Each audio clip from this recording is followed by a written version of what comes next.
Yes, yes. Wagwan family tree. Wagwan, wagwan. Happy New Day to one and all. You know what I mean? Hold on, let me just sort out this. Big up, man. Hit the like button. I'll tell all the 8 people in the building, early doors on that. Respect to you lot, man. All right.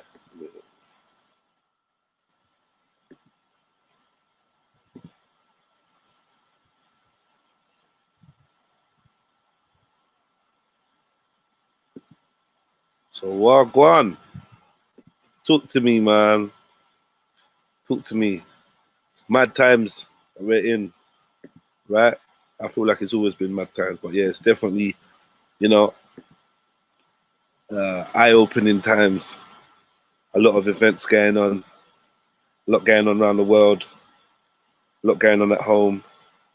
You know, it's a lot to take in. Good weather as well.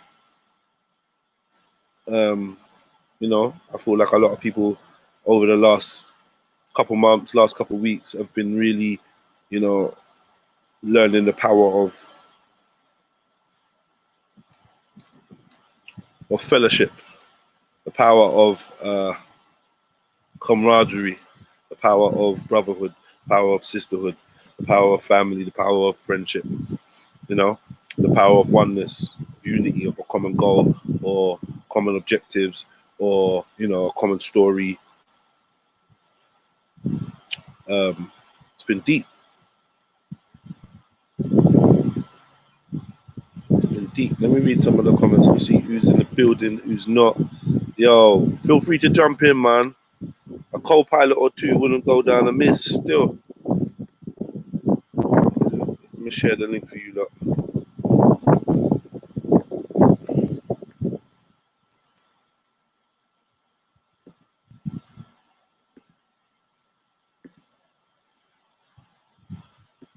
But yeah, it's literally, it's just, yeah. So obviously we got a lot of stuff going on around the world. And there seems to be a lot of unhappy people.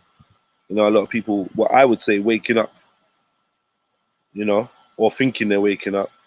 And then there's also opportunists, you know. Well, go on. Bless up. What are you saying? What are you saying, man? You good? Yeah, I'm good. You do know, I'm going to give you the heads up now. You know Google Meet is free now. Okay. So what does that mean? So that means you'll be able to get more people on the panel. Yeah. Google Meets, get more people on the panel. How many people can get on a 10?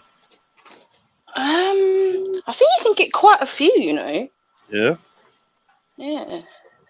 So basically, it keeps coming up on my Hangouts, isn't it? Saying Google Meets Premium is now free to everyone. is it just like Is it just like Hangouts? No, it won't be a group left afterwards. It was just like it's like setting up a meeting. You know, like a conference meeting. It's like that. Yeah. Yeah, you know what? I'm gonna try and fuck with that. See what you're saying, man. But you know, I don't often get too many people on. Sometimes, like, depends on what the subject is. You know, when it's because obviously with the Google Meets as well, it don't drain out your battery the way StreamYard does as well. Right. Because it's like, you know, like Google Meets, it's like you're having a normal telephone conversation, and also with Google Meets, you can give people an actual phone number so they can call in, so they don't actually have to get the app. Oh, what, they can call in the number? What do you mean? Basically, when you set up a meeting, you get a joining link, which obviously you can use via an app on your phone or whatever. Or if anyone hasn't got that, there's also a phone number that they call. Is it? You can call up and they dial in, yeah. And then you just hear them like over a phone. Yeah, they'll be in the meeting, but they'll be on their phone like a normal phone call. Mad. Oh, that's kind of sick. Still. Yeah. Google. It does look a bit dry though. Like the layout of it's a bit dry. Yeah. I'm hoping that StreamYard like steps up. I'm not gonna lie, I do fuck with StreamYard. I think that the battery thing is its biggest problem. Yeah, that's the only thing. Is the battery. It just drains out your battery and makes your phone overheat. Yeah. Big up, big up. Yeah, so Empress Becca's in the building. Otat T and Zulu, Jungle Jesus, Sham Eddie, Just Triller Zama, Western Goddess, Nash Lion, Crease or Not the Crease, Tony Brown. Yeah, man, Otat Brunkle. Yeah, so I was saying anyway, what do you think about, what's your views on what's been going on in Bex? What with the whole riot thing? Mm. It's same old. I hate to say it, but it's same old, isn't it? Someone gets killed, people riot, and nothing ever actually happens at the end of it. Right. Do you know what I'm saying? I think we need to kind of change our the strategy of how we deal with this, because how we're dealing with it right now is it's not working, is it? How many riots are we going to have about police?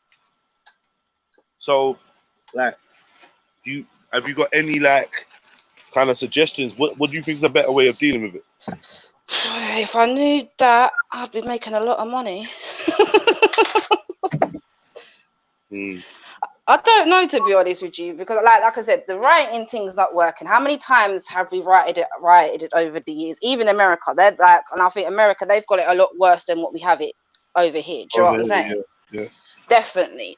Do you know what I'm saying? And they're rioting all the time over in America, majority. Do you know what I'm saying? And it's not working. So if it's not working, you need to come up with a different thing. I know it's hard to think about it, but the rioting is not working. If anything, it just makes you look a lot worse. Do you get what I'm saying? The police are already sitting there going, oh, look at these people. They're violent, they're disrespectful, abusive. And then you're just rising to what they're thinking of you. Do you know what I'm saying? I hear you. I definitely hear you. I don't know. I suppose, yeah, to a certain extent, from one angle, it shouldn't really matter how people view you. If you've been moved to anger because of some injustices in your community, I don't know, I can wrong you, because I've lost my temper, I've broken shit and whatever, smashed stuff and whatever, in my own home. I think we all have, haven't we? We all have. So I understand when you get angry, you want to lash out. I don't know. I don't really personally. I don't really have too much judgment for because the thing with the rioting is, when people riot or have an insurrection, when people rise up and they take to the streets, tempers flare. Usually because they're, in my belief anyway, because there's some form of authority or whatever that is going to antagonize them, and then. Or they'll go to the place where they feel like the wrong was done, and I don't know, things just overspill. I've seen loads of footage of people running into this shop, Louis Vuitton, the sports shop. That's what I'm saying. What's that got to do with what's? I don't understand why you're doing that. Yeah, it's just opportunists. That's just opportunists. Yeah. Do you know what I'm saying? But you're trying to write over something in history. Yeah, when people do rise up and they start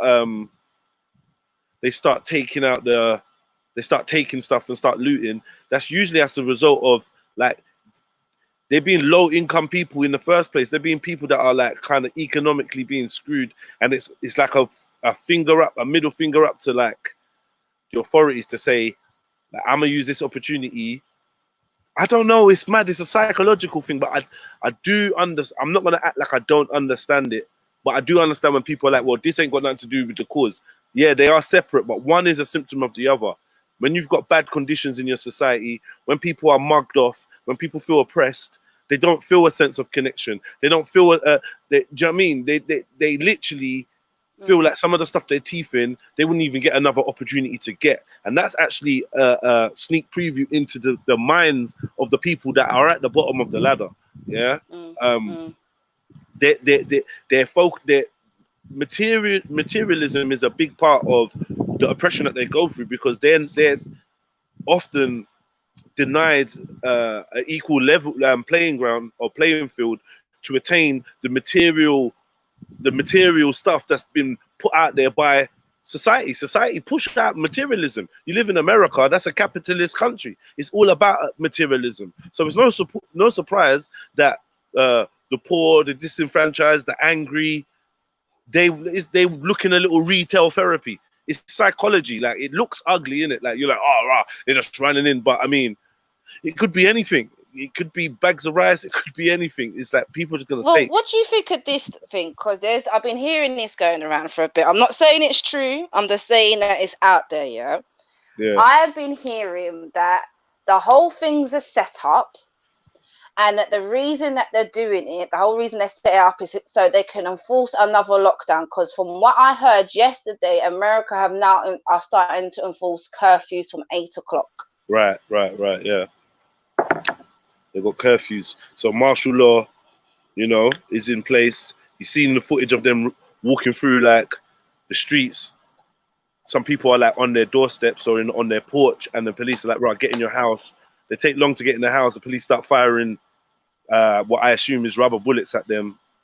I don't know if you've seen the young girl who got a rubber bullet to the forehead. Like, that is not pretty. That is not pretty.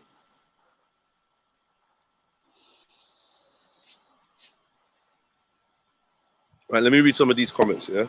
Some of you lot have got stuff to say. Please hit the like button, family. You know what I mean? And Happy New Day if I ain't said it to you already. I'm glad you made it. Make a difference. All right, let me see. See some paragraphs here. I'd rather die fighting than die begging. There's the Brown call, Tony Brown. Look, man, the whole thing is media sensationalism. They did the same with Mark Duggan, says Trill Boxing. Nash Lyon says people need to stop this reactionary behavior. # facts.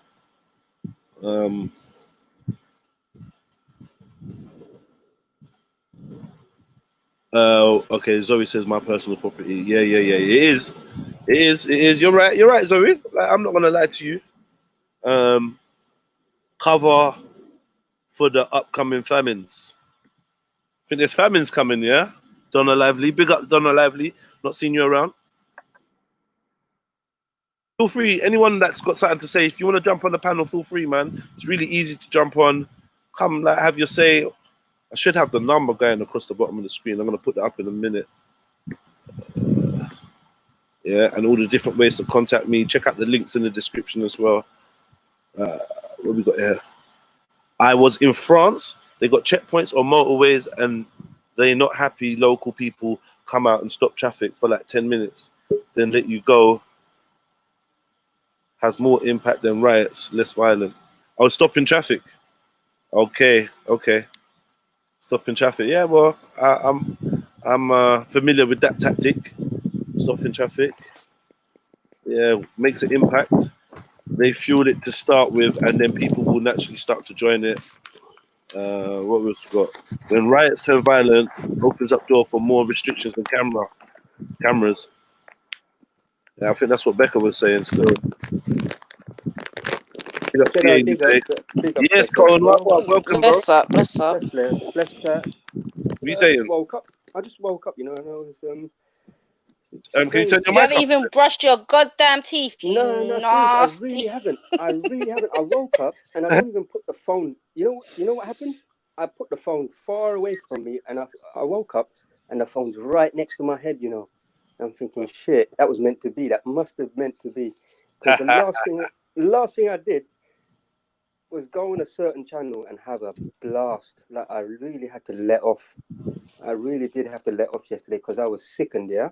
But it isn't even about that. It's just I really do want to let off today, Jedi. What was you sickened by?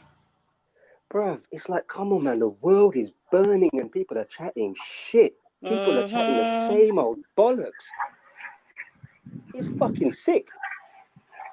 Like, what the fuck is going on? Forgive me for this. Forgive me for being like this. But this is, nah, man. Express yourself, there's bro. a sickness, man. There is a sickness going on, and I don't get it. I just feel that there is a psychosis now. There are literal zombies in society, and I don't think the movies are a joke. But what if, because I don't know what you're talking about or what channel you're chatting about, but what if people just want to let off steam or just talk about something different because they're being bombarded everywhere they look with this propaganda, this state-funded propaganda? What would you say to that argument? I'd agree with that if that was off the cuff and it was a new thing, yeah. But if it's been going on for the past 3-4 years and it's degrading and it's getting worse and worse and it's a deflection away from facing the reality that is going on, then I feel that that's problematic, because that's problematic. That's shying away from an issue that needs covering. And I'll explain why I say that as well. These riots are a cover for, I mean, it's obvious they're a cover. It's obvious to many they're a cover. The chat is saying it now anyway. But I don't mean it in a cover in the sense of what's being, like, politically speaking, they're trying to cover up what is occurring. I'm saying just last week, there were 10 black folks that died in Chicago, 49 arrests, yeah? The media hasn't covered that at all. No one seems to be talking about that. There was no BLM, no rioting, no anything. And there was another incident which involved race. There were 3 incidents last week. Put it this way, there were 3 racial incidents last week which were absolutely not covered. So I'm saying the rioting, if that is going to take place, I don't know if a riot being justified is the right word, but they've got to align. The reasoning has to align, and that's not occurring. So I'm thinking, even the rioting that's taking place, are people aware of why they're rioting? I don't think they are, and I get why you say that about the socio-economic thing, that it's basically instinct. I really do get that, and this is why I say that race shouldn't be talked about, because it's not a contributing factor. It really is socio-economics and people reacting from what they've been primed to do. So look, we got some instinct now coming out. We got some smashing comments here. Yeah, we got CA Levy that says, yeah, which tells you something quite important. For poor folks, looting is a small assertion of power, a way of saying you broke the social contract. Yeah, watch me reciprocate. Okay. Yeah. Well then, does that make it justified then?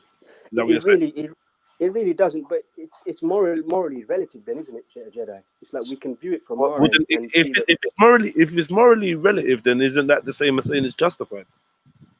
No, because I'm saying, like, let's say culture is morally relative as well. There are people in Africa, India, Asia, South America doing things that we definitely wouldn't agree with, but we have to see it from their perspective, from their shoes, and we can't change it. We literally can't. There is stuff going on in Africa that we would be abhorred by. There's stuff going on in India right now that Westerners wouldn't agree with.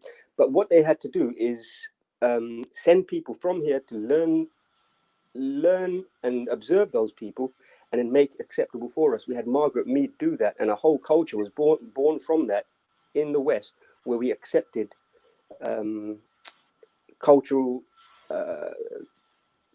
traits, let's say, and make it acceptable so we can at least understand them. And I think we can do the same with riots. We can at least understand. Who is this hurting through this? Who is this hurting though? The establishment or ordinary people? Rioting is what the New World Order want, especially between races. That's from Max Savage. What do you think? You agree with that? 100%. I agree with that. Agreed. Yeah, rioting is wrong, full stop. But there are many things that are wrong. It's understanding why people behave the way they do. I think that's the way ahead for solutions. The comprehension of why people behave the way they do is very important. Otherwise, it's just adding fuel to the fire, isn't it? It's blame games and tit for tats, and it's easy under high emotional states to throw those kind of accusations. But I did see a lot of sickness there. I mean, there's one, like today I'm going to start sending links as well, because YouTube, for some reason, is not removing these links. They actually want the violence to be seen, which goes against their own regulations. Yeah, this is the thing, man. I ain't fucking with none of that. You know what it looks like, so I don't need to show footage of it. I'm not getting sucked into none of that, man.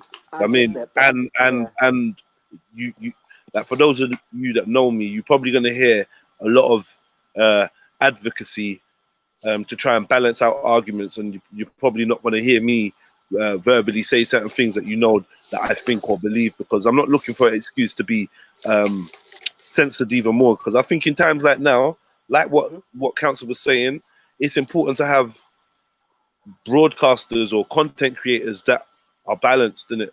Do you know what I mean? And I know I'm definitely one of those people, so I'm gonna do my best to preserve this platform or any platform I have, and try and play the game, as best I can. Do you know what I mean? But in real life, man's an outlaw, isn't it? Man's just Of course. get me. Man ain't done 1 day of lockdown. Man's just an outlaw. But on these platforms, I ain't gonna be because I'm just seeing a lot of setups. They're trying to set people up and put people in groups. Do you know what I mean? And very easily, like I've said this before, someone was saying about stopping traffic. And stopping traffic is a technique that I think is really sick, but it's one that will get you on their new terror watch list now. That type of activity, yeah. Because that's affecting the infrastructure.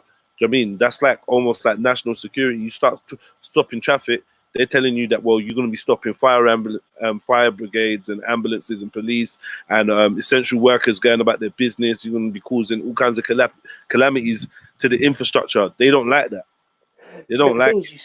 Yeah, you say they don't like it, Jedi. I actually think they encourage it and they want it to occur. You think so? Oh, 100%. I mean, I feel like there's a time and place in it. I don't think that they remember the roads are the arteries in it to London. I do not believe that until the time is ready, until the time is right for them, that they would want people obscuring the arteries of their city, of a city, because there's obviously there's tactical implications to that. Do you know what I mean? So I don't know. Do you not feel the time is ready for them, though? Do you not feel that they've reached that stage where they want? Because what I hear yesterday is that they want to privatize. They want to privatize the police force now, based off this. Because I think this is why they also push the brutality. They let the police onto the people, wanton brutality. They allowed us to observe it. They allowed us to feel the emotions. They allowed the clapback from the people as well against the police, which we can observe. And the next step is privatization of the police force, and there's no oversight. They will remove all oversight, where basically it's the next stage. We have National Guard, we have army on streets, and we've seen in the movies anyway that this is what they have planned. And I think all throughout history, they've chipped away at capitalism. I know capitalism is a word that evokes a lot of things when people hear it, but I don't have a problem with capitalism per se, Jeddah. I think people have always had means of making money, making gains. I think it's when capitalism mutates into something else, hyper-capitalism, call it mutated capitalism. I think that's where it's problematic and where imbalances occur. I think it's when capitalism mixes with social issues. Right. That's when it becomes problematic, I feel. But yeah, I think they've reached a stage where they do want a replacement for this the system. police. Oh, for the police, yeah. It's crazy out here, man. It really is. It's crazy out here, but yeah, there's I'm watching it. I'm watching it from a distance. I'm trying not to get involved. Going back to the whole Floyd George thing, I've still not watched the footage. I refuse to. Do you know what I mean? Simply because everybody else has, and I got a few little policies in life, and one of them is when everyone's looking left, look right. Do you know what I mean?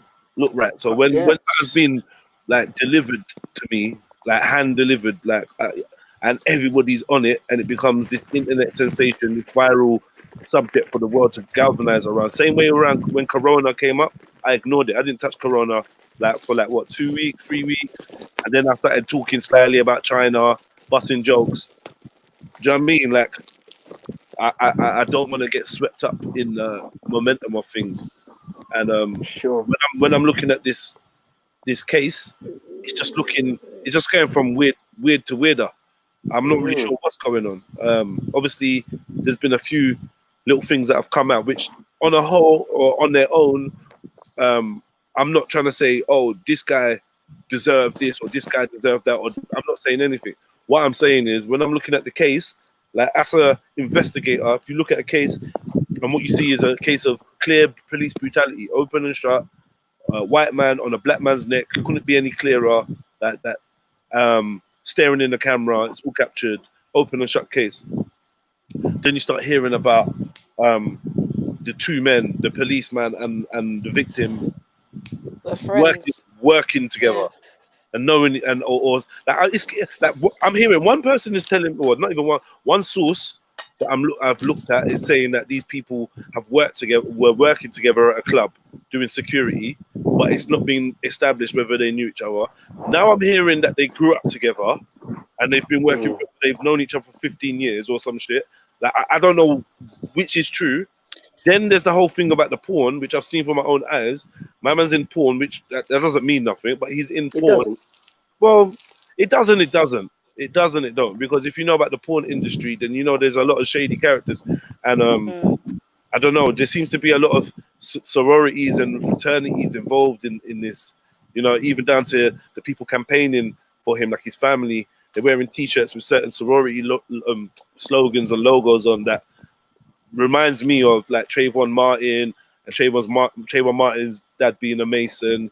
Reminds me of like Sandra Bland being part of the Sigma Gamma fraternity. Yeah, I'm just gonna say it straight. All of them were fake deaths, Jedi. Every one of the televised race hoax, racial agitation. How can you be so confident to say everyone? I'm 100%. I'm 100% because because this is the mad thing about it, because like, you know, because I've been doing this a long time, Jedi. I really have, and it's like as and when they come up, I really shouldn't be doing this anymore with my life. It's just I for some reason I delve into it too much, and it becomes an addictive process where I feel I have to know what the fuck they're doing. And I literally have studied every one of them. I've even got them on video, like the breakdowns of them. What it is, Alton Sterling, Sandra Bland, they all have the same MO, they all have the same template, the same patterns. The event is an act. Sandra Bland one, where she had to get out the car, that event was passed off as a death, and it wasn't even observed on the screen. Yeah, that one was. It wasn't even observed on the screen. The Sandra Bland one, like, you know. Anyway, if you go on Instagram, hashtag Sandra Bland hoax, you see my post there, isn't it, from like 2000 whenever. You hear me? Yeah. But wait. I want to get back to. We can get back to that because we're still on the same subject, but I want to focus on this Floyd thing. So, did you hear? Go on. Did you hear when he was calling out for? You know, he was calling out for his mum apparently, because I only watched a certain amount of it, just to be fair, because I couldn't stomach much of it, to be fair. But at one point he was screaming out for his mum. Apparently, his mum's been dead for 2 years. Okay. So I don't know. People are trying to make a big thing out of that now. Like, why is he hollering out for his mum when he's like, why if his mum's dead? Like, I'm not gonna lie, yeah. Forget about whether your mum is alive or not, yeah. And I've heard a lot of people saying, "Oh, like, not even that. Like, I just don't know if you'd call out for your mum." I don't know. I think I probably would. Like, because think about it. When you're ill or whatever or something, you like with my case, anyway, when I was younger and I was ill or whatever, I wanted my mum in it.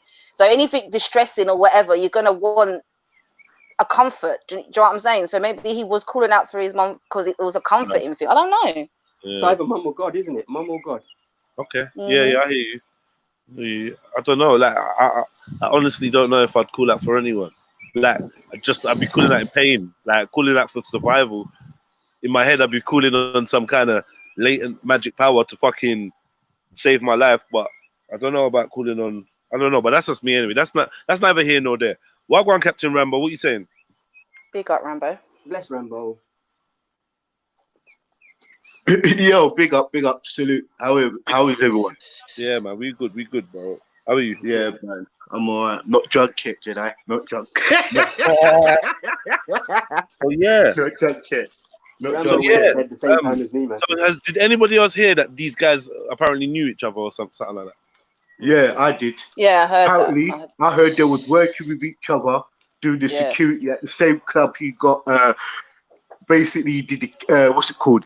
Gave them some fake money or whatever. Yeah, the same police officer was actually the guy's best friend at work. where he's been working for what? They said 3 years, bro. There's a lot of But who's established that though? Who's established this that? is it. This is what it seems is that these are all media merry-go-rounds. Like exactly. What I saw is the one thing that the media, I don't know if the media showed this, but they interviewed the neighbors of the copper. You know, they didn't even know he was a copper. Apparently he was a real estate guy. But I seen the next thing, yeah, and this is three other incidents. No, I saw something else, yeah. I don't know if you've seen that thing called quiz cab or taxi cab or quiz taxi or something in America, and they do quizzes and the driver Go and Google what that man looks like. The guy that has that. And then the cab driver. Yeah. Yeah.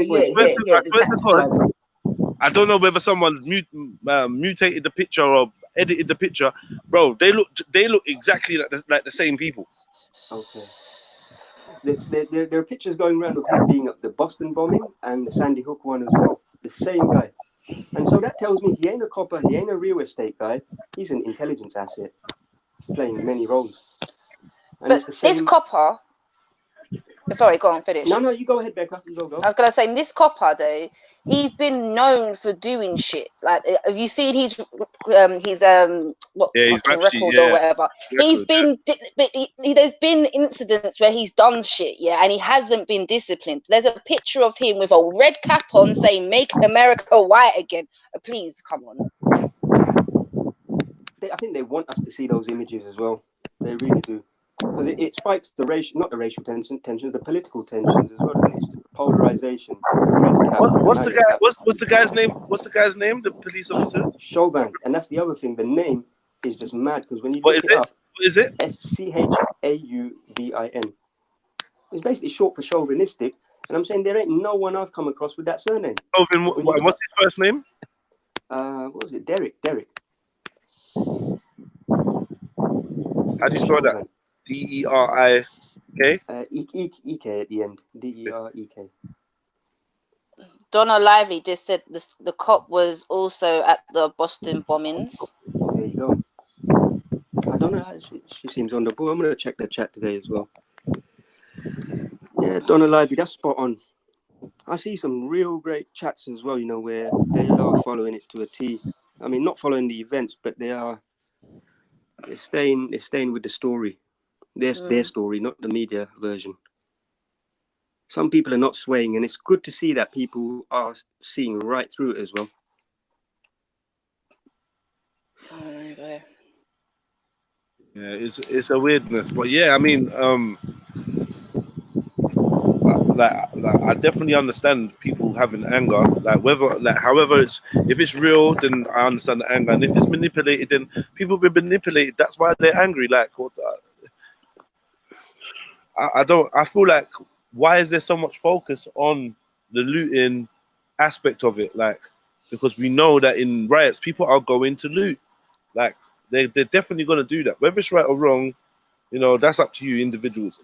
I'm not, like I said, I'm not going to judge anybody that's reacting to, a murder by the people that's supposed to be protecting you. I don't blame you for being angry.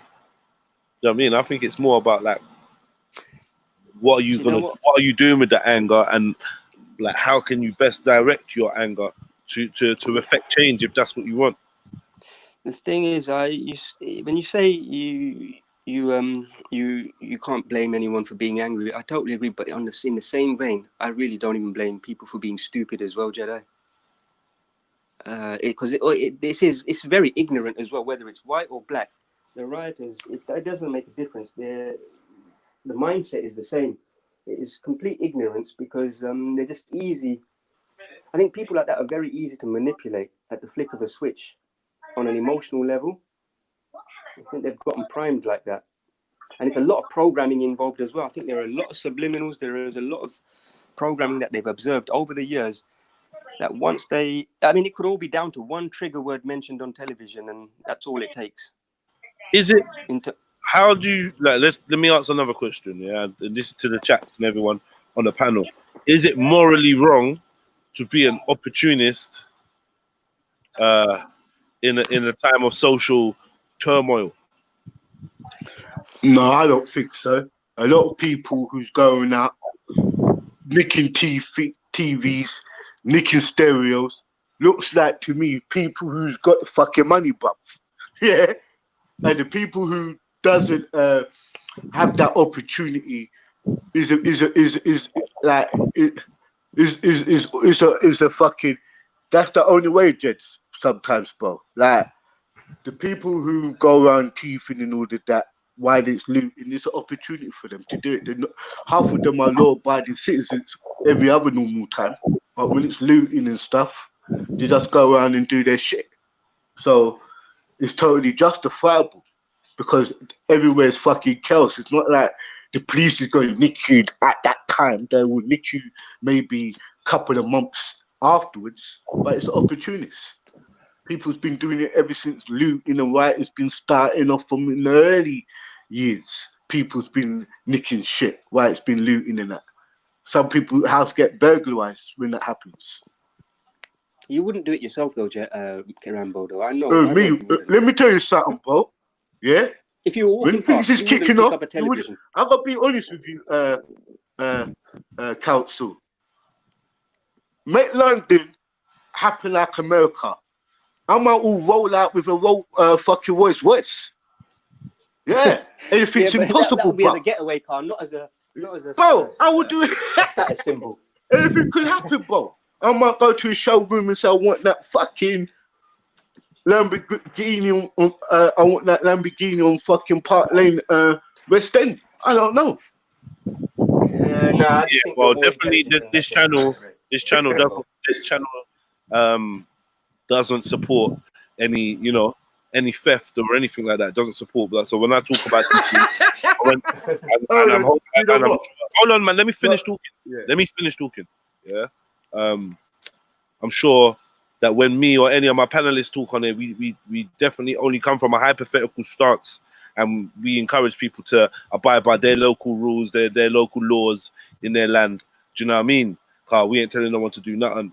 Fuckery, you get me? But yeah, we just have a laugh and a joke, and this is entertainment and banter and hypothetical shit. You get me? So yeah, that man's saying if it was some kind of riot or whatever, then I feel personally, if it's politically motivated, or if it's for a reason, for a direct reason, then I would hope that most people out there have objectives and directives. But if there's a period of time where it's just like madness going on and there's no actual direction of where it's going, it's just an outpouring of the emotion of the people, then I'm not gonna lie, I probably would take the opportunity if I saw one arise.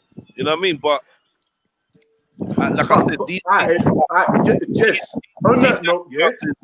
Go on. Yeah, on that note, let's go back a few years with the London riots. Yeah? Yeah. Hello? What I saw come to light after this rioting stuff, I see big people, big grown-ass people with their children robbing clothes, bruv, in clothes shops, doing all sorts of stuff. Every riot, no matter if it's in London or anywhere in the world, yeah, people do. That's what people do, bro. Okay, look at the Mark Duggan situation. Yeah, that's what I was. That's like, what it's like obviously, we all know about the case, the Mark Duggan case, and those of you international that don't know about it, a young man was killed by armed police and made to look like he had a weapon, and like there was like a little smear campaign against this character and whatnot, including like doctored pictures of him at his child's graveside and with a somber face, and instead of them showing the fact that he was standing by the memorial site of where his child was buried with a somber face, naturally they like kind of edited the picture, cut half the picture so you only see somber face, so he looks like, I don't know, it could be perceived to be menacing or whatever. Do you know what I mean? And little things that they did, it went down, it kicked off. I think it started outside the police station and in Tottenham, and before you know it, there was like a chain reaction that went around. England, a few major cities had like little skirmishes and little riots and whatnot, right? At the end of that, it was like a record number of arrests and convictions. You know what I mean? Would you say that those riots were organic though? Yeah. Wait. I'm just, you get me? I'm not even putting no flavor to it. I'm just saying what happened, didn't it? Yeah. There was a record number of convictions. People probably still in jail for shit on that riots now. Like, so many people went in jail. So many people got convicted. It was a huge win for the court systems and stuff like that, because they made so much money off people. So many prison places were taken up. And then at the end of it now, I got to sit down and look at it and say, regardless of what was organic, what weren't, what blah, blah, blah, did the riots in any way help the cause of the Mark Duggan case? No. Discussed. It wasn't discussed after that, was it? The new narrative had taken over, and it was all about the riots. After we done the riot and it went to the court, yeah, the fucking police got acquitted, fam. Yeah, they got off. Yeah, and even 2-3 years later, and they went back to the appeal, they still got off. Right. So, and so, whatever happened throughout all the communities that they're saying that some communities and some shops and some businesses can never be put back again, yeah, like, and all of those stuff, bro. It's like that never got us nowhere, did it? Really? Not that last incident. Man, madness from on that London to fucking Manchester, bro. Anyone? Let me see. Anyone? Is there anyone in the chats that thinks that the last riots in like London, Manchester, Birmingham, that was spurred off by the Mark Duggan shooting, murder? Do you think it helped the case in any way, shape, or form? Do you think that it helped the family?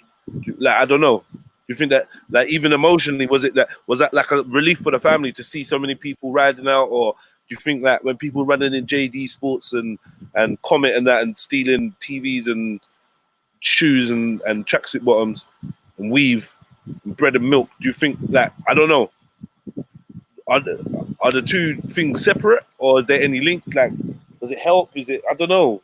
You tell me, man. You not tell me. What do you think?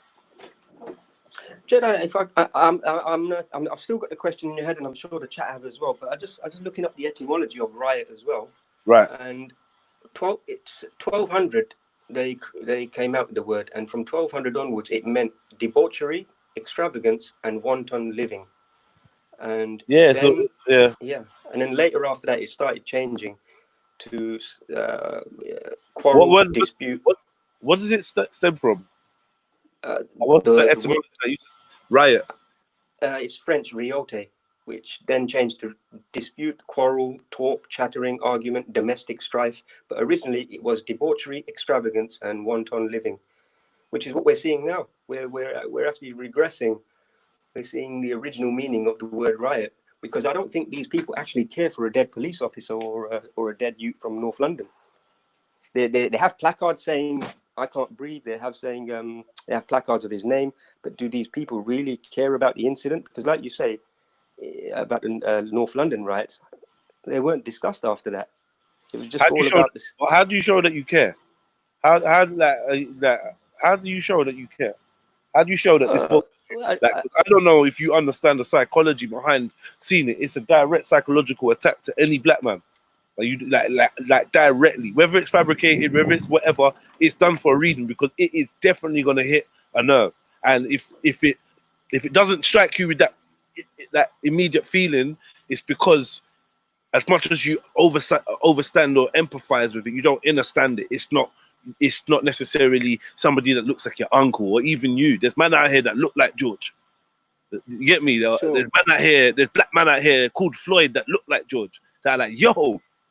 There's man that know this dude. There's man that, you know what I mean? Like, there's people that that was my homie, or that's my friend's cousin, or there's like, how did they show that they are pissed off that someone they know apparently, or someone that they can see has been killed? Someone just like them has been killed by these fucking police. They've done it again and again and again, and then they follow it up with so much images. They use this. This is what social media was invented for. People think it was invented for you to fucking promote your thing and link up with your family and do events and nah. It was created so that at any one time they can get one message to as many people as possible, and they use you. It's called a virus. They call it. It goes viral.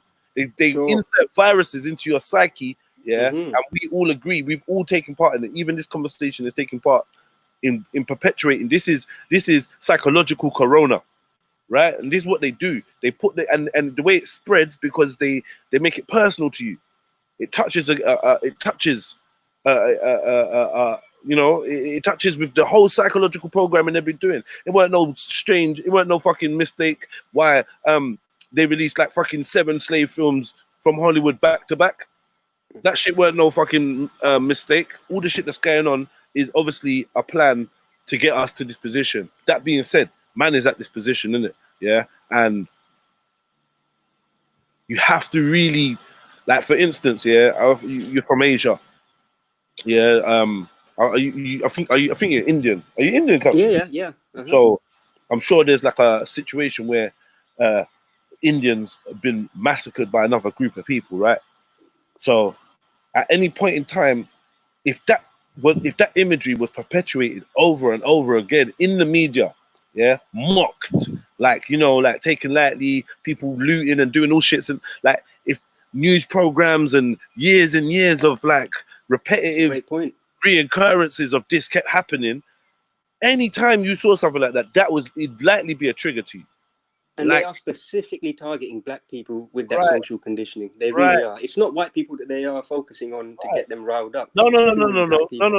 It's for black and white. No. It is, but it's different. It's a different type of programming, Jedi, isn't it? It's as equally for black and white. It is equally. I get that, but they are not promoting violence from white people for some reason. They are only doing it with black people. All right, man. When you go in white communities, you find out what's going on. Look at the world, man. Listen, every time that they target a black man, it's a subliminal message to a white man. It triggers guilt. It triggers anger. It triggers self-loathing. It triggers lack of empathy. All sorts of things fire off in different people, I'm not saying it doesn't occur in the way you are, and depending on where you fit in their classifications and their boxes that they've put society in, is how it's meant to affect you. Do you know what I mean? But most definitely, you see white people keep asking you, "Do you think there's going to be a race war? Do you think there's going to be a race war?" What do you think that means? That means that fear is being activated. This is why I say it's a different type of focus they're giving white people. No, it's not, because what do you think is being activated in a black man? Fear. It is fear. Ultimately, it's all fear. It's so fear there's no difference. Yeah, bottom line. But in terms of how they're operating it, Jedi, what I'm saying is that ultimately black people are, bottom line, they're bottom rungs of the socio-economic ladder. We know this. Yeah, that's coincidental. Listen, that's coincidental. That's not. Let's not dwell on that. That's coincidental. But what that I'm can saying also is, be abused, can't it, Jedi? That can bro, also be very badly abused. So is someone's whiteness being abused. Someone's sense of entitlement is being abused. Someone's sense of guilt and white guilt or whatever is being abused as well. There's lots going on. Yeah, the same amount of white people at the front row of this thing getting roped in. What do you think that does to the psyche of a black man as well? Like, there's people out there that wouldn't get up off their arse until they saw some white people on the front line. They're like, "Yo, this is real. We're all la. This is what gets the energy. This is what gets the momentum. They're far slicker than that, man. They're far slicker. They know what they're trying to do.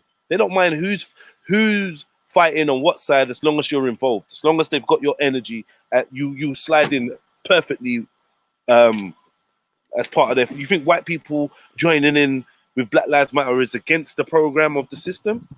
Nah. Get me? Nah. Every time something kicks off, they roll out Michael Rafferty or one of them white actors that are down with the homies to say some true shit. Like, yeah, man, like, girl, this shit's fucked up. And and if you can't see it, then you're part of the problem. And yeah. You know what I mean? Yeah. Those white people joining in, Jedi, they're Antifa, they're leftist agitators. And I don't feel black people are that. I don't feel black people get paid to do what they do, what we're seeing here. What are you mad? That is purely from instinct. What? Wait, stop. You don't think black people get paid to agitate these scenarios? Of course they do, Jedi, but I'm just talking on a generic level. What? Antifa are mainly leftist soy boys. Like, they are not black. Why? Like, You get the odd few here and there. Hold on. Wait. You gotta take. And I tell you where they come from as well. They come from the schooling system. One second, brother. Yeah, you gotta take your foot off the Antifa pedal and all of that leftist and all that. You gotta take, brother. We're talking about human beings. We're talking about psychology. Wait. 1 second, family. For some people are on the leftist agenda and have nothing to do with left. They don't know nothing about left. They're not even politically active. You're letting the label make you think that it's only leftists that are involved in the fucking Antifa that is involved in the riots. You think it's only them? That's silly. I really do.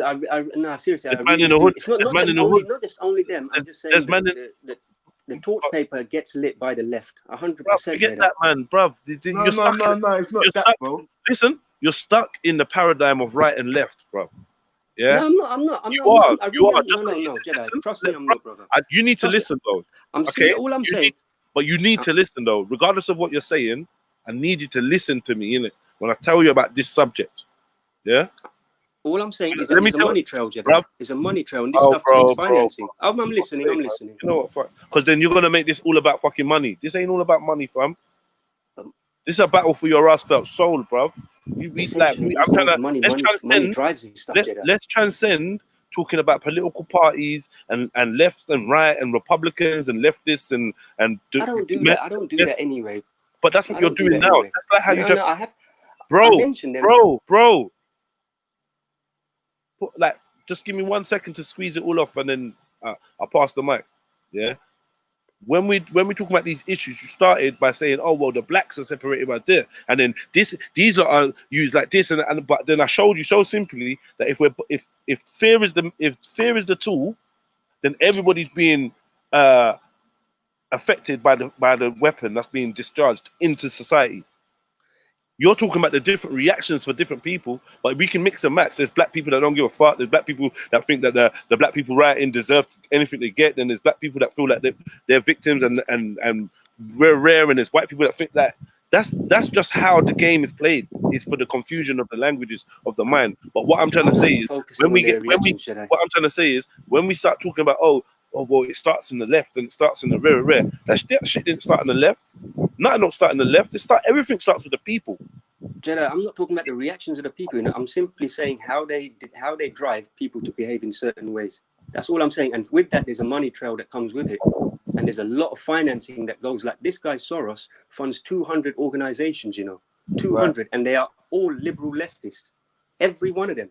They're not concerned. And I'm not talking on a political level. I'm just describing the polarities on a political level, like the mechanisms behind it that determine how this stuff pans out. That there is a lot of money involved, and it doesn't come from poor people standard. It comes from rich old men. Right. Fully agree with you. Finance this. So it's a polarized thing. The racial thing, I'm not into the left and right, the paradigms. We know life is polarized like that, or society is polarized like that. I'm simply saying that it has been created in that way for these very scenarios. Right. So the manifestations of it, yeah, I'm not focusing on that. I simply, when I point out the left and right thing, politics, we know that it's all rigged on that level. But you're right, fear is the ultimate driver. That I can agree with 100%. But I'm only distinguishing between how that fear is manipulated on both sides. But even yourself, you asked the other day, why do they only focus on black people? Why do they do this to white people? Can I chip in there, Cole? Yes, Freddie. Yeah, let me say big up to scripture, and big up to Fred Cole. Big up, man. Yes, man. Big up, my brother. I was going to say, I understand, big up scripts. I was going to say, I understand everything what the man them are saying, and both sides. Because really, bruv, there's black police officers in that crowd. There's white police officers in that crowd fucking it up for the real protesters.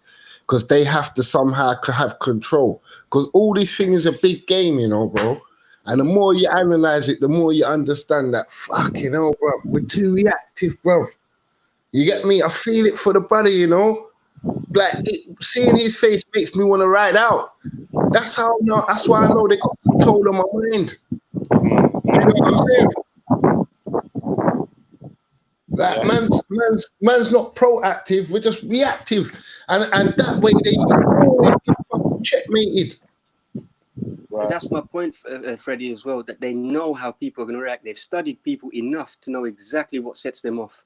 And I feel the social determinants of that is what I'm trying to differentiate. Sorry, what they do, yeah, is that they give these things excuses. So they First you up. First of all, script, who's they? Okay, cool. So we're talking about the people that are making these social constructs. Yeah, that's what we're talking about here. Yeah, they literally rile people up, and then they use all the words that they need to in the dictionary for them to convict them when it comes down to a charge. Yeah, it's bullshit. Yeah, if I kick you, I expect you to kick me back. So what are you saying? This is eye for eye? This is an eye for an eye, but it needs to be an eye for an eye. Everyone's focusing their anger and their frustration and all them things in the wrong places because they know how to control people. Do you get what I'm saying? Yeah, I see man licking out shop front and grabbing trainers and t-shirts and all these stupidness. Yeah, and ain't going to the places where they need to go to. Yeah, to really make some sort of a change. They always do. Sorry to cut you, big man. Guess what? I fucking can't stand the media, you know, bro. Because they don't go to the righteous corner where the man them ain't having it and spitting a bag of fucking knowledge. You get what I'm saying? They're scared to go over there. They'd rather stand outside JD's and wait for some sensational shit. Do you know what I'm saying, fam? I can't stand the media 100%. Reporting, bro. It's too one-sided. 100%, but that's the thing. So you Fred, you think there's man them in a corner somewhere in that riot? What, like on some righteous shit? Bro, after day one, it's cool to do all of that. After day two, it's blessy. After day three, it's righteous shit, man. You've had enough trainers, bro. What are you on about? Yeah. Let's get cracking now. Burn the court down and get it in now. You know what I'm saying? You know what I mean, though. Freddie, I think what Jedi is saying is that, like, I've seen as well, like, protesters telling people not to break windows and not to do this and not to do that. So I'm thinking, is there a purpose for even being there in the first place? Is I think what Jedi is trying to say. I know London, fam. After day 2 and 3, everybody's belly was full. We were sick of it now. We just wanted to attack them, if anything. Do you know what I'm saying? Get back at them for all the hard. Hypothetically speaking, isn't it? Yeah, hypothetically, of course, always. You get what I'm saying? In that hypothetical scenario, you're just going to want to get back at them after day 2, after your belly's full, and you know what I mean? Yeah. We got a problem. But why? Yeah. Maybe the problem is a problem, yeah. Go on. Of mashing down things that we're gonna use in a couple of days, few hours, something. Do you get what I'm saying? Like, we're going down the road and looking at shop front, like Mr. Patel or whatever. Do you get what I'm saying? Like Mr. Patel's, like the fucking. Are they doing that? They're not doing that right now? Yeah, no. In the States they are right now. Huh? They are. They literally are. In the States they are right now. Husband and wife getting beaten by 2x4s just because the rioters wanted to break into their barbecue shop. Like, they were selling barbecue equipment, and the man had to watch his wife getting beaten the fuck out of. He couldn't. Not gonna lie. Sorry. Yeah, that's disgusting. That is proper disgusting. Were they white? And he was screaming like, "Leave my wife alone." I'm not gonna lie. This is what I think here personally. Yeah, and like, you know, definitely there's no excuse for any activity like that, beating up women and, you know, like whatever, robbing from people and that. But what my advice would have been for the white folks is get the fuck out of there. Yeah, like, people are angry and they're not trying to hear you trying to protect your material stuff. Live another day, protect your wife, and get the fuck out of there. Yeah, that's what the point as well, because they are insured. Yeah, hopefully you got insurance on that, but it's not worth your life. It's not worth your safety. It's just really not worth it, man. We can argue it out in politics later down the line about why it was wrong or why it was right or whatever. But for now, the safety of you and your family comes first. So like, don't be defending your property if you know that. You get me? Like, nah, I'm not. Yeah, like, just yeah. This is the. This is another, and that's another instance. There's two instances of materialism going on there. Yeah, and I'm not trying to say one is right or one, like, I'm not trying to say that, but I'm saying the looters are being materialistic because they want whatever barbecue equipment or whatever's in your shop. 100%. Yeah, and then you are being materialistic for even being there in the first place to defend your shop. Like, knowing it's peak out there. Like, no, don't do that. No, don't bring your wife into that. Do you know what I mean? Don't do that. But yeah, they were wrong for hitting them up. Do you mind if I send that one link in chats, Jedi? You can put whatever in, put your links in the chats, man. It's cool, man. Okay. Hey, just Listen, at the same time, though, yeah. Like, I've seen a brother, a white man over there, like aiming a bow and arrow at people, talking about all lives matter. But you're looking to try and kill someone with your bow and arrow. So everyone just turned on this guy. Yeah, and bust his head. You know what I'm saying? Then he turned around and said, yeah, it was two African American males. Like, it was two African American males. He said that he didn't jump out the car, they came through the window. You know what I'm saying? Yeah. So there's lies upon lies, yeah, and no one really wants to be honest about what's actually taking place and transpiring out here. Right? You know what I'm saying? Okay. Marley T says they protect their shop because they don't have right insurance. I hear you, man. Well, you know what? Then I commend you. I commend you then, innit? Like, you're trying to defend your shit, but man, I don't think it's smart. You know what I mean? Personally, my white mate and his wife, I tell him, yo, I think you need to get out of there. I think you need to get out of there. I don't know. Hey, Jess, can I just put one thing out here as well? If you go to a protest, yeah, and you think it's going to kick off, don't bring your little kids, because I saw a little footage yesterday.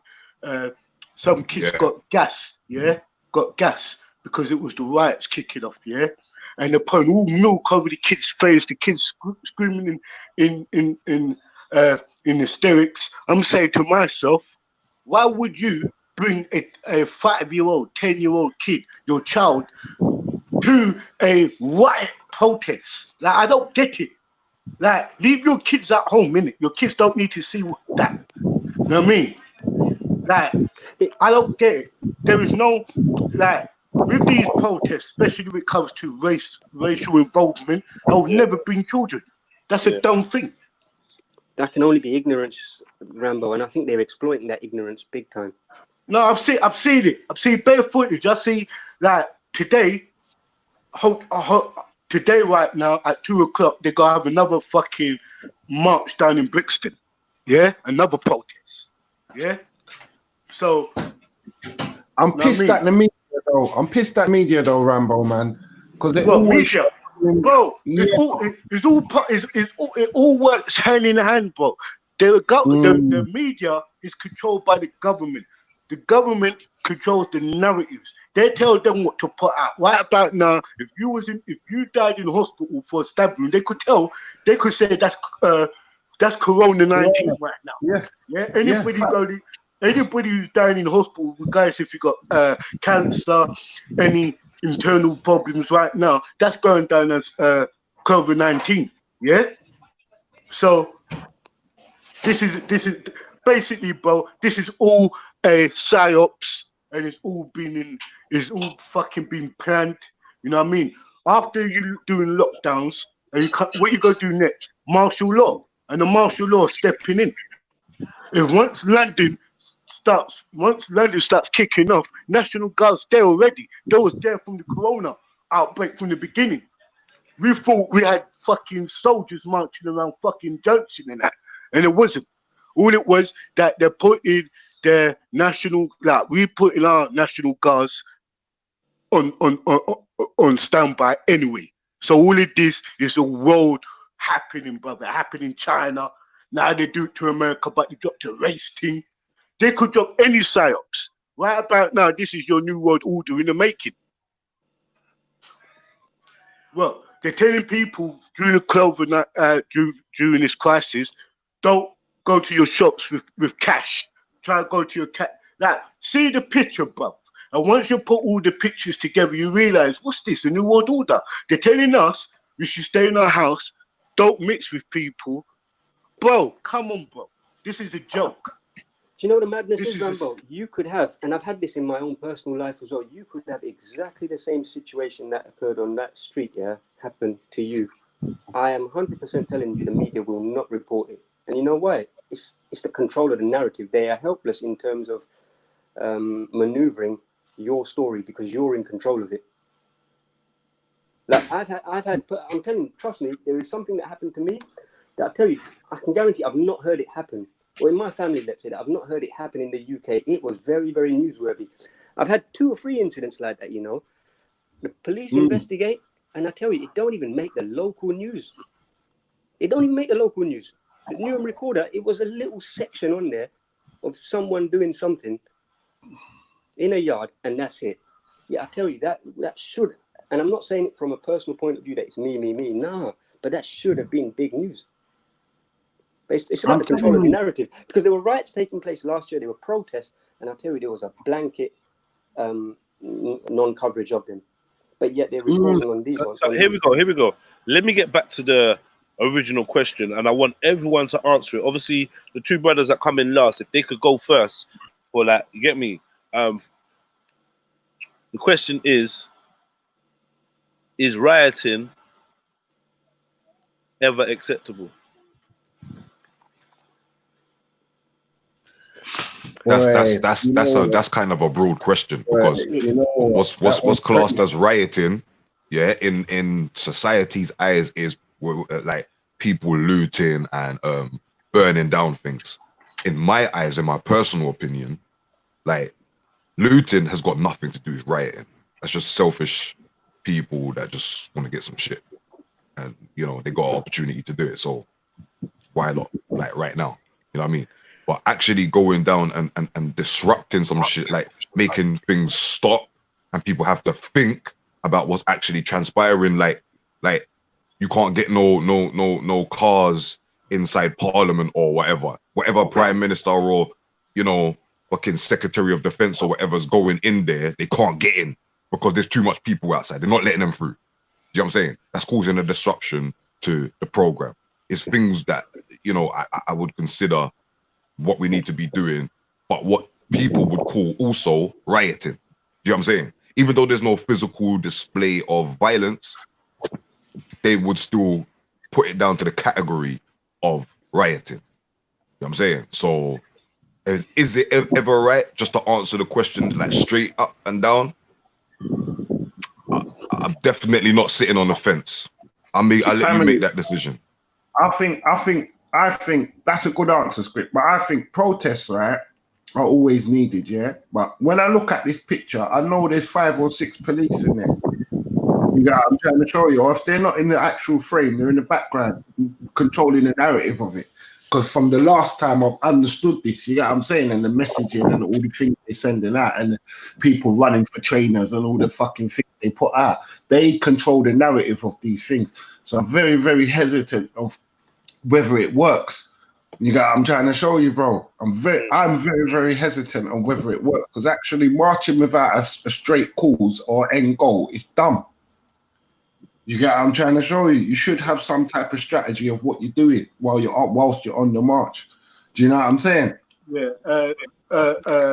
Freddie, no, like the government will say that protesting and marching is a good way for the people to make their voices heard. But if it's from one, but the problem is this: when they say looting and rioting, come from the frustration of the people, right? It does get me. I think the people do it to get their voices heard more, or they use the looting side of things, yeah, to make a standpoint in it, like they had enough. But it's what we go talk about is fucking political correctness. I just say that looting and that was staged through the anger, through the frustration of the people, basically, until the government got whiff of it and started to. Did you know that the police do training with riots? They actually do rehearsals. They're actually calling their agents yeah, and stage a big riot what you don't know about, you in your house sleeping, they could just operate one side of London and practice all the procedures what we do every day when it's this looting. I just say that looting is the frustration of the people, but it's also orchestrated by the government. Also, do you get where I'm coming from? Facts, brother, man. That is a big facts. Because I can understand the people. I'm never so dumb where I don't understand the thing. I understand calls, bro. Because man's pissed right now. Floyd looks like my uncle. You get what I'm saying? His lips and his nose are just straight man-dems, isn't it? So, like, obviously, I'm pissed with it. You get me? I want to just ride out. You get what I'm trying to show you? And that's the dumbness in me. No. So, to what? This is what council might have tried to be saying. The dumbness of what you say is dumb, yeah, is not really dumb. The government knows how we act, bro. They've been having people amongst us through every single right, from the poll tax through forget that you got your own brain, yeah, Rambo. Yeah, you got your own brain. But you know you're walking down Oxford Street and you see a bag of people smash down JD Sports, bro, and you know to yourself you can run in. Yeah, it's gonna take you 2 minutes to run in, grab a trackie and 2 pairs of shoes, bro. Guess what, fam? If you like that type of shit, guess what, fam? But bro, when we say, yeah, we all use our own heads anyway, bro. Well, I'll say, let me just finish, yeah. I'll say we all use our own heads, yeah, right? The same way how you just subscribe that, every looter must say that themselves. That 1 minute they just saw opportunity and then went for it. Yeah? This is the thing what I'm saying to you. It's been rehearsed thousands of times by the Met Police. But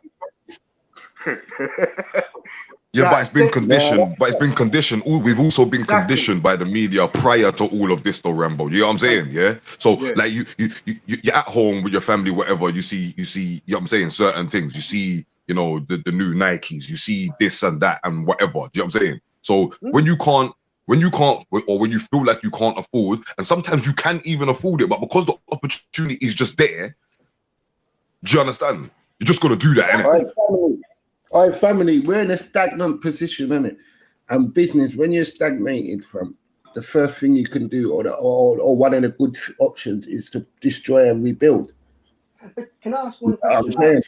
One question, guys. There's a lot of but what you're gonna do? You're gonna destroy what the JD Sports, fam? Like, come on. No, you're gonna destroy most of the infrastructure, and then obviously, when we come out of this, you can provide so-called jobs to rebuild it all. I don't know about all that, you know. I don't know about. I hear what you're saying. I hear where you're coming from, but I don't know about all that, you know, bruv. Because really and truly, bruv, them man there just press a button and they got that money that they just lost. You understand? Yeah, definitely, fam, man. They never lost nothing. They never lose a blood clot thing, cause the people that was in control of this thing knew what stocks and shares to move. See, you understand what I'm saying? Okay. Yeah, they knew the investment. Just I say, it's a business strategy. You know them way there, family. Like if the business ain't working, most definitely. That's why we need to stop giving them these opportunities, though. Do you understand what I'm saying? Yeah, you get it. But here where I'm coming from now, yeah. Fred, let me ask you one question, yeah. Right? If we talking revolution, right? Yeah, and we say this is the problem, right? The government is using us to smash up the infrastructure for them to come with their agenda, yeah?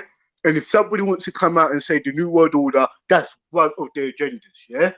So I'm saying this, if we went out there, yeah, looting, yeah, and rioting, and we had the infrastructure, meaning that we are going to burn down the system, and once this system's burned down and the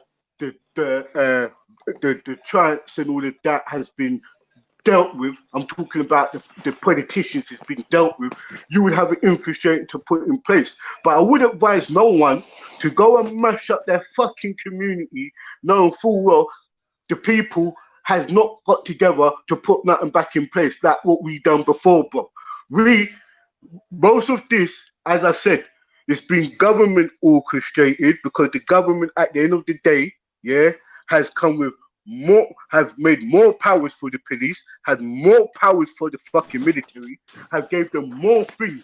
So sometimes what we are doing is playing in the hands of the fucking system exactly how they want. 100%. Because what I'm trying to explain, the only way, when you're looking about Fidel Castro, bro, and them men there, they had a government in place. So when they went to do their looting and everything, yeah, they had the infrastructure to put in place. But we do it, we be as fools. Because what we gonna put in place, we gonna ask the same government to build up back our fucking community, bro. Like before, you had bare people complaining. You thought all these, let me tell you something, all these rights might have felt good to the individuals at the time it was going on, but as a community, most of our community got affected by it, still not over it, bro. Because some of our own people invested in places like Peckham, invested in places like Brixton, invested in places like Tottenham, bro. So when we did the looting and stuff, it was our people who got affected, and that was not replaced back for them. You see what I'm saying? So sometimes I always say that you can't be a reactionary. And as well, Rambo, obviously that helped the part of the gentrification program. Thank you. It did. It did. I'm gonna be real with you. I'm gonna be real. That last incident. Your £1 million mum's house, I'm gonna kick you out now because you got ASBO in it. Yeah, or you go to the council house. You know what they did to most people? Yeah. They did this in my borough. The youths them who were involved in the looting, their parents lost their fucking houses. How about that, bro? But you don't know them talk there. That's why I said to you, some of the gentrification and all of that was part of their agenda. It was a part of it, bro. Enough youths who when that was going off, what, 2013 or something, most of the people who was involved in that incident doesn't live in the community no more. You don't see them again. They're shipped out.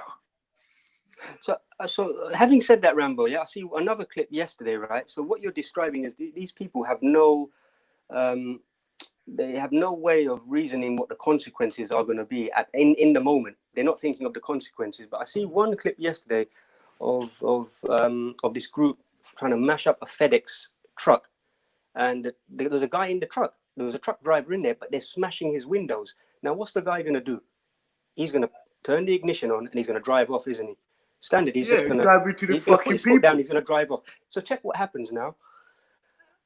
Because there were like fleas on the bus, on the truck. So there are people at the front of it trying to smash the windows. There are people at the back trying to loot it. Now, as the guy's driving off, one of the people gets stuck. So it's rare while they're trying to loot the thing.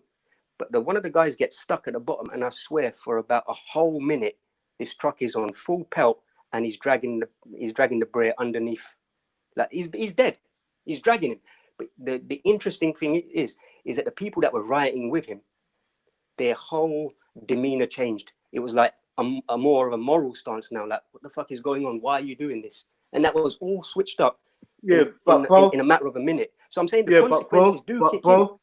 But bro, the thought of the consequences that's what happens. do kick in. Don't forget. What I won't do. What I will say this though, if all this bullshit brings the people to fucking together, yeah. What's it saying? It's that, bro. I'm a strong believer of power of the people, bro. When the people unite, we will change this thing. Get me? We will change the whole dynamic. How that unity is achieved, though, Rambo. It's how that unity is achieved, isn't it? That's why there was a question posed. Man, listen one sec. There's a question posed this morning, man. And the question was, should we fight or pay for our freedom? You get what I'm saying? And I don't want to fucking think about the other one, but it might have to be an option now. Do you know what I'm saying? Because other communities are paying for the freedom. They've got laws where you can't abuse them. Like, we need Afrophobia. Someone can take you to court. Hold on. How can you pay for freedom? That's your innate right. Like, basically, so what you can do is you can lobby like what other communities are doing, and you can go give them money. Bro, yeah, I'm trying to. Yo, Fred, get that out of your head. You could never buy your damn freedom. It's just that what they said to the slaves, isn't it? Yo, you come into here and you be free. You do this and you be free.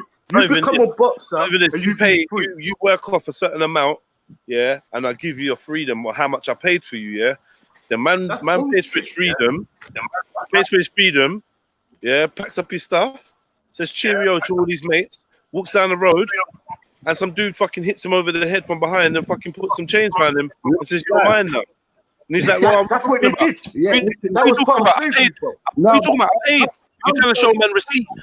Man taking your receipt and man's ripping it up. Like, yeah, all right, cool. You can't pay for freedom. Yeah, but you know what? They can't do that in the Jewish community. Because the Jewish community pays so much. They're allowed to have their own security. Yeah, so but no one can touch them. hold on. But are the Jews free? Freddie. Are the Jews free? Are the Jews free?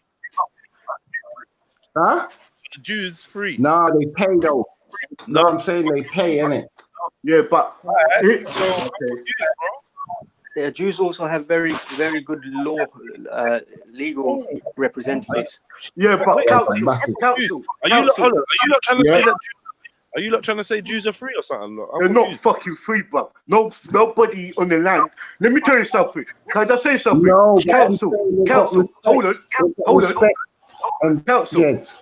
They got anti-Semitism. We need Afrophobia right away. But Freddie. Let me explain something to you. Yeah, there is no nation, yeah, on this earth who is free. You might got a government handout or government government deal, but no human being is fucking free. And I ain't believing in that crap.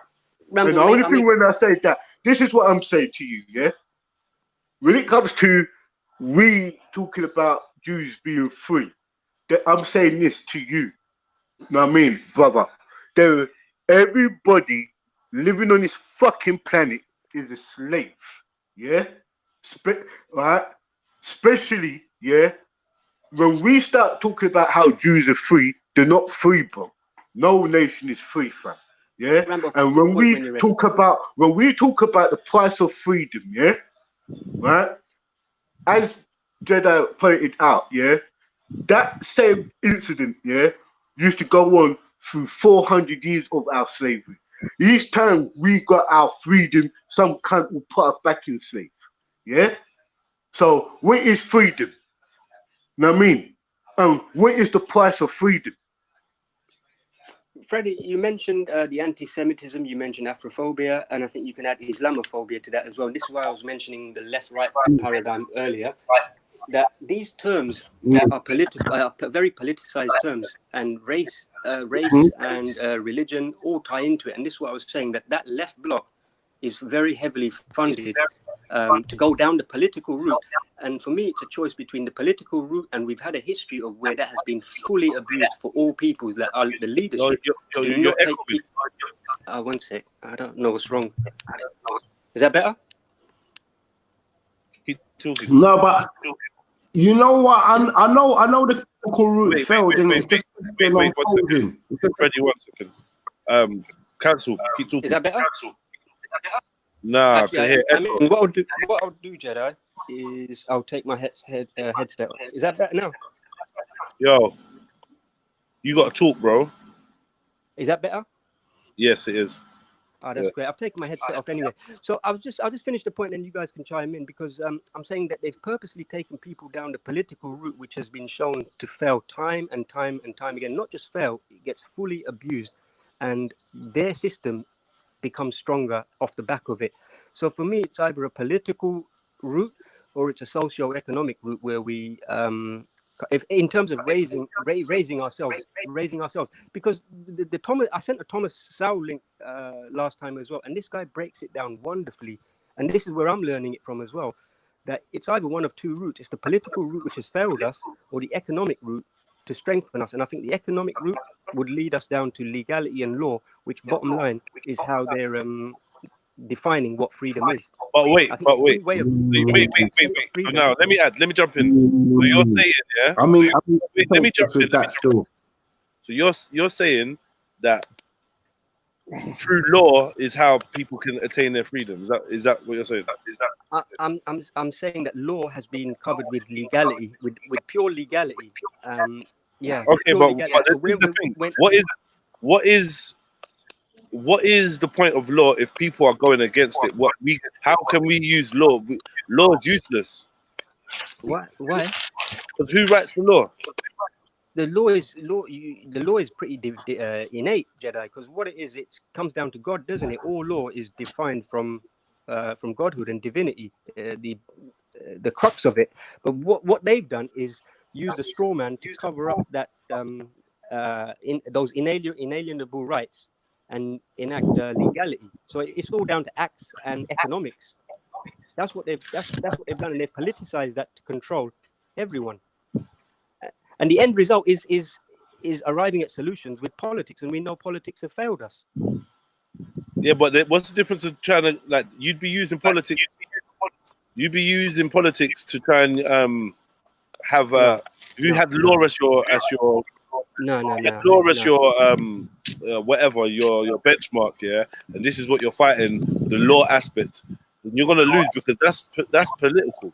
No. See, what I'm saying is minimalizing and going back to what law really is. Basically using our own inalienable rights, and forgetting the legality aspect of it, because the legality combines with politics. Okay, and there we you get go. fucked over each and every time. There you go. So it boils down to the straw man. They're using our straw man. They're using a setup that they've created where we think that we are represented by that straw man. And I think we get fucked over each and every time. Right. I've got to agree with that. Do you know what I'm saying? But I'm saying that the only way one last thing, Freddie. Let me throw this into the blender, yeah? So you think that the powers that be are going to allow you to operate within your sovereign rights, going against their proxy laws or their fake legal policies and statutes and shit? They're not going to defend that with violence? They will. They will. Check this out. All I say is it's a real. But at the same time, we can gain a respect, though, Jess. Do you know what I'm saying? Because if we tackle them with their own law, and plus we pay into the system, because I'm just looking at it from a devil's advocate. I would never want to give them a red cent. You get what I'm saying? But obviously, I'm just looking at it from other societies, innit? If we paid into it and had representatives and delegations moving our thing forward, and Afrophobia was on the agenda, where you couldn't try and degrade us, whatever. Because I can't see a curly person, a Jewish person with curls, getting his neck squeezed out like that. I couldn't picture it. Do you know what I'm saying? Because there's no law. For me personally, one thing I'm happy to say on record is I have no interest in participating in this system in any way, shape, or form. That is not an end goal. Exactly. No, definitely. It ain't for me. Now even you saying Afrophobia is pissing me off. It's a political term. I ain't even got Afro. You're already decided. You get me? But I'm gonna have to run for Loxphobia. You get me? And then my brethren. Violetophobia.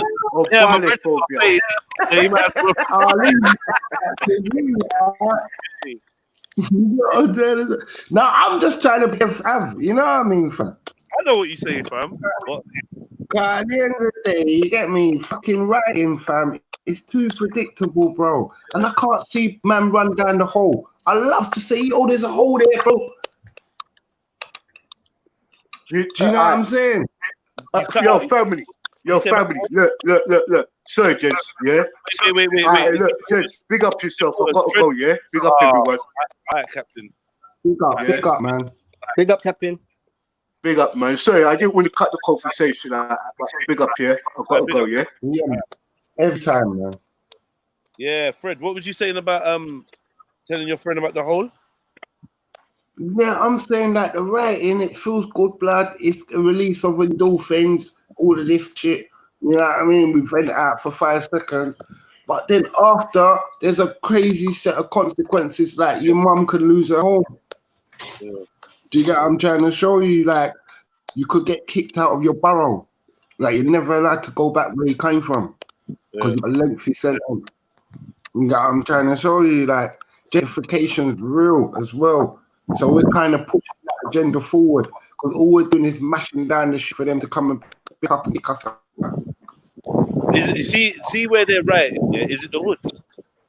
Like in America, are they Yeah. rioting in their neighborhood? Or they where are they? Like, I'm not gonna lie, I don't know enough about it, fam. I'm not gonna lie. You know what I'm saying? Yeah, because I they could did be see showing them us attack. areas. They could be missing out areas and showing us exactly the images they want to target us with as well, to raise those emotional levels. Because guess what I've been doing? I've not been looking at none of the feeds from CNN or none of that because I know that's propaganda straight away. You get me? I've been trying to get to people on the ground, like like little speeches on the ground and that, because I know them people care more. Do you know what I'm trying to show you? Even if they're a police officer or police officers behind them, at least they care more. You get what I'm saying? Rather than just watching CNN pictures of a man fucking putting his hand up and a fucking man running out of JD. That ain't showing me nothing. These guys are wizards in that aspect. They could, I don't know. You're right, Freddie. You really can't judge from a screen, what is going on in terms of coverage anyway. Because places are burning, but then they're also setting up staged like sets where it's clear fakery. You got the correspondent there, and it's a stage setting, so they're showing us that as well. Have you seen the one where have you seen the one where the protesters apparently they turn up and there's like stacks of bricks outside this glass building? Yeah. And this is it. They've orchestrated it exactly like they've laid up the weaponry. They've laid up stacks of bricks. So someone's gone out, made sure those things are there. And even in those settings as well, I've seen people getting paid. Like one man was paying another man, pointing to the bricks and saying, "Look, here they are. There's some that way." So there are people in those settings that are directing the whole scenario. Like there are people telling those writers exactly how to do it as well. Yeah. So I'm saying there is payment for this. There's monies involved. Yeah, 100%. 100% people are being paid. Provocateurs and that, Yo, Radar, Wagwan, you got nothing to say, fam?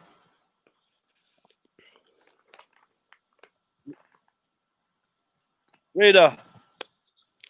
Anyway, man, big up everybody in the building. Hit the like button. Yo, I didn't know the thing was muted still. Wagwan. It's there.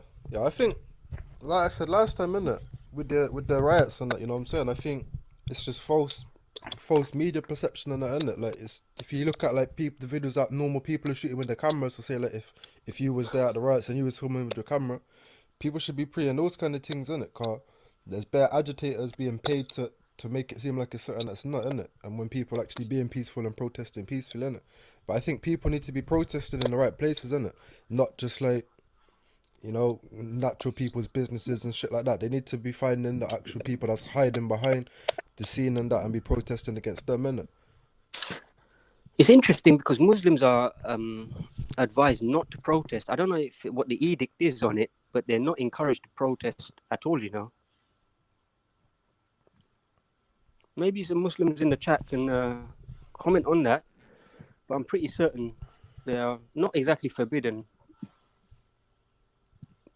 They're not encouraged as well.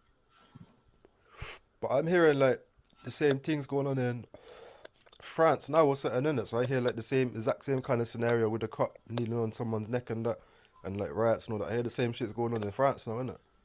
Let's say it's scripted. It's mad, man, because last year there were organic riots all over the world, and they've just flipped it.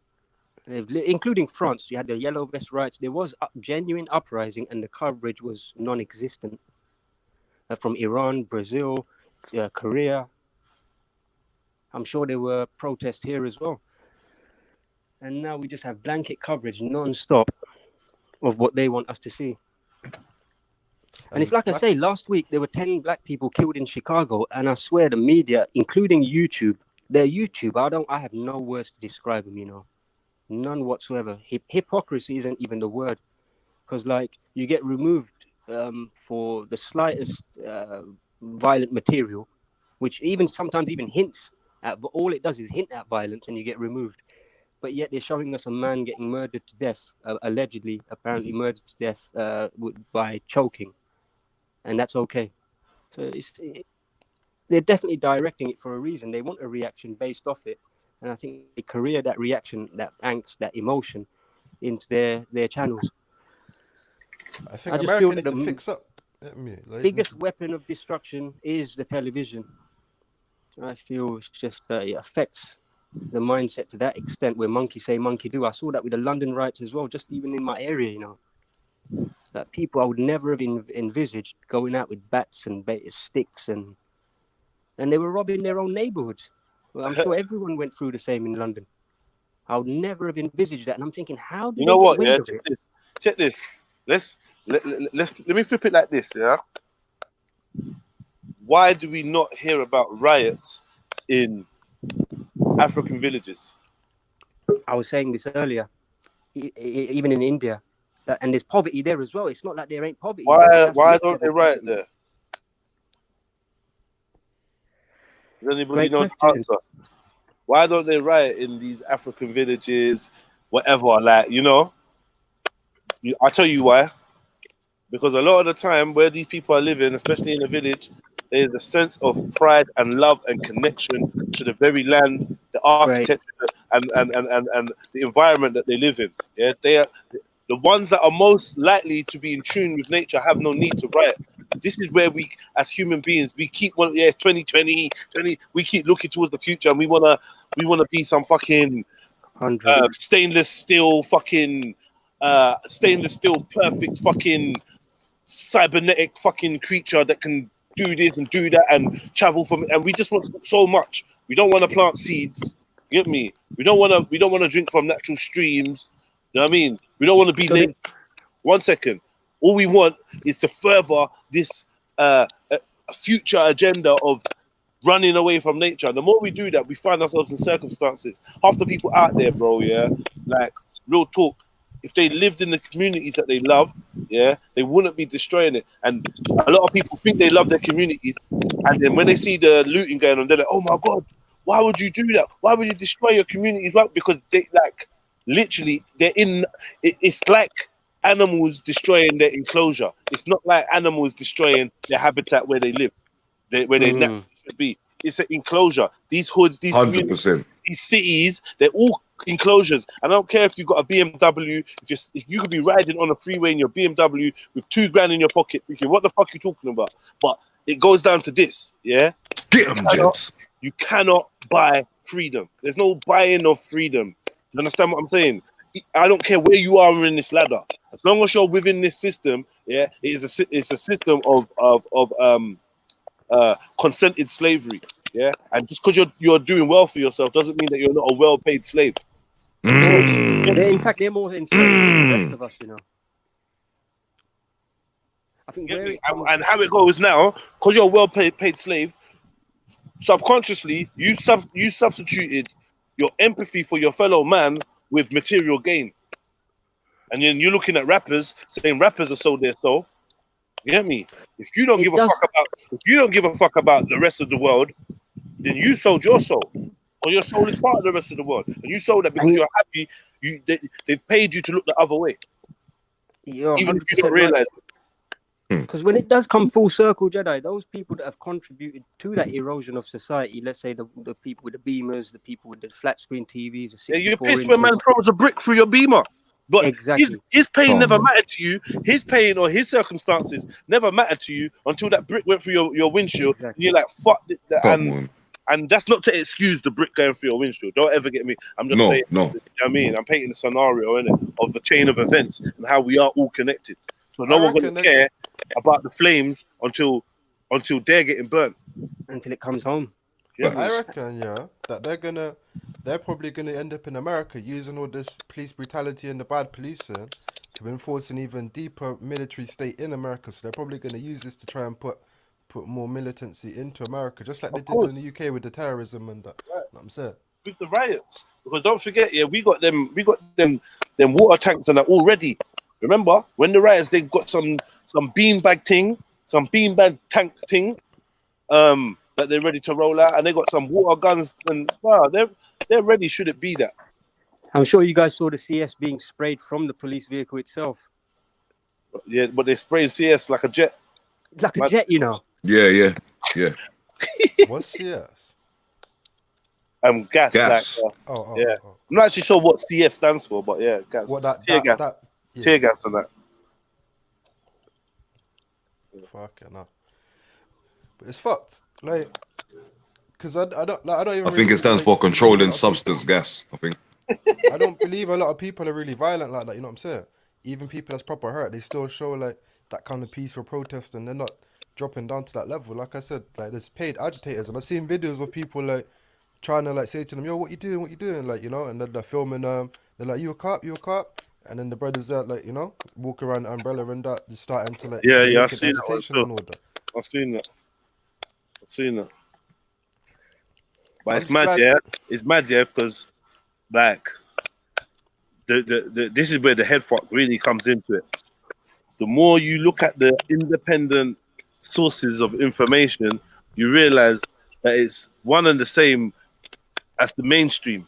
They've created a whole fiction, yeah, that is the independent media, and really there is no independent media. There's one or two man that get 10 views, 50 views, whatever. The thing's locked down. If something goes viral, it's because the machine has allowed it to.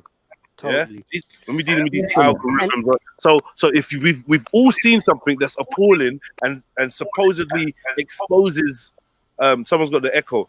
If we've all seen something, yeah, in our own homes, on our phones and stuff, that supposedly exposes the ugly face behind the mask of the system, yeah, but we've seen that information through the system, and what makes you think that it's not the mask slipping, it's the mask being removed to evoke an emotion? What, like, do you know what I mean? Like, why do we think that we suddenly stumbled across this thing and it was filmed? That, bruv, things go viral because the machine allows it to. And the way I know this is, yeah, the swiftness that they have to take down material that they deem to be improper or sensitive or whatever is ridiculous. Yeah? I put up a video the other day, yeah, of a girl dancing to one of my songs, and she had a short dress on, and it may give you the impression that she was nude, but she was not nude. It's called implied nudity. Yeah, this is not. I didn't invent this. Yeah, implied nudity. You got the man standing in front of the fucking bowl of fruits, the woman standing in front of the leaves. Do you know what I mean? And it suggests that they're naked, but there's no proof that they're naked. Now I'm getting things like that taken down because their machine has seen bum cheeks of a woman and been like, right, yeah, she's naked. So they have full control over the thing. You get me? They're going into post from a year ago talking about I can't use the word like tranny. Yeah, I can't use the word tranny. Like, why can't I not? What do you mean? Oh, it's derogatory, very rare. Oh, you can't. I had another picture alluding to certain These words are in the English dictionary. Sorry to cut you, bro. Go on.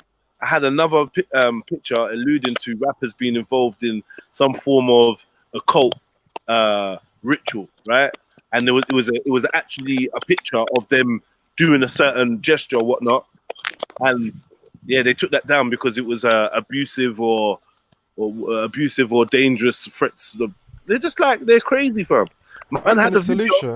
Man had a video, yeah, of them looking on a 20-pound. I had a video of them. What's all that noise? Mute your mics. Radar still. Yo, mute your mic. Mute your mic. Not me. Mute your mic. Mute. Yeah, I had a video. If it were you, then it was Fred. Of them looking on a 20-pound note, yeah, and obviously seeing some certain correlations, certain things on the 20-pound note. They took that down, saying that it was encouraging violent acts. How? It was to do with Corona and to do with 5 grams. Yeah. How was that? Where's the violent acts?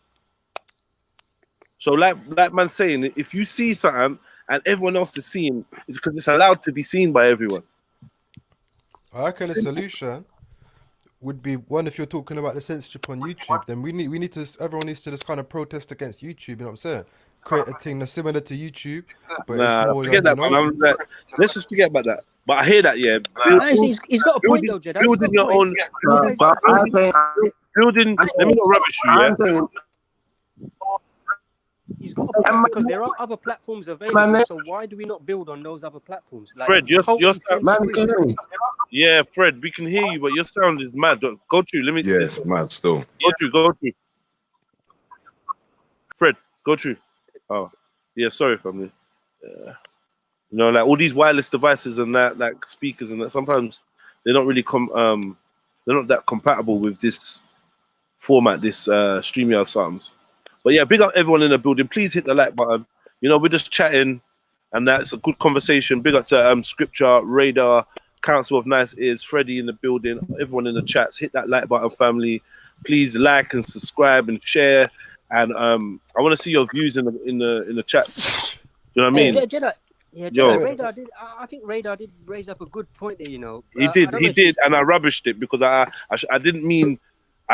Basically, what I wanted to say was, yeah, I agree with you, but let's stick to kind of the dimension that we're dealing with. Let's not get caught up in creating our own social media platforms. I more wanted to talk about the current events of what's going on and blah blah blah. But that is it relates though, blood. It relates because what if the first step to change it?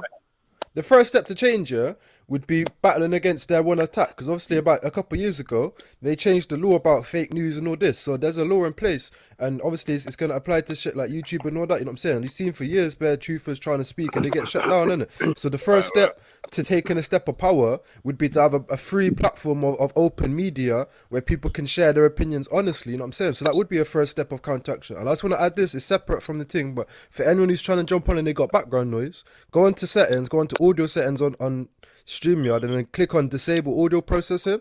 So that will stop the echoes, and it'll fix the audio control a little bit in it. So if you haven't got that setting, click that in it, and hopefully that'll fix up the audio quality. sick. Big up for that, man. Yeah, that's a good tip. Okay, go check. We say disable audio processing. No, click audio. Click it. You should probably not click by default. So if you go on cam mic, click on audio, underneath speaker, it'll say disable audio processing. So tick on that. Okay, yeah. Cool. Yo. Literally takes that the background. Man. Big up Radar for that, man. Come on, man. Okay, just done that as well, Radar. Thank you, bro. Nice. They will shut that down now. Not sure what they're talking about out there. I think they're talking about what Radar was just saying about the social media, the free social media platform where everyone can. Yeah. Why is that? They're gonna shut that down. They're gonna fuck up the traffic because what? Because it's on the internet, and the internet's not truly autonomous. Because there's a thing. I remember YouTubers, big YouTubers. They were speaking about this years ago, innit? And they made a YouTube, like a new YouTube, and they're talking about you get more pays because they've kind of bun out the advertisers and all that. Because the advertisers are just taking the piss out of big YouTubers, innit? Making it so you can't get paid and that, innit? And obviously with this, the new platform, you get more money and that from your videos as well. If you got a little following, you get a lot more money, innit? I just feel that it's important you know the on name an of it? information level.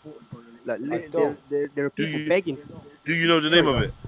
I could find it, but I made an account, but it's one complicated name, innit? And it's quite complicated to get on, innit? I think it works on like Bitcoin or something like that. I got one as Can well. man, Yeah. I got one as well, and it's totally censor free. Nothing whatsoever. The only thing you not advised is porn. That's it. Like you can play your movies, and it's helpful because I find myself completely restricted on YouTube. There are subjects I can't even open up. Literally, I can't talk about Nazis. I can't talk about Jews. I can't talk about historical revision because all them things get swiped, and so I feel very restricted. And so there's one called TrueTube, TruTube, and it's Dreads up in America. His wife created that, and they're begging for people to come on there, like literally, please family, come on and do your thing here. But it's just getting minimal numbers, and I think it's because people that are on YouTube are actually addicted to YouTube because of dopamine, like the feedback loops. They're addicted, and me included as well. But it's the awareness of it. And once you're aware that this is going on, and you're being compelled to just tap the play button and that red symbol, then at least the awareness is there and you can do something about it. But yeah, TrueTube.com is a wonderful platform. It's like YouTube in 2006, and there are absolutely no restrictions, no censorship whatsoever. All right. Freddie, what are you saying?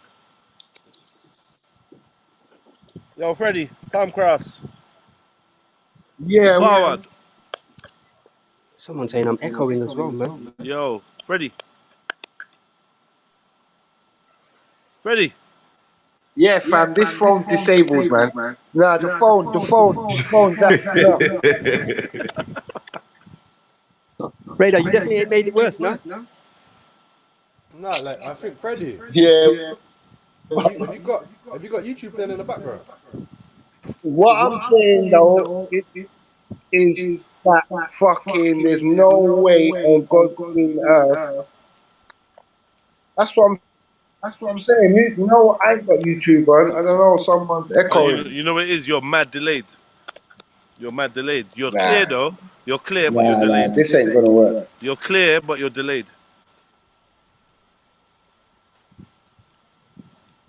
And this could be interference. Yeah, that's what it is. This is the break up the conversation. You just know that, yeah.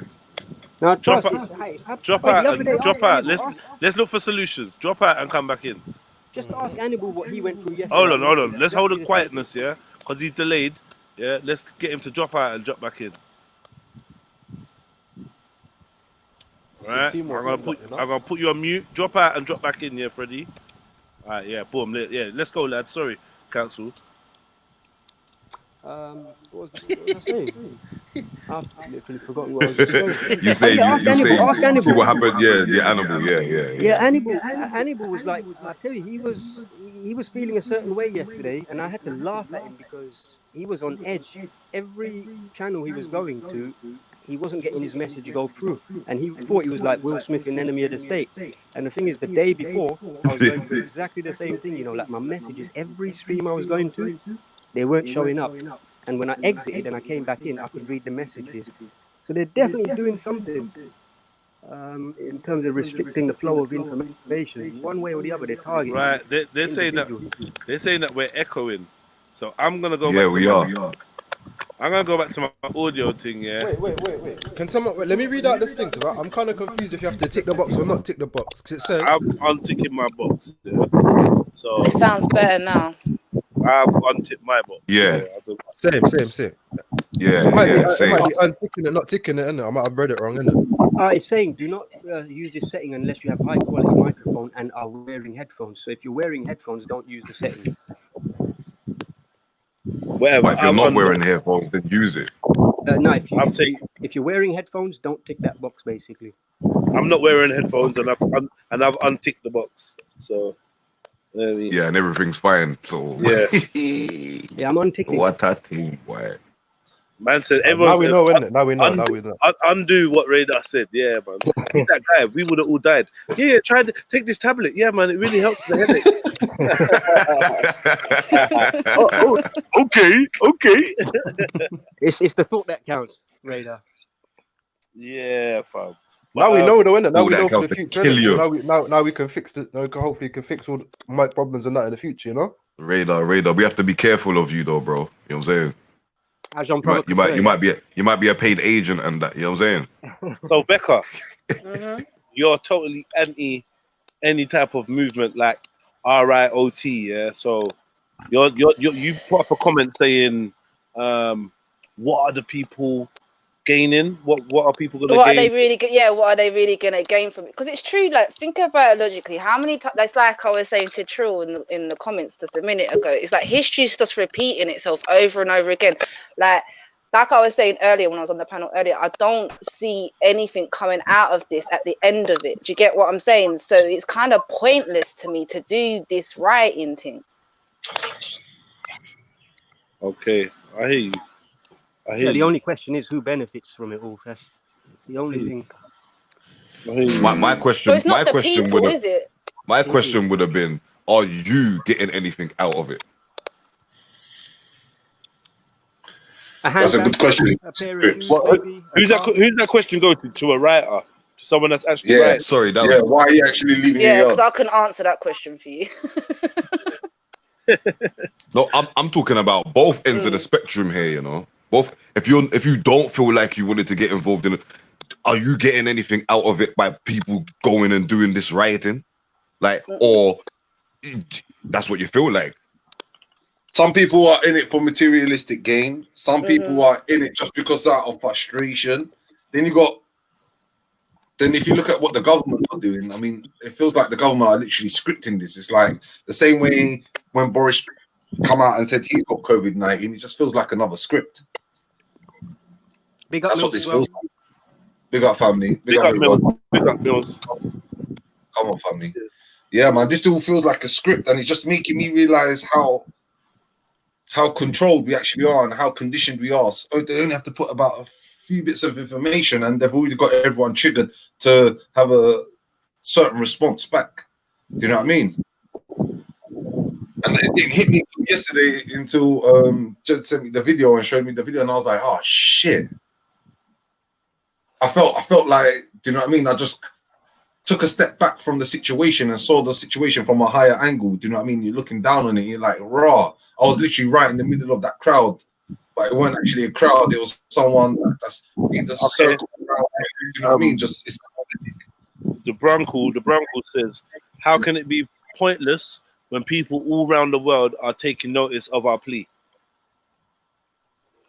But people, this has been going on for like how many centuries? Like people have been noticing the plea, but then after a few months, people forget, and then something else happens, and then another riot breaks out, and then people are aware of it again. It's just history that keeps repeating. Like it needs to be changed. So what are you saying? Are you saying that they should do nothing then? No, I'm not saying not no do point. nothing. No, not at all. I'm not saying don't do nothing. Do something. I can't tell you a solution in it. But what like, are you saying? What are you saying? Wait. What are you saying in scripture? Should they go and teeth trainers?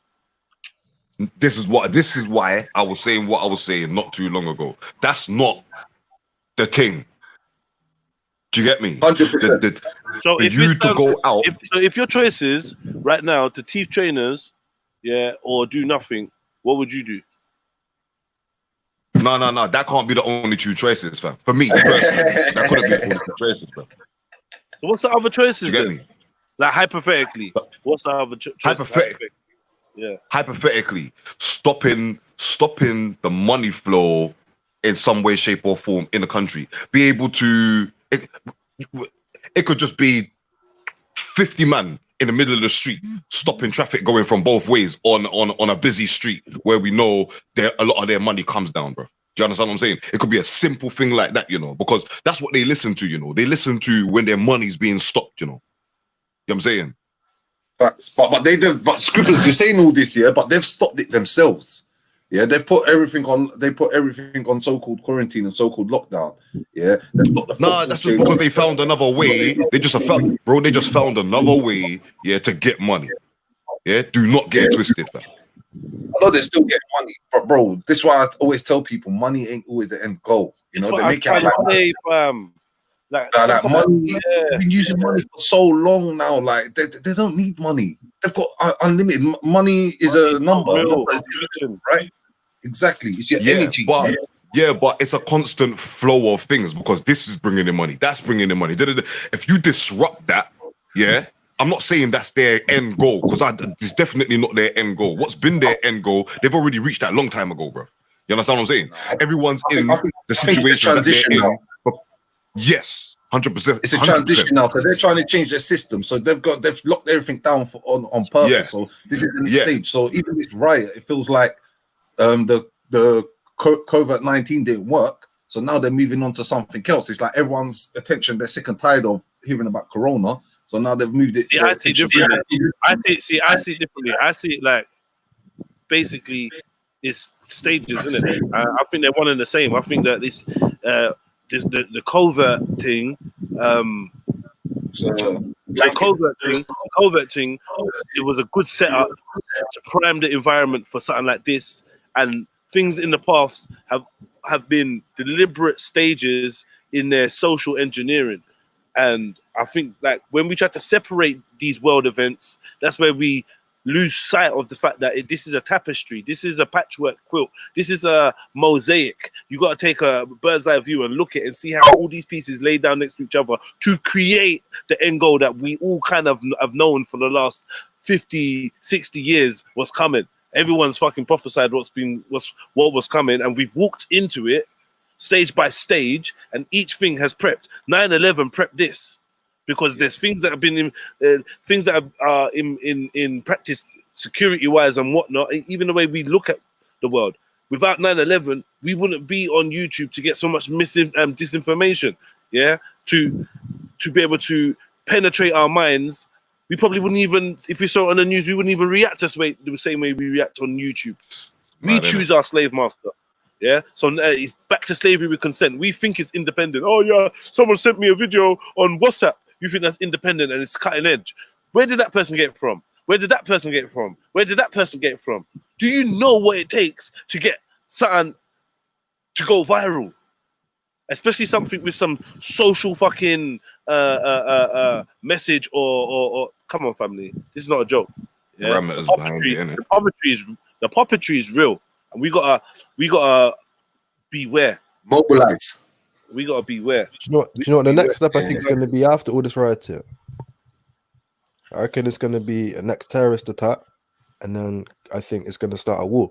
Like I've seen the video. I didn't want to speak about it. Yeah, have you noticed? Just hear me out for a second. Have you noticed? Yeah, there's never a terrorist attack while all this shit's going on. With all the amount of people that's on road and people have literally and I'm saying I'm so glad that it's not happened. Yeah, I'm so glad.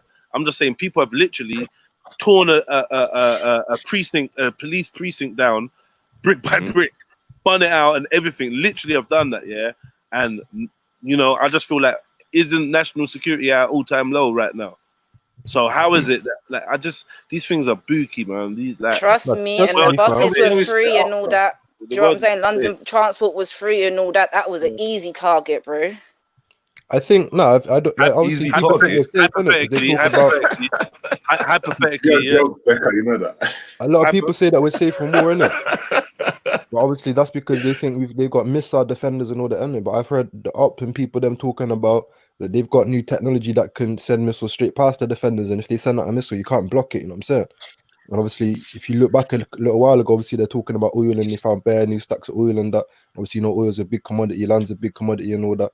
So that's what the next step I reckon is going to be. You're going to hear in the next month or a couple of months, you're going to hear like terrorist things and you're going to hear war and threats. Oh, you know what? Yeah. You know what? We know that let's make it like. Let me make it clear. Let me make it clear. In my perception, yeah, that money and power are different. Money is a tool used by the powerful. Okay, you understand? Money and power are separate, and so when we look at like world events and that, because we've been trained and indoctrinated into this materialistic perspective, we naturally look for people's motives to be a financial gain. Yeah, but there's things that are greater than money out here, and power is one of them. Yeah, and when you hear things talk about oil or they found oil here or wherever, this ain't about papers. It's just about power. It's just because the capabilities that these resources can bring you means that you'd be hard to govern, innit? Have to keep you in a certain position to govern you. But that's all it's about. I mean, these resources are in the land, and men can go and get that free. Oil is free. Gold is free. You get me? Don't let them Water is free. All these things that they chat about, all these rare diamonds, everything, it's all free. All of that shit's free. So I would pose the question then, Jeds, yeah? Why is everybody out here working and paying for those things that are reportedly free? Because of tradition. Because of tradition. Tradition is a very important part of the human psyche that's been tapped into, right? And I remember growing up listening to the tune, everybody have to work. Yeah. Everybody have to work harder. And that ethos is installed into the English man, the African man, the Asian man, the whoever, yeah. A man has to get up and work. You have to go work, and it's my dad worked for 60 years, and I'm proud he worked night and day. My mum worked, and this is the levels of what we've put servitude at, what we've put toiling at. We put toiling at the apex of human achievement. Somebody that works their whole life is somebody to look up to. My brother's dad died, and he's giving his eulogy, and he's just talking about what a hard worker he is. Yeah, because work is put like this is not about personal development. This is not about spiritual development. This is not about like none of that. It's all about same way like, oh yeah, I got a degree, and everyone's gonna cry. You got a degree. You throw up your little Masonic square hat. Like, yeah, I got a degree, and it's like we've for a long time forgotten what was important to the human.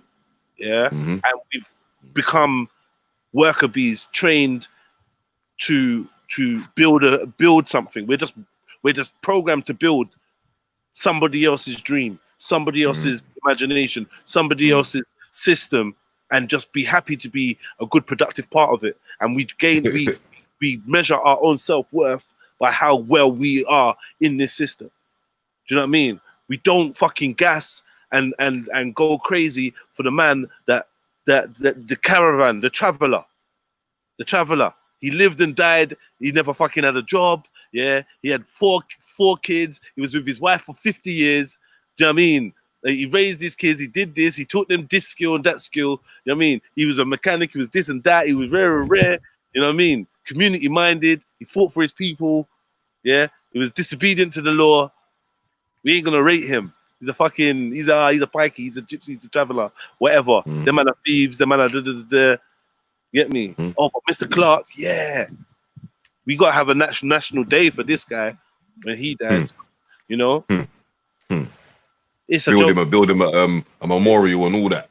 It's a joke thing. So like I said, the more I see a good picture, I'm gonna draw it, I'm gonna recreate it. So basically, even though it kind of dealing with evolution, yeah, but it had like, you know, that the evolutionary steps, the man going to the monkey going into a man. Like about 4 stages or something, yeah, like walking upright and whatever. You know, recently it's been adapted a lot, like people going from, oh, we used to wear baggy jeans to now wearing skinny jeans. Oh, we used to be, the women used to be ladies to being forts, whatever. Yeah. There's one where it's like you've got the monkey, and underneath it you've got a tree. You get me? And then you've got a fully blossomed tree. Then you've got the next stage of the monkey slightly straightening up or whatever, and you've got a tree with slightly less leaves, and it goes on until you get to the upright man, and it's just it's a bare tree, branch, a shell of a tree. You get me? Yeah. And basically indicating that as we quote unquote evolve, we are evolving away from nature. We're evolving away from our unity and unison with what is, and personally we're evolving away from our natural state of being, like inwardly, and becoming a synthetic like parody of what we actually should be. Like that's why you get things like fake outrage, not fake outrage, what they call it, selective outrage. Yeah, where it feels to me that it's being chosen when and where we want to ride out and mash up shit and protest, and where it's being you given set times where it's been selected for you to be pissed about this. Oh, today's Tuesday, and today you're going to be pissed about a Dove advert. Tomorrow you're going to be pissed about H&M. Next week we've scheduled in Sandra Bland, and this is your pocket of time to be pissed about it and create some hashtags, get your merchandising, get your hats and you get me, your pictures and your hashtags and shit. Yeah, do a 50-hour live stream about it, whatever it is, you know, Instagram live, do a cinema, make your money off it, you know, and then we're on to the next thing. The amount of rappers I've seen run to the booth, and I get it, it's art and rare, but now this is all it is. Let's see who can make the best rap about the fuckery just happened, and let's put it on a website that is funded by the system. Like, we all gonna have to do it, but the reality of it is actually absurd where we're going. Fake Yeah, outrage. Like yeah. I said, we don't want that. And I've said this, and I'll say this for 50 years, fam. We do not want to escape the prison. We just want a comfy cell. Get me? Facts. We just want a comfy. The warden is like, "What? You trying to get out?" Man's like, "No. I'm just saying, can I move to that landing over there? It's got like, you get me? It's got a view of the sea and shit. You know what I mean? And I you could get do me? with some padding. Yeah, I could do and with some padding right now. the sun comes in just right, and I'll be next door to my brethren. You know, I've been saying this for how long?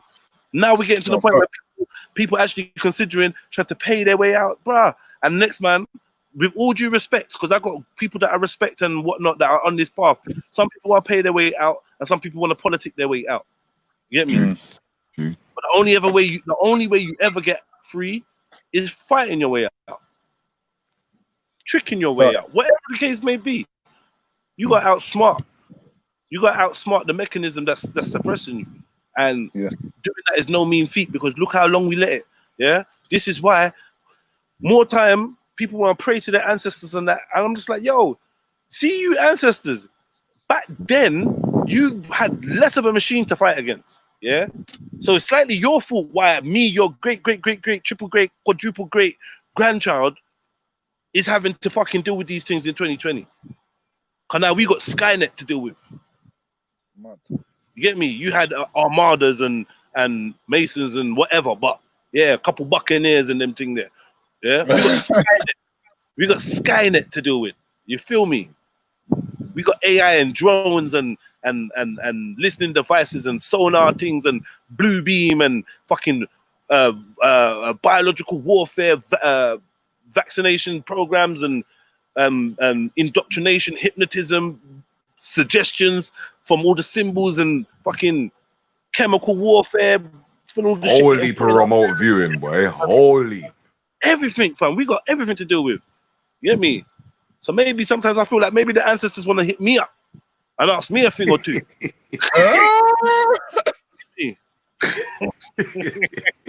Might want to be asking me for some advice right now. You get me? You get me? I don't know, man. I don't know. No, you do. This is what it is. Put it this way. I don't ask a man in jail how to stay out. Well, I definitely not answering a man that died in jail how to stay out. How to get out. I mean, yeah, Jed, what I wanted to ask, yeah? What do you think about? Good. What I wanted to ask about is the video of the Chinese demonstrators, the way they were moving and the way they were acting. All right, the way that video, straight psyops. This is what I'm talking about. Yeah. This is why I haven't even spoken on that video, because that video is straight psyops. Why? Who sent me that on WhatsApp?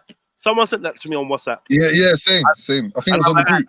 Yeah, and I'm like, cool. But then I started to think, where did you get this from? And who sat down and made this? Who sat down and made this and it got to me? Jedi, you know, my phone. Who's got my number? Black. It got to my phone. How? I see it on YouTube. I see it on Instagram. None of this ain't no problem. It's blatantly like calling. What is it? An induction. Let's key stage 1 of wilding out. How to do it. Get me what? This is what they did, and they did. This is how you deal with a tear gas canister. Yeah. What? Already fucking. And it was mad information. I'm not gonna lie. There was some good information there. Yeah, but it's like, 100. Why is this being put out? Come on, fam. A couple days later, you see what's going on, and you know what it is, man. You know what it is, right? I hear that there's something going in. They're about get me, and I'm saying if anyone's gonna be there, take care. You know what I mean? And for God's sake, fam. Like, Corona's out there, innit? Yeah, cover your faces. Wink, wink, nudge, nudge. I don't know why I'm going in America, but these people are still. 12 months time. We're gonna know what jail to go and visit them in. Yeah, I see one chick like she jumped in a car. You can see her jump car. Out the car, in the car, out the car, and then gone back in. Face all out there. I'm like, aren't you worried about Corona? I swear you're supposed to be covering your face. Why have you got your face out there? Like, people are filming. Corona, but anyway, your teeth, so you're probably not that smart, innit? You're probably not that smart, man. You should be thinking like Corona, innit? That's all I'm gonna say. cover your face in it. Like, so I'm saying, don't forget, there's viruses out there. So when you're out and about, keep a face covering with you. You know, keep yourself Wink, safe. wink, nudge, nudge. Yeah, but you do realize that's not going to prevent you from catching it. You know that, innit? Yeah, it's true. You know, it's true. Becca's right. Becca's right. So whatever. Fuck fucking sake. No. She's right. She's right. You know what? Forget it, man. Forget it. Yeah, man. Forget what I said. Hey, listen. I was gonna say a minute ago, like, yeah. And I'm glad you went where you went in terms of everyone just wants a comfy cell, innit? Yeah, because like, if everybody really actually cared, no one wouldn't be going work right now. You understand? There wouldn't be no work to go to right now. Yeah, because everyone would be like, no, like, if you're telling me that this thing is out here, that's the first excuse that everyone should be using. Yeah, you told me it wasn't safe to come outside. You told me it's not safe to go around people. Now you want me to go back to work. Yeah, but this is the thing, Scrippers. People are at the mercy of their jobs, bro. Sometimes you get some people at the mercy of the jobs to the point where the manager will ask them to stay another day or stay extra hours, and if they say no, they don't even get favoritized. They get penalized for it. Do you know what I'm saying? So now if you got people that don't even know where their meals coming or where their rent's coming from, they're at the mercy of the system. So the way they've interwoven everything with each other, it's like it has to be a setup. There's no other thing. It's just so pre-planned. It goes back to what man was saying about the whole jobs thing and it being like just like people mistaking working for living. Yes. We all doing it. You know what I mean? Man's just on their grind and man on their grind. It don't even sound nice. Grinding. You know what I mean? Grinding wears you down. That's not living. That's not blossoming. That's not that. You know what I mean? That's not fucking flourishing.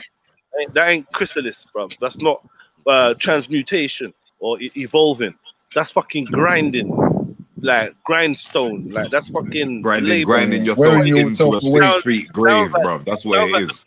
It sounds like the curse in the Bible when man got kicked out of the Garden of Eden. Is what it sounds like. You will toil the land, and you get me. That don't sound like the way he was created to live. Sounds like a curse that you're fulfilling. You get me? Grinding. It's called grinding yourself into an early grave. Grinding. I mean, yeah. And the thing is about it, is that like if we really want to see some kind of change, like that's the first thing that everybody needs to go. Yeah, like yo, work ain't getting reached until something's happening. Yeah, that's good for everybody. Yeah, if everyone wants to see change. Hypothetically, that would be great. I hear you. Or we're talking about spiritual work. You mean? See. Yeah. Don't do that. Right. Don't do that. Don't do that. Don't do that.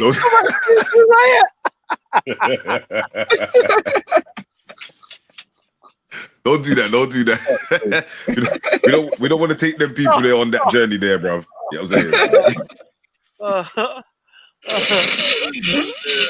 Yeah. Trust me. Instead of hypothetically, from now on, it's spiritually. You know what I mean? That's it. I like that. The new one.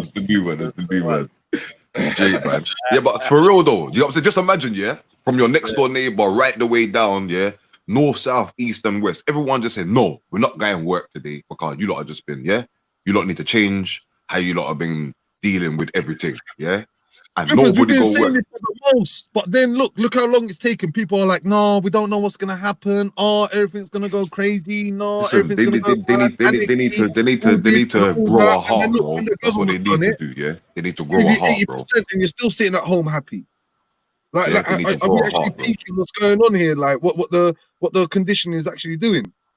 Like people, we come to the happy to be paying their TV license, bro. You understand?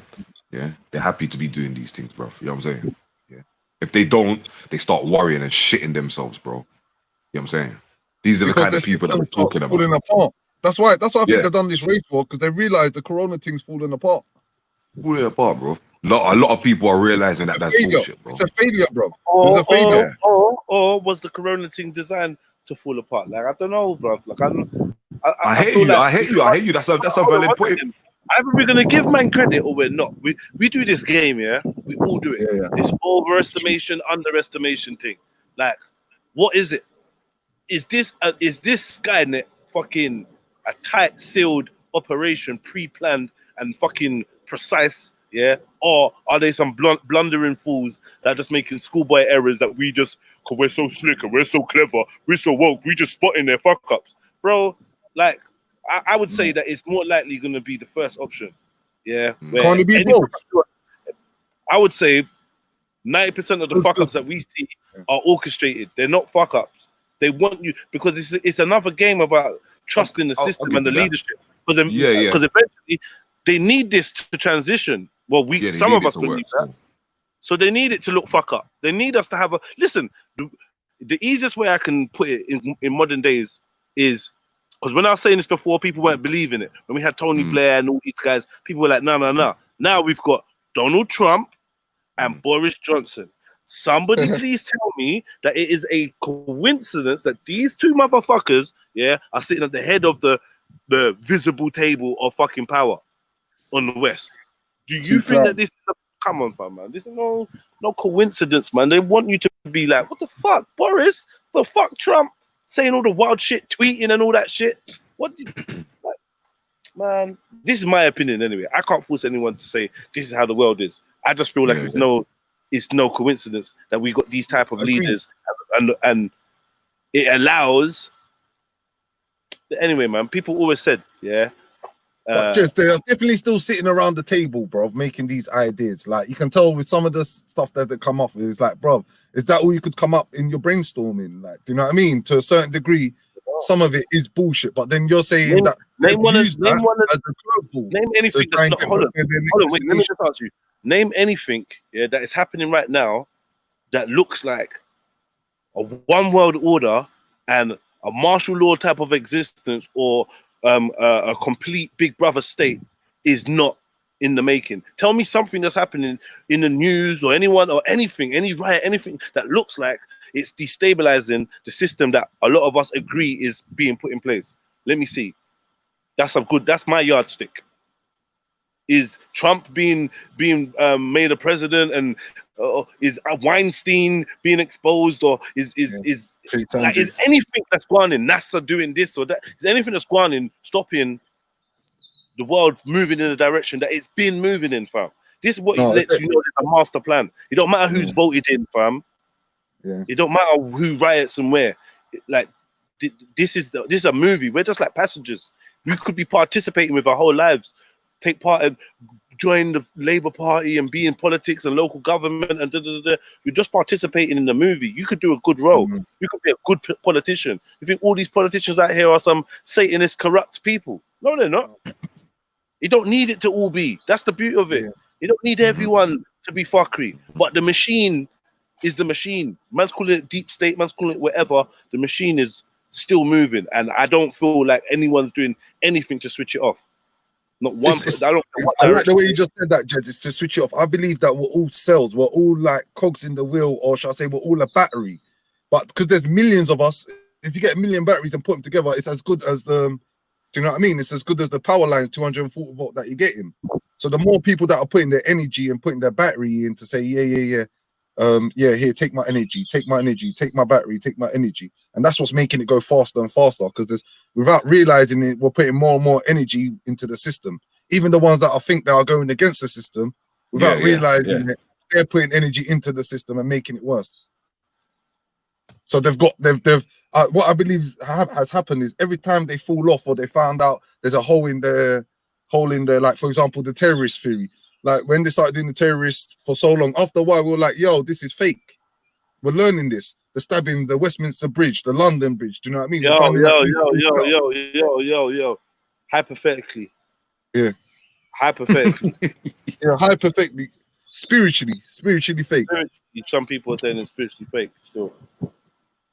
Yeah. Do you know what I'm saying? So every time that it's like it's an experiment. It's like putting a load of rats into a square box, bro, and doing certain things to them and see how they react. And the more they react, so they've been doing this for hundreds of years. So now that they've got a little chain, they just keep adding different bits. It'll be a terrorist attack, race war. I don't know, a child, or I don't know. They're talking about space. I wonder what people think Pearl Harbor was, or or the what's it? What do you call that thing? What's the other one? Hiroshima. There's many things. Guy Fawkes. Guy Fawkes. Many things, and all man. these things. The Great Fire of London started in a bakery, and the whole of London caught fire. On the fuck off, man. What's wrong with you, lot? Trust me. Yo. And if you look at it, if that London fire didn't have it, London burning fire didn't happen, yeah, London wouldn't be where they are today. Do you know what I mean? They wouldn't have been able to build what they wanted to build. They couldn't have reshaped London the way. I heard it was the biggest insurance job. But do you know what? I think this insurance job is another thing because they're always going to have the insurance job. That's just like a bonus to everyone. Everyone gets paid on top of what they're getting paid already. Do you know what I mean? If some shit goes down that we make happen, hypothetically, spiritually. Yeah, spiritually, yeah. If the man them spiritually ride out, yeah. I'm telling you, it's got a whole different feel. It smells different. You get me? It smells different. It feels different. They tried to I think that's what they done. Last time when the man them rid out spiritually, yeah, north, east, south, west, I feel like their attempts to contain that was to bring man onto the BBC. To try and to answer the questions that people out there may have been asking, like what was this about, what's going on, and you know what I mean? Like I feel like that was what there was an attempt to try and house it. So like, okay, we're gonna use you today, and that's all good. You're gonna get through, and you might even say something slick like, "Oh, don't call the police." Yeah, you got away with that 1-0. But guess what? Yeah. Now people are used to seeing people like you, real people, on here. They're more likely to listen to the next set of man or whoever else we bring on. You understand? So it's like, in a way, we kind of end up co-signing that platform. Yeah. Even though we feel like, it's a rebellious thing. What man? They let the man them on there. They fucked up. I hear that, but at the same time, it's like a part exchange. You co-sign that platform too. That's a perfect example of how organizations are co-opted. Yeah. They start off good intentions, organic, grassroots level, and then when organizations like BBC come in, you know it's going left field, man. Yeah, man. But I always did wonder, that what is Jedi doing on BBC? But that look on your face, I knew you didn't want to be there. No, it's not that I didn't want to be there. You know what it was, yeah? The look on my face. No, I wasn't miserable, man. No, you didn't. You didn't. You were quite. You want to hear what the look on my face was? Shut up. The look on the face was he wanted to spiritually bun down the place. What do you mean? Ramping. The look on my face, honestly, was like, you know what? Forget the look on my face. Go on, fuck off. I'm gonna go and go fuck off. I knew the man next to you was happy, though. I see the man next to you was very happy to be on BBC. Fuck's sake. No question. No. Let me just put myself on mute, yeah?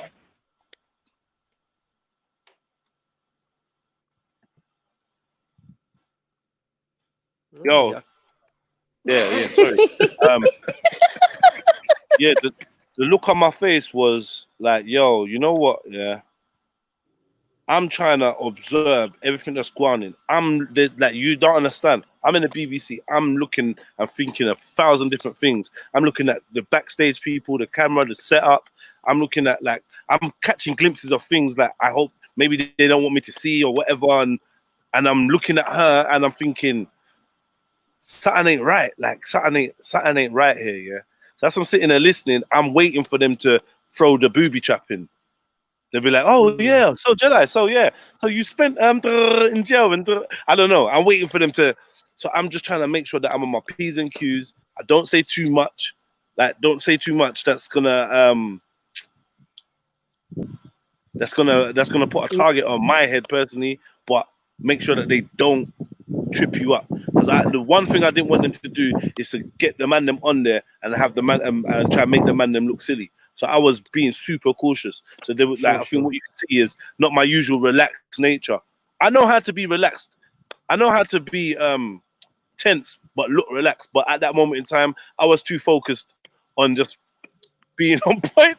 I was just like, yeah, you lot are snaky. What's going on here? What's going on there? What's going on there? You get me? But yeah, she tried to throw a couple lefts and rights, and she clearly tried to like use certain techniques to bypassed good points that were being made. She had backup people as well, like on the screen. I'm talking about what's her name? Derbyshire. Victoria Derbyshire, yeah. She had backup people as well that was chiming in from their homes, like on a video link. And at one point, I felt like one black sister that they had on the screen was kind of trying to like fight against man's point when we was like, yeah, like boom, we ain't really avoiding advising people to call the police when it comes to these type of scenarios. We're more trying to encourage them to become community activists and, you know, take part in their community and find ways to start solving their own problems. And that was the sly message, that was the powerful message that I was there to put out. That's what I'm at, like, and it sounds so simple, but when you break it down, it covers everything that we are talking about today and everything that's going on in the world. But it's put so simply, I felt like I could slide it in. Yeah, and that is, yeah, empower yourself. Yeah, learn the art of taking responsibility for who the fuck you are and where the fuck you are, innit? And the minute that you do that and you step into your adulthood and you come out of this childishness where you always have a guardian, someone that guards you, yeah, and you are a warden of the state. When you become autonomous and you become sovereign, you can determine your own destiny. That's literally what it means. You have the power to determine your own destiny, who and what you are and what you do with your time, what you spend your life doing. If you want to go into the mountains and spend your time in the mountains, you can go into the mountains. That's a life that you've been, that's a lifestyle that, you know, you're always told that you got choices. So many choices to do this and do that. But really what's happening is your choices are being limited because you're only thinking we are only thinking in one direction, a linear type of lifestyle, and there's many ways to live, there's many ways to exist. And as we move into the future where those options are getting smaller and smaller. Yeah, man. Yeah, They man. definitely have got us living linear. That's the word, man. From A to B, even from the calendar. It's because ancient cultures never viewed it like that. They always viewed cycles, but they've got us viewing linear. Yeah. You know what? In contrary to that, though, as much as they got us going linear, they got us going deeper into this rabbit hole, the further that our eyes are opening, if you like it or not, by default.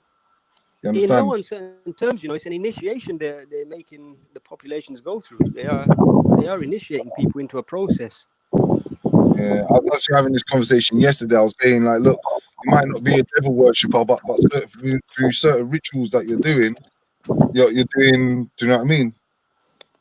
And it is all through the screen, you know. By default.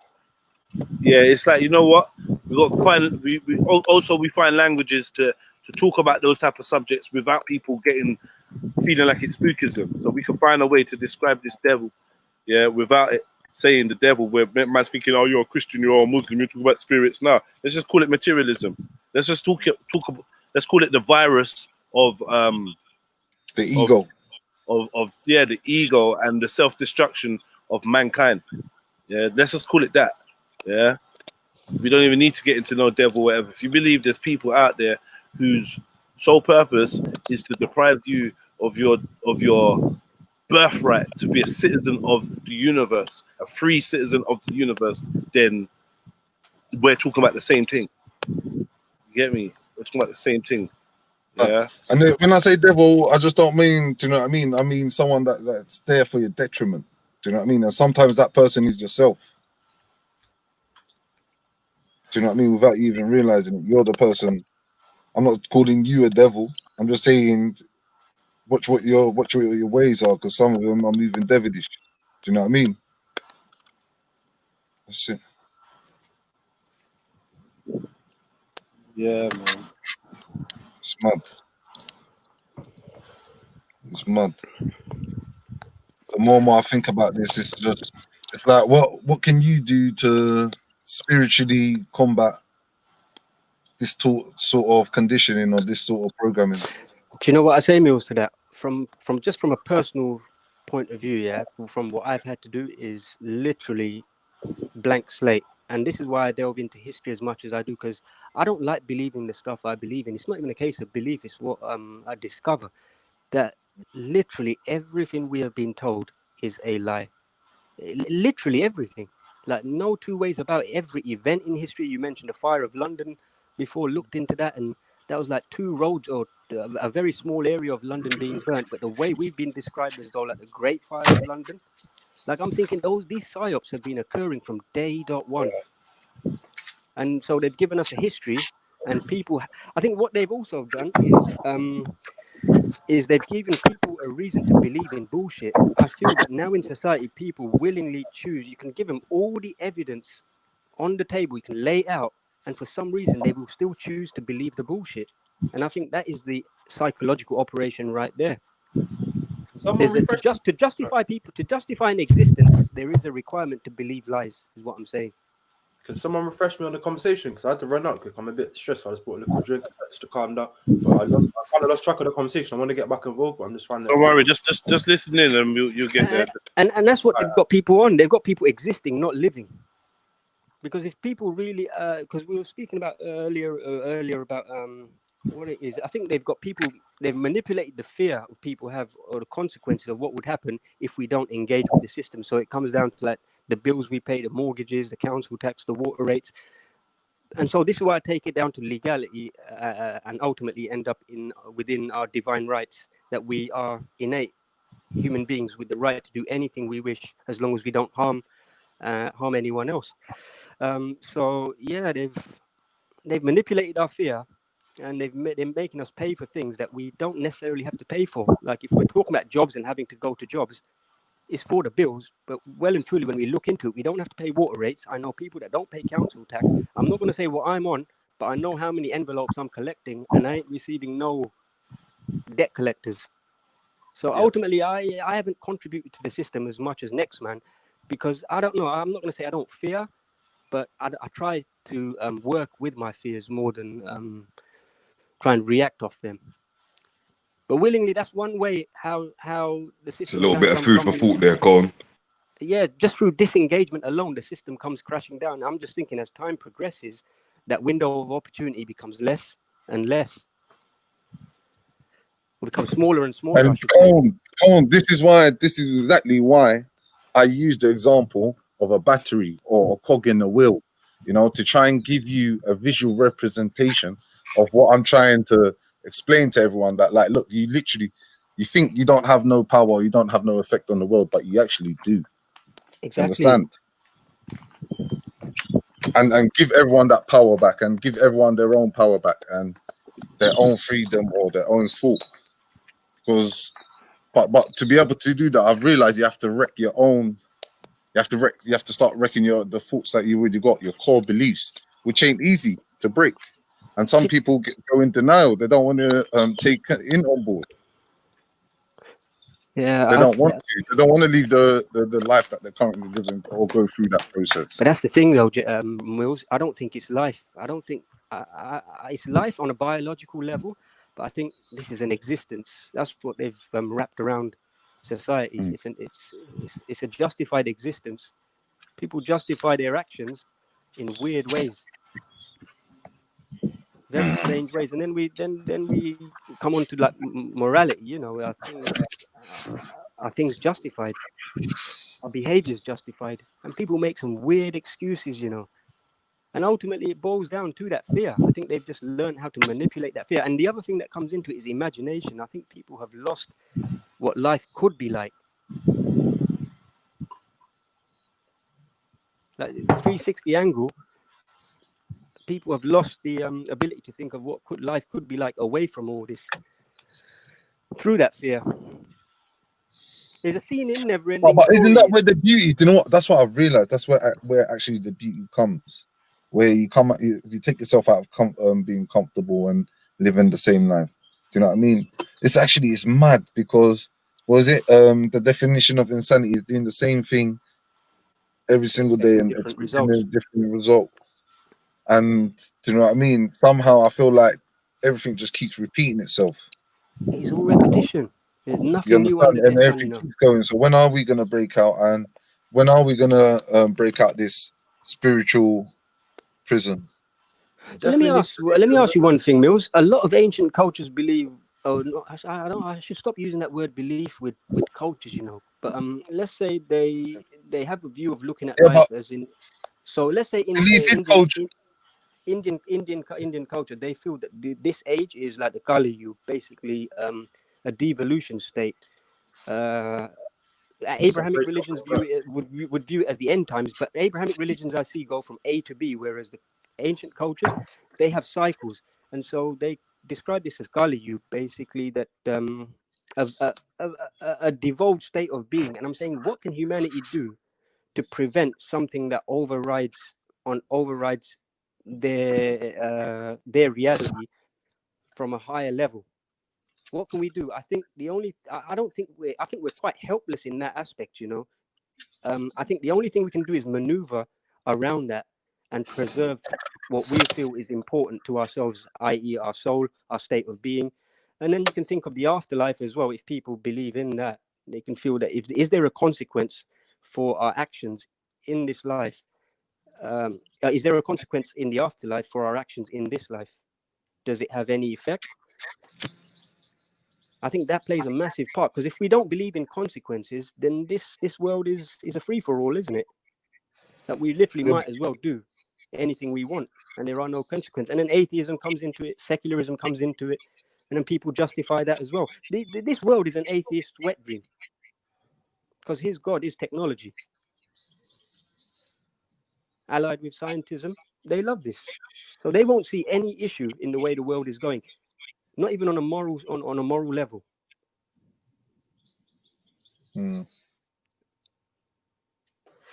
So you say atheism is what's causing everyone to become 100%. For 600 years, they've promoted nothing but atheism.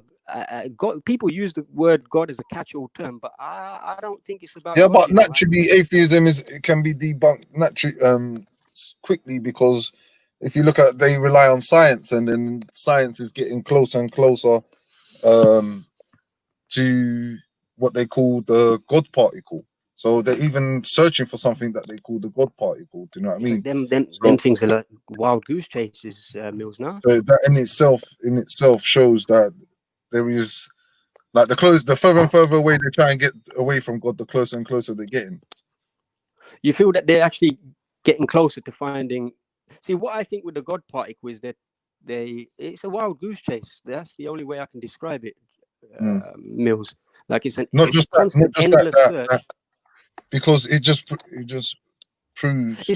How I view the God particle is how they're trying to find the gauge. The string theory makes me laugh. It's the funniest thing I've ever seen. If you see what they've used to describe the string theory, it's become ridiculous now. It looks like the old school, you know, your screensaver that you used to have on your Windows XP. Yeah. You know, the things that are the squiggly lines. It's ridiculous. They're trying to depict sound. And then the end result of all of that is a CGI drawing, and then bam, that's it. That's proof. Yeah. And that's the thing. All that people believe that, Cone, more than us trying around and saying that the Floyd, this rioting and this COVID-19 has been staged. Exactly. There's a lot of dissonance on that level, man. This is why I say people have a deep-seated requirement to just believe bullshit, and I think that comes from fear, or not addressing fear. I think that flight or flight syndrome is it's a real thing, you know. 100%, 100%. And this is where conspiracy theories get dangerous. Uh-oh. I'm just saying, because you know there's going to be a conspiracy theory to this.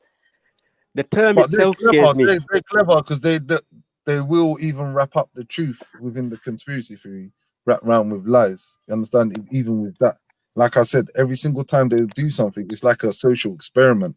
So they'll learn something. So the way we'll react, a few minute people will clock onto what they're doing, and they'll clock on how they did. So for next time, they're ready. So they've been doing this for like hundreds of years. Like we were saying, London Bridge. Do you know what I mean? Titanic. Do you know what I mean? They've been doing these sort of things for Mills, you know what hurt me? Do you know what's been hurting me for the last 3 years, bro, on these streams? just in terms of Muslims, right? Because I don't really much care about how someone views me as a person in terms of my faith with my creator. But because that's a personal thing. But what has hurt me over the past 3 years, honestly, is on these streams, Muslims have bought into the terrorist thing, hook, line, and sinker. Like, I'll give you an example. The Christchurch thing, I watched it all unfold on these streams, and Muslims bought into the victim mentality thing. They bought into it, and I feel but that was like by questions. default, because you got people like Raf who are doing gun signs and saying fucking some mad shit, bro. That making you think like, raw. That was all the way in Australia. We've got actually people that think like that over here, like. But we're speaking of intelligent people, Mills. Like, if an investigation is required, if it comes down to, let's say, something about their children, they will investigate, they'll do their research and leave no stone unturned. But I'm saying I don't find that when it comes to these politicized events. Like, what I say is that when the Christchurch thing happened, when the terrorist events happened, I'm not going to use the term left because I know I don't like the political terms, but the Islamophobia term that was created after that, Muslims bought into it, and I think they like using the term because it gives them a certain benefit. It gives them a certain benefit on a political level, because you can now see Muslim society engaging with the government to the extent where, like, even mosques, you have police entering mosques and giving lectures. You have the surveillance system in mosques. You have people like Ali Dawa and his organization liaising with government and fooling the mass majority of Muslims, or this generation of Muslims, into liaising with the enemy. And this is why I find people like Ali Dawa. He's already part of the enemy. We already know that Adnan Rashid is. All of them. They're leading people down the garden path, man. Pakistani regiment. Like, this ain't nothing new. Do you know what I mean? We know that there's actors, and like we were saying earlier, actors and people put in place. I swear me and you sat there and we went through a whole stream of Gandhi and, do you know what I mean, and everyone else. That was mad. It's just all I say is that when events like that happen, people can view it from two different ways, but they've made it so where it's beneficial to believe the bullshit. Yo, family. Man's gonna keep it moving. I'm listening in the YouTube though. Still got a couple things to do, yeah. But big up Jeds, big up everybody else there, man. Press that like button, man, and subscribe. Come on. Subscribe. Drop a donation in the PayPal. The links in the all of that good stuff. How you mean? Come on. So Jeds can get spiritually more active, you know, like that. Spiritually, you get me. love. All right, bro. Spiritual love. What was I gonna say? So, you know what I wanted to speak about? Yeah, what are certain ways that you can stop giving your energy to certain things? Do you know what I mean? And if you are, usually when you take your energy away from something, you got to put it into something else. Then you put it into yourself. I know, but wouldn't you? All right. Wouldn't you want to start creating? So, all right. What I'm thinking is the same things that you're giving your energy to. The first thing is actually noticing what you're giving your energy to and how it's affecting you. First of all, if it's your energy, I would suggest you keep it, use it. Definitely, and that's exactly what I'm saying. Furthermore, create mental blocks on where it stops. Do you know what I mean? Start creating your boundaries of where you know what the energy. Well, that's not what I'm saying. I'm saying you're talking about if you're not gonna give your energy to this, give your energy to something else. And I'm saying energy is not necessarily always about giving the energy to one place or another. Yeah? Sometimes it's about storing it and using the energy. And using and giving I think could be different, isn't it? So I mean, and like, I think the answer to all of this is internal. As weird as it, like, as much noise and as much lights and as much smells and sights and whatever are out there, they're all distractions from what's within. And I think the answer to all of our problems lay within us as individuals. And groupthink is great, but the ultimate form of groupthink is to see your brother as you see yourself. So it's almost like it's like a puzzle. It's like a fucking riddle, yeah. Because how do you think in a group and think for the individual? truth is they're one and the same if your intentions are pure or if your intentions are nefarious. Either way. But like, so what's good for me is good for somebody else. Making yourself a better person in this world, yeah, and fine-tuning yourself has a knock-on effect to people that are around you. And that energy can be perceived by others. And I think like it might not be as radical as what people want. It's But about patience, though, isn't it, Jedi? In that level. We're not gonna vote our way out of this. We're not gonna vote our way out of this, man. We're not gonna politic our way out of this either. Yeah, it's either these set of circumstances that we find ourselves on or in as human beings change because of some dramatic cataclysmic event, yeah, that literally tears the foundations of the system and decimates them. If that doesn't happen, then it's got to be a psychological event or psycho-spiritual event, yeah, that also has the same effect. Apart from those two things, we're just getting in a direction that is predestined. You know, we're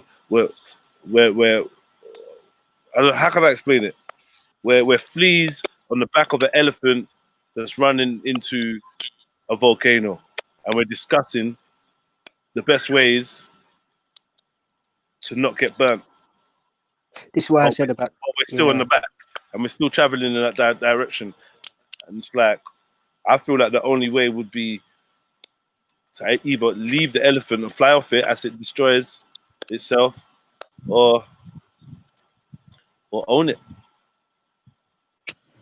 Or own it, man. Prepare yourselves, man. That's what I'm saying, man. Prepare yourselves. Like, the more that we become entrenched in all the, oh crap, so this time, this is what happens when you don't vote. But if you vote, like I see Cardi B's up on Instagram telling people the political techniques and the directions that we should be going in as a community, as a people. You need to vote in the people and this is Cardi fucking B that says if she wants a new badge, she's gonna fuck someone. That's what she taught your daughter, and now she's on here telling you this is the way to vote and this is the way to get power and that. That's mad, you know, because they put the right ideas into the wrong people. They do exactly the same they do exactly the same with Trump, you know, like not all of what he says is bullshit, but it's the character that they've created, a very dislikable character, an irritable character. But in terms of what he actually suggests for political change, and obviously I'm not a political person, but if for people that are in politics, he's actually very progressive. Honestly speaking, it's the Democrats and it's the left side that are corrupt. But they've given those arguments in completely the wrong person. And I'll be honest with you, they do that a lot with the far right as well. Like the far right, they have got arguments that I'm saying that I can justify. Let's just put it that way. If I want to preserve my traditions and my culture, it's the far right batting for me. But what they've done is they've created a construct where they've made the far right and they've created their agents, they've created their networks and given those arguments in the people that they control. And they create a scenario where those people are the most dislikable people on the earth. Hated characters.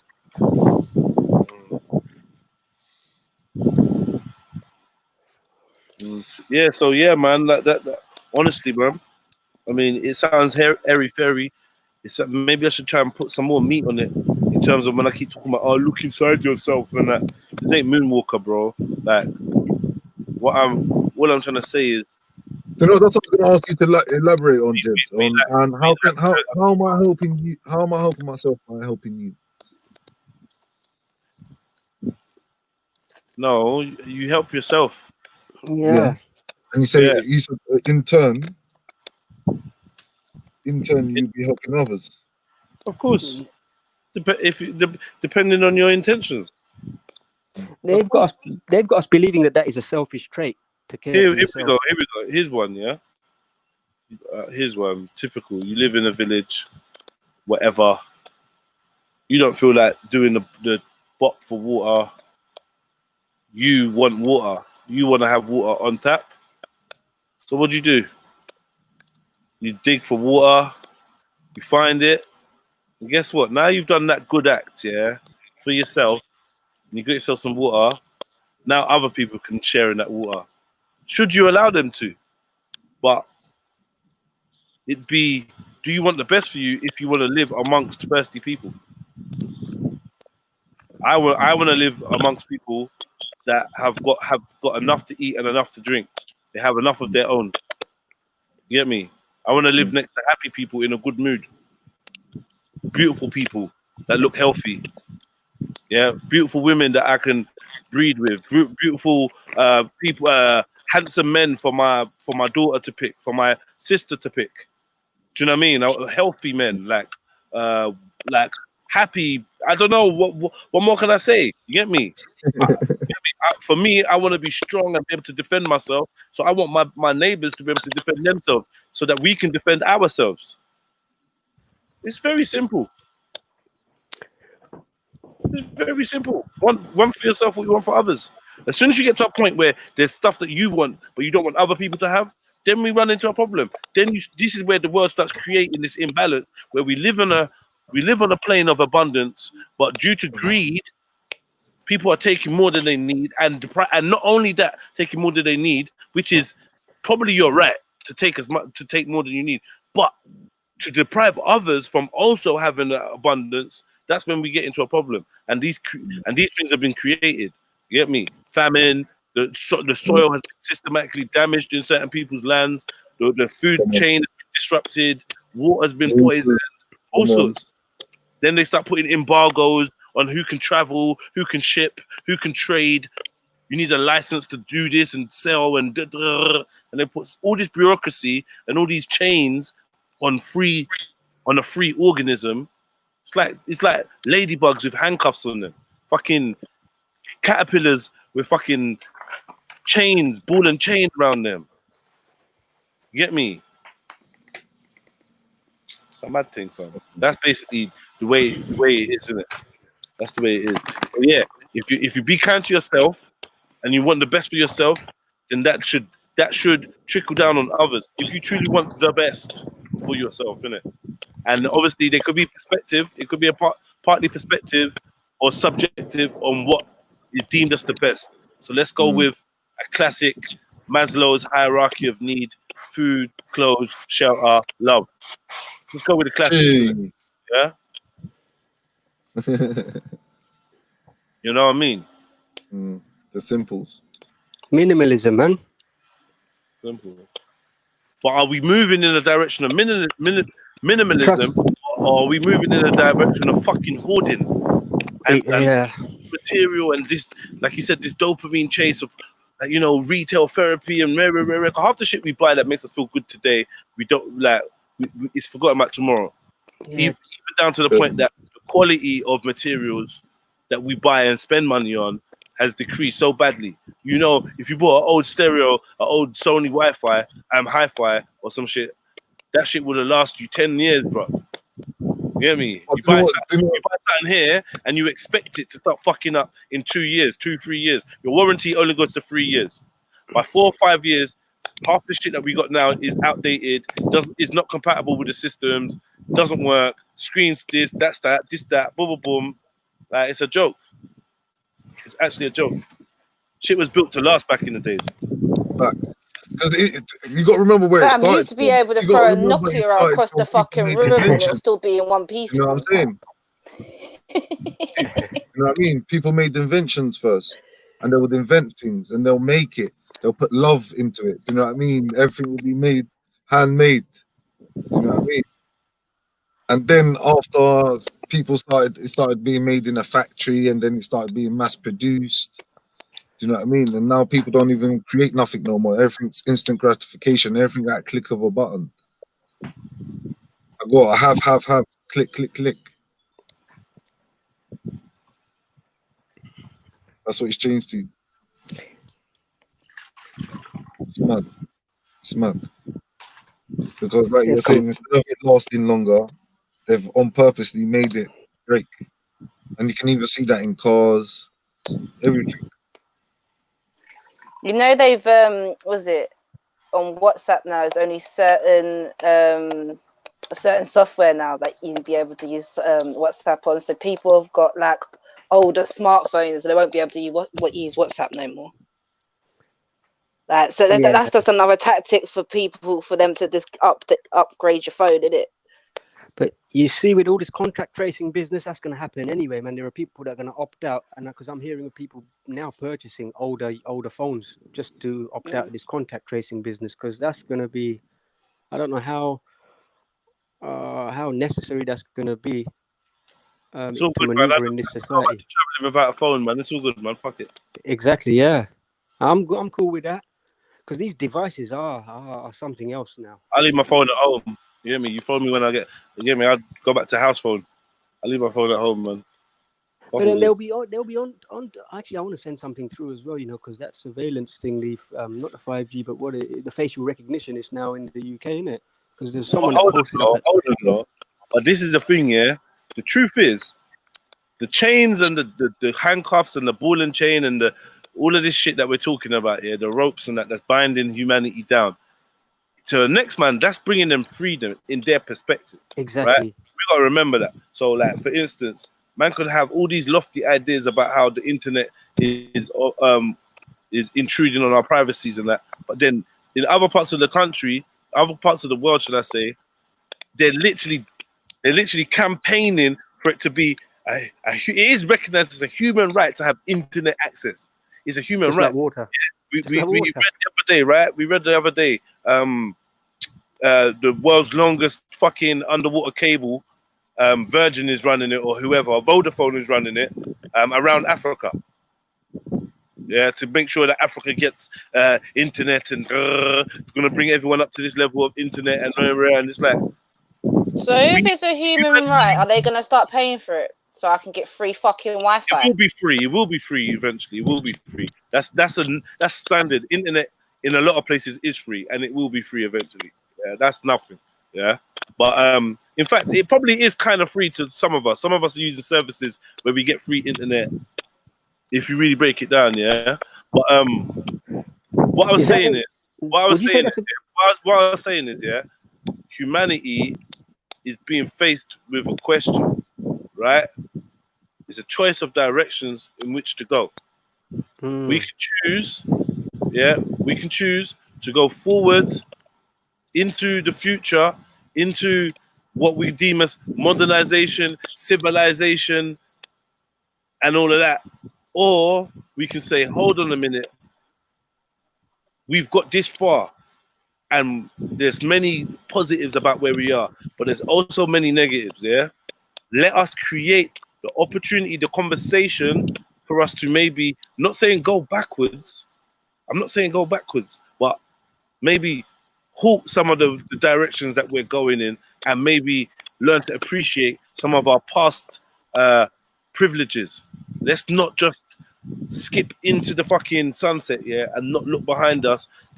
We got in Africa, we got in Ghana, we got a concept called Sankofa, yeah, which is to look back, yeah. It's to go into the future and go into the past and bring something forward. It's depicted by a bird looking back on its tail, right? So in essence, learning from its past, and or could be seen as not forgetting where you've come from. You know what I mean? Appreciating what has come before and using that in the future. It's a cycle, and like you said, because we're just on this linear thing, we're just heading in this one direction. I'm pretty soon, in 100 years' time, being human is going to mean something totally different. Exactly. Yeah. 100 years' time don't matter to none of us, but our grandchildren will be alive in 100 years' time. And the meaning will change as well. Like literally, the linguistics will change.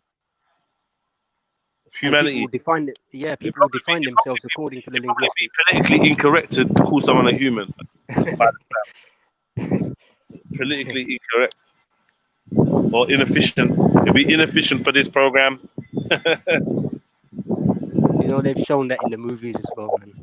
Yeah, you might be being humanist against the AI or some other fuckery that's about some dog human mix. If you go, oh yeah, you're like a racist. They had that in Demolition Man as well, where you just get a loudspeaker telling you you've been egregious, telling you what you've done wrong, and then you get your fines as well.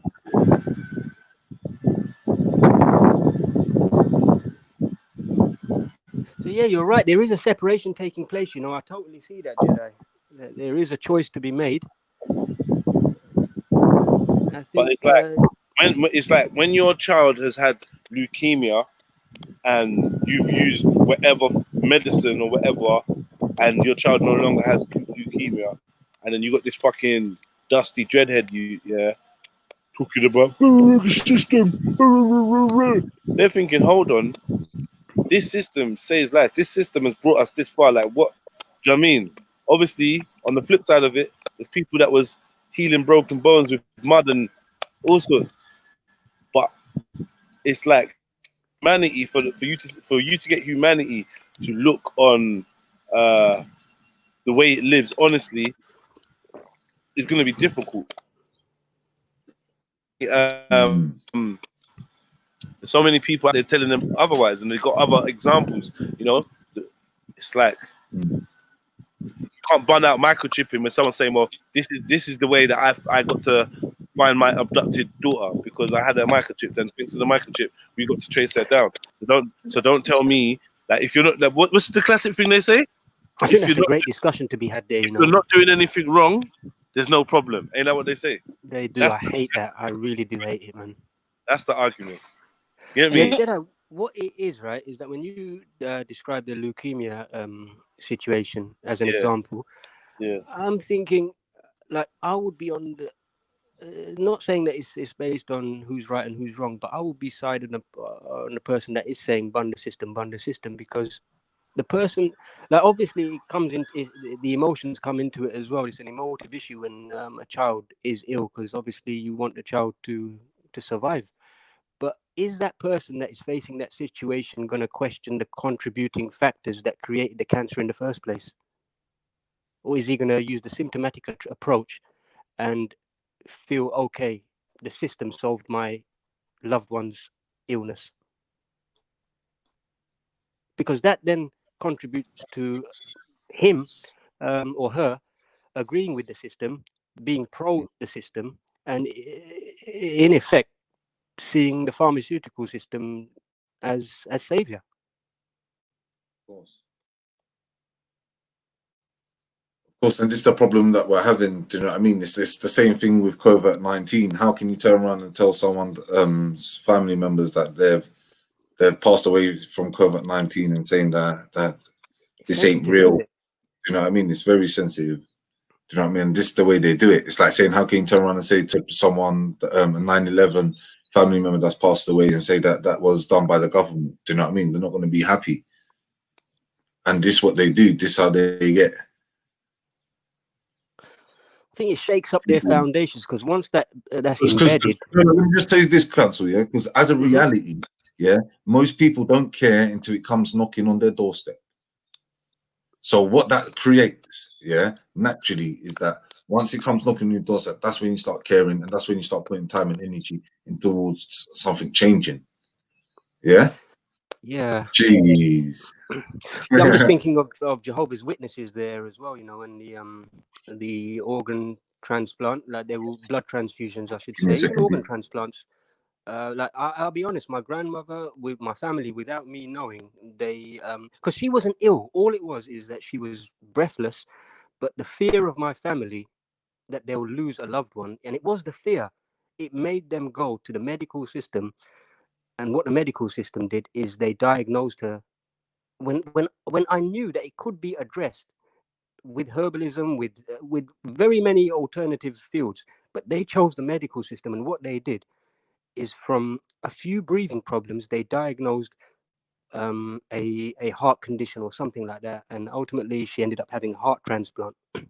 And what it is, the heart transplant that they give, it's no human, it's bovine, it's a cow's heart in my grandmother, and I'm just thinking to myself, sorry, bro. Sorry, man. I'm no, fucking oven bus, man. Can you believe it? huh?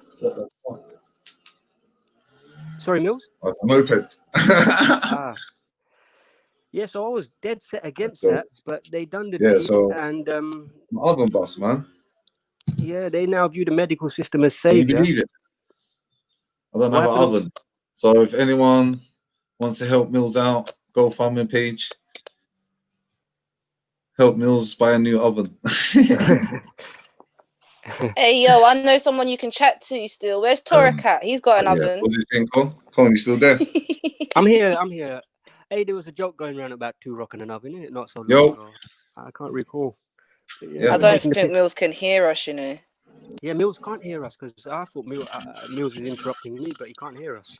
Yeah, he can't hear us, I don't think. So yeah, man, what was you saying?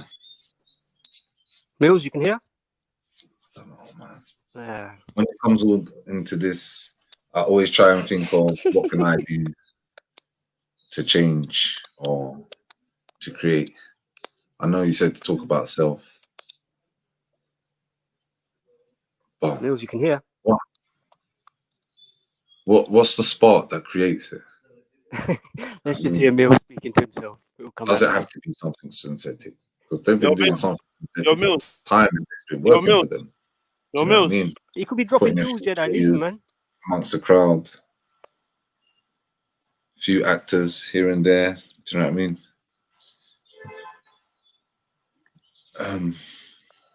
The paparazzi are always in the right place at the right time as well.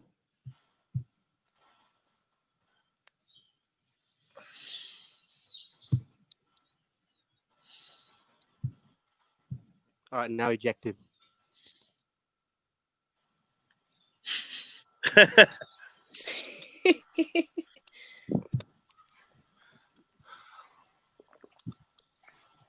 Yeah, I'll be honest. I'm pro Jehovah's Witnesses on that level. Like, they've got grit, and their word is their word, man.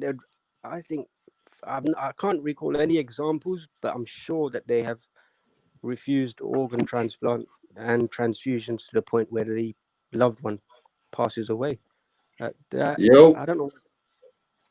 I'm not sure whether to rate that or not, you know. But it's a can you big hear me? decision. No, Mills. Right, cool. I had this earlier, actually. I had to come, So good, drop out and come back. Yeah, we were saying earlier, Mills. I know someone that can help you out with your oven still. Yeah? Yeah, Torok. He's got an oven, remember? Yeah? Where is Turok though, Becca? Because he was okay when he was on panels, you know. He used to come out of that, because I like people that come out with their niche arguments, and he was alone in his arguments.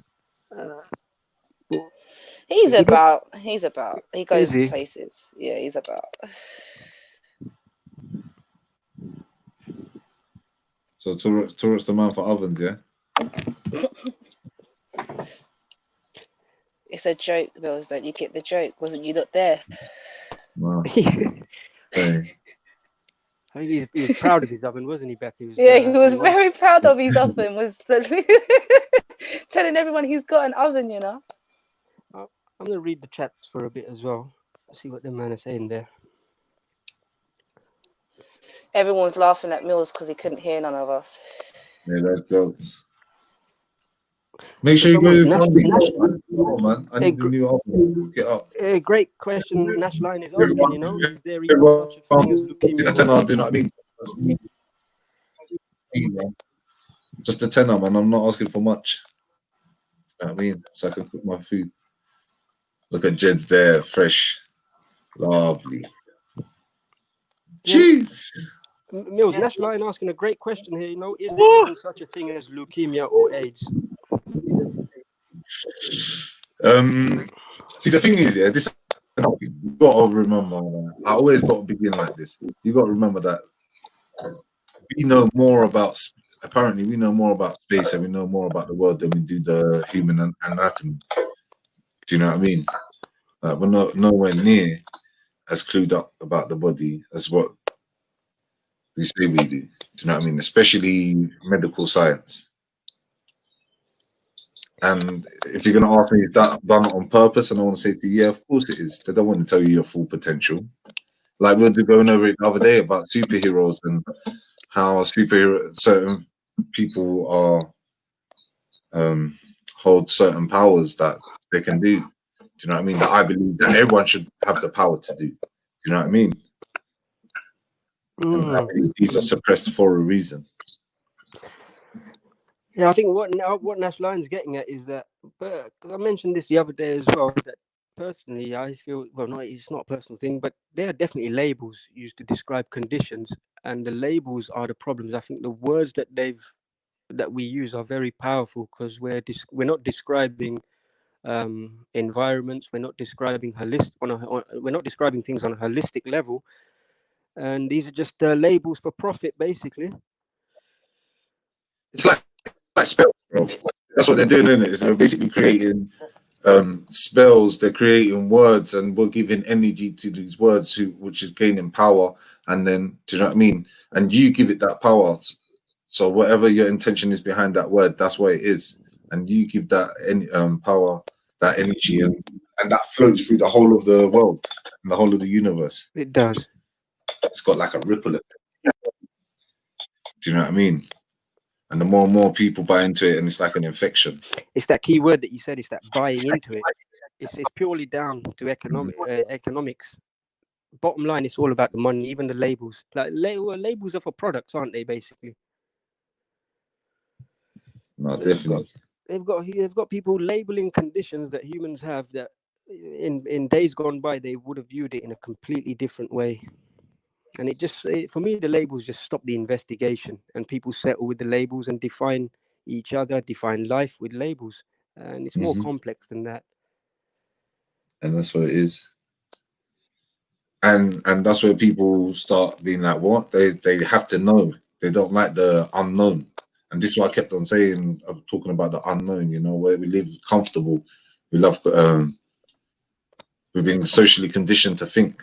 We've been socially conditioned to do certain things and want certain things. And coming out of that is really hard. Accepting that all your life, that what you've been taught is a lie, is a hard reality to come to terms with, and then starting again on top of that. Do you know what I mean? What's going on? That's what I think people do. What's going on, Khan? That is Khan. How we doing, man? Yeah, it's me, man. Khan's gonna add some controversy today, yeah? No, man. We'll Please see. do, man. Please do. Oh, gotta be spontaneous controversy. What do you think of these recent events, Khan? What's your take? No, like the most interesting thing I've heard recently is that Mills is actually getting a new cooker. Was it a cooker? We all need to kind of like, you know, make sure the brother don't go without, man. Cheese.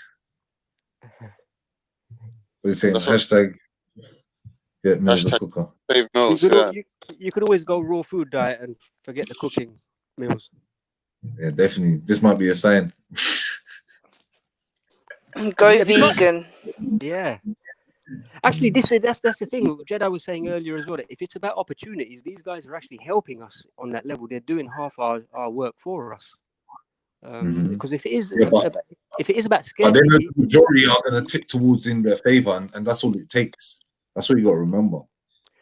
Yeah, what I say is that if it's an opportunity to grow, then it's definitely there. Like if it is about scarcity and resources, then if they're pushing us in that direction anyway, and it's the way to live, and we know it's the way to live,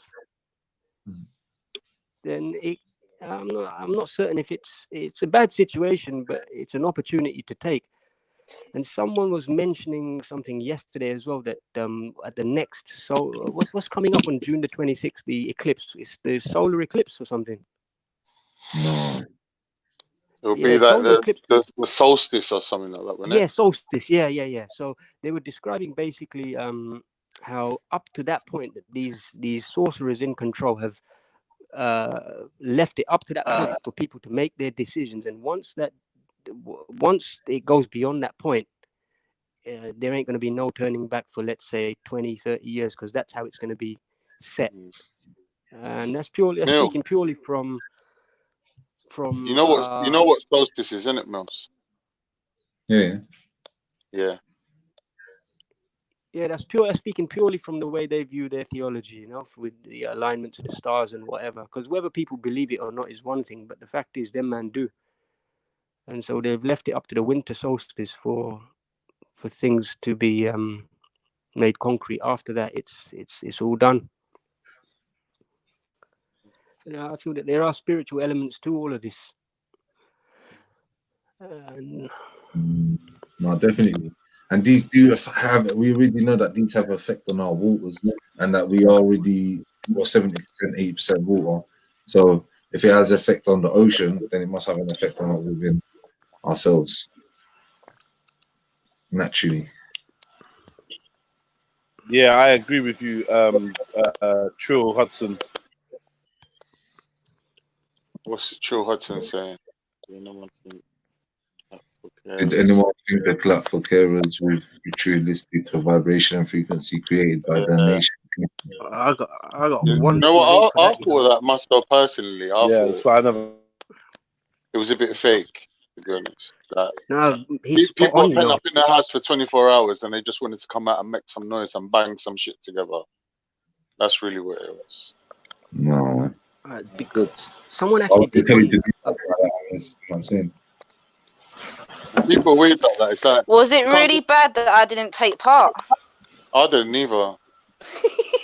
I'm saying that, why can't you come out with 2 pans and bang them together at any time of the day because it makes you feel good? Why can't you do that? But yet, when everyone else is doing it, it's all right to do it. That's weird. All right. I'm gonna send a link in the chat, guys. Please watch this, yeah, because this guy, what he's done is he's done a whole thing on just the clap itself and the psychology behind the clap, the history behind the clap, and the group mentality behind the clap. And what it is, YouTube banned the video because he had a Darren Brown insert in there as well. So he had he's made a separate one without the Darren Brown insert, but he's put the Darren Brown thing in the link. So I'm gonna send it in the chat now. But the psychology of the clap and how it's monkey say, monkey do, basically.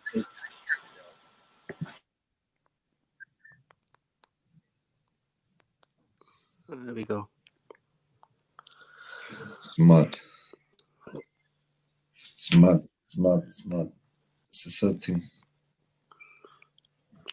Guys, I'm gonna hop off, you know, because like I said, I jumped straight from the bed onto this, and I think it's helped expressing a few things anyway. Because late last night, Rambo knows I was vexing a bit, you know.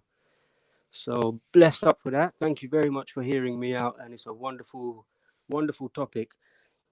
Bless up the chat as well, Jedi. Thank you very much, brother. I'm gonna be listening anyway, but I'll probably pop back on later.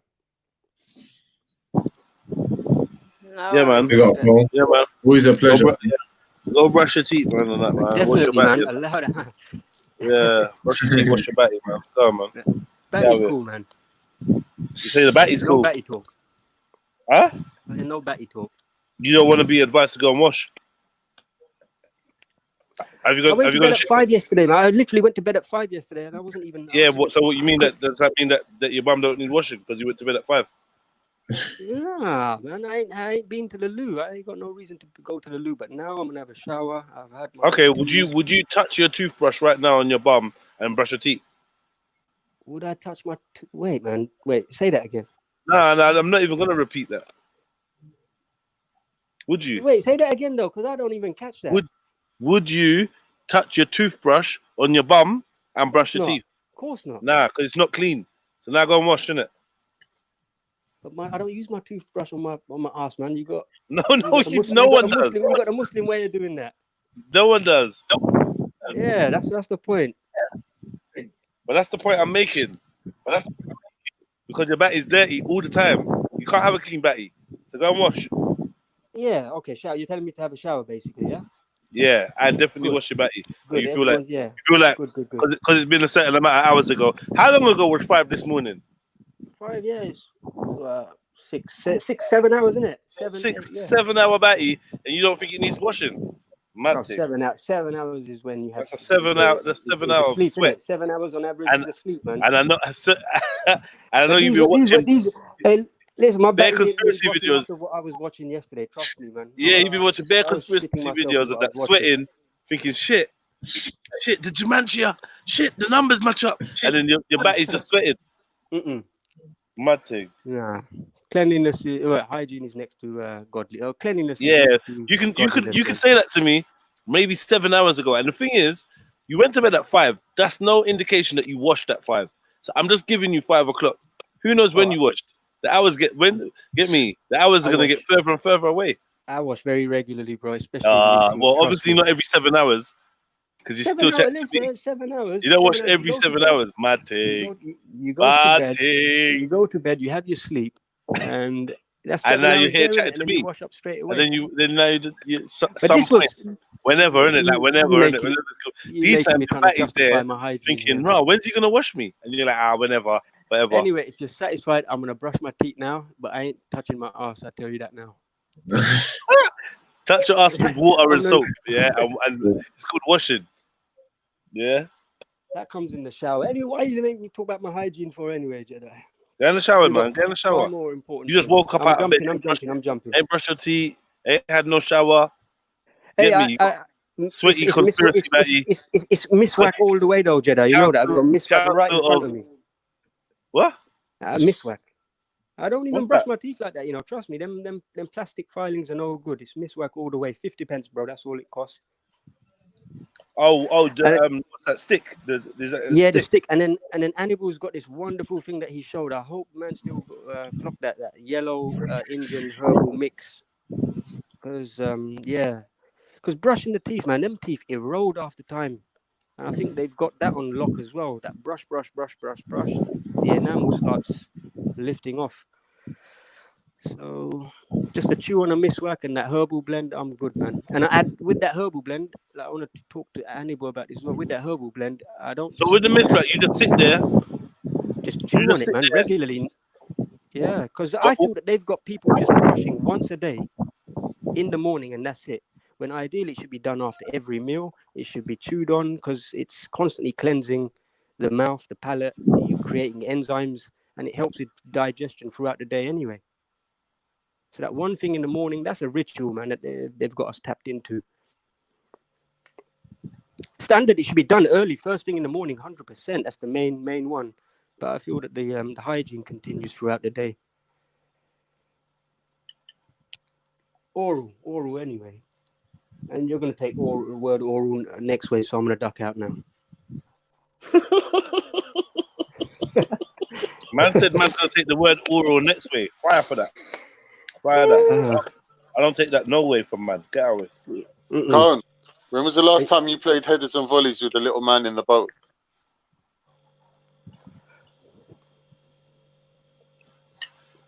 Okay, bless up, guys.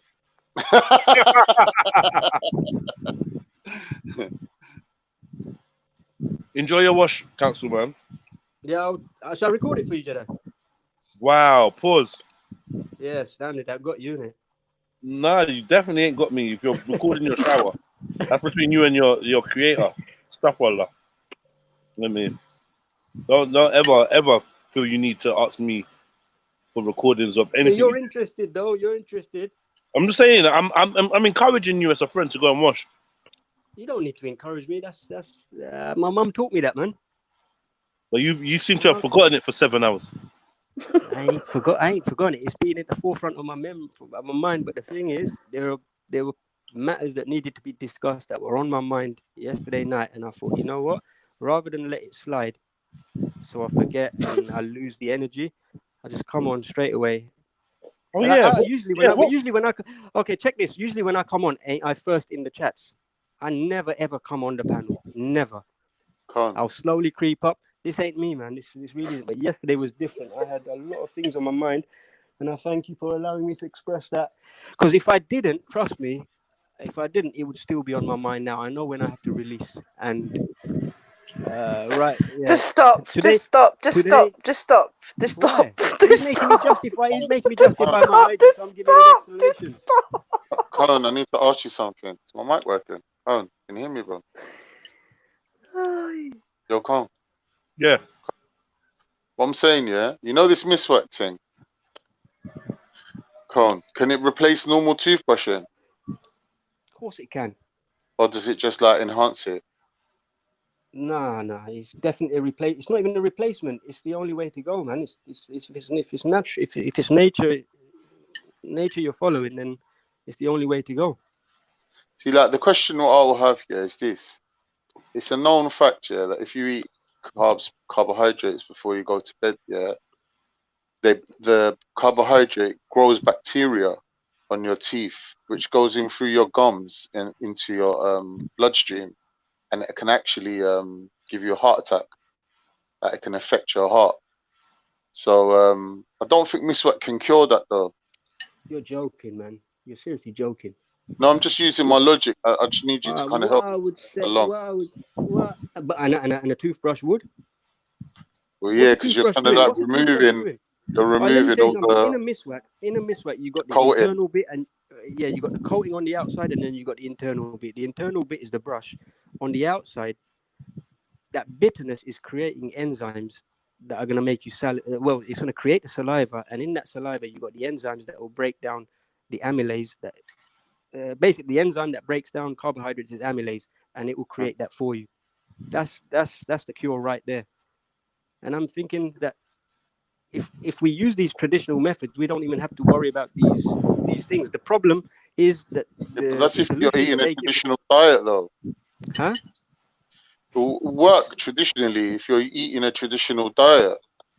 But then that's a choice, then, isn't it? So the problem isn't the toothbrush; it's the diet. Mm-hmm. But even if it's not a traditional diet, the miswak is still rule over a toothbrush any day. I think miswak would be good for the gums and all that. It'll stop the gums receding. The miswak is a brush. Like, it's a brush. It's a literal brush. But you know, when it bangs into the gum, it hardens up the gum, which is good, isn't it?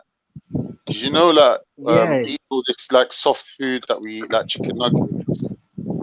It doesn't really harden up your gums, innit? And that's where people get bleeding gums, receding gums, and all that. Because we're not toughening up the gums like before, like chewing on hard shit. I get you, yeah. It definitely so the does miswak can help with that, definitely. But this thing about the thin coating of bacteria that forms on your teeth throughout the night, I don't see how it's going to help with that. But that's what I'm saying. Are you comparing that with a toothbrush, though? You do know that when it comes to bacteria, in herbalism, it's only bitter stuff that destroys bacteria. Mm-hmm. And if the miswak contains bitter constituents, I don't know what more you want. Like, the miswak is bitter. I'm not saying herbally it doesn't have antiseptic qualities. I'm not saying that. I'm saying that the toothbrush and the toothpaste works differently, and it removes the actual. It works very differently. It contains fluoride, and I think it contains fluoride. It tells you to take it in pea-sized amounts, because if you take it any excessively, it's very harmful. So I don't know why the comparison. It is very harmful, because you know the adult toothpaste has reduced fluoride to the children's toothpaste. You know that, innit? They've reduced the dosage. If you look at the amount of fluoride in a child's toothpaste, it's much higher. Oh, really? But with adults, obviously, they reduce it, innit? Because, like you said, it's harmful. Obviously, like you can get fluoride-free toothpaste, though. It's like everything, like even with the Listerine and the mouthwashes, all that does. Yeah, that's bullshit. That's all. Destroy the friendly bacteria in the mouth. No, Listerine is so weak; it doesn't actually do anything. It's alcohol. It's just basically alcohol. It's so weak, though. It doesn't do anything. That's why Ask Hannibal is an Indian herbal thing called Vico Vajradanti. Trust me, it has about 70 different herbs in there, and they all work in unison to give you all the oral care that you'd need. Wow. And if you want, you can use a toothbrush with that. You can make your own paste with it, and then use that as a toothpaste. Does it bubble? But Hannibal's selling it as well. No bubble. No bubbles. The taste you need to get accustomed to the taste. It's a bit sweet sour. No, yeah, it's a bit sweet, sour, salt. In fact, it's got all the tastes in there. And in in Ayurveda, they emphasize on the taste. If anything, the diagnosis is done through taste. So like bitter foods, sweet foods, salty foods, they'll have a different effect on the body. And so this herbal supplement has all the taste in there to cater for all the bodily requirements. Licorice is in there. You got ginger in there. You got cumin in there. So I'll hook up Hannibal. I'm sure he'd be willing to tell you more. But bless up, guys. And are your teeth super white? I'll be listening in. Are your teeth white? Yeah, look, I'm a smoker, man. I'm a smoker. I'll just say that, innit? But it's not even about whiteness, is it? It's about the hygiene, man. If I want white, if people want white teeth, then they'll do that thing. What is it? I've got yellow teeth. Yeah, discoloration is a sign of aging. Anyway. No. My bones are that color. What, your bones are yellow? Yeah. Hey, I ain't saying my teeth are yellow, you know. Don't get it twisted. No, my teeth are yellow, bro. I ain't got white teeth. I've never had white teeth, ever. Oh, obviously my milk teeth when I was a baby.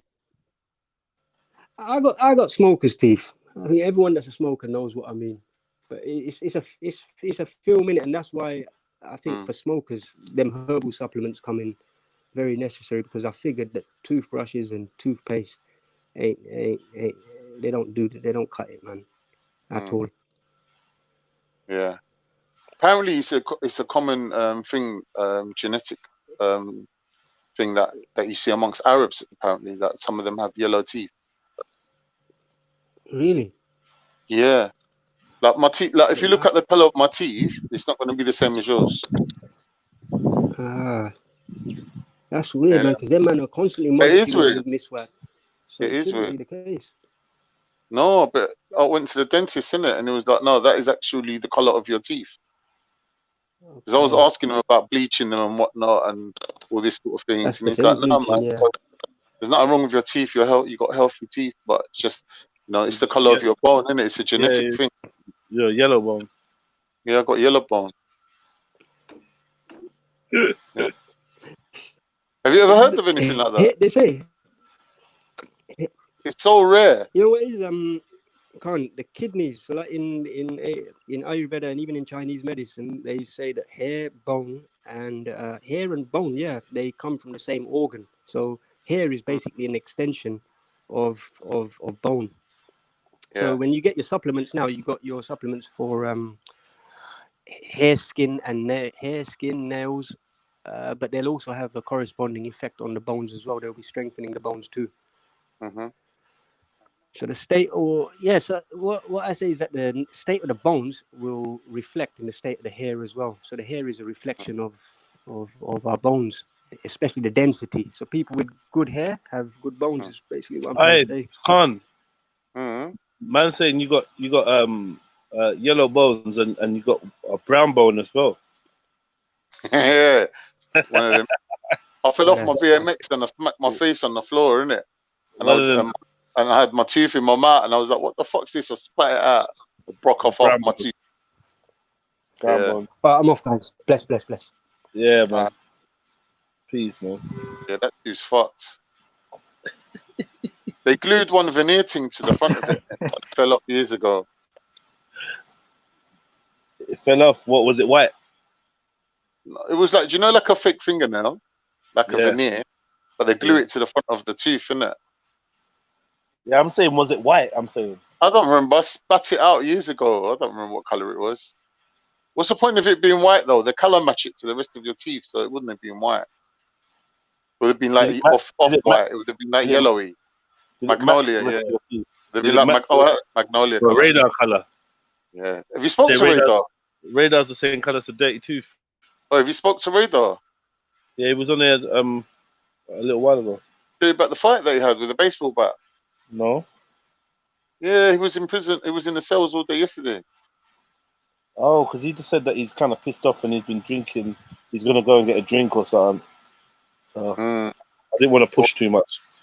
What happened though? Apparently, like, a certain person kept saying, "I want to come and see you," and he's like, "No, I don't need to come and see me." And the person turned up, and I think Radar just swung with the baseball bat. Apparently, mashed the person on the leg and mashed up their phone. And they went and told the police saying that, like, yeah, man licked me on the head with the baseball bat. So he got put in a cell, innit? And then the solicitor come, they done the statement, they held him there with fucking 11 hours, 12 hours, whatever, and then they let him out. Madness. Can't lie, this He's girl's got to go gonna send court him. now. Yeah, but the thing is, yeah, see if you tell a girl don't come to your yard, yeah, is it a girl? No, you're saying it's the girl, but obviously I'm not saying who it is, but obviously it is the girl, innit? Obviously. What? It's obviously the girl, innit? Yeah, so I said if you tell a girl don't come to your yard, if you come to your yard, provided that she's not smashing out your windows or whatever, just keep the door closed, man. You know what I mean? Exactly. Or like, you know, dash some water out the window or something, man. Fuck off, man. Dash some water out, or just turn up your music and ignore her. Why are you opening the door and inviting fuckery in? Like, I just don't know. You open the door, you go out there, you're now vulnerable. Now it's you that's gonna go jail or get tight or get. That's dead, man. That's dead. And why are you anyway, man? There's so many things. Yeah, unfortunate to hear about that radar. But something ain't right. You got to stabilize yourself, my bro. Obviously, you're having a rocky time. Do you know what I mean? That's what I would say. I was on my phone and I just see that what's it called? Notification, because I deleted the app, and when I reloaded it, reset all the settings. So now I'm getting notifications, innit? So let's see radar going. Is anyone there? Has anyone got time for a chat or something like that? And I thought, oh shit. On what? On Hangout. Yeah. So I went on there. I goes to him, "You all right? Well, is everything okay?" And he was like, "Oh, I'm having suicidal thoughts and rare." So then I made him obviously explain everything to me, and then I was like, "Do you know what? Whatever's happened, isn't it? You're either gonna get banged up or you ain't. No point worrying about it until it happens. Get me? The worrying ain't gonna solve nothing. Enjoy your life. Do what you're doing. If you get bad news in the future, then cross that bridge when you come to it. But ain't nothing worth killing yourself over, bro.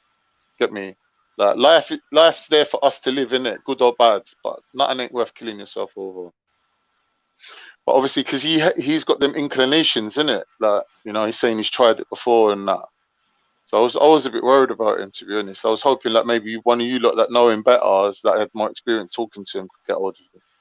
Yeah, he needs to talk to family and like he needs to talk to family and people that qualify to give him the help that he actually needs. Man, like man will give him words and that, but yeah, he's definitely, and I'm hoping his family know how he's feeling. Yeah, hoping someone knows how he's feeling.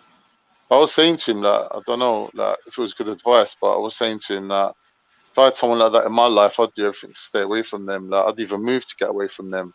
Someone can drive you to do something like that, then you need to get as far away from them as possible. But saying that, he's so vulnerable. I won't want him to move away from his family either. So it's a bit of a catch-22 situation. He needs to get away, man.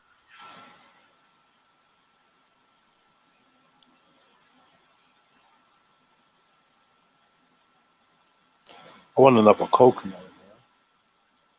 Another what? Coconut. What, a fresh coconut? Yeah, the jelly one. But I gotta go downstairs to get it. Can't bother. I just want the juice anyway. That's what I want. I just want the water. Sorry, yeah, that was random still. But, no, what I like to do sometimes, like obviously if you ain't got motivation, I always just set my intention that I'm going to do something, and then I'll just watch myself and see how long it takes for that to circulate and then build up to enough of a motivation where I'm compelled to then get up and do something. It does take a few minutes sometimes, but then you just find yourself just moving. Sometimes it takes a bit of time.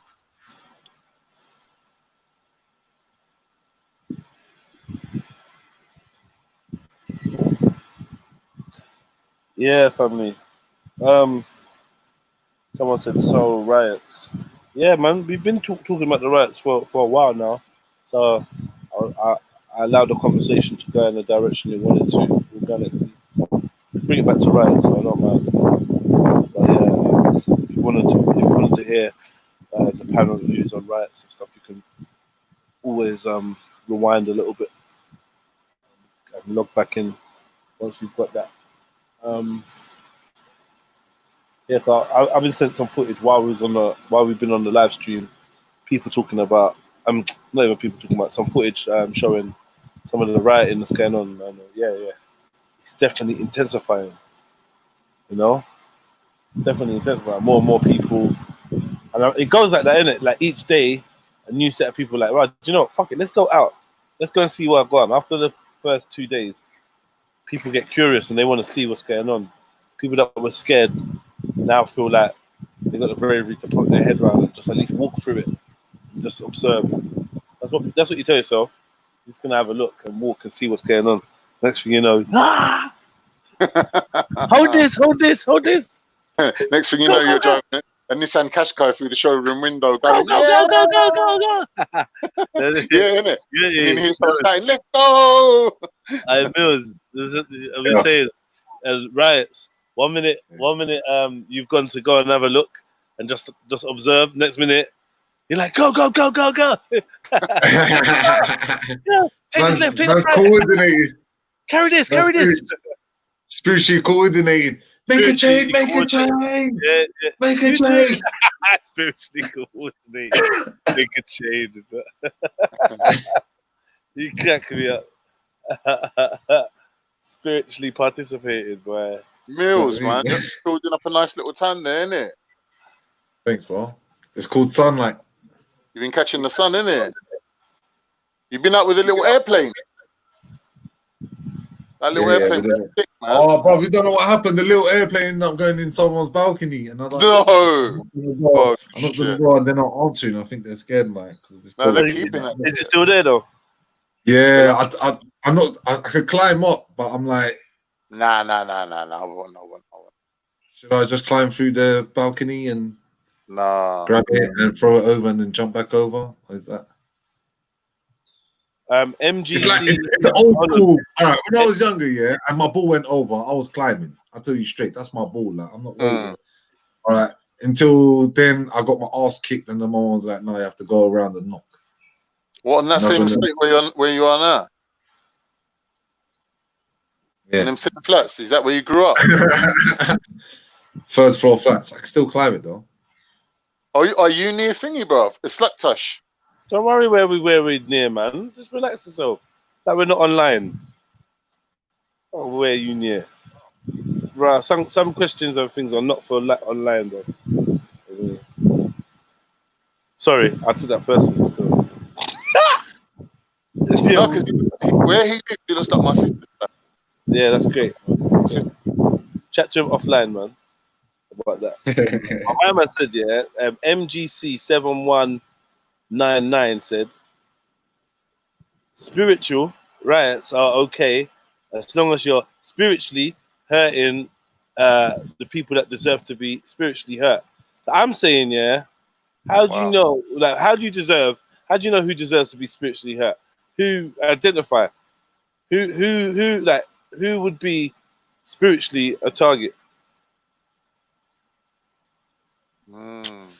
It'll be something simple. It'll be something simple like, for me, is the main cogs within the spiritual cogs within the spiritual realm, which would be spiritual money, spiritual,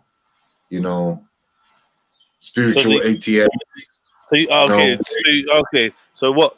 Hold on, wait. So how's that?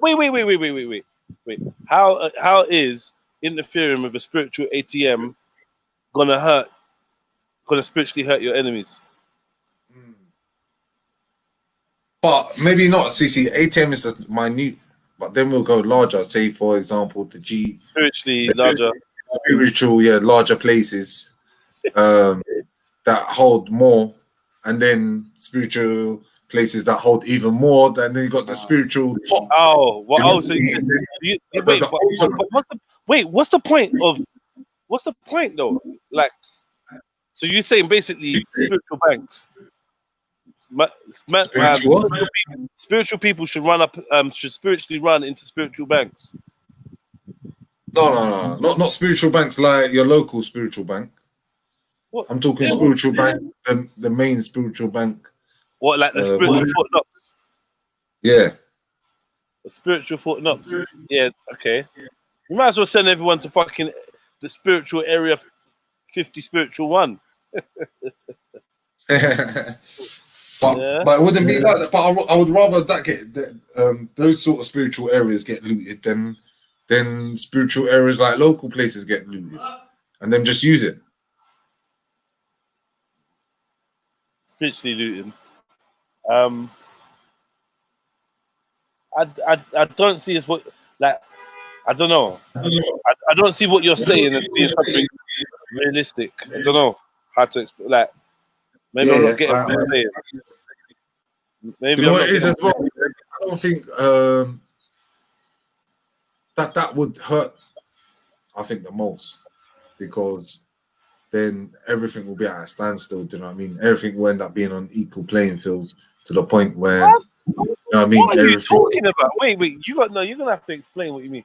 Are you talking about spiritual people spiritually running into spiritual Fort Knox and taking spiritual money, and then what?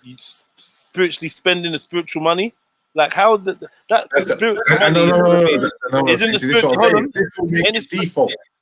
This will default the settings. Do you know what I mean? And then that's going to be the turnover of events. That's going to make everything turn. But so. How much? Prior to that, how much spiritual money is even there? Like, most spiritual money that's in the system is spiritually virtual anyway. No, of course, definitely. Definitely, but that still doesn't account for. So why do you think that would make a difference? Because there's a lot of spiritual money being made. Because where the spiritual money is being made is where the spiritual printers are. Where the spiritual printers are is where, do you know what I mean? And if you grab that, then there's no more spiritual money. Yeah, but then you're just helping the system move to a spiritually cashless society.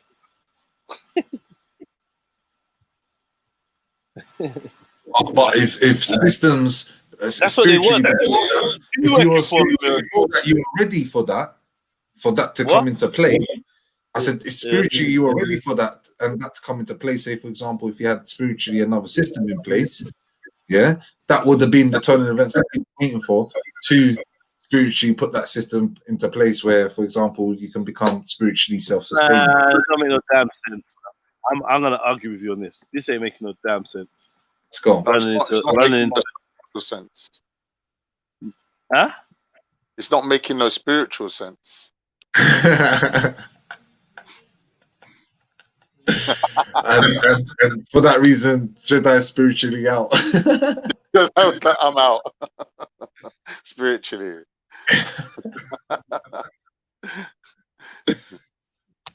Shit. That was like the spiritual lion's den. No, what's it called? The Dragon's Den. No, what's it called? What's that TV program when he goes, I'm out? Yeah, Dragon's Den. Yeah, Dragon's Den. So what's going on, Becky? Everything good? You enjoying the sun?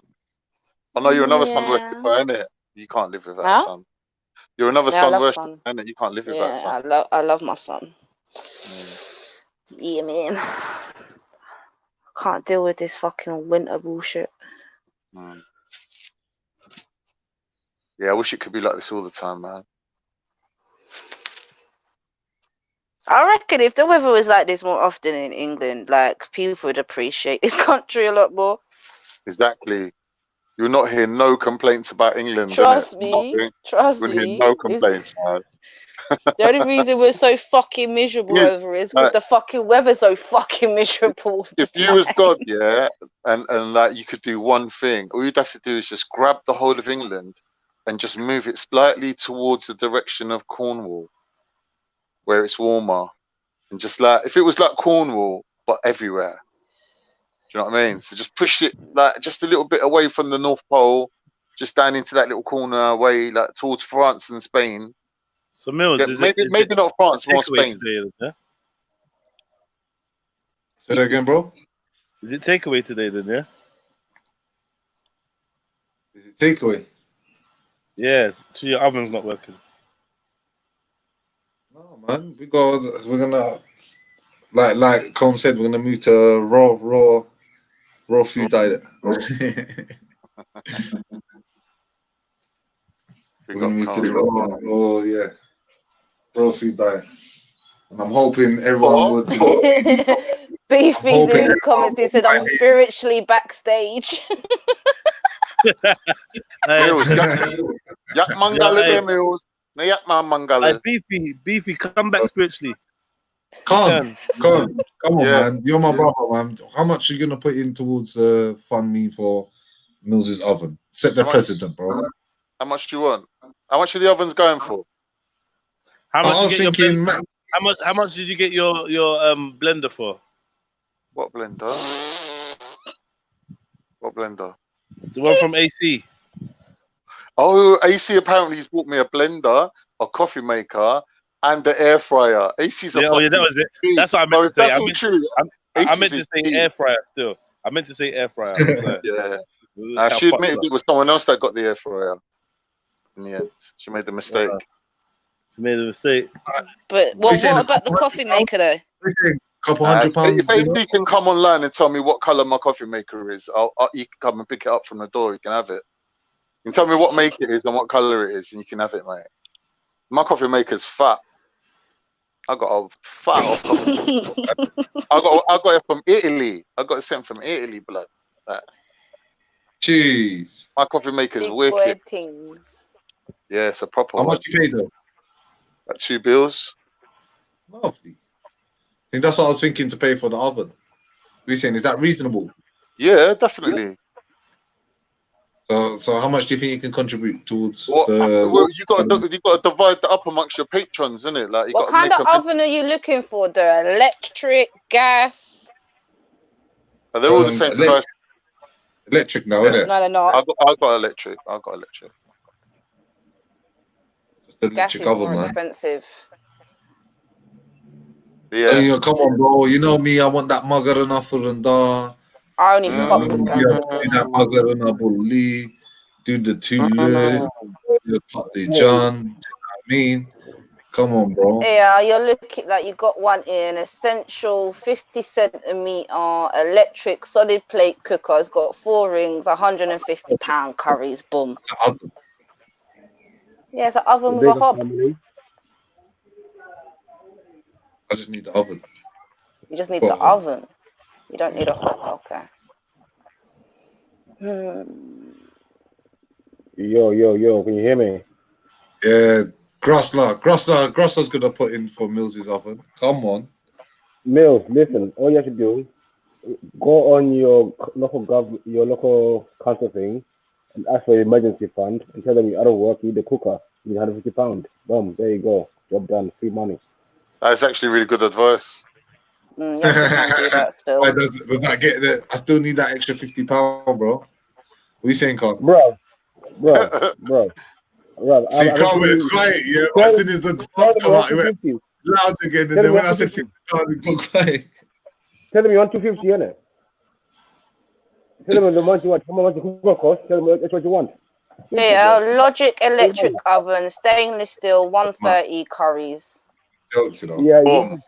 As without oven. What kind of Fisher Price oven you lot trying to get for my boy? The Fisher Price one. Yo, that's a logistic one. All right. A Bush one? I'll get you a Bush one. There's a Bush one for 130. No. You know what it is. You know what it is. Beggars can't be choosers back there. You're right. Go for the. What's the cheapest oven? Hold on. What's the cheapest oven that we can get? £130 curries. I can look at it. No, there's gotta be a cheaper one. All right, there's another one here. So you lot are being horrible, but there's another one here for £99. Yeah. What about 80? We want to see pictures. We want to see pictures. Show us the picture. We got to see a picture. I got to see this. You love it, bro. You know, I see you without oven, and you lot are like, you know what I mean? Hang on, let me get the link for you. I hope all your ovens burn. It's barbecue. It's all right. If my oven goes, it's not me that's got to replace it. It's my landlord. I hope your oven's one's burn. Your landlord's one burn as well.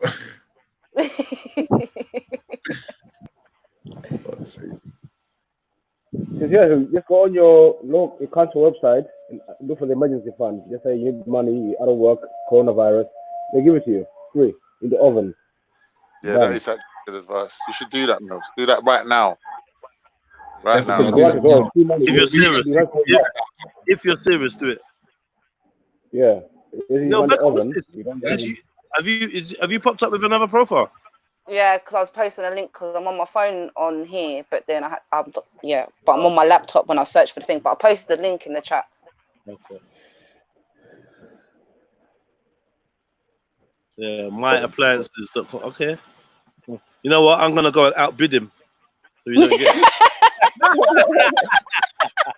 You're gonna say sold. Yeah.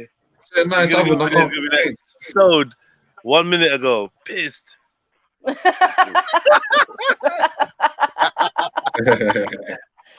Yeah, guys, you lot go buy up all the cheap ovens so that Mills has got to get an expensive one. Yeah. But this one's quite good though because it's got it's a 55 litre capacity. Does it look good? It's got 5 years parts and 2 years labour on it.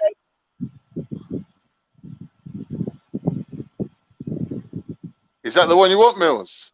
Without the hob? Yeah, without the hob. Looks decent, degrees, do you know what I mean? Fine, lovely. What more do you want? That looks so good. I don't know why it looks dead. How can the oven look dead? But it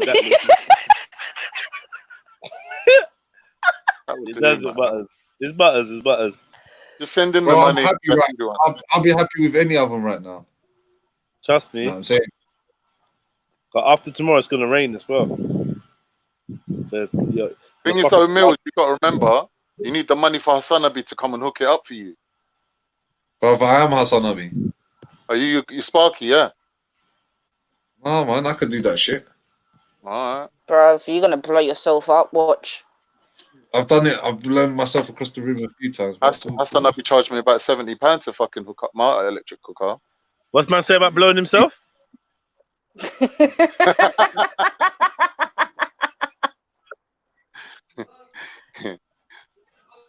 Blew yourself across the room. Mad thing. Mad thing. Mad. That's a mad move. Who's that sniper? Just a sniper coming. Grussler's gone out. We say, Grussler, you owe sniper money. You owe sniper money. The way he ducked out when he saw you, boy. Yeah. I was watching Sniper. Alaikum salam, bro. Been nuts. You alright? That's out here, bro. I was watching the old video of Uncle Ty versus Dan Juma, and you was in the background laughing. That was so funny. Is he frozen? Yo, we can't tell with Maku when he's frozen or not. Yo, Maku needs to sort out his Morrison's internet, fam.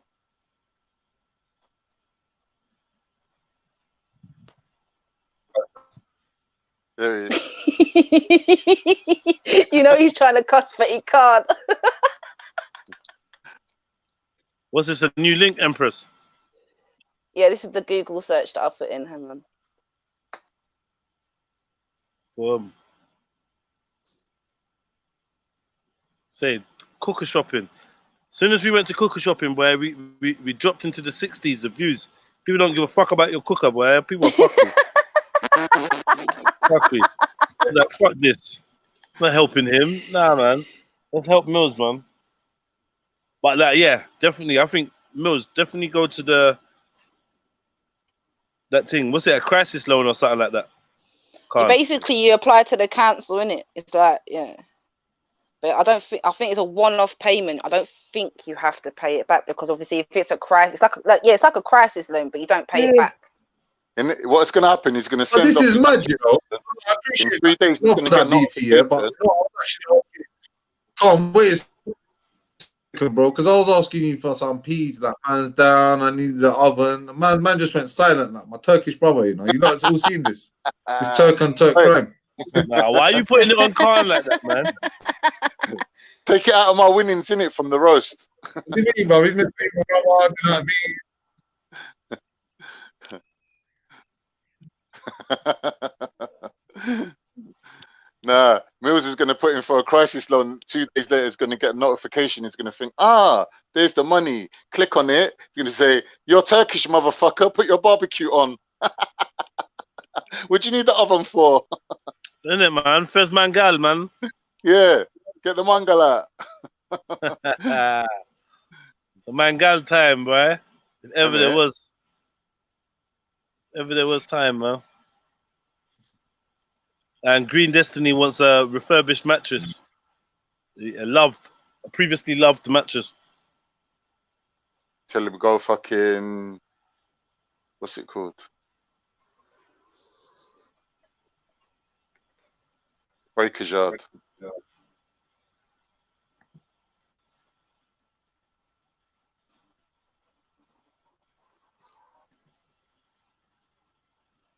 Who's that walking? Beefy. Oh, Can't talk to him, but just walks, innit? I thought he dropped out.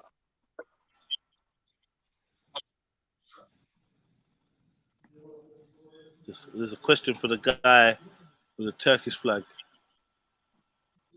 Do you feel about supporting the rebel in what? Idlib. There's a Turkish question there for you, Mills. How do you feel about supporting the rebels in Idlib? What's that, Syria? Yeah. I think it's no different to what the English and the West are doing with the PKK. Is man trying to recruit you? Yo, man, don't come to my show to recruit.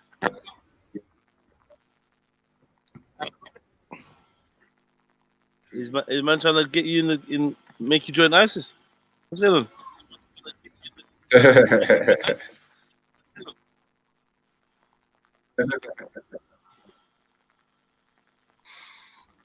Mills, you're delayed or something. I don't know what's wrong with you, man. Black Delay. Taliban. Can you hear me? Everyone's sounding like spastics. Yeah, I can hear you, but you must be delayed. Everyone's in Reactionary mode. No? Yeah, you're good. You're good. Oi, Lovely. Let's go. Can you hear me? Yeah. do you man want to see what I I can bought? hear Sound the like you other might day? be delayed though. A little You might bit. be delayed, bro. Do you want to see what I Yeah, bought the you're other delayed. day? You're delayed. Let me show you what I bought, man. Nah, I don't care what you bought. Hey, do you want to see it now? Prostitutes. More prostitutes. More cocaine. More prostitutes and cocaine. A prostitute on cocaine.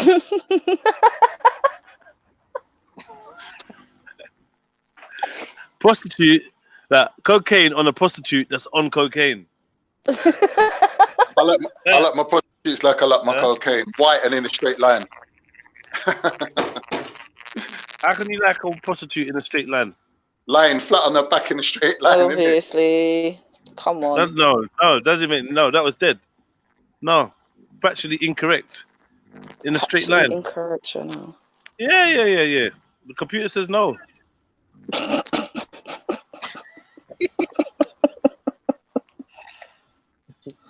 I'm on another one. Remind me that coconut water just made me hyped. Natural sugar. And I've just done 10 press ups. Hey! Thanks, fucking 10. I did 10 of them. Yeah, I got 90 to go.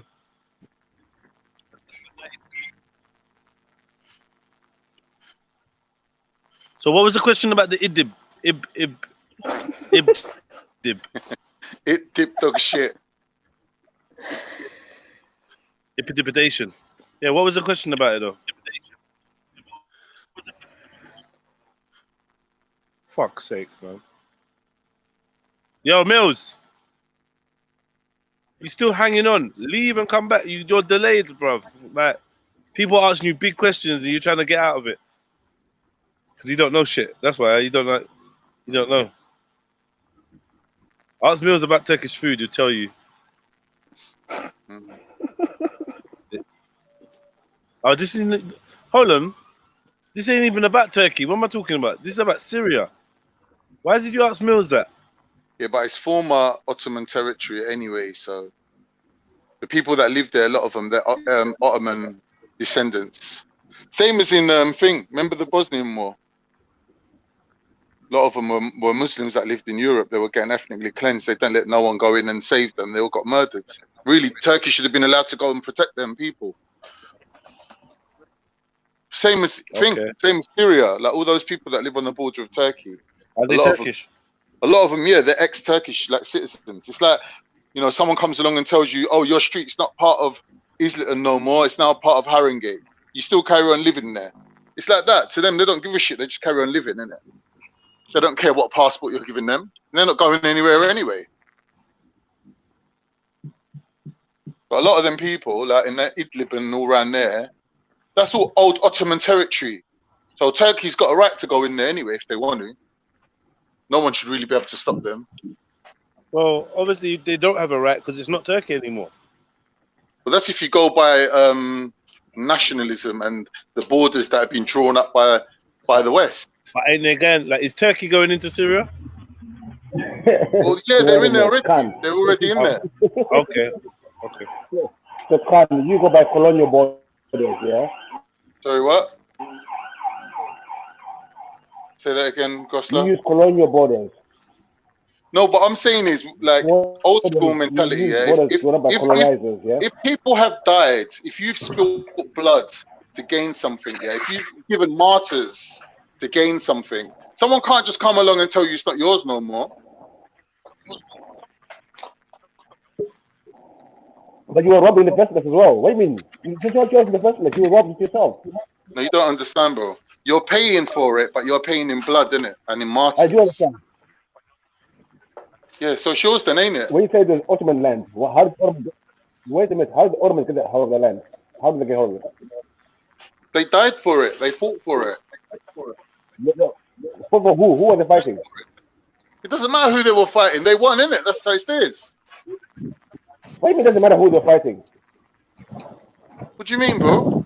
It's obvious what I'm saying, innit? So if I come to Turkey today and I kick Turkey's ass today, I can take over the land. No one can say nothing about it. There's something what you're not. There's something what you're not recognizing. Yeah. You know when you go to a shop. Wait, answer my question quickly first. If the country comes to Turkey today, overruns Turkey. No, we're not talking about today. We're not talking about today. We're not talking about today. We're talking about in the era where land was accumulated. First of all, Beefy. Who's trying to smother you with a pillow right now? No one, bro. Are you hiding like in the bottom of like a cupboard or a wardrobe? No, I'm in the workplace, that's why. Is someone grabbing you by the neck, by the throat? This guy, right.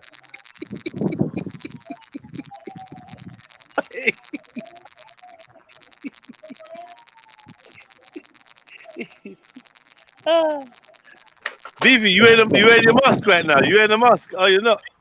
You sound like you was wearing a mask. Yes. No.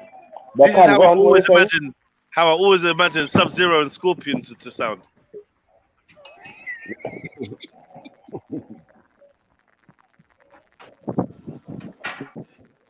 Yeah, Yo, Beefy.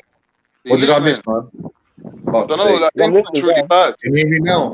I'm saying, Beefy, it was called the age of conquest, isn't it? That is the whole age of conquest scenario. Like, obviously, you can't apply that to now, but in those days, because you can't. It's like, I'll tell you why, yeah? Have you ever been to a sale and bought something, and then when you go to take it back, they're like, no, sorry, you bought that in the sale, you can't get a refund. It's like that. No, if you're in the sale, you can take a refund. But no. No. You're in the sale. No. Yes, you can. You give back the money you pay for it. Not in sports direct. Yes, I know. Not in Not in Sports Direct. But anyway, what are you saying? So conquest is the right back in there, but it's not right today. What are you saying? I'm saying it was called the Age of Conquest, didn't it? Back then, everyone's conquest was recognized. It's like, why can England go to the Falkland Islands and take it by force? Make right. He's right. Why does England own Gibraltar? It's nowhere near England. Is it right? I'm saying, is it right that they own it? Who decides what's right? Me and you. Khan. Are we deciding what's right? I'm asking you, innit? I'm asking you. Yeah. According you think it's right or wrong? Well, it's like, do you know what? It's like saying me and you entered the kickboxing competition. I got to the final and I won 100 grand. It doesn't mean I can walk up to. It doesn't mean I can beat up man on the street and pay him 100 grand. Beefy got like a mouthful of cotton wool, or is it porridge? I'm asking you a simple question, guys. I'm asking you a simple question. Do you think conquest was right? Yes or no? Simple question. Yes, it was right at the time. Oh, at the time. But you done it and you got away with it. Oh, okay, that's fine. No, that's fine. Yeah, let me know. 1 minute, 1 minute. Let's have a conversation, though. It doesn't have to be an argument. Hold on. Let's make it a conversation. It doesn't have to be an argument, and let's try and get some. I'm not arguing. I know my voice might sound a bit strainy. I've never said you was arguing. I said let's try and make it a conversation. Let's not make it an argument. So like obviously we're gonna head into the direction of I don't agree with you. You don't, and it's gonna be Beefy and Khan. Just let's try and make it more of a round thing so other people can put their input. So you score the points, didn't it? Every time someone makes a point that's refuted by someone else efficiently or adequately, that person has to lose a point, innit? So basically, Beefy, you already lost 2 points. Khan, you need to do some pounds instead of points. So let's carry on. All right, don't give up your day job because the comedy's not working out for you, bro. Yo, Maku, have you got no voice? I swear I can't hear you, bro. If you've been talking or saying anything, I hear shit. Is it just me? Yeah, I can't hear him either. I can't hear him either. Nah. Can't hear you, brother. The captain as well there. Captain's there. Captain, walk on. Captain's not mic'd up, is he? Captain's on mute. No, Captain's on mute. Yo, walk on. Yeah. Big up. Happy birthday, man. Oh, yeah. Bless up, man. What am I talking about, man? It's true. It's actually the day, isn't it? The actual day. Yes, man. The Earth strong. Happy Earth strong, bro. Happy birthday, bro. My son's Thank you. It's a double celebration for me. Is your son's birthday today? Yeah, my son Cameron. It's his birthday today. Happy birthday, Cameron, man. Cheers, man. Yeah, man. Happy birthday. As happy as it can be with Khan being your dad. He's probably a tight bastard and he didn't even get you anything. Deep down, life's got to be pretty, you know. I do fuck shit to my kids, you know. I took them to. Well, I can't tell you because it will usually come short. Anything you say now, I will report. Especially when you start with that sentence, I'll report it. No, do you know what I've done to them? This was like years ago. They were little, yeah. I'll report. I took them to Toys R Us. Yeah. Right. I gave them £100 each, and I was like, "Get whatever you want." And they were running around like fucking maniacs, and I was just filming them laughing, going, "Look at this idiot." It was jokes. Imagine doing that to a kid. That would be like me going up to Jedi and going, "Here, here's 10 grand. Buy whatever you want." But then again, it wouldn't. Really. Wait, what did you gave them £100? We're back to hookers and cocaine. Bro, can you not wait, bro? You gave them £100. They went around, got stuff that they wanted. So what was the punchline to the joke? Like the fact that they were running around like maniacs, like out of their minds, like so fucking buzzing, like, yeah, this is great. It was just funny, innit? Like, I probably would have bought a one toy that cost £99. Funnily, one kid did that, and the other kid did the opposite and bought loads of little things. Who won? Who won in the end? Who made the better decision? Cameron bought the sickest 3-in-1 Lego set for like £65, and it's just a tiny little house, but it can change into 3 different houses. £65, you know. Yeah. Can you hear me now? Yeah. Finally. Yeah. What I'm saying is, Khan, like, it's like you're endorsing invasion or the conquest of the Ottomans. It's okay for Ottomans to like take over an area and that it belongs to them and that the bill of sale is theirs. When you know that's not true, Con. What do you mean? How do I know that's not true? Well, obviously, if you're invading somewhere, it's not yours, is it? Do you get what I'm saying? It's a conquest, isn't it? It's like an invasion. I didn't use the word invasion. Yeah, you use the word sale. Yeah, but still, like, I don't understand. What's your problem with it, though? No, it was the I age just of think empires, that, isn't it? That people are building empires, isn't it? Okay, but to build an empire, yeah, is not the same as conquest, is it? Yeah, you have to conquer land. You know what I'm saying? If you can't sit at home and have an right, it's already built, isn't it? What do you mean? Yeah, you can. Basically, like let's talk about specifics. Yeah, that land that we're talking about, yeah, was part of Turkey, right? The English and the French come along and said, "Nah, we're going to divide up this whole Middle East, starting from Turkey. Turkey's going to end here now. This land is going to be given to Syria. We're going to make up this other country called Iraq, which is made out of 4 different countries. We're going to make up this fake country called Syria, made up of about 3 countries." And they just went throughout the whole world doing that. Now, what I'm saying is, who the fuck are they to tell anyone anything? All right. So, okay, so then why did you accept the name Turkey? What do you mean? One that came later than the rest of them. You're saying they invented, one second. You said they invented Iraq and Iran and all of these places, yeah? But they also invented Turkey. Turkey is exactly in that frame. It's not older. But what I'm saying is they didn't invent Turkey by adding land to it. They invented Turkey by taking land away from it. So it's a slight difference. When it was Syria, it's always been, it's just time schedule, isn't it? No, it's like the difference is they took land away from Turkey to make Syria. No, they didn't. If Syria is older than what you're calling Turkey, as in the title, no, it's not. You get me? You might be thinking of Assyria. I'm not talking about Assyria. I'm talking about the country, a modern day country called Syria. The modern border of Syria now between Turkey and Syria. And where is Assyria? Is it not the same location? Yeah, but the borders weren't exactly the same location as roughly, like the major city. The major city probably would be in the same places, but the borders wouldn't be the same.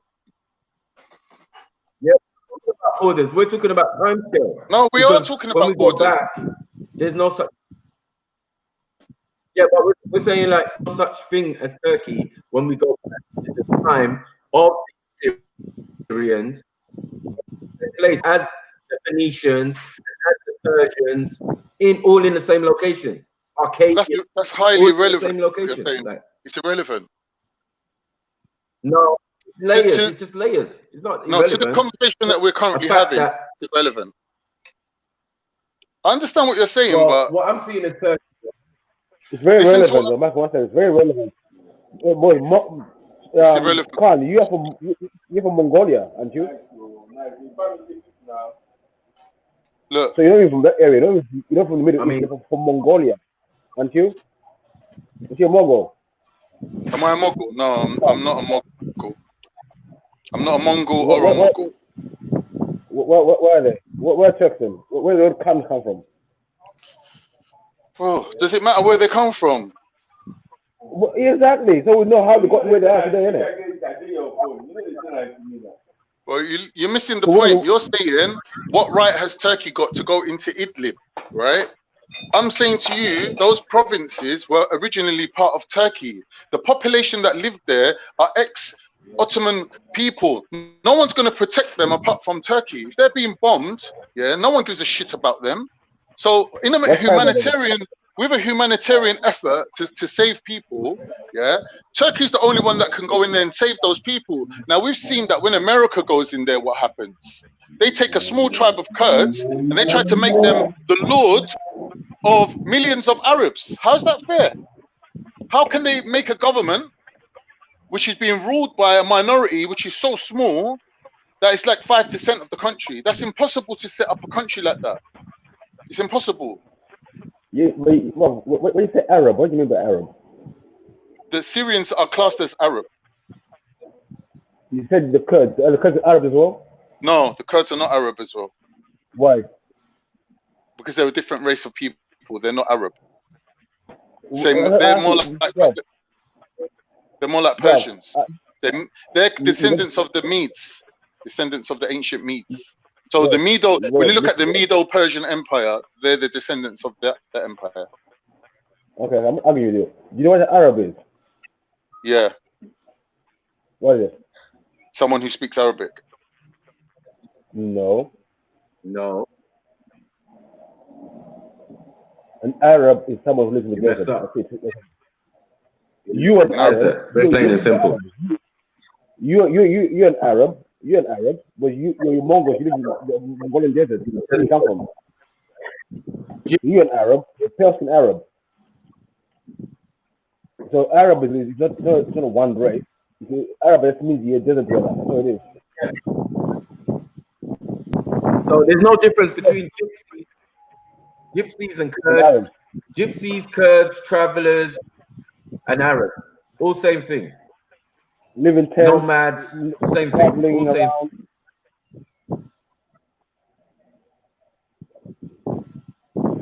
So all of this speaking Arabic. I don't know where you got that from.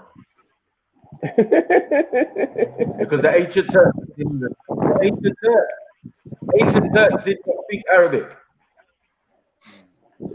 And Arabic started in Sudan. That's where it originated from. Sudan, Africa. African language. The language is a dialect. And hold on. Can we put a time scale on the Ottomans? Wait. Can we put a time scale on the Ottoman invasion? Because we know when it was. We know when it was, and that's recent. Exactly. History has already been made by the time the Ottomans invade other lands and that. History's already passed. There's no Babylon no more, no Syria. There's just about Persia. You know what I'm saying? I don't know what you're trying to say.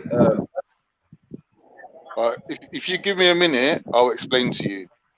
That's Mongolian, man. Because Idlib, Aleppo, and all them places were former Ottoman territories, the people who live there are also descendants of Ottomans, right? So we have a genetic link with them, regardless of whether there's a border there or not. Those people are still our people. Now, under normal times of peace and harmony, when then people are safe and sound, we've got no reason to actually enter that land to protect those people. Now, when there's a no man's land being created because of a civil war, and those people don't have anyone backing them, yet everybody else has got massive tanks and missiles and all sorts of shit going on protecting them. These people become victims in their own land. They become pushed out. They become 5 million refugees. Yeah. The fact alone that they're our people by genetics, the fact alone that historically that land was ours, the fact alone that the 5 million of them are in our land now seeking refuge, more than adequately endorses Turkey to go into that land, yeah, and rehome them migrants back into their land. Simple. Like, I don't care what you talk about or your history or your stories or this, that. It's all bullshit, bro. And the fact is, people are suffering. People need to go back to their countries. Nobody else is helping them. Simple as that. No, we'll be helpful. We'll help the people there. Bro, it's a 50-50 deal. Either you're going to allow Turkey to hold 5 million refugees and then resettle them, or Turkey's going to open the door and let 5 million refugees go straight through Turkey into Greece. One or the other, bro. You can't have both, innit? What do you want from us? I think Turkey is about one and the other and the other and the other. Your whole society is built up on different missions. I'm not inviting your. I'm not inviting your critique on Turkish culture. When you lot are ready, I want to hear what you lot got to say. That's Beefy and Maku about the riots and all this shit. That's what I want to really hear you lot talk about. But I'm feeling this Turkey combo still. But remember what the key point of the thing is. I'm gonna go make a man. The key point of the thing is, for some reason, Beefy thinks that Turkey should give back Constantinople, Cyprus, all the territories that belong to Turkey, and for the Turks to pack up shop and move back to Mongolia and live in the desert. That's what he's basically saying. Like, I don't know, like, did God send you down as his envoy? Like, what is going on here? Like, I don't know where you get your ideas from, bro. To be honest, wait, quickly. I think you believe in righteousness? Can you believe in righteousness? Yes, I do. So if you take something that belongs to you give it back. That's righteousness. We have different idea of righteousness in it. According to Islamic righteousness, yes, you can take something. Listen, bro. So I can take something that belongs to me by force. You ask me a question and I'm answering you. If I'm hungry and I go into Sainsbury's and I take something and eat it, do I have to give it back? Yeah, that's the question I asked you, though. No, but I answered your question, and now you're asking me another question. We're talking about righteousness, isn't it? We got different models of righteousness. Our version is different from your version. There's no different version. There's only one righteousness. There's no different version to righteousness. This has bullshit. Bro, let me tell you something. In England, if you're starving on the streets, you're just about to die, and you go into a shop and you take a Snickers bar and eat it, you're a criminal.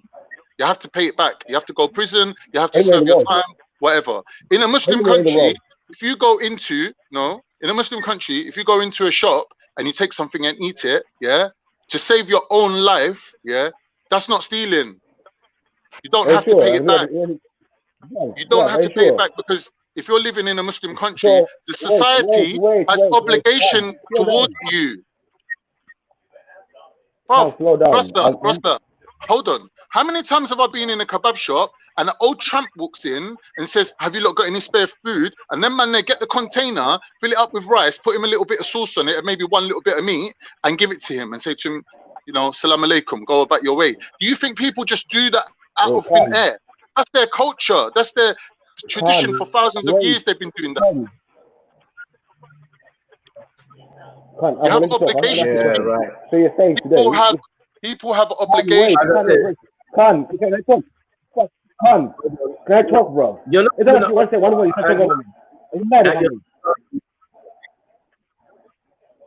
One second, Beefy. You're not even acknowledging that Turkey is a mixed society built up on other civilizations. You haven't put that point to me. You haven't. And people invaded.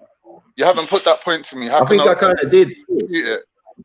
But this is what I'm saying. You lot are swinging like you're swinging like mad, like Ahmed Ali style swinging. Like, bro, come at me from one direction, innit? Come at me from one direction. Like, you're coming at me from all sides, and I'm answering everything. By the way, I've answered everything.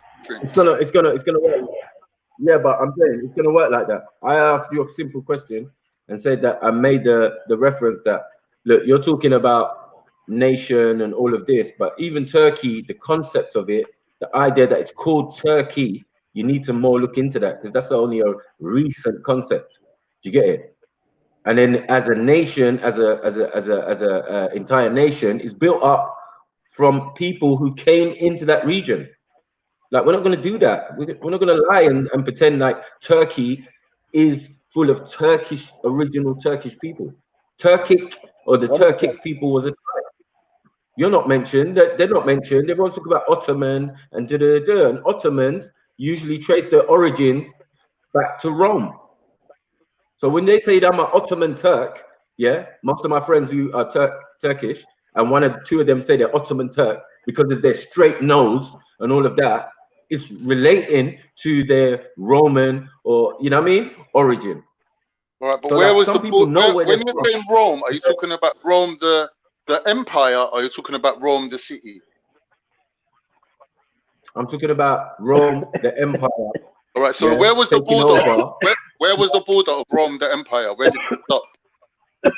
No, their capital is what you're calling Constantinople, isn't it? So, like, right, 100%. So where was the outer border? Where did it end? So who's Constantine then? He's a Roman, No, innit? I'm saying how Is he far not? out did their empire go, like their territory? They went as far as India, innit, really? But their territory itself, what they Yeah. secured, was basically No. going up to. No. Well, what they secured The Byzantine Empire was on the base. The Byzantine is what Empire you're was on the calling base. Turkey. Yeah, basically. So when What you they think secured about, is what we're calling, yeah, that's right. Yeah. So that is what was they call all Turkey now. Byzantine, So the before Byzantine that, territory, all of that. Yeah. it belonged right. It belonged to them though. They Yeah. governed So, over it. So there was yeah. a time that Yeah. Rome governed over Turkey, parts of No, Turkey. You get Turkey it? didn't exist. Turkey didn't exist. But all that territory was originally Byzantine Roman territory. Yeah, that's correct. That is correct. Right. 100%. So You're right. that's what I'm I'm not trying to arguing say. that point. So That's yeah, a true. no, Yeah. no. That's what I'm trying to say. So when we get down to Ottoman, because that was the point you was making, innit? When you get down to Ottoman, that's like way down the scale in the terms of Turkish history, or you know what we're calling Byzantine or Trojan. Remember, this is as far back as they're trying to go with it. The only thing that the Trojan bit is a bit fantasy, but actually the city actually existed. The storyline, questionable. Do you get it? 100. Yeah. So there's a lot of things. Turkey is an important. Can I say something? What you're missing out historically is the invasion of Asia Minor by the Seljuk Turks, which predated the Ottomans. So the Seljuks coming from Persia, they were like an extension of Persia, and they pushed the Romans all the way back to the other side of the Bosphorus, right? So all of Asia Minor was in the hands of the Seljuk Turks, right? The Ottomans still hadn't entered that area. They were living in Turkmenistan still. They were living in Turkmenistan. Europe. Yeah, Turkmenistan. Europe. So we know that Russia. We know that if we kick out people, if the original people, the original Arabs, the original Assyrians, and the original Phoenicians, you know what I'm saying, and the original Persians, all these people of color, do you get it? People are going to come in and usurp them and usurp the areas and put titles on it and start calling places Damascus and all of these type of stuff. And then in another hand, they're going to be called pale Arabs and all of this. But if you can have a pale Arab, you must be an Arab who is not that. You get it? Yeah, but what you're saying, what happened? happened? What happened was like those white people that went basically. Is he talking? He's talking. I don't want to talk over you, Michael. Go on. No. I didn't say All anything. right, cool. So that overspill of white people that went from Europe all the way out to China and all the way down into Persia, then people were just like, they weren't taking over countries. They weren't like holding anyone to ransom. They didn't have no armies. They were just people, innit? They were just white people that the indigenous people of them land choose to assimilate with. So if you look at, for example, Mongols, when you look at the branch, if you look at DNA evidence that shows that the people who left Africa branched off into many different categories. The first branch that comes off of the African branch is the ones that go straight to Mongolia. That's why out of all the people outside Africa, apart from like the Tamils that left by sea, the ones that left by land, the darkest ones, the most melanated ones would be the Mongols. And those type like Thai people, they would be highly melanated people. Now, the reason why they turned from that color to the color that Turkish people are now is because they chose to mix with white people who are just roaming around like that area. They never had no land. They never had that. They were just moving around. And these lot grabbed them and said, look, come here. We want your women. Or they will give them money and buy their women. They just assimilated with them. And gradually, as Turks moved from northern China into basically the Mediterranean area, they gradually become whiter and whiter and whiter. Now, like you're saying, the nose part, yes, it came in at a particular time. Because what happened was, if you imagine, the whole of Turkey was Seljuk. Yeah. The Seljuks said to the Turkmens, come in, and we'll give you some land on the border of Rome, and you defend us against them. Like they made them like a buffer nation. They put them there, they gave them land, and they set them up. Now, Don't forget, the Seljuks collapsed to the Mongols. The Mongols come right up into Istanbul. The Mongols were terrorizing everywhere, all in through Turkey, around the other side of the Black Sea, all the way up to the fucking, what's it called? The fucking border of Europe, basically. Like the Mongols was terrorizing everywhere at that point. They had everything. So all that Roman culture that you're talking about, that was all gone. That was well gone. The Seljuk movement was gone. The Mongols terrorized up all the area. You get me? The Turks were one small little tribe that luckily survived that. The way they survived it is they moved into Greece, and they basically moved down Greece and then back into Turkey. Like somehow they managed to survive the Mongol invasion. Otherwise, they would have been Mongols. Many Turkish tribes was reabsorbed back into the Mongol invasion. A lot of them. But the Ottomans are the ones that survived the Mongol. They survived the Mongol invasion. So when you look at, if you Google the Ottoman Empire every year, will show you that it started in Turkey, but on the top side near Istanbul. They moved over to the Greek side, and then they expanded all throughout the Greek area before they even moved back into Turkey. So all this Stan stuff, all this Stan, Istanbul. Huh? You cut out. Pakistan. It means the land of. Istan. Yes, Istanbul. Yeah. Right. So whose language is this?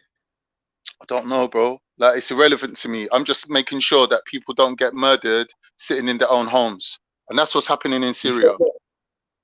You sure it's not Asians? Doesn't matter. It's irrelevant. Sounds Asian. Like. It's irrelevant, isn't it? It's irrelevant. It doesn't matter to me. Like, Turks could have decided to speak German. They could have decided to speak Ashanti. It doesn't matter. They chose a language, in it, and they ran with it. Yeah, and some of them speak Yiddish. They chose their religion as well. Yeah, some of them speak Yiddish. Some of them chose one religion. Some of them chose another. And everyone makes their choices, innit? I chose to have babies with one woman. I could have chose a different woman and had a different color baby. It's up to me, innit? I made that. But is that not because there are different people in your society? Is that not why? All empires are made up of different people, innit? Like we already wait. So there's no such thing as Turkish people, like what we're trying to say. You're just a bunch of Europeans living in Turkey. No. Varying degrees. This is fact. No. The original Turks, where are they? What do you mean? Like you never mentioned black people. You never mentioned the black people in Turkey. Hold on. I'm the one that's always talking about Afro Turks that live in Izmir. Right. So okay. So they're mostly then Sudanese. Them guys, they're mostly Sudanese. They're mostly Sudanese. How did they factor into the equation? How did they factor? That's what I'm saying to you. Like when you're dealing with an empire that's been collapsed and turned into a country, the genetic profile of them people is still going to represent the empire that formerly was, isn't it? Same as British, isn't it? We're all here under Commonwealth, but really what we're here as is part of the British Empire that's been collapsed in on itself. So the British nation, yeah, when they say, oh, British should only be English, Irish, Scottish, Welsh, I don't agree with that. I think that if you go to other people's countries and you take over that land and make it part of your empire, inevitably people from that country is going to move back into your own mainland and mix in. And you have to accept them. And then you have to move that date up to when you're saying the British nation was formed in this date. Yeah, it was formed in that date, but you can't just draw the line there and say anyone who came in after that is a second-class citizen. You can't say that. You get me? That don't make sense because you're in their country taking it as your land. Same as Turkey. It's the same as Turkey. Can we just leave out the thing about Syria though? In reality, the whole idea of Turkey and Syria and all of that is part of the same European concepts. Do you get what I'm saying? We have to accept that. Like if they were going to talk about borders and people putting borders and names and titles in place. When I look at the map, it's all really one landmass. You know what I'm saying? Maku, let me ask you. Let me jump in at this point. Yeah, let me ask you. So, what's your views? Obviously, the question is it ever acceptable to riot? So, I kind of wanted to hear your views. I wanted to talk about subjects to do with that. I know we're getting into Turkey and that. It was a nice segue, but I want to bring it back still. Riot. For me, yeah. I mean, I've been in a few myself, inadvertently. I don't think it was my actual intention to go to a riot or something, but you know, I just ended up in one. Poll tax. You get me? There's been a few riots, as you know. But rioting is one thing, looting is another thing. Do you get what I'm saying? Right, facts. But I think there's what's the difference? What's the difference? Yeah. What, looting goes hand in hand with rioting, though, no? Yeah, that's the thing. So it's kind of hard to make a clear distinction between like what is once you've reached that state of rioting, looting, burning, arson, all of these things will seem to come into play. So vandalism. I don't know. You get me? It is what it is. Yeah, vandalism. But those are just parameters and names given by our law system. You know, if it's right or wrong to do such a thing. But I think, you know, it's always been the case. So British history and the laws we have in England are built on that. Are built on people being disgruntled and them having to find a way to make up some laws to settle. Let me put a little side point to the writing. Yeah.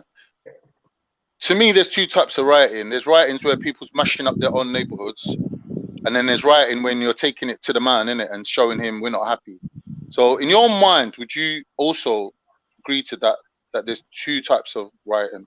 You know what I mean? If we agree that looting goes hand in hand with rioting, when's that going to happen? That's when like the corner shop's getting rioted or looted. You get me? But when you're taking it to the man, let's say, yeah, and you're like protesting outside 10 Downing Street, and that turns into a riot, yeah, there ain't really much looting going on at that point, innit? Like, you know, when you're outside the Houses of Parliament, it's not about looting, innit? Like, but when people are mashing up their own neighborhood, it can be misconstrued as, or it can be interpreted as, well, these lot just want to smash up the Audi dealership, or they just want the, do you know what I mean? They just want to loot, innit? So I'm saying, in my opinion, a legitimate riot, a legitimate protest can be easily understood by its location. Don't need to be rioting on your own street, innit? Yes and no. All right, is revolution? Yeah, no, I agree with you. Are these things part of, hold on, are these things part of like coup d'etats, revolutions? You know what I'm saying? These things are definitely come into play because people are gonna rob and loot museums. People are gonna run into the White House or whatever. Do you get me? Take down pictures and smash it and do like where's the line? I think the line is when that shit's happening, there is a view to take over the system, to overthrow a power. Yeah. So anything old belonging to the power is fair game. That's what I saw in, like, for instance, that's what I've seen in media images, and I'm gonna be real, it's media images. Do you know what I mean? When I see people tearing down the gold statues in Baghdad, when Saddam was deposed and stuff like that. Oh yeah, yeah. Do you know what I mean? That type of shit I see, but only through the media. If I'm real. Yeah. But it's kind of giving you an indication that this is also part of it. So whichever standpoint you stand in, if you stand as a revolutionary, you know at some point there's gonna be some rioting, there's gonna be some looting. Do you get it? If you stand as someone against coup d'etat, do you get what I'm saying? There's gonna be some rioting, there's gonna be some looting. If you are trying to do a revolution, yeah, or even process, these things are going to come into play. So they all kind of go. It depends what standpoint you're in. Do you get it? Yeah. Or mindset in a sense. Mad. But I've been in like prison riot. I've been in a prison riot before. Like, it's a mad thing. Yeah, you get proper bird for that though. Yeah. Proper bird for that though. Yeah, a couple of my friends didn't lie for that. Got 10 years at least, minimum. Mutiny, they said. Yeah, mutiny. The reason why it's mutiny is because it's directly against the Queen and her property. Right. Yeah, You're there at so, Her Majesty's pleasure. right. So while you're tearing up your hood or you're tearing up the high street, they ain't seen it as mutiny. Okay. It's no skin of her nose, basically. That's a good indication. True. Do you know what I mean? True point. Yeah. But we all But know. the day you kick off number 6, Everyone knows, isn't it? Everyone knows, isn't it? Yeah. Yeah, you lot can kick off in certain places, but the places where you're not going to kick off because you don't want the comebacks. So it's hard. Imagine the police presence outside the Buckingham Israeli Palace. Embassy. Buckingham Palace, Israeli Embassy. You don't want no smoke. You don't want no smoke. Number 10. You don't want no smoke, bro. You don't want no smoke. There's gates. There's all sorts. Like, yeah, but you say that, and then they're showing us footage of people outside the White House. I don't know. You know what I mean? They were bugging out. They made it. But the president was long gone. Switched off the lights and ducked out, bro. Like, yo, they said they ain't had the lights off. They ain't had the lights off in years. In the White House. They made it onto the White House. They were in there, bro. I swear people was climbing through window and stuff. But as not to be confirmed though. I'm just confused right now. But they were definitely right outside the White House. Definitely right outside. Yeah. I don't know if they penetrated. They got into the. But I did hear someone say there was if you're on the steps, yeah, by the pillars and all of that, you're there, man. You're there. You made it. You get me? And people sitting on the floor outside it, like, inside the compound. Nah. You're not a gangster because planes can't still fly over. You get shot down. They got rockets on the roof and shit. No, don't play with the White House, you know. Mad thing. But yeah, this whole thing, Jeds, man. They've got their whole psychology thing was about. Throw them in. You get me? These type of scenarios, rioting, all sorts. These things are orchestrated. They lead people to do mad stuff. They did it to us. They just sectioned off part of the road from a certain section to a certain section and just let people run wild and do madness. They didn't care. They got you all on tape, all on video. Yeah. Sooner or later, they just come around knocking on your door. Boom, boom, boom. Yeah, I saw you. You was in Iceland stealing ice cream and that. Yeah. Found your you got chased no one out here. Yeah. Soon they'll have cameras in your home. So and if you could do an illegal, they'll be able to just come around to your yard, sentence you to more isolation. Okay. But when I went out today, bro, it's like lockdown is done, but it's not. It doesn't make sense, bro. Confusing. People are moving bookie. It's confusing, bro. People are moving bookie in hordes, glued to each other, sitting right next to each other, like no gloves, no. What are we out of it, or are we just? It's been eased. Like, you're gonna catch a dis-ease if you carry on. I don't know, man. But yeah, people standing on people's necks and for us, I don't know if I would say for my American brothers and sisters, it's about bloody time. Do you know what I'm saying? About time shouldn't have been this situation. About time what? About time that you got pissed off about being killed constantly and blah, blah, blah, time after time. Because as far as I'm concerned, it's the only way I see that people are pissed off is through rioting. So you agreeing with the rioting and you're saying about time. Yeah. I'm saying for them, it's a situation. But I personally, I don't think it's about writing. I don't think it's it should be a bit more than writing. Do you get me? Because of the severity of the circumstances, but it is what it is, isn't it? If that's the best some people can do, because some people's not even going to do that, are they? They're just going to keep their opinion to themselves. Especially black people, we're like that. That's how these things constantly happen, because we don't really speak out. We speak amongst ourselves and say, yeah, that's fuckery, innit? Man, the man are taking the piss, bros. Yeah, but we don't actually openly,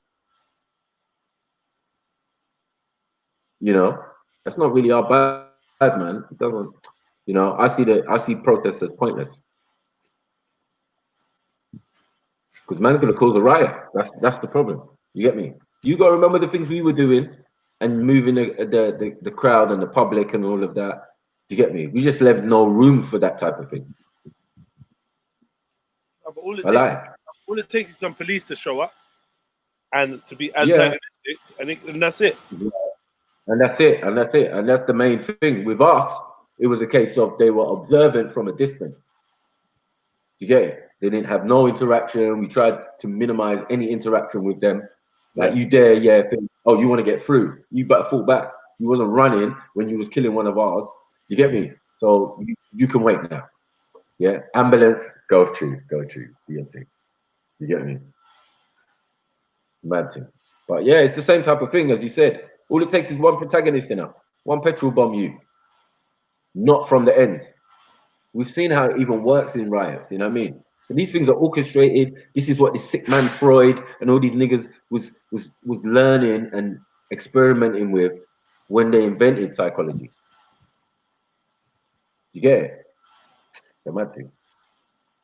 So one of the aspects of psychology was definitely how to control people and rioting and those type of circumstances. Yep. Yeah. Behavioral insight. Right. That's what they called it. But yeah, we knew what it was. Yeah. The study of human movement as a herd. When you're moving them around, these cattle property, sometimes they do kick back. So you have to be prepared on how you move them and how you maneuver these sheep or these cattle.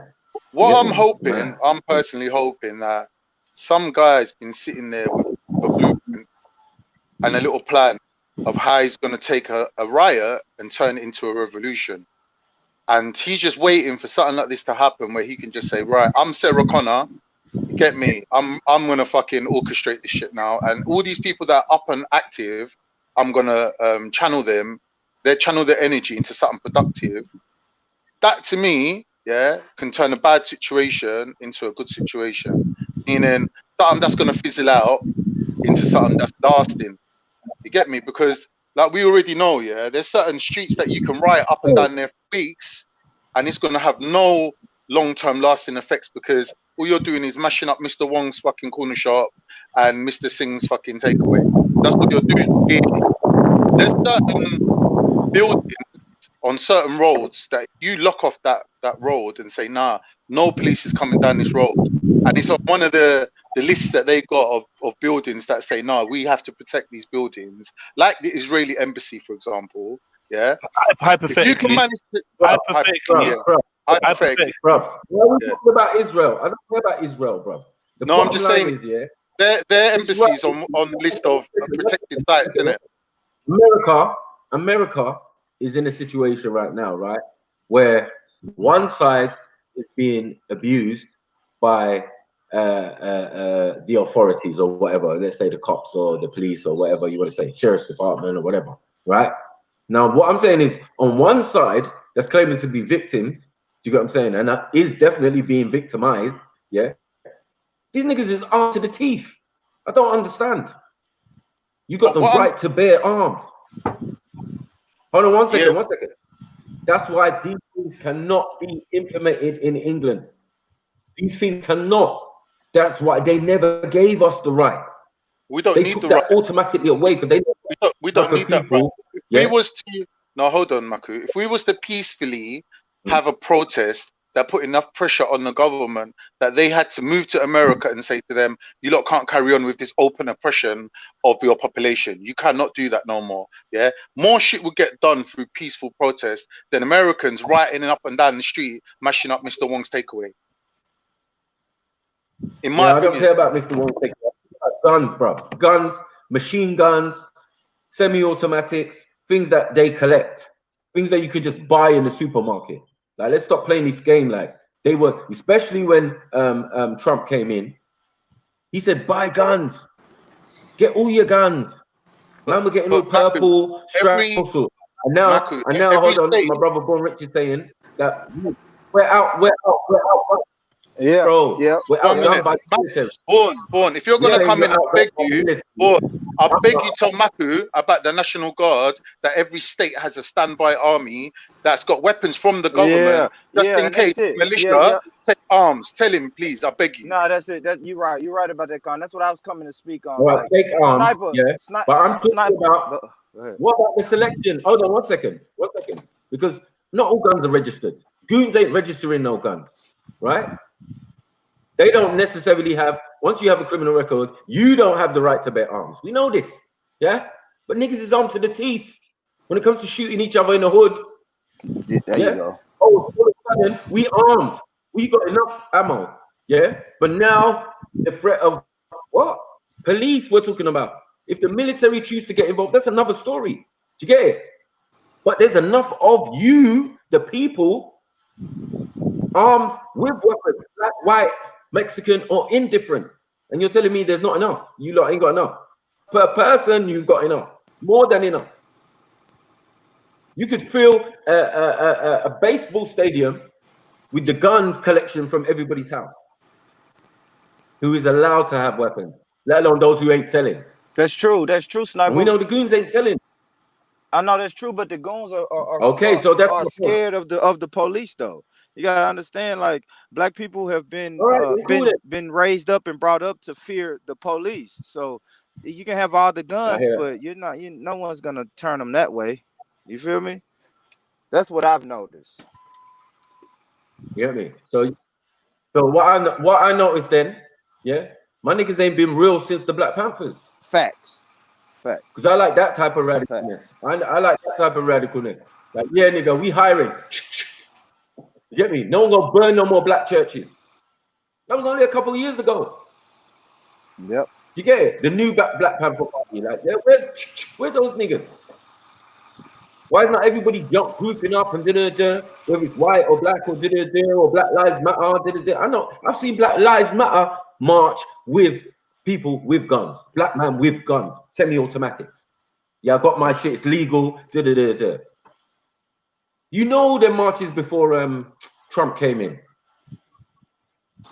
Yeah. People had their guns on them. People had their guns on them in certain states, obviously. Get me? In other states, it is what it is. But I know everybody got guns. Even in my own family. I see weapon man sending me on WhatsApp. I have to even be scared. Like, yo, careful with that shit. You get what I'm saying? Yeah. New batch of silencers I bought. Silencers for what? You get it? When the revolution comes, like, yo, niggas is like, oh yeah, I'm definitely locking that shit. Why are you locking it now? We ain't got no guns here. Do you get it? Bone Rich. Yeah. We ain't got no guns here. If the revolution pops off, trust me, stuff will be popping off. You're gonna see everything, Rusty Lugers, all sorts. Oh shit. Wow, like, yo, nigga, did you just pull out a blunderbuster? Yeah, damn. So, niggas got the shits, rusty shits, those shits. Yeah, First World War strap, all of that. Yeah. Did you know, going back to the conversation on Turkey, there's places in Turkey, where their tradition is to make their own guns. There's places where they're traditionally making their own guns. You know, like some cultures, like they make hats. Some cultures, they make shoes. These guys make guns. And even the government can't stop them. It's their culture. That's what they do.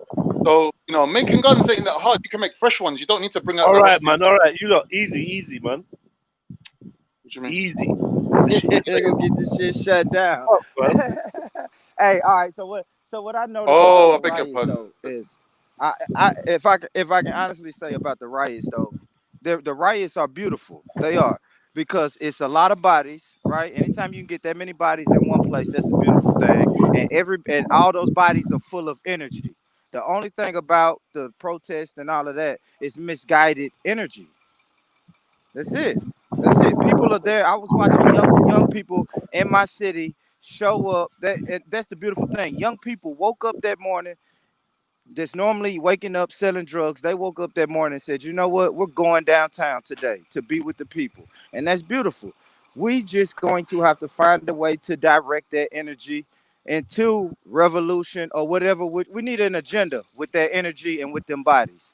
That's it. That's what I think needs to happen. Real generals. Hit the like button, family That's tree. it. Hit that like button. Drop a little donation in the PayPal. Big up to everybody in the building, either in the chats or on the panel. Today we talking about riots, insurrection, mutiny, and things of that nature, man. And whether it's ever acceptable, what circumstances make it acceptable, and what is there a code of conduct when you're riding?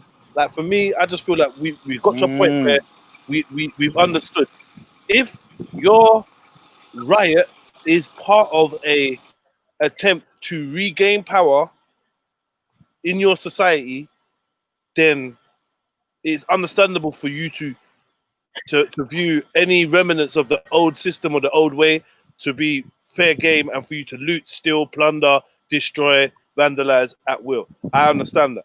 If now you're out there and you're just out there for thrills, then that puts a whole different slant on your robbery and theft of property.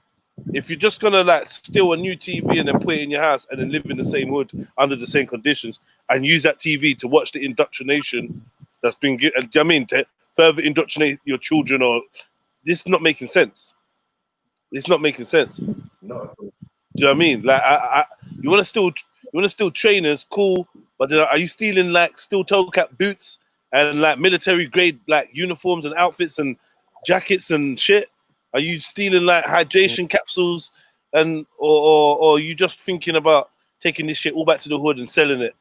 Which I understand. I'm not judging you, but there's clearly a lack of any kind of tactical awareness, or like this is not looking to be long standing. This is a flash in the pan. There doesn't seem to be anything with any real direction. I just got sent some footage of like, I don't know, something like look like 400 or 500 people on a road, and this big lorry comes driving through and then grinds to a halt, and then I don't know, everyone runs to the lorry like they're gonna beat up the driver or some shit. But like, it's a load of people standing there doing shit. You seen that footage? They beat him up. And then did you see the one with the white guy that beat up? And he was like, oh, white man. And he was like, oh, yeah, they beat me up. I don't know why. But then you see earlier footage. Yeah, with the arrow. Bow and arrow. Okay, cool. But why is that what we keep? Why is that the only thing we're seeing? With everyone that's got a phone, the amount of people that's got social networks, why is that the one video that everyone's seen? And the woman in the wheelchair. Why are these ones the ones that come forward? Like, because they're useless to man. They're pointless to man. All they're doing is infuriating more black people. Like, you know, everyone's on the selective outrage right now. Oh my God, if you're not talking about this, you're part of the problem, is what one man said. I couldn't believe the person that said it as well. I was like, bro, you're supposed to be smarter than that. Exactly. I mean, basically, if you're not pouring your attention into this, you're not one of us. You're not like us. And it's like, you know, everyone takes different approaches. I get that now, but I don't see. Like you. I don't see I'm not like you. I don't see me. Bro, I'm not naming no channels. I went on a channel, all I read was R.I.P. George Floyd, and people were dissing me for half an hour going, Con, you're just virtue signaling. Well, and I don't even know what virtue signaling is. Where was that? Nothing. I ain't saying the name. Why not? Because it's not the owner of the channel's fault, is it, that the people in the chat are idiots? I'm just asking where was it, man? I don't want to disclose that information. That's even more reason why you could say whose channel it was, because you're talking about the viewers and not the person. So then it's no problem. But there's only 2 other channels that go on. Oh, shut up, man! Stop the guessing game, bro. Who the fuck are you talking about? Childishness, man. What's his name, innit? G Block. Okay. Cool. You're a funny character. Should be not be named for some reason. Yeah. Big up Veli. Why can't Veli's name be said? Because it's not his responsibility that his chat is just full of idiots that are probably fake accounts, like probably people like Jupiter. You know that. You know it. Oh wow. So Funny, you want bro. one to name drop one person? Everyone goes to a different channel. Name and drop someone else. Everyone goes to a different channel and then says that their fans are idiots or their viewers are idiots, their subscribers are idiots. It's funny, man. Because those are the same people that are in those crowds. See, if you were in that crowd, it just goes that way. You're an audience member of G Block. Yeah, but sometimes the maths don't add up, innit? Like things are crazy sometimes. I'm gonna leave that there. That's Still. your audience member. I'm gonna leave that there. Panel. I'm gonna let that sink in. What was that? Ultra's words, yeah. I'm gonna let that sink in. Speaking about the rioting thing, if you've run ready to move on, if you can hear me, can you hear me? Yeah.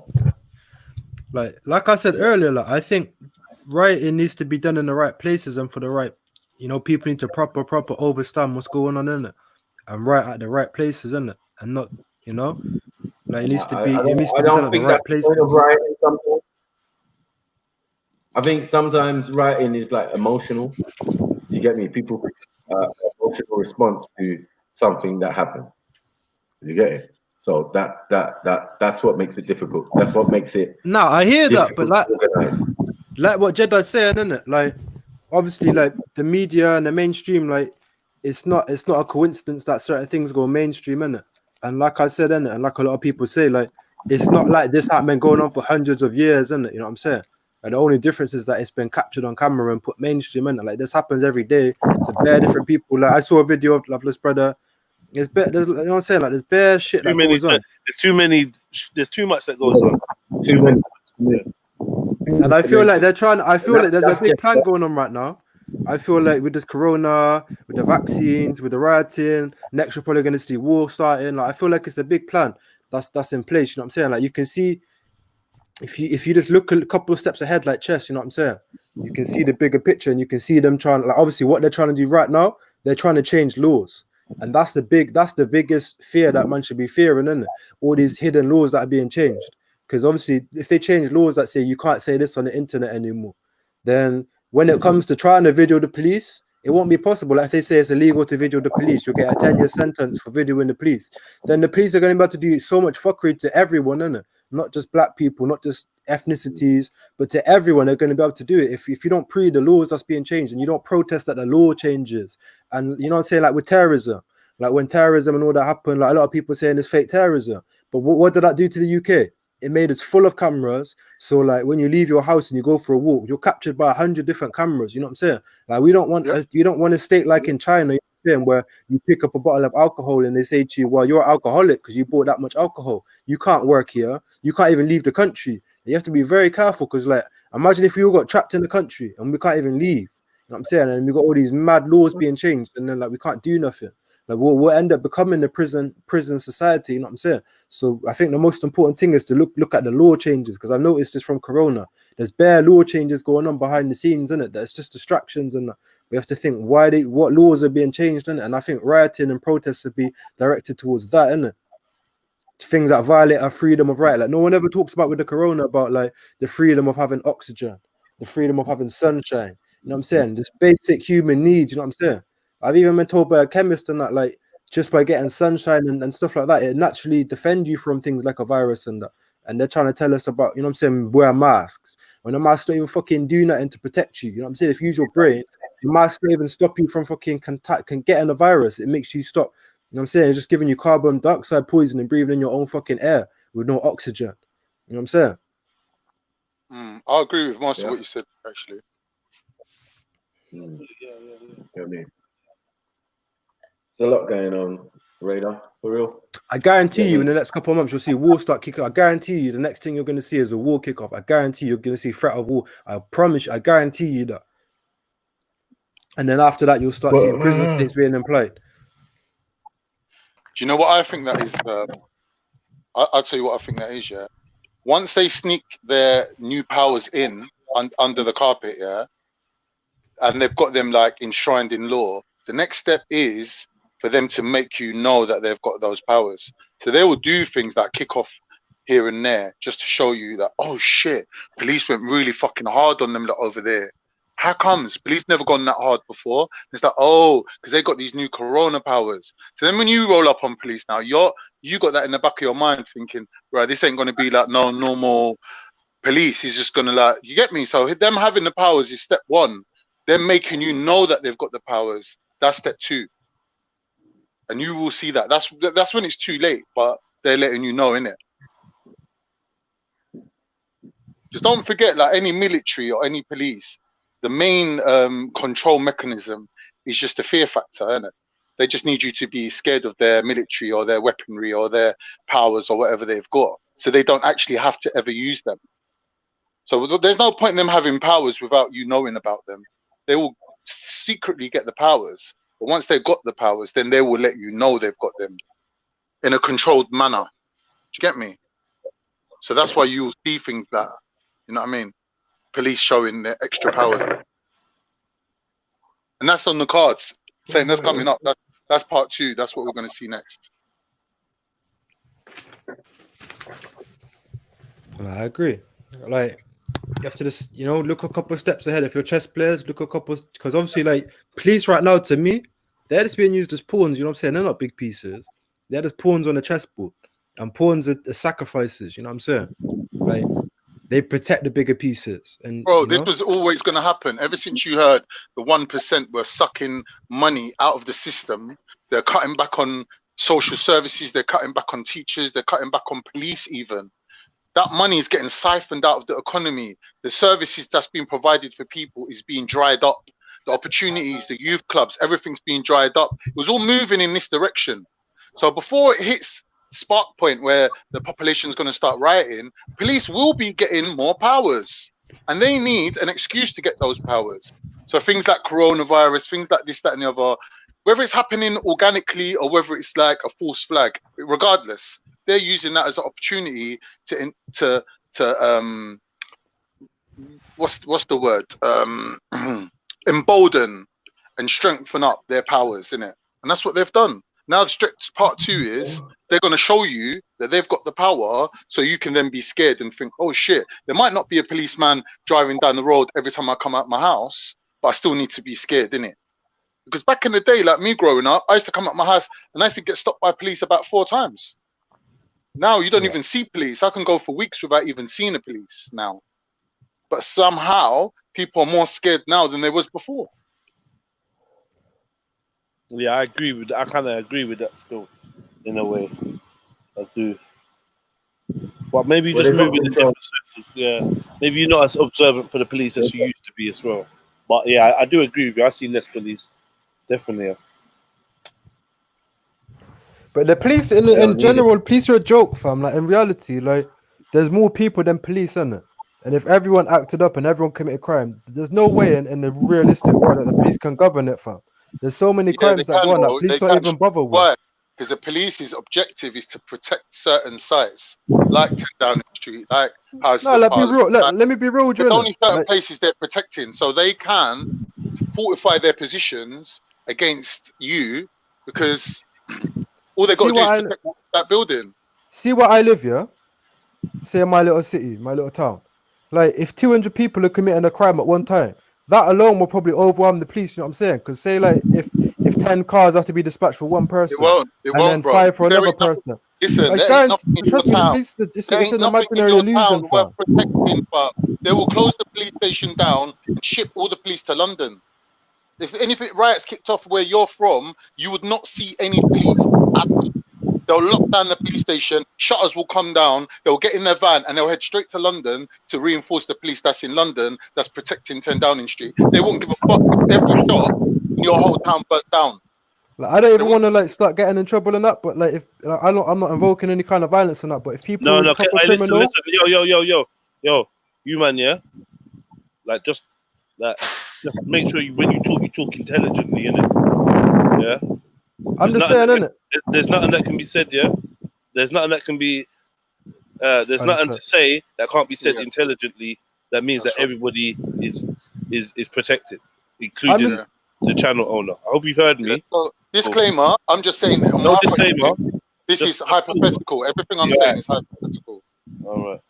What? Just intelligently though, if intelligently, yeah, if you took the statistics of how many police there are in the UK, one, you would see that they're understaffed. You know what I'm saying? So there's a lot of police recruiting trying to go on. Like they try recruiting me when I was at church. They're very understaffed right now. You know what I'm saying? And if you look at statistically how many police in a whole are in the entire UK, I'm sure you would realize bro, even if you police are dispatch all not the police from one understaffed. area to another, Police they'd can have never to be start bringing in the understaffed. military. They're not understaffed, bro. They got enough police to do the job that they need to do. It's just that you think they should be doing other jobs that they don't think they should be doing. So they're not going to hire people to maintain those positions. Police can never be understaffed. So tell me why they couldn't control the UK riots then, innit? And I bet Because that wasn't their objective. Because that's not their objective. You think that that should be their objective, but they obviously don't think that. Okay. I hear you still. Obviously, they're probably more tactical, innit? And they probably work on Exactly. Come on, bro. I hear that. They're not going to be paying men 25 grand a year on the off chance they might need them if there's a riot. No, I hear that. Because obviously you have to respect the police because they are very intelligent in the way they move, innit? Obviously, like I don't have a police mentality, innit? I'm not a policeman, innit? So I don't know how they think and they operate, innit? Like I could walk down the street and have my own perspective, innit? But I'm sure when a policeman walks down the street, his perception of reality is completely different, innit? The way he's looking at things. Anyway, I'm gonna make my point again, yeah, just in case no one caught it. In my opinion, yeah, peaceful protest in the UK would be more productive than any riot that could kick off in America. In my opinion.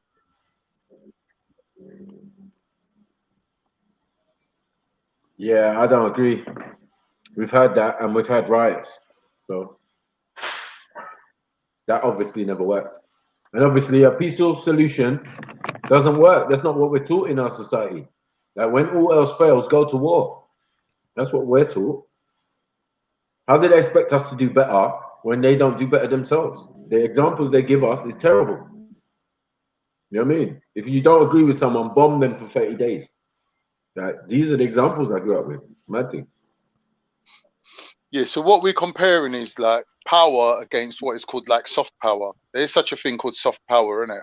Like it does exist. So having peaceful protests in the UK for, I don't know, freeing Nelson Mandela, for example, that went on for years on end and involved intelligent people who cannot be discredited and called thugs and looters, yeah, was more productive than anyone rioting down the street smashing up their own neighborhoods.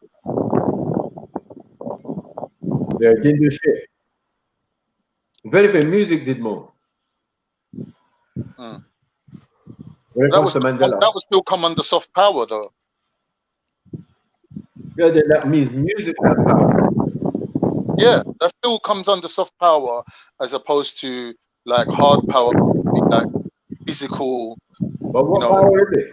The power of communication, information out. But they say knowledge is power, but you know, just to get the word out, that's the capacity of the musician or whatever.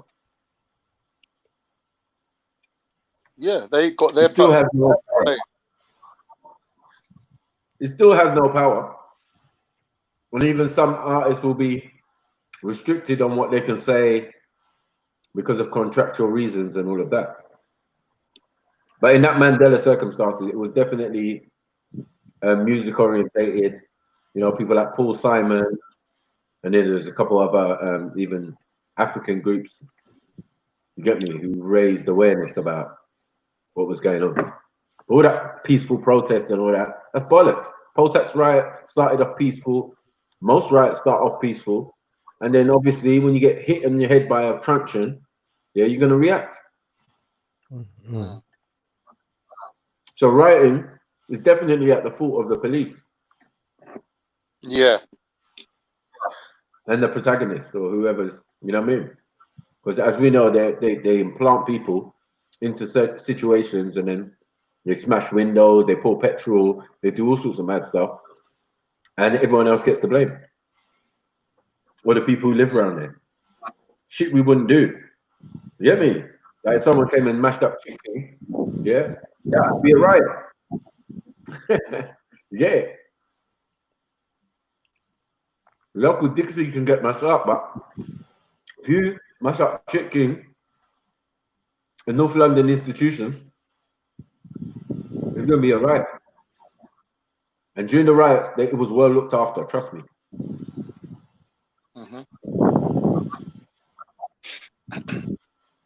So we know that even in Enfield, remember Enfield Town? Yeah. People shipped in. They came in on the trains and from different areas of North London to come to Enfield. They're not the people of Enfield. You get it? So it looks bad on them. You know what I mean? Like, oh, Enfield, North London, there was riots there. But there were people from other areas, Cheshunt or wherever, coming into that area and disrupting and doing whatever they're doing. They don't care. They don't live there. That's right. You get it? No, we've never burn our own stuff. Never been that way. I mean, we don't burn our estates. White people do. White people live on an estate and there'll be a burnt out car there. You get me? Like, why would you do that on your own estate? Nah, any estate with brothers on there, no one ain't doing that. Get me? People work hard for their stuff. You get me? So you got the Turkish man's Mercedes, and you got the Nigerian man's Mercedes, and you got the English man's van there. Like, everyone works hard for their stuff where we come from. So we can't be just mashing things up and say fire. That's why we don't do it. That's why they do it in those areas like West End and Canary Wharf, or you know what I mean? Makes sense. But when man start robbing Wood Green and you know what I mean, your local shopping centres and all of that, or your local shopping areas, half of the time I don't even think that's the people who live there. Yeah, nah, you're right. You're right, Sniper, and that's what fascinated me about the protest in Nashville that I was watching. It was weird to just watch like white people bust out windows and then spray paint Black Lives Matter on the building. You see what I'm saying? Like I don't know. It was weird to see because you always hear like, okay, they send people down there to cause destruction and cause confusion. But when you start seeing it in your area, it just hit a little different, man. I saw it. I saw provocateurs with my own two eyes just come to the city. Man, my homeboy said he saw a white boy that was at the riots in Minneapolis like 2 nights before, and then he's in Nashville busting out windows. I was like, yo, that shit was just crazy, man. And I don't even mind people like if you want to come in from out of town and bust windows, that's cool, but you got to put your name on it. You know what I mean? Don't come and start a fire at the courthouse and then write Black Lives Matter on the courthouse. Like, nah, don't do that. Put your name on it. Why? But Black Lives Matter is not your name. No, it's not. But black. But the word black is in it. I don't even rock with Black Lives Matter. Bro, when are we gonna? You can't do that. Let me tell you this, though, Jedi. The reason you can't do that because when they send the National Guard to Nashville, they're not going to the suburbs. When are we gonna get to grips with the facts? Yeah, that the word black is not fucking owned yet again, proving itself to be a political tool. That's it. So we just we identify with it, and now we could someone could just run around and write. Yeah, no one ever even owned. Black people didn't even own Black Lives Matter. That's George Soros' shit. That's a white man shit. Yeah, so when the governor of Tennessee said, all right, we need the National Guard to come in here and protect this city. That's why none of you black folks should be standing under Black Lives Matter. Unfortunately, it's full of black people. White people too, but there's lots of black people fighting for it. So, yeah, exactly. And like, I don't know, man. It's weird. This is what I'm saying. When your cause has been hijacked and funded by somebody that's anti-humanity, and you still stand under the banner of Black Lives Matter, and you're like, well, I don't care. Well, then this is what you get. These type of things. Yeah. Like it gets harder and harder to skew your narrative when it comes from an organic place. It's coming from but then we know. But now the people in power are associating Black Lives Matter with black people. Like the shit has been hijacked and thrown into the media so much that Black Lives Matter only means black. You can replace Black Lives Matter with urban, replace Black Lives Matter with black, replace Black Lives Matter with thugs, and who fits up under all three of those qualifications? People who look like me and you. So yeah, it's hijacked. It's hijacked. But the governor sees Black Lives Matter on the side of his federal building and said, okay, let me get the military to come to Nashville and we're going to station them in the black community, which is synonymous with Black Lives Matter or what. So yeah, it's hijacked. I don't represent Black Lives Matter, but I know how the people in power perceive Black Lives Matter. You can just change that. You can just change it. Like, I don't know. Like, let me say this. In America, I'm saying something different, because I'm saying that the people in power created Black Lives Matter. You're saying how they perceive it. Like, I feel like they created it for this very reason. Well, I ain't gonna say the big people in power, but you know, I don't know, man. Like the police. I guess I'm speaking about the cops. The cops are going to see Black Lives Matter and say, "Damn, look how the black people destroyed the city." When it's footage that tells you otherwise. It's footage that tells you black people didn't start the fire. Black people didn't bust out the first windows. Now I ain't gonna lie, I did see black people busting out windows, but the footage I saw, they bust out windows after the 17 windows got broken, and then the crowbar was handed to them. Guess what, family tree? You lot are defeated already. You might as well just give up. No disrespect. I love you lot. No, I think so. I think so, Jedi. And you know why? This is why we should give up. Wait, let me finish. Let me finish. The reason why I say that, tongue in cheek as well. I hope you got that. Tongue in cheek. Get me, Carl? I never think the fight is ever over. But the reason why I'm saying that is because it's like, when it comes to your survival, when it comes to your freedom, when it comes to your rights, your liberties, you still can't help but thinking in black and white. No one here is thinking in color anymore. Everyone's thinking in black and white.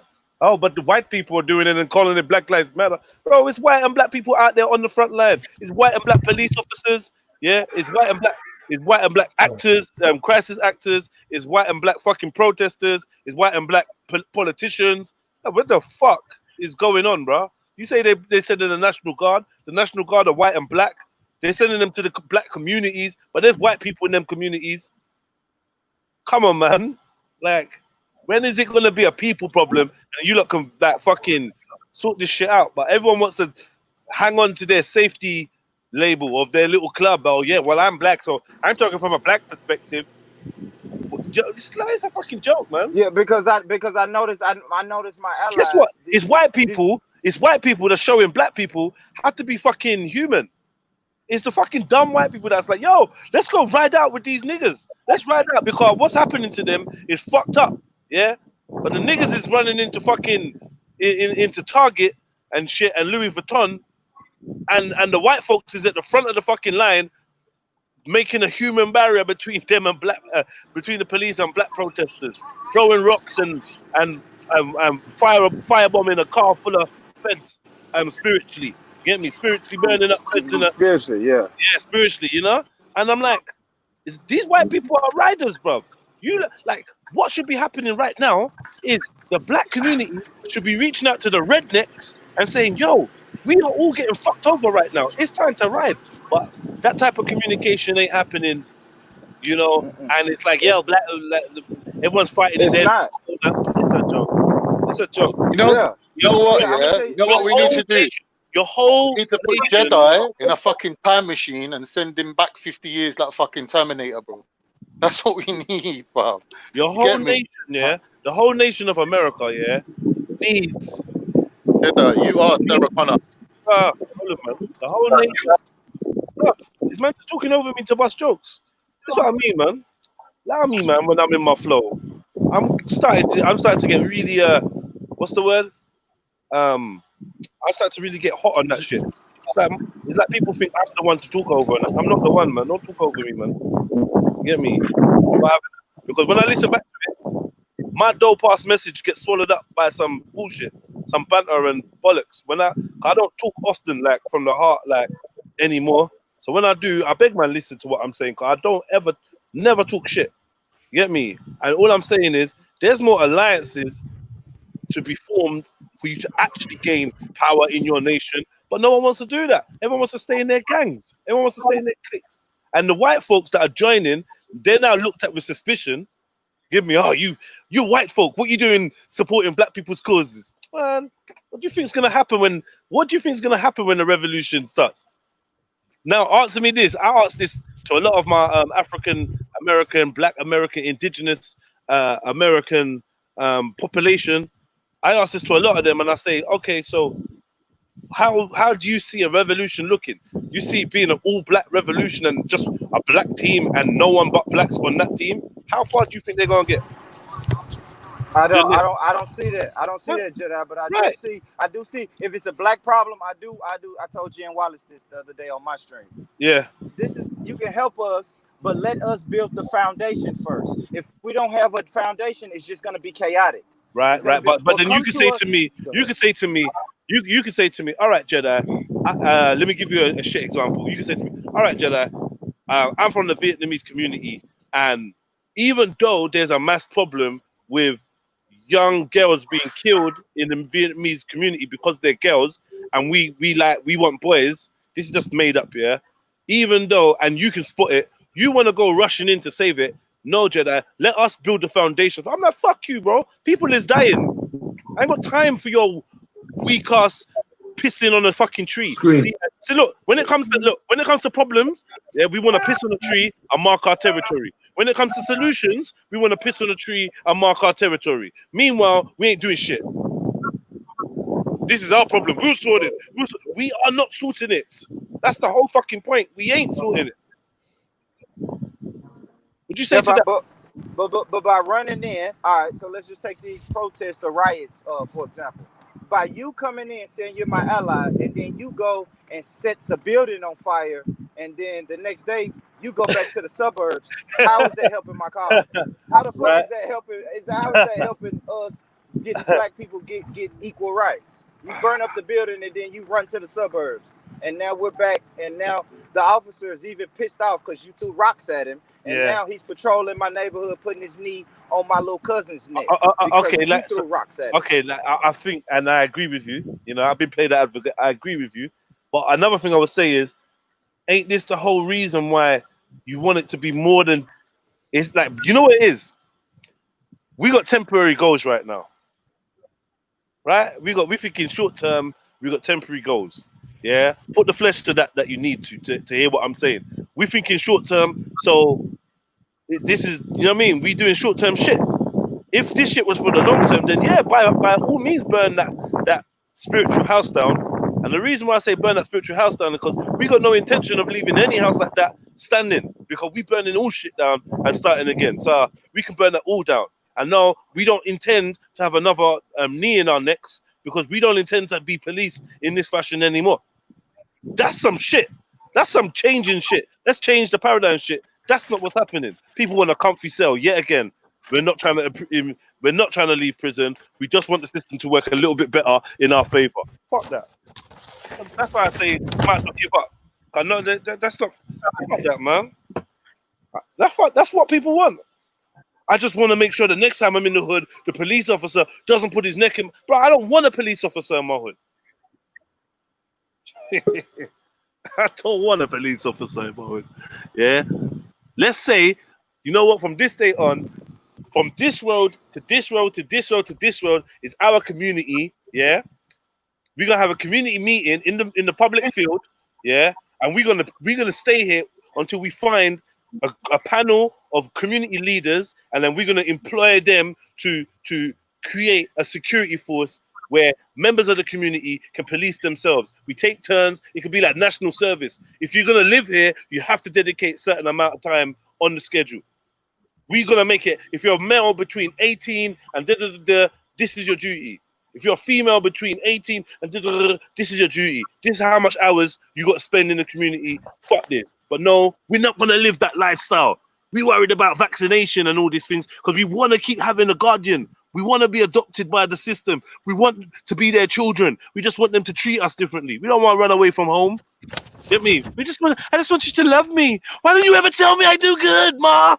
Why don't you ever tell me, Ma? I hit a home run today, Ma. You didn't tell me nothing. You just told me to tidy up my room. I hate this place. That's what we sound like. We sound like some bratty little fucking teenagers. We ain't trying to move out. No, fuck this place. I'm out. Fuck you, bitch. I'm out. Jedi. We're not on that. Yo. What changes do you think would be effective that could be made right now? Positive changes. Positive change would be, I think that humanity should withdraw consent from the people that they've been giving consent to lead them for the last 2 centuries minimum. That's what I think we should do. Do you think What that would can that be done involve? peacefully? Yeah, good question. Say that again. Do you think that can be done peacefully, just by saying no to your shit? But we can't even be slaves in peace, let alone fucking be free in peace. Nah, I don't think. No. From my background in life, just only speaking from my own background, my own perception of reality and that, like, I think provocation is one of the biggest weapons that the ops use against us, isn't it? So like you may peacefully say no, but then they may, then they may draw for racism or prejudice and all that to try and draw out that in you, innit? Right, exactly. That's them. Then what can you do? You have to defend yourself. You know what I mean? So with any plan that you make, you'd have defense at the forefront of your mind. Yeah, and defense can look very offensive depending on how you employ it.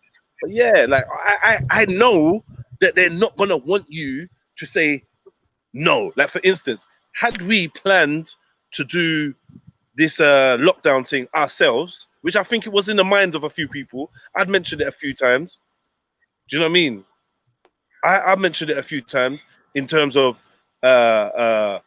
withdrawing consent.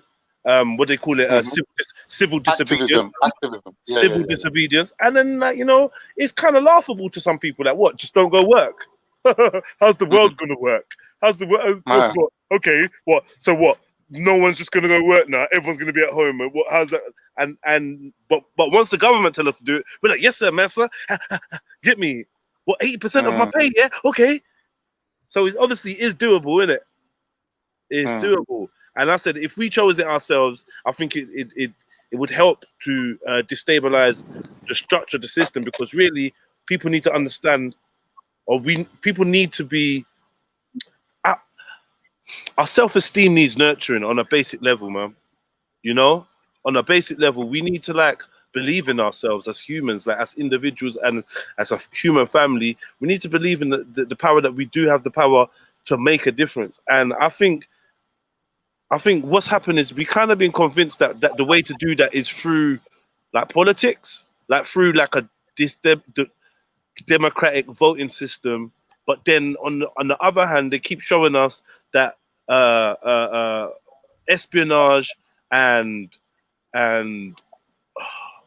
bribery and big business and all sorts of tactics are actually what make the world go around. It's not just voting. Yeah. So then, fuck it off. Fuck it off, man. I've got neighbors and that, 8 years old, 80 years old, been voting your whole fucking life, and literally will sit here and sit outside in their garden and bitch about the country they live in, and they've lived there for 80 years, and they'll bitch about it. And I'm like, but you voted every single time. Were you ever happy with anyone you voted with? No. The truth is no. If you're honest, the truth is no. This ain't a good. No one's done a good job. So then, what are we voting for? If we're not voting for change, what are we voting for? We're voting, each time we vote, is to reaffirm the fact that we want to remain in this system. Without sounding condescending, I think you're a very insightful person. I have to say that. Thank you, so what you're saying is quite similar to what I've heard other people saying. Just I don't know if you agree with this, but my example to maybe persuade your agreement would be: do you think that black people and ethnicities are working over 100% in terms of trying to keep themselves safe and to not have to fall for false regulations and that? And if you agree with that, you think that black people and slow it down. Ask the question again. Make it a little bit simpler. Well, my first question, I'll drop my first question first, and I'll go to a point after. So my first point was that I've heard a lot of people talking about we need to change the system, innit? So we need to make it so certain rules and regulations are put in place. And my main point about that would be say, for example, you say no. And then my response to that, sometimes it's not as simple as saying no, because people use tactics of provocation and racism and prejudice and all these things to draw out a response from us to use that against us, innit? So I was saying, if certain laws were set in place that would stop provocation and certain things, maybe it would make it a lot easier for us as a people to fight back. Okay, that's one question. Yeah, who's gonna? Let me just to clarify. Right? I'm not answering the question with a question, but who's gonna enforce these laws that you're talking about? These new laws. Well, that's why we need people in the system. You know what I'm saying? We need people to. We need to go deep. No, I'm out. Yo, Jess. No, radar. What you try to say is this, yeah? Right? The people, yeah? Radar, maybe you said it like this, yeah? That when the people were to overrun the government, that cause a revolution, the people would have a certain system in place, bro. Yeah? What you got to realize, yeah, Radar, when you heard about Fidel Castro and Che Guevara, they had their little cabinet, set it up. They had their chairman, they had their spokesman, they had their treasurer, they had all of that. So when they went and toppled their government, yeah, it was easy for them to put a system in place because they came together with that agenda to tear down this system and bring another system in place. If you say it like that, Radar, you on the road, but you can't destroy a system. Then what you gonna do? Leave people to run around? What the fuck's gonna happen? And who's gonna be this and who's gonna be that for 50 fucking years? No, but what I'm trying to say what you're saying, innit? I am trying to say what you're trying to say, but I'm trying to. That's what I'm basically saying. Innit? Yeah, I hear where you're coming from. My example was like Jedi saying, like, everyone just say no and protest, but sometimes it's not easy like that. If you look at what's going on now, no, bro, it is easy. Rambo, 1 second, Rambo. Radar, I didn't say everyone just say no and protest. I never said that. I'm saying by laying down tools and for instance, yeah, this is a childlike example, yeah. It's very childlike, yeah, but whatever, isn't it? Yeah, like people shade on man, What? No, he's talking about the example he's going to give now. I said my example is childlike, yeah. That I'm about. So it's like childish, you mean? It's childish. I thought he's swinging shade at me, innit? Saying you have to go down to like a child level, innit? So let's see. No. I'm saying that you might laugh at this analogy, or people can pick holes in it. But I do that myself with analogies. Oh, bro, let me just. I'm sorry. Okay, I apologize. Go ahead, King. Thank you, King. All right. So I know I was waffling anyway, so it's my fault, really. Right. Childlike analogy. Imagine if everybody, and I mean everyone, or like, for instance, your road and the 2 rows in front, the 2 rows behind. Imagine if they just refuse to pay rent or refuse to pay spiritual council tax. Imagine if they just refused. If everyone in my building refused to pay, what do you think would be the process to get a whole block of flats fucking evicted? I hear that. You know how powerful that would be. Like if you set up what are they gonna do? Organization, and you had a chairperson, and you said, "All right, we're all gonna pay our rent into this account, but that money's not gonna go to you lot until you do what we say." Mad. Yeah. That's big. That's big power moves there. Mad. I feel like no. All right, wait. Let me just say, yeah, because I heard Khan just add a little bit that he said until you do what we say. All right, cool. Well, until you actually meet our terms, like unless you consider our position or whatever you want to put. Or until you just know that we're not paying rent no more. Not until nothing. We're not paying rent. This is where I live. I've lived there for 20 years. My mom lived there before me. I ain't paying shit. I live here. This is it. I'm a citizen of the UK, and this is the plot of land or whatever that I'm claiming for me. Now what? What's going to happen? What do you think they're going to call the army in? Yeah, I do. You think they'll call the army in to evict? Bro, for real? But what I was trying to get across they'll go door to door, kicking off the door, dragging your furniture out in the street, put your whole neighborhood out on the pavement. Guess what? If the whole block of flats comes to defend any neighbor's door, that ain't fucking happening, bro. You ain't defending them against TSGs, fucking riot squads. You ain't defending them against shit. If you refuse to pay council tax, you're fucked. We couldn't defend our block of flats against TSG. Yeah.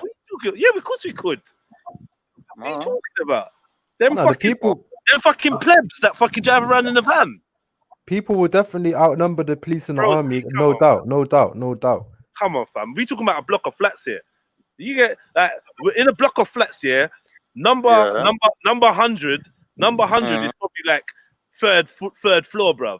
These buildings got to like 15, 16 floors and shit. Yeah, but there's Yeah, something we you're haven't got forgetting. things like that over. Yeah, we've got things like that over. That's There's me something you're telling you. forgetting. You're living in there with your wives, your children, Yeah. all your vulnerables. They're turning up bulletproof vests and shit. Bruv, we're all riding. I don't know, but maybe it's just me. Like, and this is just a hypothetical spiritual conversation. But maybe it's just me. But I just feel like the power of the people way outnumber what a task force could do. Like I'm looking at a very big block of flats here, and I'm saying what you're saying to me don't make no fucking sense. The only thing they could do is blow that fucking shit up.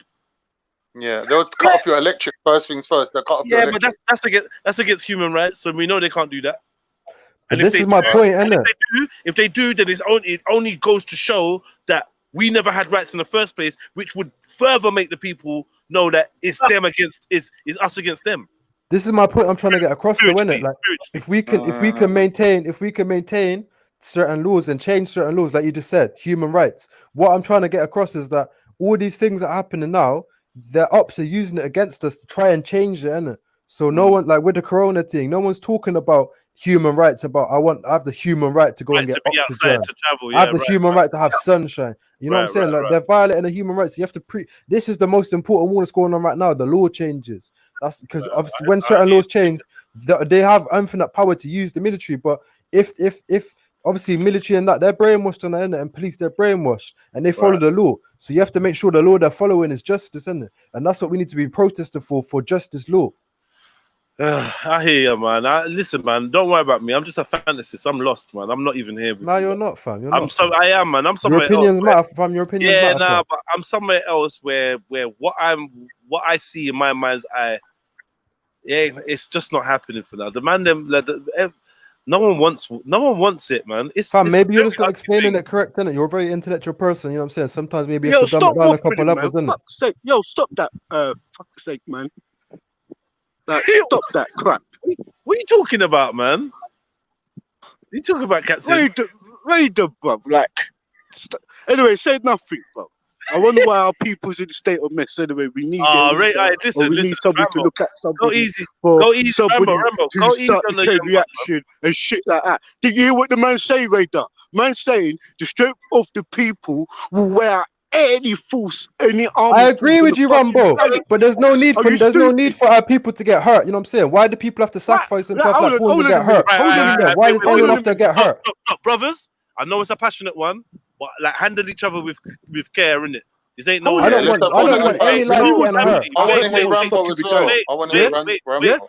Wait. Did you both hear me? I said we're brothers, innit? So handle each other with care. Let's just discuss this. There's no argument here. There's no right or wrong. So let me hear. There's no argument.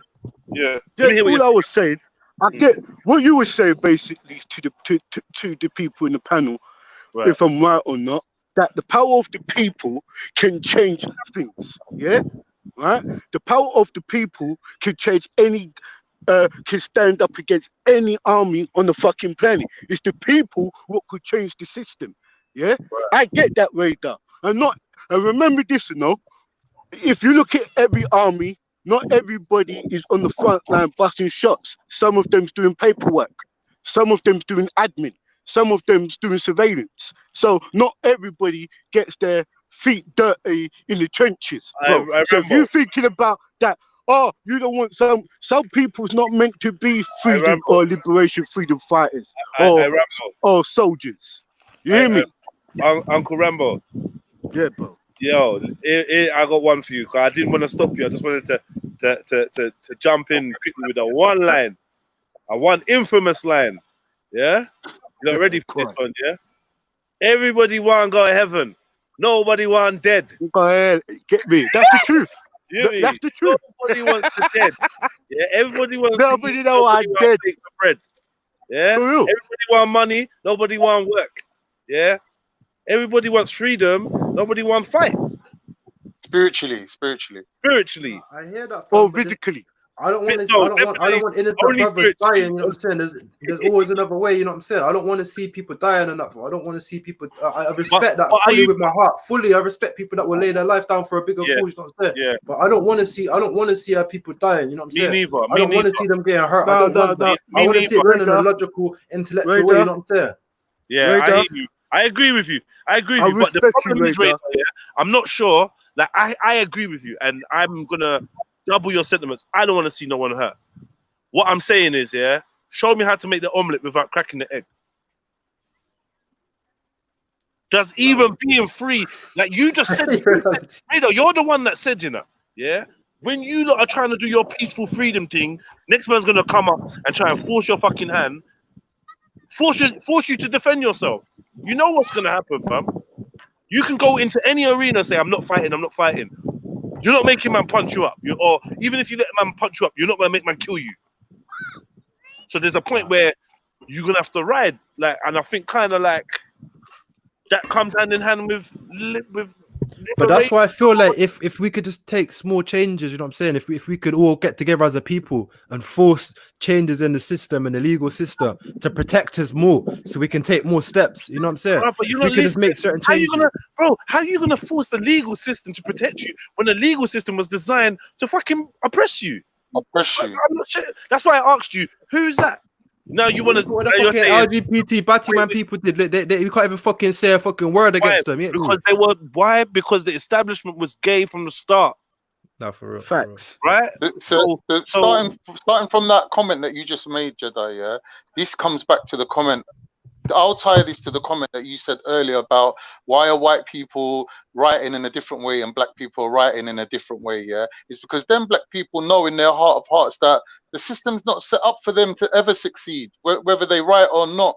The best thing they can do is go home with a pair of new trainers, because their writing ain't never going to be productive for what they really want. And they don't believe in it. They don't believe in it because of their history, of what they've been through. But our history. But hold on, what I'm saying is this, yeah. Let's not get this bullshit twisted. Our history of looting and rioting has never been about fucking Nike, Adidas, Puma, Goalie, High Tech, or any of those fashion statements, bro. Yeah, 100%. it's just in the middle of the bum rush. Yeah, Rambo, These I things want you happen. to answer. I want you to answer the point, yeah. But please, No, because that seems racist. Hold listen on. for 1 We're second. looting this- Listen for 1 hold on, second. bro. Oh, Rams. Listen, Yeah, what yeah, I'm saying is, go. if you've been through 400 years of slavery and you're looking at a constitution that classes you as 3/5 of a human, yeah, how can you be equipped with that optimism that if we do speak up, if we do make our voices heard, that these people will ever even bother to hear us? But hold on. But through our 400-year-old history, my brother, we had people who, during the slave time, yeah, was making their voices loud and clear to the slaves, bro. Yeah? What made them come with their so-called runaway, underground railway, what's it called? They got many different names, what we had, yeah, through our where we say, through our changes of the regime. But what I don't want to put into people's heads, that we black people do not go out purposely, yeah, to start looting just for Nike Air Maxes or a pair of top or a TV we never had or a PlayStation. These are options. Nah, but wait, Rambo, wait, Rambo. No, that's like I think you're both saying general statements. No, but my whole point is this, though, right, Jedi. though. Yeah, You're both right though, Rambo. People do go back to do that though, Rambo. But what I'm trying to say to you is that throughout of all of this, these periods, let's go back to fucking from Rodney King from the 90s right up to recent days. We have had people who's made their voices heard within our community about these actions what's been going on with this police brutality and stuff like that. Yeah, it has been happening. Khan, not just this side of the Atlantic, but on the other side of the Atlantic. We have, but it's depending what community you are involved in and where the information are accessible to you. You will hear about it. That I will class myself as I like all revolutionaries. Tell you the truth, I know about the ones in Iraq with the Taliban situation, and I know that it's a part of a clan, a family who runs that land, and America and Russia's been trying to work with these particular tribes from the Cold Wars. I understand all these revolutions around different land masses, but what I realize is that is actually a world system where everybody's effective. When I thought it was black people just going through a lot of the struggles and stuff, I realized when I was studying, most of the countries now today is going through some evolutionary period. Just like Gaza Strip right now, Palestinians want their land. So during one time they go bust that gate down and do their thing. You understand? Just like what we want. We say we want police to end the brutality. It's gonna be a matter of time until a set of people is gonna say we're not having it and we'll ride on. It's just a matter of time, bro. You know what I mean? And this clock has been ticking from since all of the expansions of where we say ever since they gave us independence. I believe that most of these countries have been going through some form of revolution in their own ways, because I believe it's not just in Africa or through different continents in Africa. It's a European thing, because I grew up a part of the saw the Chechen and the fucking Kosovanian shit and the Bosnian thing. I grew up in those stuff, so I see that for us to have freedom, I believe that everybody has to have freedom. No one ain't just gonna give you freedom like that either. You have to fight for it, and you can't pay for it either. And if you really wanted to have a change to the system, you have to change the very system what is controlling you or what is suppressing you. So everybody has their points, and everybody's right up here, to tell you the truth. You know what I mean?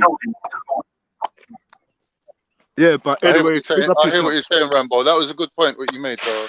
Like, obviously, people shouldn't give up hope, innit? Like, they shouldn't despair. No, if hope they is should your always thing, be don't positive give up and on move it. forward. Yeah, don't give up that's a on good it. point you're making. If hope is your thing, faith is your thing, or belief is your thing, yeah? Like, I'm just saying it as that because some people do use those terms and believe in those terms. If that is it, ride with it. You know what I mean? It's faith what moves mountains, they say. That hope, yeah, to see another day. You know what I mean? It's the truth. It's whatever you can lean on as your preference, but we all need to have the same direction of the same levels what we want. Like mashing up our own community ain't gonna change nothing because it's just a start of a gentrification stuff what I'm seeing. You know what I mean? And we just playing more and more into these elite hands, so people like to say. Yeah. You know what I mean? And if I'm saying, I'll be real, revolution is bloody and messy. And out of chaos, you will have peace. And that's the reverse psychology, what they're using on us. All of this is just tactics they're using, that's all. And strategy. But anyway, big up yourself, man. All power to the people, as always. Rambo, big up, Rambo. What I'm asking is, what I want to ask is there any revolution in the past that that you can reference as an example where people have benefited? Any revolution, like even Prophet Haiti, Muhammad. Prophet Muhammad. Yeah, religion aside. No, but leave the religion out of it. That was a revolution. Still, they overthrew their elders, isn't it? They set up a new country. Yeah, but you know why I say that? Because I view religion from a traditional lens. I don't view it from a historical lens, because when we look into religion from a historical lens, things start getting very sketchy. So I'm just saying, like, from the history as we know it, let's say Western history, if we can refine it from that, is there anything in Western history that we can say a revolution has been beneficial and hasn't been infiltrated by elements? French Revolution? French Revolution was wholly Masonic. Fully Masonic, and then that French Revolution extended to Haiti. And if you want to speak about bloodshed, the bloodshed in Haiti was like madness. Like, if you look into what happened there, it is not pleasant to read. Oh, so your parameters is name me one revolution that wasn't bloody and wasn't in the end infiltrated. I'm sorry, but I don't think. Yeah. there is No, one council. thing. There isn't. There There really is no isn't. Because what I'm revolution. trying to say is Council, that all the revolutions that You're I've setting come the across. bar 1 second, far Rambo. too high, though. Huh? But No, it's not too council, high. You're setting the It's not bar too high. far I'll tell too you why high. I ask. I'll tell you why I ask, because I'm not yeah. I'm not a believer in revolution. Rebellion, yes, but revolution, I'm thinking with the word revolution, it implies cycles.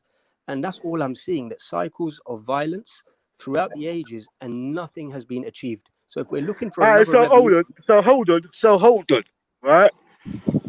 India, Pakistan, and all those places never got where they got at. Yeah. Let me ask you something.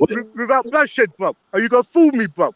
Without Are what? you gonna Without sit what? down on the panel? Let me Hold say something about India. Hold on. I'll give you an Hold example on, about bro. India. India ain't going. Yo, India stop is talking moving over each through. other, man. It don't matter, like, no, if you hear someone talking and you can give them a space to like jump in, just let them jump in.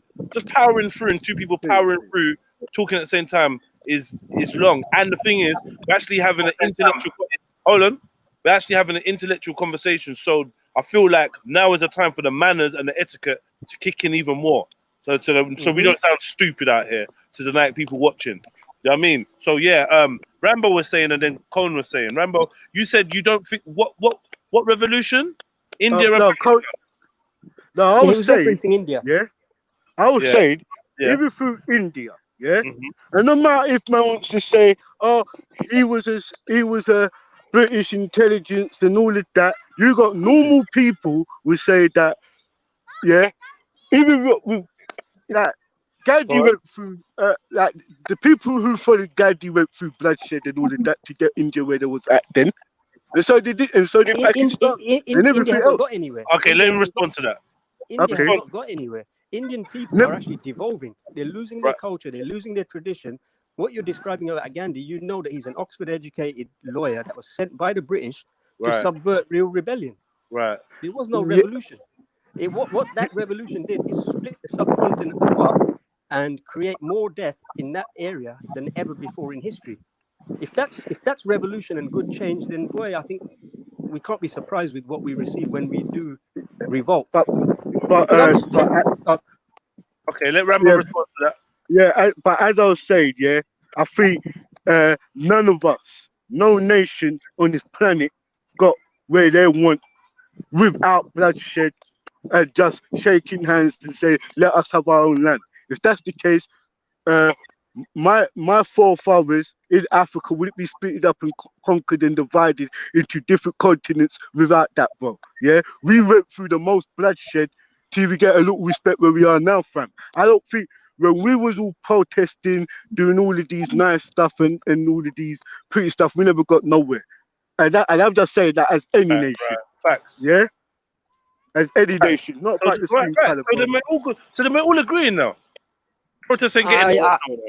I don't agree. You think protests get someone somewhere? No. I'm not even for protests. I'm simply saying from an individual. Wait, stop. So we're agreeing that protests don't get us nowhere. Yeah, I fully agree. Okay. Yeah. So that's something me, you, and Rambo agree on, is what I'm saying. Yeah. Okay, cool. But it's just the revolution aspect I was on about, because looking throughout history, I don't see any benefit occurring from revolutions, because they always seem to be from up top. They're never grassroots. I was going to say they're never organic. Yeah, they're never organic. There's always an element. I'm going to agree with you, yeah? I want to agree with you, but I'm going to put something into the mix. I'm going to step away, see what man says, yeah? The Haitian Revolution. Was that not of benefit? No, because look at the state of Haiti now. They're eating dust cakes. Right. I'm going to have to agree with you. I'm going to have to agree and the guy, sorry to interrupt, Jedi, the guy that headed the Haitian Revolution, Toussaint Louverture, was a master mason. He was a black master mason. All right, let me ask a separate question. Are the Haitian people in a better position now than they were under slavery? See, that's a deep question there. That's a deep question, because I'll tell you why. Because I have a revisionist view of slavery, Jedi. You know this. Okay. And so people can look on a script and say what was going on in Haiti here, what was going on in Haiti there, and it's a comparison. It's a comparison for sure. But all I'm saying is that those circumstances in Haiti were fully exploited, and the exploitation was from people who knew exactly what they were doing, and it was the Yeah. French. It was Well, the up the French at the top. time, Yeah, and they up the sent top. in. And they sent in an agent, Toussaint Louverture, who was a master mason who represented, or I think retrospectively, we look on him as black now. But I think in those days, I'm not sure if he fought a black cause, as in quote unquote black cause. I don't know if it was based on color or class. That's what I'm unclear of. I think it could be. I think it could really be based on class. I do understand the uniform he wears, bro. Yeah, council. Listen, fam. Yeah, not everybody wants to accept that a lot of the world in actions has been supported and orchestrated by the elite like that in certain orders. Yeah, we know that, council. But I'm trying to talk to the people on the lesser level like that. I didn't want to take the conversation that deep. But what you are saying, it has been I know orchestrated you understand what I mean. throughout I many don't doubt that. countries and I don't stuff like doubt that. Even with the situation with the Maroons, where you find out that we had what we call a Maroon who did sign a contract with the British. Yeah, at the end, you understand, like Nanny Maroon fighting the struggles, dealt with things, but you know how CIA and agents carry on. They go for the weakest link in your click, innit? Yeah? Yeah. Yeah? And what they do, yeah, you know how they drop it. They can't send a white person in no black organization to disrupt any shit. That was why COINTELPRO was set up by Edgar Hoover himself. Yeah? Exactly. A FBI, CIA leader of it. Yeah? So we know that ever since they've been putting spooks spooks on our maps, we understand this shit, bro. So what you say to me, I get where you're coming from, but most of the masses of the listeners who's listening might not really understand that side of things, bro. Don't get me wrong. Most of the people. Can I make a point, Cone? Of course you can. It seems to me that Cone and Rambo both have the same understanding of events. The difference that I'm seeing, I would say the difference that I'm seeing is that Rambo's still optimistic. He's saying we can look at the mistakes of the past and build a better future. Whereas Cone, I'm not being negative towards you, but your viewpoint does seem to be a bit of a defeatist. No. Far from it, brother. Far from it. I'll hark back to the earlier conversation. Let me just defend myself here. I'll hark back to the earlier conversation about individualism, yeah? It's definitely not defeatist. I'm saying that nothing will ever change. Well, nothing will ever change for society by attempting to change things from within the system. So unless we change ourselves, I think the revolution happens within and internally. And then what that does is attract people who are not just like-minded, but I don't know, it just has an effect on people. And then there comes a patience with that. There has to be a patience. People want a revolution instantly. And I don't think they're prepared to wait. Something? I don't know if I'm a little bit autistic, but I seem to be very good at spotting patterns. Yeah. And in my opinion, forgive me if I'm wrong, but with every revolution, there's always two heads. There's Che Guevara and Fidel Castro. There's John the Baptist and Jesus Christ. There's Muhammad Sallallahu Wasallam and Abu Bakr. There's always two in it. One's always Moses the military. And Joshua. Exactly. Well done. There's always a military. There's a military leader and there's a peaceful, like spiritual leader in it, and it goes hand in hand.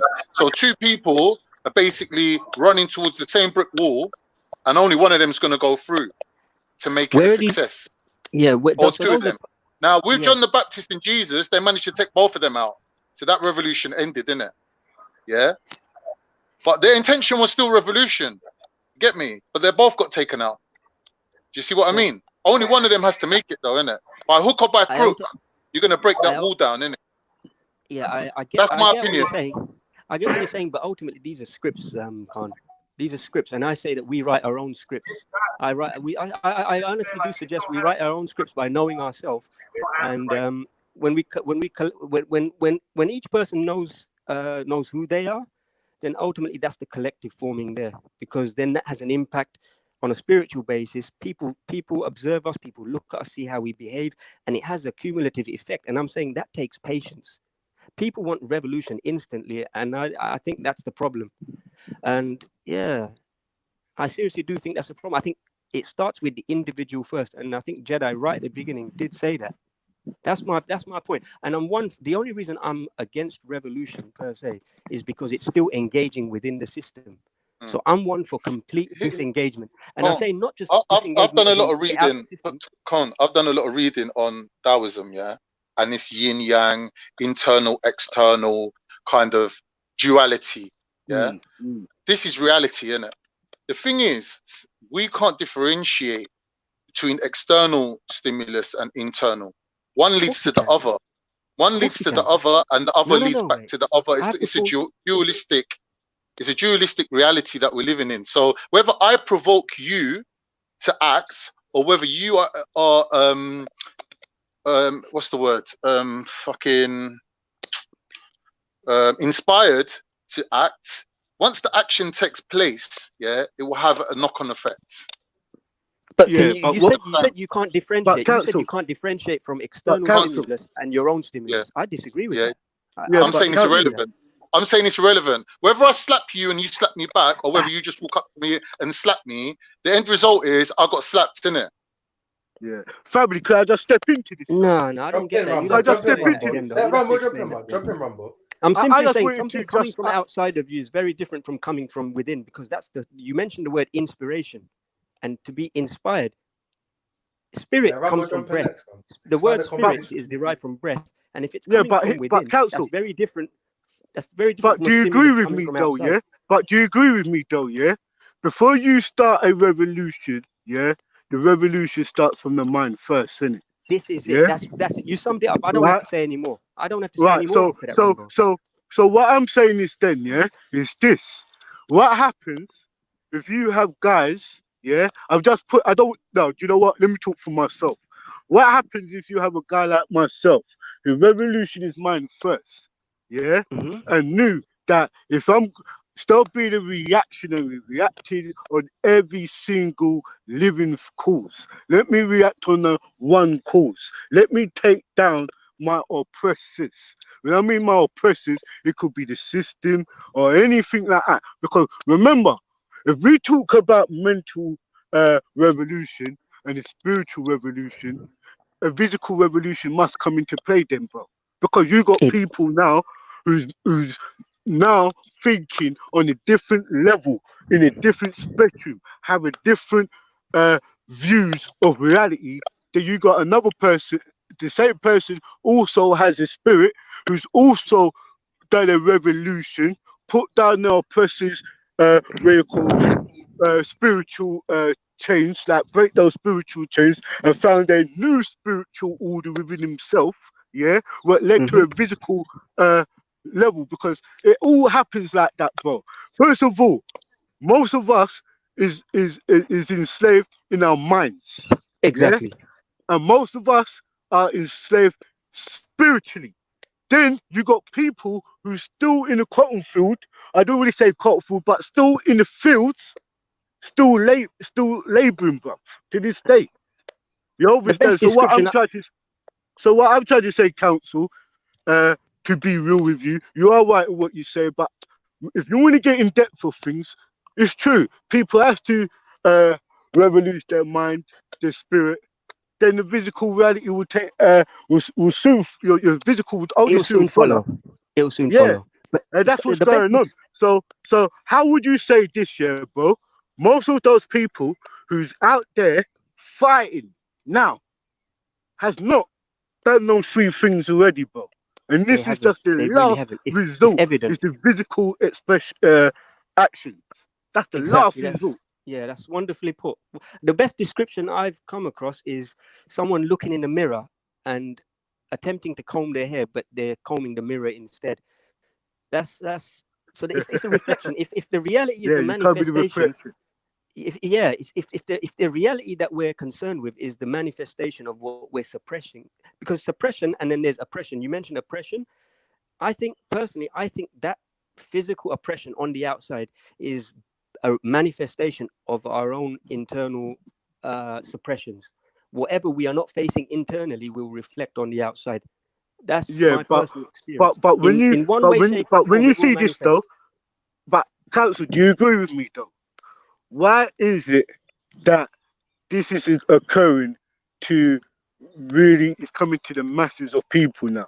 This is becoming a regular occurrence. It's not just it's black people rioting and looting. You go to the four corners of the world and watch the news reports. You see the same set of play going on.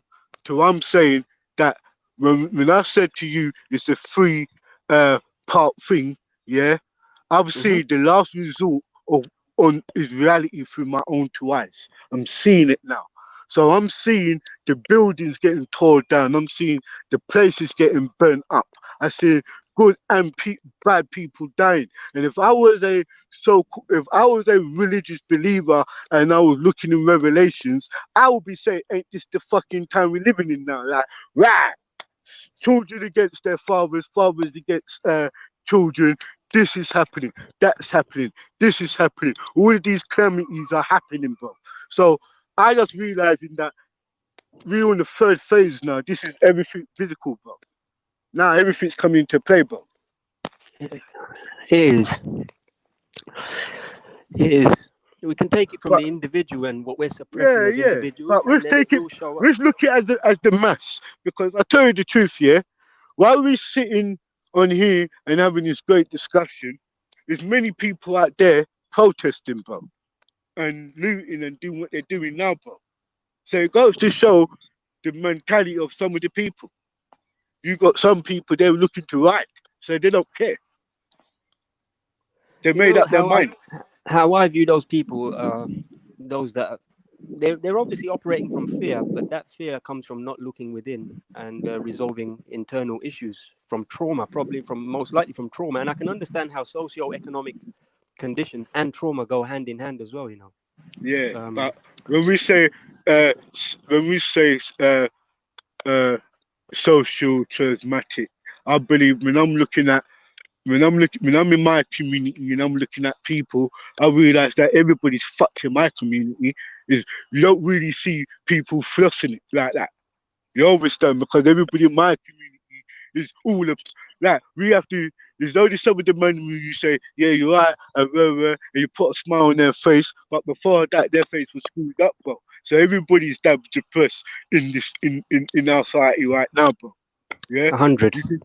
Like you can see half of your own people. You know what I mean? It's not just a black thing.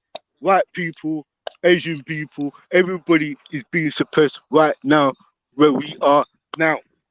And there's only a few of us who's benefiting from this gentrification or whatever the layman government terms you want to use, bro. So, but I'm just saying that we all in this mess, bro. We are. To tell you the truth. We are. Yeah, and I'm just saying that, you know what, bro? I'm kind of, without being ignorant, I realize it. I realize the only thing could change this system is the people. The people could change everything now. It's down to the people. That's all I say now, fam. And that's just to be fair. But the funny thing is, it's like how many?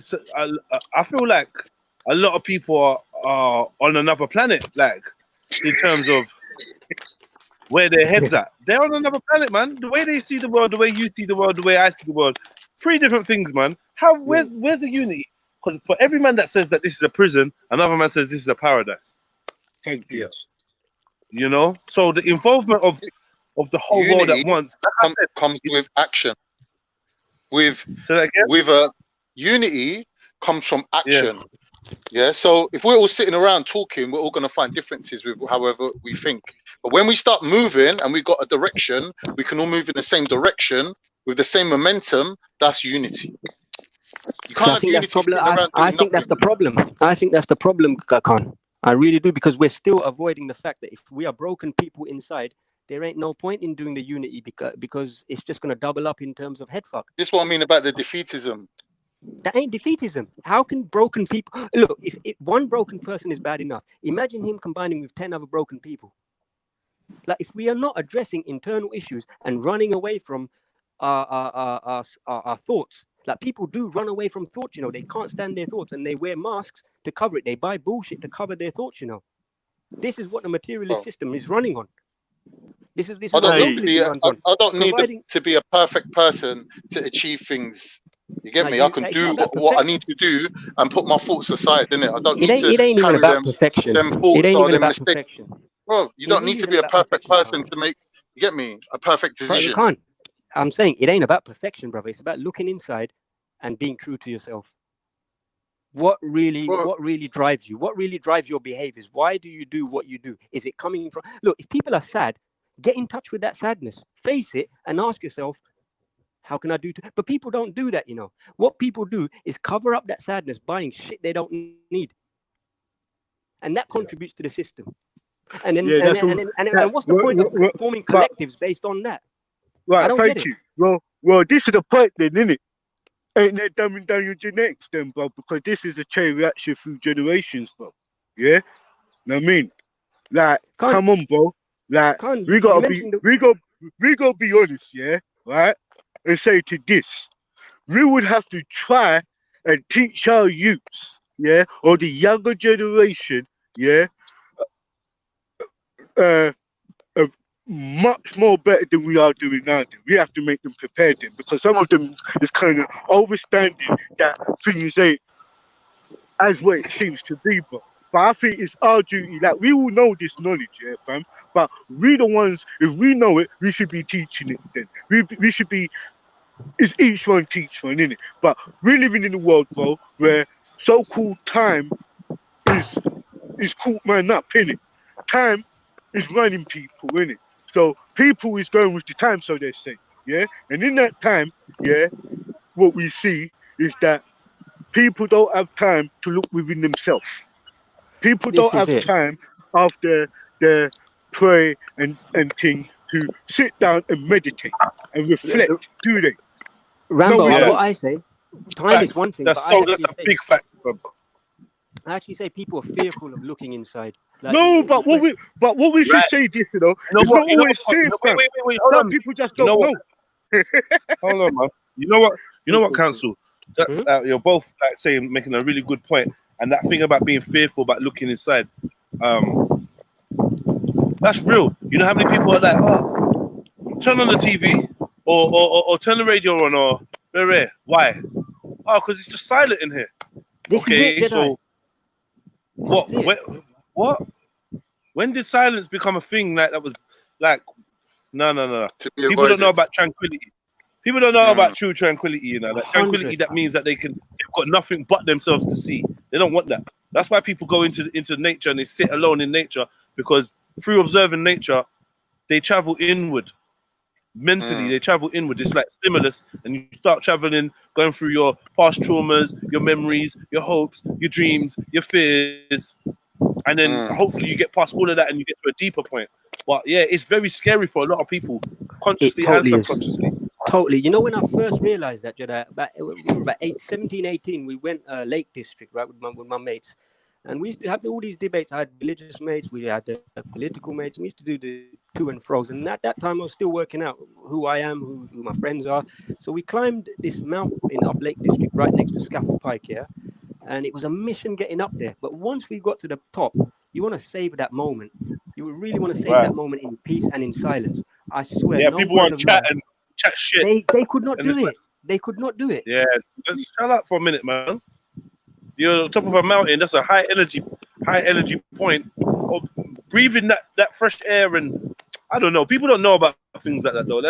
It might be second nature to you, or second nature to some people, but you know, you even see animals taking a moment out, just chilling and reflecting. They're not sleeping. They're just like resting. But mankind, we always go like Mr. Rambo said, we're always on the go, always racing against time, like the rabbit in Wizard of Oz. We're always late or early or something for something. We're always trying to wish our lives away. I can't wait for tomorrow. I can't wait for next week. And the living in the now part of it, is just, it's just not happening. this is why I mentioned patience. This is why I mentioned patience. And people want revolution in an instant. It's like quick mix, add water and stir. No, but you know why though? You know why though? When you look at history, you get frustrated because you look at your circumstance and then you read history and it tells you these circumstances are not new. So you're like, you know what? Fuck it, let's do something now. That's where you get the impatience from. Okay, Do you know what I fair mean? enough. See, that's where it boils down to the scripts, and that's why I say history has got to receive a full revision. I don't care which part of history people look into, but seriously, they have lied about everything. I can't make that any more clearer, including slavery. I'm not going to make no bones about it now, because the time's getting to a stage where people have to know what actually happened. And like, I don't mind going out whichever way, as long as I can express my truth. That's cool. I don't wish to offend anyone, but I know people will be offended because it's a very, very sensitive topic. But I don't wish to make it more sensitive by being silent about it. And it's not just slavery; it's everyone's history has been fucked with. Like I have to knock out 10,000 years of history. 1,000 years of history that didn't even exist, yet we're told that these are the foundations of our society. And you know what? That's forming today. Do you know what? And that's facts, because for when you went to school and they taught you taught history lessons, you realise what happened then. Yeah, throughout your educational system, it started off, you can see that a lot of altercation, a lot of fabrication, a lot of made-up stories and words just got thrown in that. I just like to. That's why I use that word. That I believe that we all are political prisoners of war. Just as a statement to say that, rather use that word slave, I'd rather say we are a political prisoners of war. Any terminology that they don't give is okay with me, man. Honestly, because them things are limited. So, council. The more words you use, the better, actually, because it's the labels that are the problem. It's the one-word labels to describe complex structures, like humans. We can't define humans with one label, man. We're talking about character. We're talking about heritage. Why not? With the right, you know what? Say? I might disagree. Yeah. Okay. Like, I know what you mean, though. Yeah, because we're so intricate and complicated. But then at the same time, I could say with the right language, you can describe anything. I get you. In a simple way. Not anything. Not anything. I get not you. anything. Not anything. I know what you mean. Go on. Like, what do you mean, like, not anything? So basically, what language is to me? Can you hear me? Yeah. So what language is to me? Is that we have to agree in it. We have to like stick a label, like a post-it note on something, and call it A, B, or C. And me and you have to agree on what that is, innit? As long as we agree, then that term or that label is valid. But in reality, in the real version of reality, not everything can be expressed in words. But hear what I'll say though, yeah. This is where I might tell you that if there are words in the dictionary you could use, yeah, right. What my man's saying, sometimes when we talk and we don't use, like, I think council is trying to come up with a point that he likes to hear a spectrum of different wording when we're talking about his stuff. He likes to, you know what I mean? But council, not all of us is coming from that university mentality. I haven't been to university, man. I was just coming to that. Yeah, but that's what I'm saying to you. None of that is what I meant anyway. Yeah, none of that is what I meant. When I said that you can describe anything, I'm saying that if you find the right language, you can describe anything with a word. Yeah. All right. With a simplistic word, because remember, words in some languages are phrases in others when translated. Would you say language is a limitation in itself, then, Jedi? Like, if we No, I wouldn't say that. I would say the languages we choose to convey in are limited. I would say language is unlimited. The ability to describe is unlimited. You just have to choose the right language to describe the right thing. I say, is it possible to function with body language alone? Well, obviously, of course it is. I mean, yeah, it's function to body language is its it's expressions, possible to innit? function with no arms and no legs. Yeah, expressions of your face, innit? It tells it all, You know, innit? That's why they say it's, they can look at your face and tell you lies. it's possible to function with no rascal throat, bro, with no vocal cords. So of course you can function with no language. You know, people. Because then that can go with the silence. Like if we're reading people's expressions, reading people's mannerisms, sometimes that is enough. I don't think that is enough. I don't think that is enough, brother. And then the Do silence you want to will know take why? care of the peace. Bro, I don't think that's enough because different cultures have different expressions, you know what I'm saying? And particularly talking about black people and that, you know what I'm saying, and myself, like people always misread my emotions. For example, when I think deeply, I screw up my face. And you may look at me thinking, what the fuck? Is Radar angry? Is Why you Radar mad at screwing? me? But no, that's when I think very deeply, I screw up my face. So I think because of the difference in cultures, and right now we're in the age of the time where all the cultures are merging together. You know what I'm saying? We've got internet, we've got travel, we've got all these things where all the cultures are for the first time in history merged together. And I think there's a lot of differences in culture. And I think one culture's language to another culture's language, I think that's the biggest problem in the world. Fair is enough, miscommunication of language. Fair enough, but isn't that the problem? I Isn't that the problem of the system itself, that we're merging? Like we're not merging by choice, are we? We're merging because of situations that they've created. So I'm one for saying, if it is about culture, then maybe we should reverse the steps and start heading back to the cultures we came from, like literally, physically, and mentally and spiritually, and then hopefully we. But okay, you say that, but then at the same time, you are a revisionist, self-proclaimed historical revisionist. So where are you getting your history from to learn about your ancient cultures? Okay, I tell you what, Jedi. The culture that I come from, I don't need to read it. It's evident from the society in India as well that people function in certain ways. You're cutting out. You're cutting out. It's good on my side. It's good on my side. It's good on my side. Is that better? You're good on my side, brother. I can hear him. Yeah, it's good over here. It must be me. I'm gonna try. Just let me know if it keeps cutting up. But yeah. No. In Jedi, it's a great question you asked me. You know, because the historical revision that you say, in terms of learning history, I'm okay not knowing certain things. Right? Not everything has to be known for me to function for my full potential. But what I do when it comes but we going back to what you said about the culture. Let's go back to what you said about the culture. And if we go back to our original cultures, which I would assume would take a historian to teach a man like me my original culture, would it not? No. Yeah. No, because the history that I'm referencing is the history that's been given by, let's say, the West after Greece.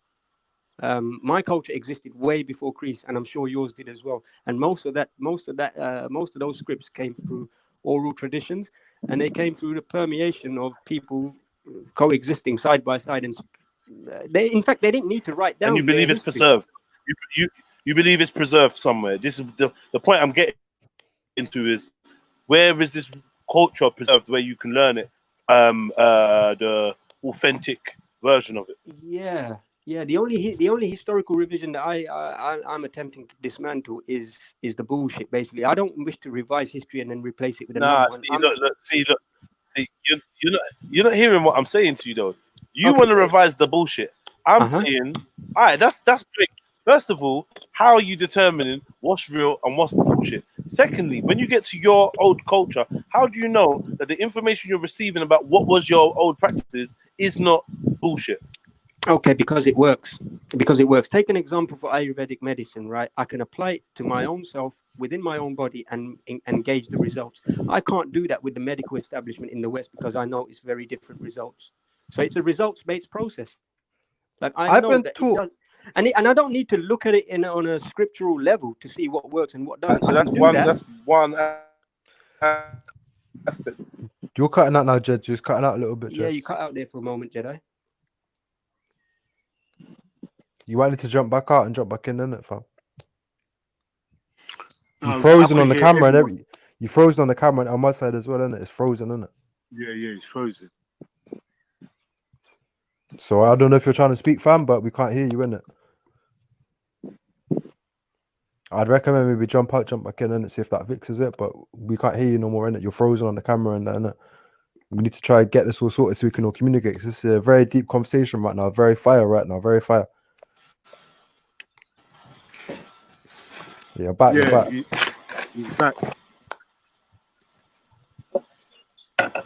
Camera's working good.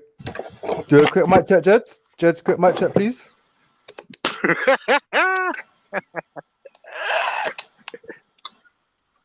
Yeah, we can hear you. We can hear you. I can hear you lighter and all that. I can hear you. I can hear you. This should be working. But what I've been taught, yeah, by my mum, because my mum's got a degree in history and that as well. Like, I've always been taught from my mother's perspective, like, history is always told by the winning side, isn't it? You know what I'm saying? You never hear the losing That's side. the point as well. That's the point. That's a massive point. And that's all I wish to do, actually. The history that I wish to dismantle is based on the history that the conquerors have given. And the people that have run the grid from the scripts that we've been given. So I'm okay not knowing how long we've even existed here on this planet, you know. But the thing is, we're being told certain facts, which when you look at them deeply, they're not factual. It's just information being given and people taking it as gospel and then basing their livelihoods upon that. That's what I find problematic. So the only part of your culture that you want to go back to is the medicine side. No, not even the medicine. Not even the medicine. Which like what would you want to speak about? Because should we we can reference the ancient scripts. Because customs is a big word, isn't it? Yeah. Uh-huh. So you got like medicine, fair dues, but then there's the whole social structure, such as the caste system. I don't know, whatever's in your whatever you're telling me. We can use the caste system. That's the social structure. I know that the caste system has existed since the Portuguese times, and I know that through the scriptures in Indian culture that there was no such thing as a caste system. That's within the scripts itself. There were varanas which dictated how society functions, and it fully functioned because no society can. See, when it comes to civilizations, I also look at how long those civilizations existed, and we get told that the Western civilization existed for so-called 2,000 years, let's say. But when I look deeply at it, 10,000 or 1,000 of those years, like I say, knock out from the Greek times fully. So I don't know. But when it comes to the scripts of India, the Rig Veda for one, and we talk about the caste system, these things were there. But the functionality was totally different until the Portuguese came in and devised. Actually, the Portuguese create the word caste itself. So in the ancient scriptures, there isn't even a word of caste. The word caste doesn't exist. And when the British came after that, they pulled the rug. They stratified the whole system based on race and the measuring of people's noses. Because the word caste. Sorry. I know it's okay. Because the word caste didn't exist, does that mean that the system or the ethos didn't exist?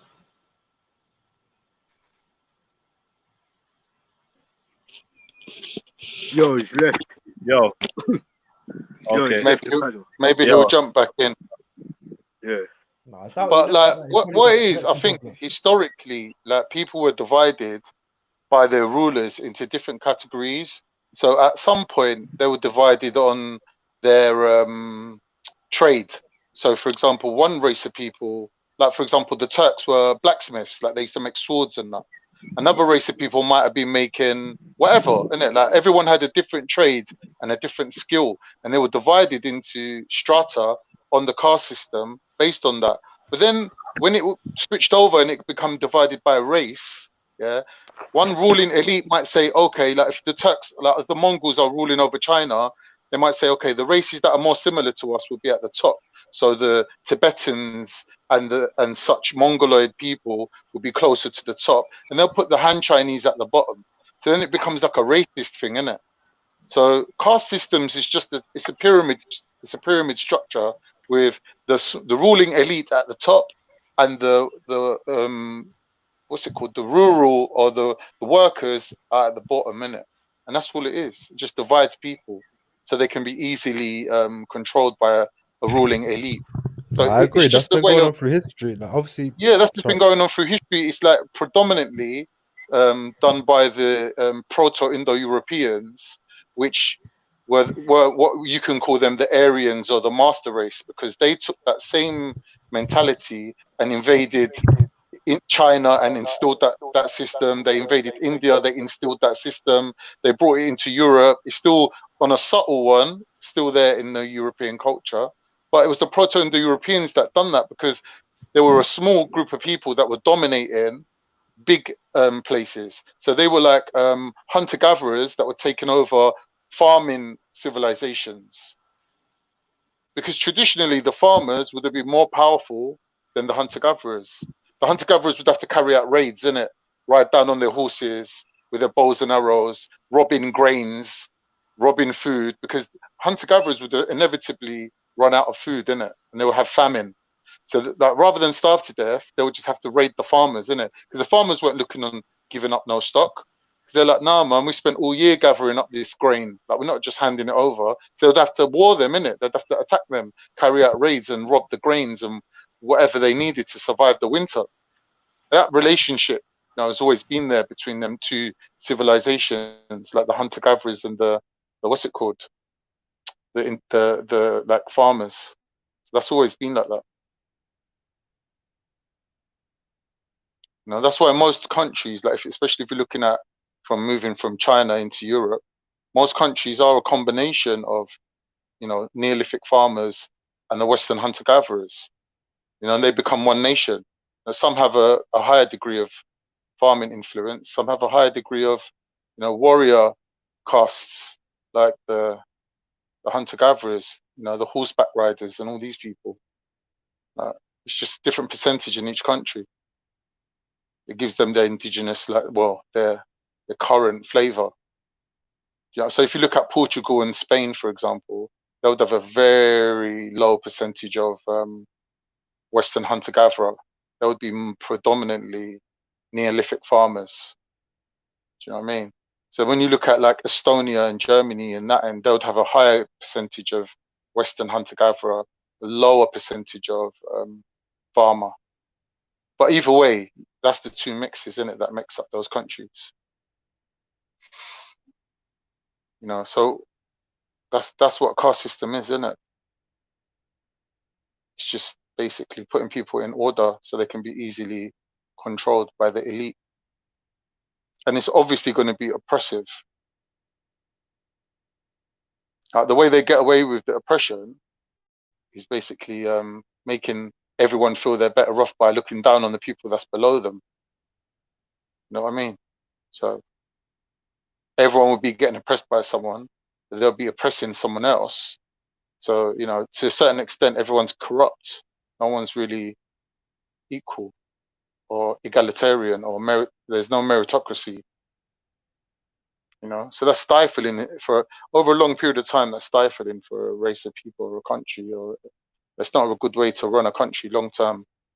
You know what I mean? Because you might get someone that's born, for example, in the cast of the Untouchables. Yeah, the guy's just born with some high IQ that he deserves to be a doctor or a brain surgeon or whatever. Now, in a caste system, that's not going to ever happen. Because then the lowest of the lower people, they're not going to receive education or social welfare, or like, there has to be a degree of social mobility. Even in our current system, social mobility is a key factor.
Okay, I'm back in. Jedi's not in yet, is he?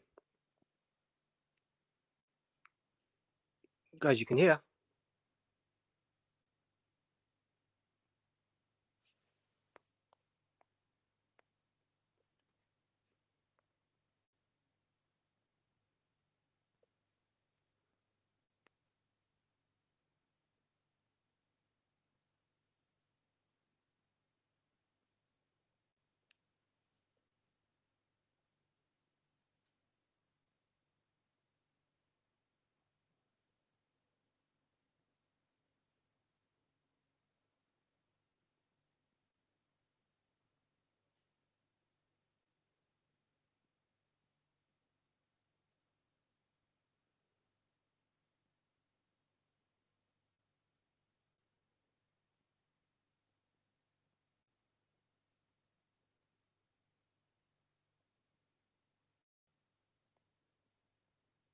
Guys, you can hear.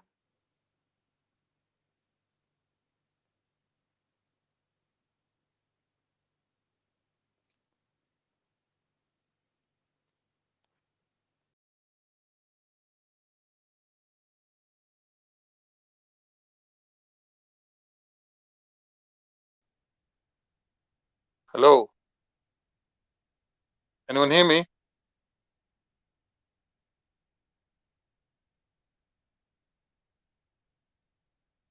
Radar, you there?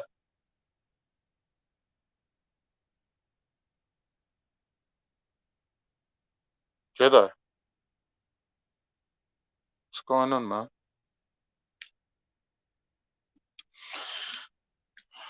And it's gonna be a lovely day. Yo, yo, yo, yo. What? Where you buzz up, bro? What the fuck?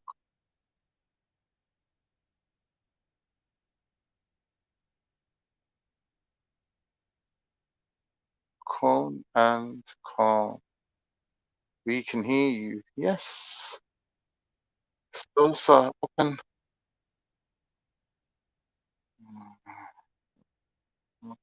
Right. Cone, Strange. can you hear me? I can hear you. Can you hear me, Con? Yeah.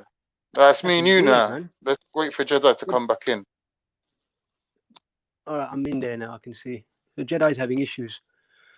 But Yeah. yeah, man, you mentioned a lot just there about we discussed the Aryans the last time. I'm actually gonna have to go live and do a show on just India from my angle, man, because this stuff needs covering.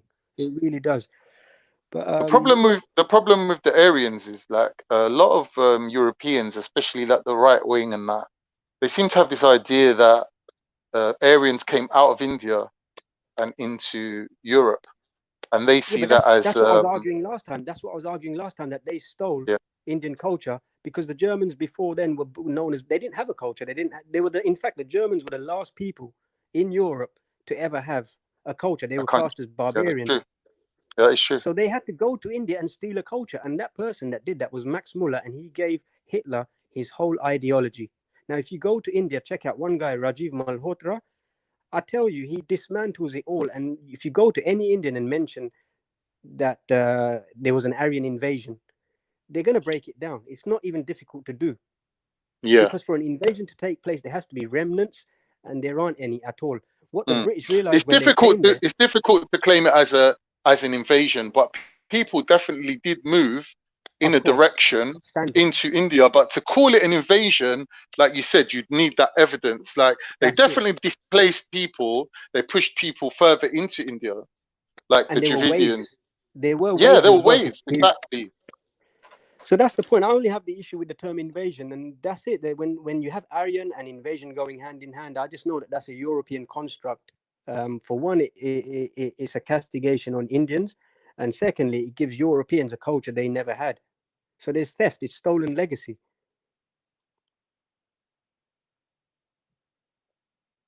Are you still there, Con? Yeah, bear with me. I'm here, bro. Just need 1 second. But so this is the same. This goes back to the same conversation with Beefy earlier about the Turkish and the Greeks. Yeah, the Greeks are an Indo-European race of people that themselves invaded or entered Europe from the same direction or the same origins as the Turks anyway. The Indo-European language, the Greek language, comes from Sanskrit. It's a fact. It is. They've located. They didn't adopt that language. They didn't adopt that language. That's their language. That's their culture. That's who they are. That's a remnant of their past. So they come from proto-Indo-European people who can be traced back to the Aryans invading India, or even entering India, or even before that. The Greeks can get traced back to a time before that. Now, they might not have had the identity or the knowledge to call themselves Greeks, but that's irrelevant. Greek is definitely a later term, isn't it? It's a descriptive that came later. But what I did say last time is that all these people came from the Eurasian steppes anyway, so there was one origin point. And it was just a migration from there on. It's just a case of when they entered these places. And I think that's where the trickery comes into it. Exactly. It's when the identity was formed. Now, with the Greeks, they adopted the alphabet of the Lebanese. The Lebanese alphabet is similar to the Greeks, apart from 2 letters.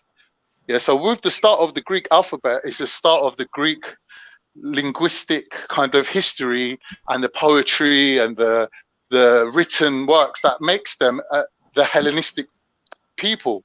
But before that, they were still the Proto-Indo-Europeans. It's just a matter of when did the Greek identity become a solid thing. Yeah, that's interesting, because Lebanese are very, very fair-skinned people compared to the rest of the region as well. They're almost, some people describe them as white. Yeah. Yeah. But here's the thing, though. You think about the out of Africa theory, right? That we all came out of Africa, right? Mm-hmm. Some people left Africa, for example, the Mongols, or that group of people, you can identify that they left Africa and directly moved from point A, which was Africa, to point B, which was northern China. Now, there was another group of people that slowly diffused. Is it just me, yeah? Or is the moon out 24/7 nowadays? If the sky is clear, you can see the moon on a clear day. I can't remember a time like in the last few weeks where I've not seen the fucking moon. Yeah, it's been clear skies because of the lack of pollution and the lack of all this, residues. But this ain't a clear sky, though. This ain't a clear sky. That's the thing. Sky is not clear. It's murky. Really? Not clear at all. So we're heading to that eclipse thing. Yeah. Saying the sun's out and the moon's out all day.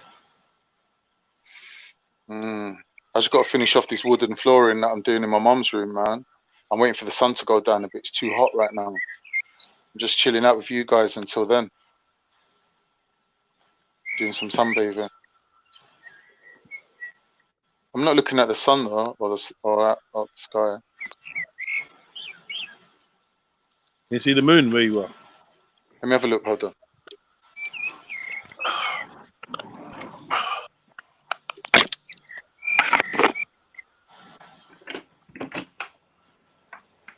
Go and look at the other side. Not from this side. Might be the other side of the house. Let me go and have a look.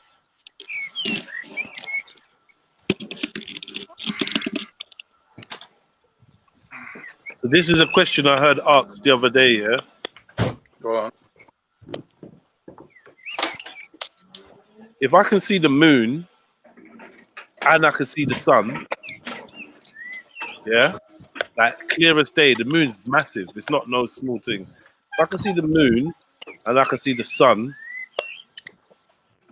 what can they see in Australia right now? Yeah, from where I am, I can see it. I can see it clear as day. Big, innit? It's big, innit? Yeah, it's big. It's close, yeah. It's bright daylight. So I'm saying, what can they see in what do they see in Australia right now, Council? You'd have to ask a flat earther, A flat earther? Yeah, man, they're clued up with stuff like this because they see these anomalies and they have their explanations. What can you see in Australia right now? You're not a flat earther though, are you? I wouldn't describe myself as a flat earther. I know it's not a globe, that's for certain, but I'm okay with not knowing. But yeah, that's a good question. What are people seeing in Australia right now? That boils down to how we view the shape of the earth, surely. Can you see it? Is it clear? Don't want to drop my phone out the window. The sun is glaring, but I can't see no moon. My camera's not that good. Yeah, it's not picking it up. Oh well. Oh yeah, I see it now, you know. I see it. Can you see that that thing there in front of me? I can't say I've ever seen that, you know. Can you see here, yeah? Right there. Can you see it? I'm zooming. Can you see the zoom? You see that white dot just above the thing, the chimney pots?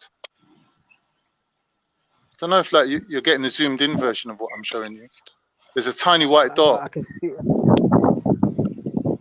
But in real life, it's much bigger. It's like this picture's not just doing it justice at all.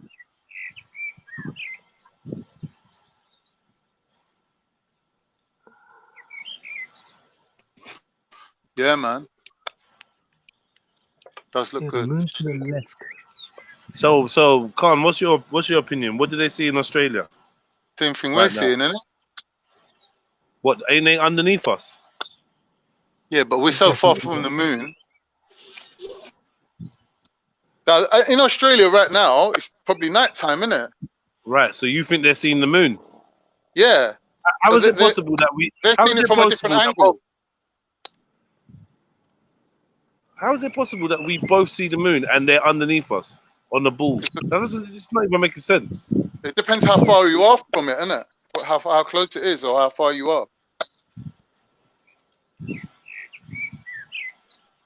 Okay. The only conclusion is they're not underneath us.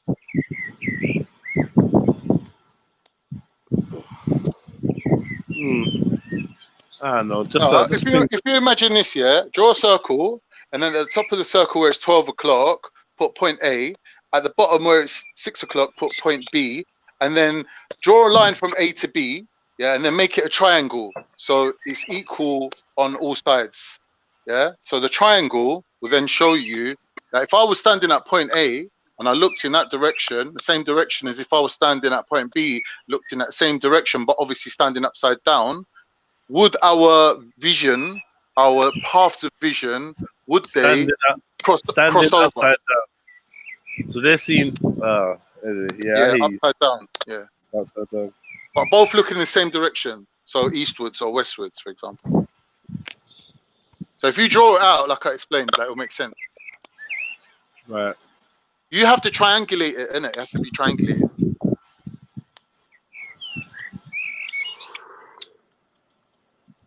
Yeah, I hear you still. I'm not convinced still.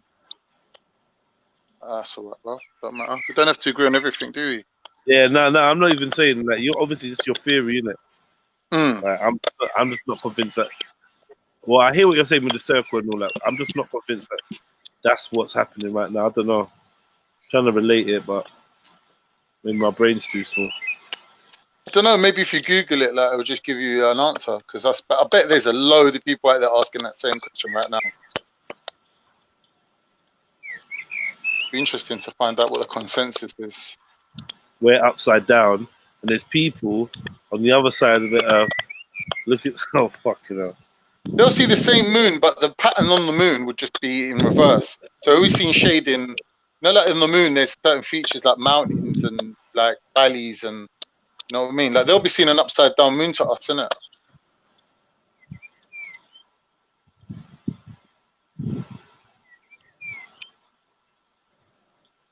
Bibi Nana said he can see a full moon at the moment. Where are you, Bibi, though? Like, where are you in the world? I'm seeing the full moon at the moment. Maybe he's in South Africa or somewhere. Yeah, that's that. Where is Bibi Nana from? Because I'm just reading about this eclipse right now, you know, and it's interesting, but I don't know how much sense to make of it because it's from a globe perspective. No, No, like from a Muslim point of view, we don't really put much stock in these sort of things. Astrology and all that. No. You say Not that, even and with the then you star go and and follow. crescent as a symbol. Then you go and follow the. Then you go follow the moon for Ramadan. What you lot chatting about, man? And the moon's got Follow a the moon. Turkish flag behind him. Yeah, man, allow it, man. Allow it. Islam don't follow astrology. I don't think there's a religion out here that don't follow astrology. Oh, that's astronomy. No, but Astrology. Islam is based on Okay, the lunar calendar, so it's got to apply some one way or the other. They can't just follow a heavenly body. The You're moon right, and the stars got astrology. nothing to do with Islam. It's a Yeah. Turkish. So every mosque having a star and crescent symbol, Because there's if no the explanation Turkish for it. person paid for if the Turkish person paid for the mosque to get built, they put a Turkish symbol above it. Nah, But not every mosque in the world that's is not built true. by a Turkish person. That's not true. Can't. No, it ain't true. No, it is not It is- true. It is No, true. it ain't true. That's not why buildings in London, mosques in London have got the star and crescent over it because a Turkish person paid for it. No, it ain't But true. all right, but then that extends to the whole Ottoman Empire. So Libyans, Tunisians, all these Nah. people still use the moon and the star. It's the moon and the stars intertwined into the It's not. It's not. the mythology of Islam. not. Yeah, it is. It's Yeah, not. it is. It's not. It is. It's not. It is. I bet, prove it. Prove it. You follow because like you just came off Ramadan. You're telling me about fucking prove it. Are you insane? I'm saying, it's You like just they've come got off a Ramadan, useless- bro. Hold on. When do you know? Hold on. When do you know? Hold on. When do you know? Let it's me time just to say break one your thing fast? to you. Let me say one thing to When you. do you know it's time to break your fast? Correlation does not prove causation. When do you know? come on, When Khan. do you determine it's time to break your What fast? do you mean? Correlation Khan, does why not prove causation. All right. Khan, why didn't so they you choose? don't have, bruv. Come on, man. Don't lie. Khan, You why wait didn't for they the moon choose to come out. why didn't What? they You're choose? What are you on literally following about? the moon. Hold on. Let me just make my statement, innit? You're literally following the moon with Ramadan. No. Literally following the cycle of the moon. You break fast when the moon comes out, and you're. What are you talking about? What I'm talking about is on a lunar calendar. Yeah. Yeah. To know that following the it's moon been exactly and the sun. 30 days, obviously you go by the moon. You're following the moon and the sun. But it's a lunar calendar. But why is it a lunar calendar? Why did they choose the moon?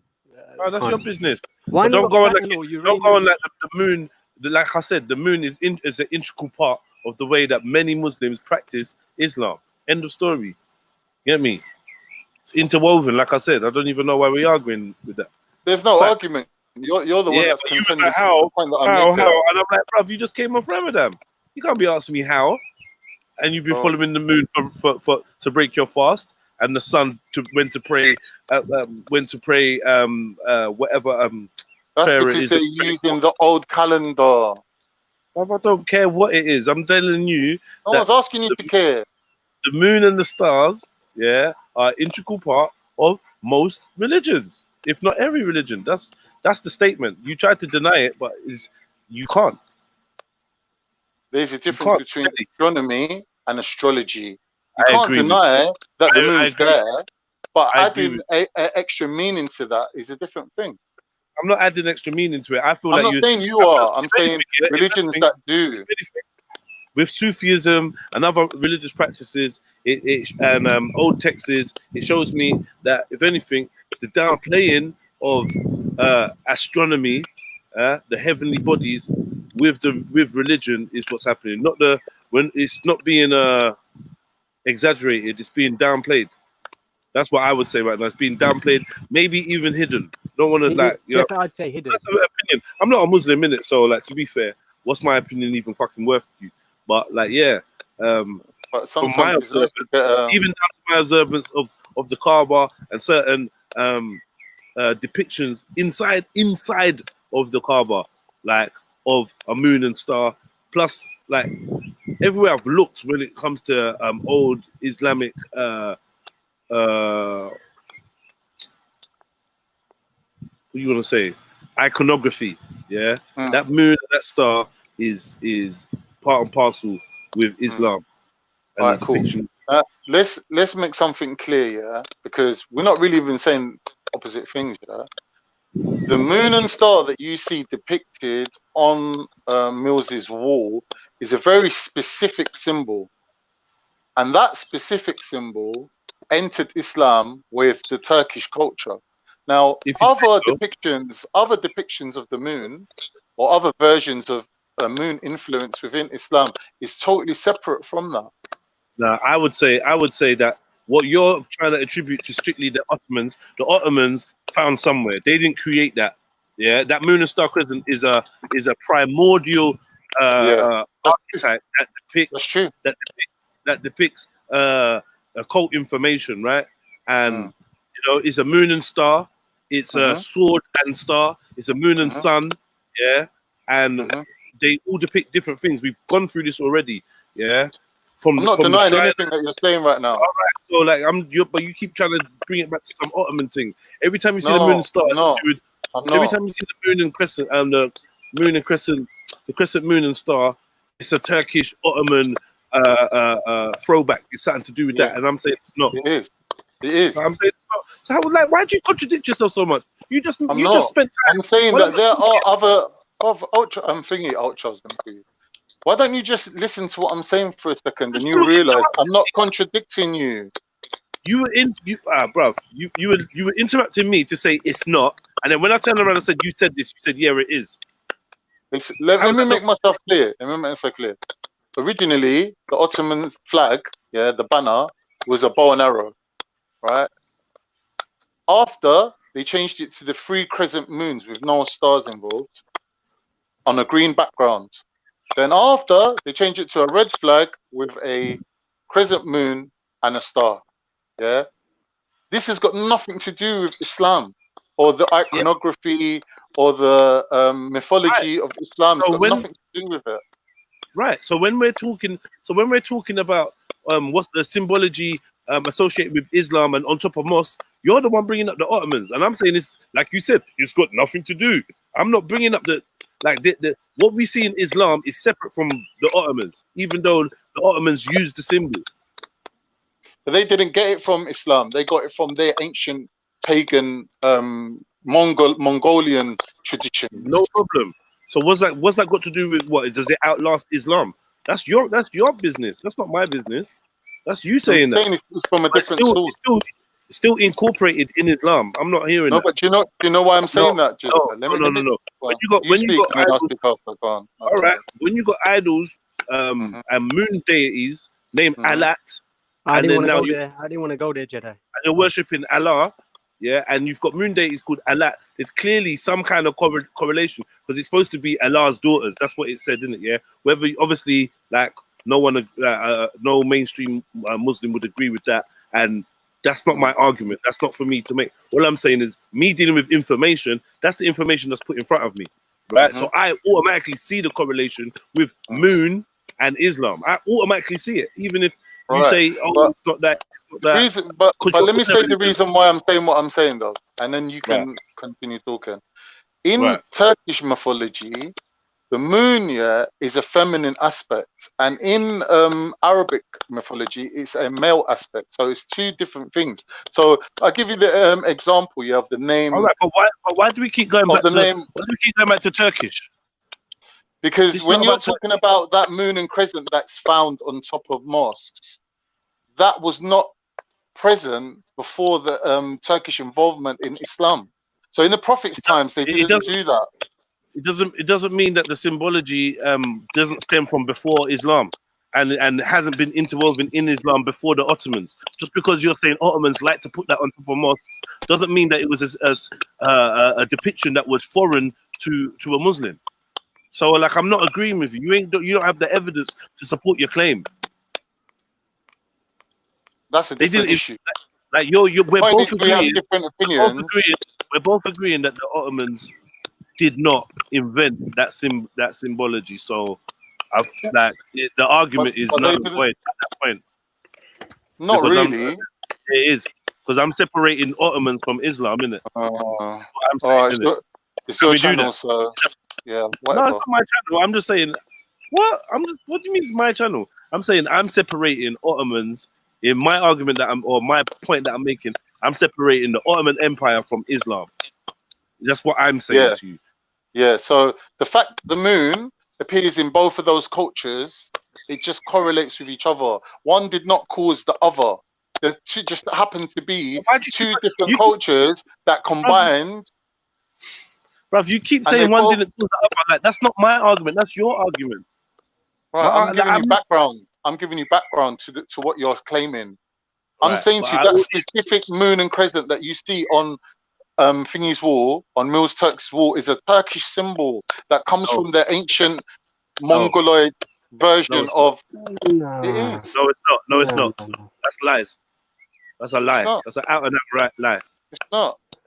Yeah, there's Okay, fudging well- and there's fudging and then there's lying. Khan, man. That's I not, can that's show not you sorry, Turkish I'm not saying flags you're that lying, go I'm back just- through 1,000 years that contain the crescent moon, but you can't show me Arabic ones. But bruv, You're all you going have to back- look. This is why I say that. You know, when they do fudge, like, why don't Arabic history or Arabian history at the time of the Prophet? I think I know why the Islamic institutions of today rather not discuss those things. Like who were I mentioned last time as well? Who were the Sabians?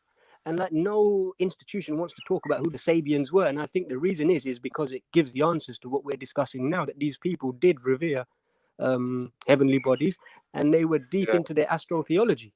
There's no denying that. Like, and the only way to observe that is from an Orientalist view, and that's why I think Muslims have to step out from these institutions, not leave them, but step out and observe it from a bird's eye view. That's the only way of doing it because it's all there. Yeah, but hold on. Hey, hold on. Can I just say, yeah, Middlesex Omar, like, I like how you disrespect me, but you can't get on the channel and have this conversation with me. So you're saying I'm learning history through YouTube clips. I ain't said nothing incorrect. I don't know what we're arguing about. I'm saying that the Ottomans did not create the moon and star, and I'm saying that the moon and star that you see associated with Islam that association did not originate with the Ottoman Empire. That's what I'm saying. Now I want someone to show me otherwise. Otherwise, don't tell me about YouTube clips. See, look, one comment and I'm being called an apostate. One comment and I get called an apostate. This is the problem. I'm saying if you disagree, fair dues, but like at least have the nuts to come on and show me, innit? Yeah, it should come on. Yeah, just come on and just correct me instead of telling me about YouTube. Because I'm not that guy, bro. I don't take nothing literal. I don't like none of what you believe in has to be real. If you want to really get fucking real with it, talking about YouTube scholars or YouTube historian, none of what you lot take for reality has to be my reality. So let's play nice, innit?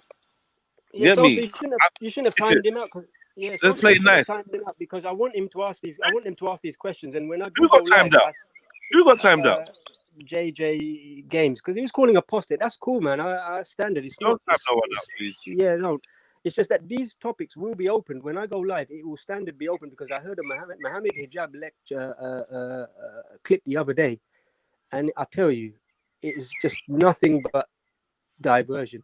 Like he was criticizing and he was criticizing. I'm going to send the thing in the link now, but he was criticizing another Muslim who was heading into these places, and it was the same thing. That other Muslim was being called an apostate, and he was being called a kafir, and that he's left Islam for posing these very questions. It wasn't related to the moon, but it was related to how the narrations were transmitted, and it was like I was mentioning the last time around. They just don't want to go there. It's just they want to protect the edifice. Let me ask a question: did the Ottomans build the Kaaba? No, obviously not. But they did oversee a lot of the reconstruction of the area. So you're saying that that's why you find the moon and crescent inside the moon and star inside of the Kaaba? Because no, what I'm saying is, if you found a different moon and crescent in there, it wouldn't surprise me. It is different. It is different. It's not. It is different still. It's not the It's not the same star. The thing is, Jedi, from what you're saying, yeah, if I was biased or if I was a liar, I would just agree with you. I would just agree with you and say, yeah, the Turks didn't bother going back into their pagan roots, and they took everything from Islam, including the moon and crescent. How glorious it is, and I would just agree with you. I never said that. No, I'm saying for me to agree with you would be better for me as a Turk and as a Muslim to show that there is no paganism in the Turkish version of Islam. That would be so good for me to do. All right, well, go on. That's crazy, man. But okay, but I'm, you know, I know, like, you know, you keep talking about Turkey, yeah, and paganism and moon and crescent, and like, you're the only one that where Turkey's a subject in what like what we're discussing. And No, I keep trying to say, obviously, I'm the only Turkish person there. Can you hear me or what? yeah, we can hear Who's you, that? but we was in the middle of a I know, sentence. but I mean, you lot moved on to different Is that all right? various Is things that now. all right? You're not talking. Sorry? If you're not going to carry on the same subject, I'm not bothered because I don't agree with neither of you. So I've used. All right, yeah, but why couldn't you told me to jump on? Now I'm here. Like, what's going on? Yeah, but why couldn't you let me finish, like, speaking to Khan? Yeah, but I could tell that you're just carrying Where's your on. manners? You're not talking the same thing now. Where's your manners? Where's your manners? Where's your manners, though, bro? Like, real talk. Like, I ain't done you nothing. And you ignored me, so like, there is no manners at this point. How can you say one while I'm chatting? Bro, I let you on to the... Let's do it like that then. I'm not one to you in it where you can't even say, you know what? Let me stop this. One second. Let me stop this stupid conversation and chat to my brother. Put your emotions to one side. Put your emotions to one side. Put your emotions to one side. I'm not and hear me out. Hear me out. Let me finish speaking. You think I'm emotional? Mute your mic. Let's have some discipline, right? So obviously you've come into the back chat and I've let you in, so I know you're here in it. However, I'm in conversation with another adult in it, yeah, and I wanted to finish the points that he was saying and I was saying, and then address you in it. But obviously you're throwing your toys at the pram because you're not getting immediate attention. And you're taking it as some kind of social disrespect. If you had any etiquette, you know that when people are talking, you wait politely, bro. Simple. If you said wagwan and I never responded because I never heard because I was fucking talking, that ain't no disrespect to you. So you can't try to switch it on me because you don't know how to conduct yourself in a public arena and make it seem like I'm doing something. Okay, oh, we're not brethren. Okay, all right. How are we not brethren? I got it. Get me? What is that? See that girly we're not brethren thing? That's long, bro. We're not brethren. Are you mad? Say what you're saying anyway. Fucking hell. Now, what am I saying, innit? You've said, bruv, you come on, man. Stop the bullshit, innit? My comment's so clear. You first started saying, we open up our fast. You open up your fast and the moon comes out. I told you that's wrong. And I wrote there clearly what is wrong about that. Now you're chatting shit about what you disagree with. Come on, bruv. And secondly, you have to jump on your panel just to fucking, you know what I mean? Why can't I just write a little comment? Why do I have to jump onto your panel, stop what I'm doing, and be on so your I can hear what you're saying, because guess what? It's a fucking platform, bruv. Yeah, and it takes people interacting and coming on and getting involved for there to be a fucking conversation. So you can type. Hold on. So you can type away. But let me ask you a question. When was the last time you actually been on a panel for me to have a conversation? Exactly. Right. When was the last time you've been on the panel? Question. No, that's the point. I don't jump on panels, do I? It's not like I'm just. No, okay. So you was on a panel last week, was you not? Was I on a panel last week? Fuck no. Allow me, man. Allow me anyway, man. But yeah, so your point is you don't wait for the sun. You don't wait for the moon. No. Let's address that. What are you doing now? Are you doing annoyed that I didn't jump on your panel? What are you doing now? I'm actually talking. Like, what the fuck are you doing? I don't get it. We're talking about it. I'm not even bothered about that now. Let me mute up, man. We're on panels and this, that, and the third. Allow it, man. Put your emotions back in the box, man. Put your emotions back in the box. I'm speaking facts. That's all I'm saying, innit? No, I'm not. No, I don't give a damn that you haven't been on my panel. That wasn't my fucking point. The point was you trying to make it like, hold on. My point is that you was on a panel. So you know how to get on and speak when you've got something to say. So don't now ask me, why can't I just stay in the thingy when you jump on panels? Bro, oh my God, Jedi, you're just... I don't understand what's wrong with being invited. You've been invited onto a panel. What's wrong with that? Two people are talking. What I'm saying is, fuck this. I'm not even going to engage you because you're so fucking... You're just... Like I said, in it, you're a dude. Just at least say your bit, innit? At least say your bit. You're a dude who's obviously does all this fucking panels, arguments, 24/7. Yeah, I can't even say something, and you've just got it's some long fucking next thing that you're just pulling off. Is that an accurate description? My point is, do I have to jump on a panel, right? Not do I jump on panels or not? Do I have to jump on a panel if I'm just doing my day-to-day bits? No, you don't. No, you don't. Okay, thank you. No, but somehow you did. Because you actually said to me, if you got the balls, jump on. About I'll see you in real life. What are you talking about? So you jump in. What? I said, if you've got the balls, jump on and make your statement. And you jumped on. No, what's the problem? I don't give a fuck about this, bro. Both of you, I disagree with. I'm not gonna jump on and have a conversation I've had about 10 years ago and relive a fucking Groundhog Day. What I'm saying is, I happen to be listening in. I'm writing my comments. Why can't I just be in the comment section? You get me? Bruh, whatever, man. Anyway, and you're talking about, oh well, you know, I'm arguing day in and day out and whatever, bro. If like not you said, generally, but you've got a channel in no, it. not at all, not at all, not at all, Channel guy, not innit? at all, not at Yes, all, and yes, that's you kind do. of why Yes, I'm you pissed. do. Yes, Not at you all, do, because right. this is kind of why I'm pissed, because we debate in the way that we debate. Me, Khan, whoever. This is how I debate. We I debate, swear whatever. to God. Shut up and let me finish my Right, go on. statement. You're just disrespecting, and like, quite frankly, just not know. Bruv, I ain't even got patience for our next man's fucking inability to analyze himself, bruv. It's fucking tedious, bruv. You came on with the wrong energy, yeah? You came on with the wrong energy, and you were wrong. Now we're just getting somewhere else chatting about shit about whether you jump on panels or not. Generally speaking, you know, you people that have got channels, you people that have, fuck all this you lot that have got fucking speakers corner, you're generally very argumentative. In general, annoying. all of you lot are. I guarantee you, in all your lives, You're all ignorant. argumentative people. You're ignorant. No, You're I'm not. ignorant. No, I'm Yeah, not. you are. And let me just You are. declare you're ignorant. You're ignorant. You said You're ignorant. when we open up our fast when the moon comes out, that was wrong. Right, and instead of you coming on and that's all we're discussing, you're talking about all this other shit. You're making assumptions about my character and what I do on all you people. You're making generalizations. I'm telling you, you're ignorant. Hold on. I waited for you to finish. I waited for you to finish. Every frigging one of you that got speakers corner. Limit. You know what? You don't get free reign. You don't get free reign to just disrespect me, and then I keep some kind of cordiality. If I waited for you to finish speaking, you have to do that for me. Yeah, that's true. Right. So I just waited for you to finish. Just for me to say, bro, we're arguing about something that's bullshit. Yeah. If you come on to say, oh, we don't wait for the moon, correct. It was a slip of the tongue. You don't wait for the moon. Okay. But you do follow the moon. But You do follow the moon. Hold on. But you do follow the moon to know when to start and end your cycle. Yeah, there's a lot of we follow the sun, the moon. Yeah. Right. I'm agreeing. In the desert, there's no such thing as frigging watches and shit like that, is there? And in the jungle, there's no such thing as watches. Hold up, in the Quran, it specifically says you don't worship the sun and you don't worship the moon. And you started talking about Allah and this, that, and the other. Now that's when I started saying, you know what? I don't agree with none of these mans, because these mans are living off YouTube clips. And what's the problem with that? You start getting upset about that comment. If I've read with my own eyes about Allah, what has that got to do with YouTube?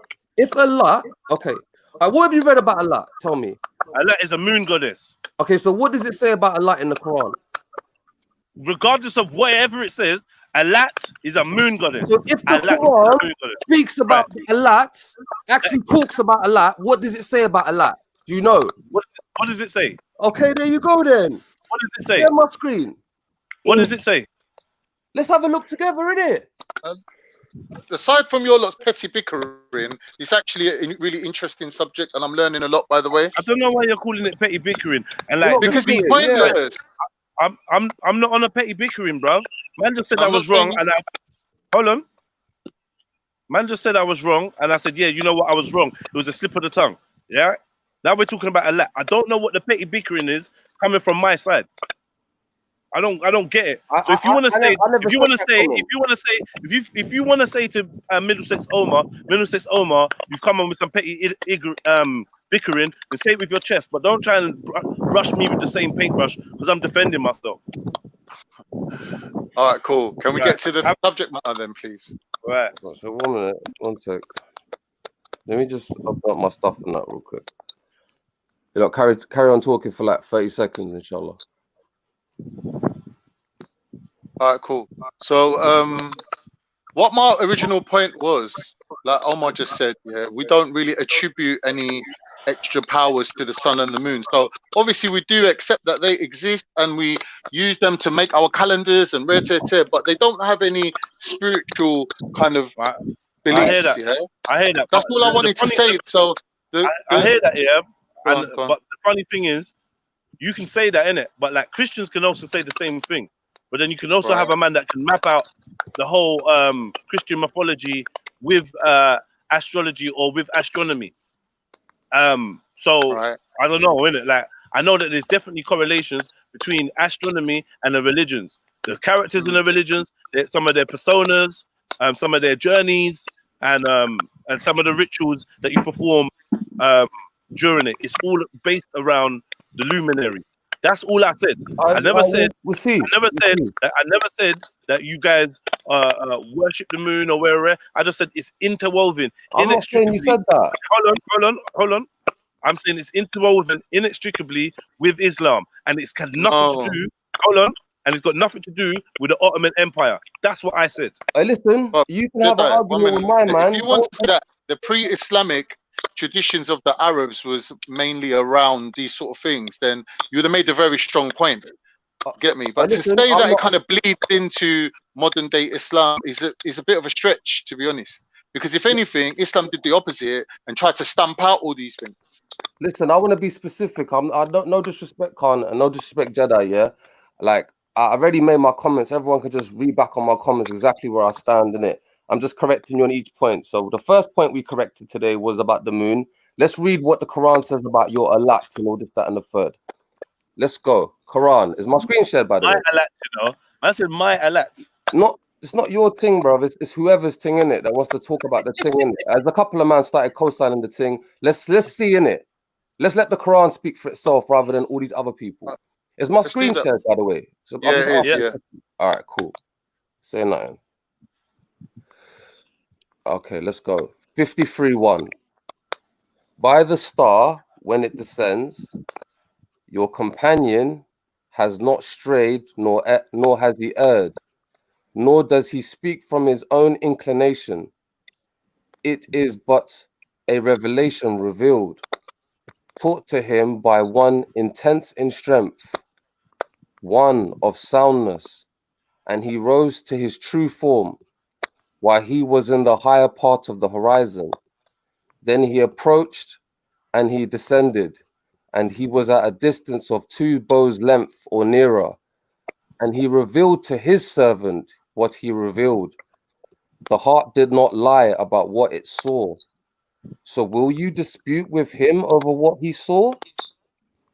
And he certainly saw him in another descent, at the lote tree of the utmost boundary.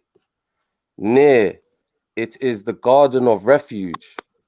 When there covered the lote tree that which covered it, the sight of the prophet did not swerve, nor did it transgress its limits. He certainly saw the greatest signs of his Lord. So have you considered Alat and Al-Uzza and Manat the third and the other one? Is the male for you and for him the female? Then that then is an unjust division. They are not but mere names you have named them, you and your forefathers, for which Allah has sent down no authority. They follow not except their assumption and what their own souls desire. And there has already come to them from their Lord guidance. Praise the Lord real quick. Alhamdulillah. Is there for man what he wishes? Rather to Allah belongs the hereafter and the first life. And it goes on, and we can continue on. But the point I'm trying to make is this: is Allah, meaning the most high deity, the sky god or the god, has always been existence.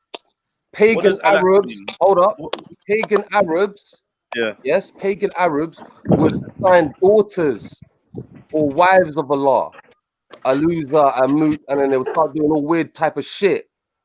Allah is revealing to these pagans saying, listen, is this what it is? Do I keep the females and you get the males? These are mere just things of your forefathers who you've just attributed with no authority. Bruv. But they existed before Allah communicated this with them, though, right? Like as in the belief in these things existed. They were situated. The mistaken belief. In Arabic, listen carefully. Allah in Arabic is not a pagan idol, which you keep thinking in your head. You're thinking, and I never said that. I never said that at all. Not you. I'm talking to you, by the way, Jedi. Who are you talking to? I'm talking to the world. What? I'm Bruv, talking have a to the conversation with me. viewers. Now that, man. All right, look, This no one said, is for whoever wants to bruv, believe this shit is getting can you slammed just talk up. to me? This ain't necessarily for you because you don't really know what Bro, you're chatting about. That's why I said in the I mean, I don't beginning. know what I'm... Bruv, listen, your style of conversations, like, I don't know if you're trying to deliberately annoy me, bruv. But, like, Okay, you've my come on my bad, bro. platform, I'm chatting to you, yeah? Now, hold on. You said your bit. Hold on, man. Or just mute when I'm chatting, so we don't argue in it, or we don't like. I don't raise my voice unnecessarily because that's bad manners, isn't it? I don't want to raise my voice. No, but you need to. You're gonna communicate with me effectively, or we're not gonna communicate, bro. Like Brother, simple. it's I cool. don't start. You come on to address me, and then when I'm answering you who you're talking to, you're talking to the world and that.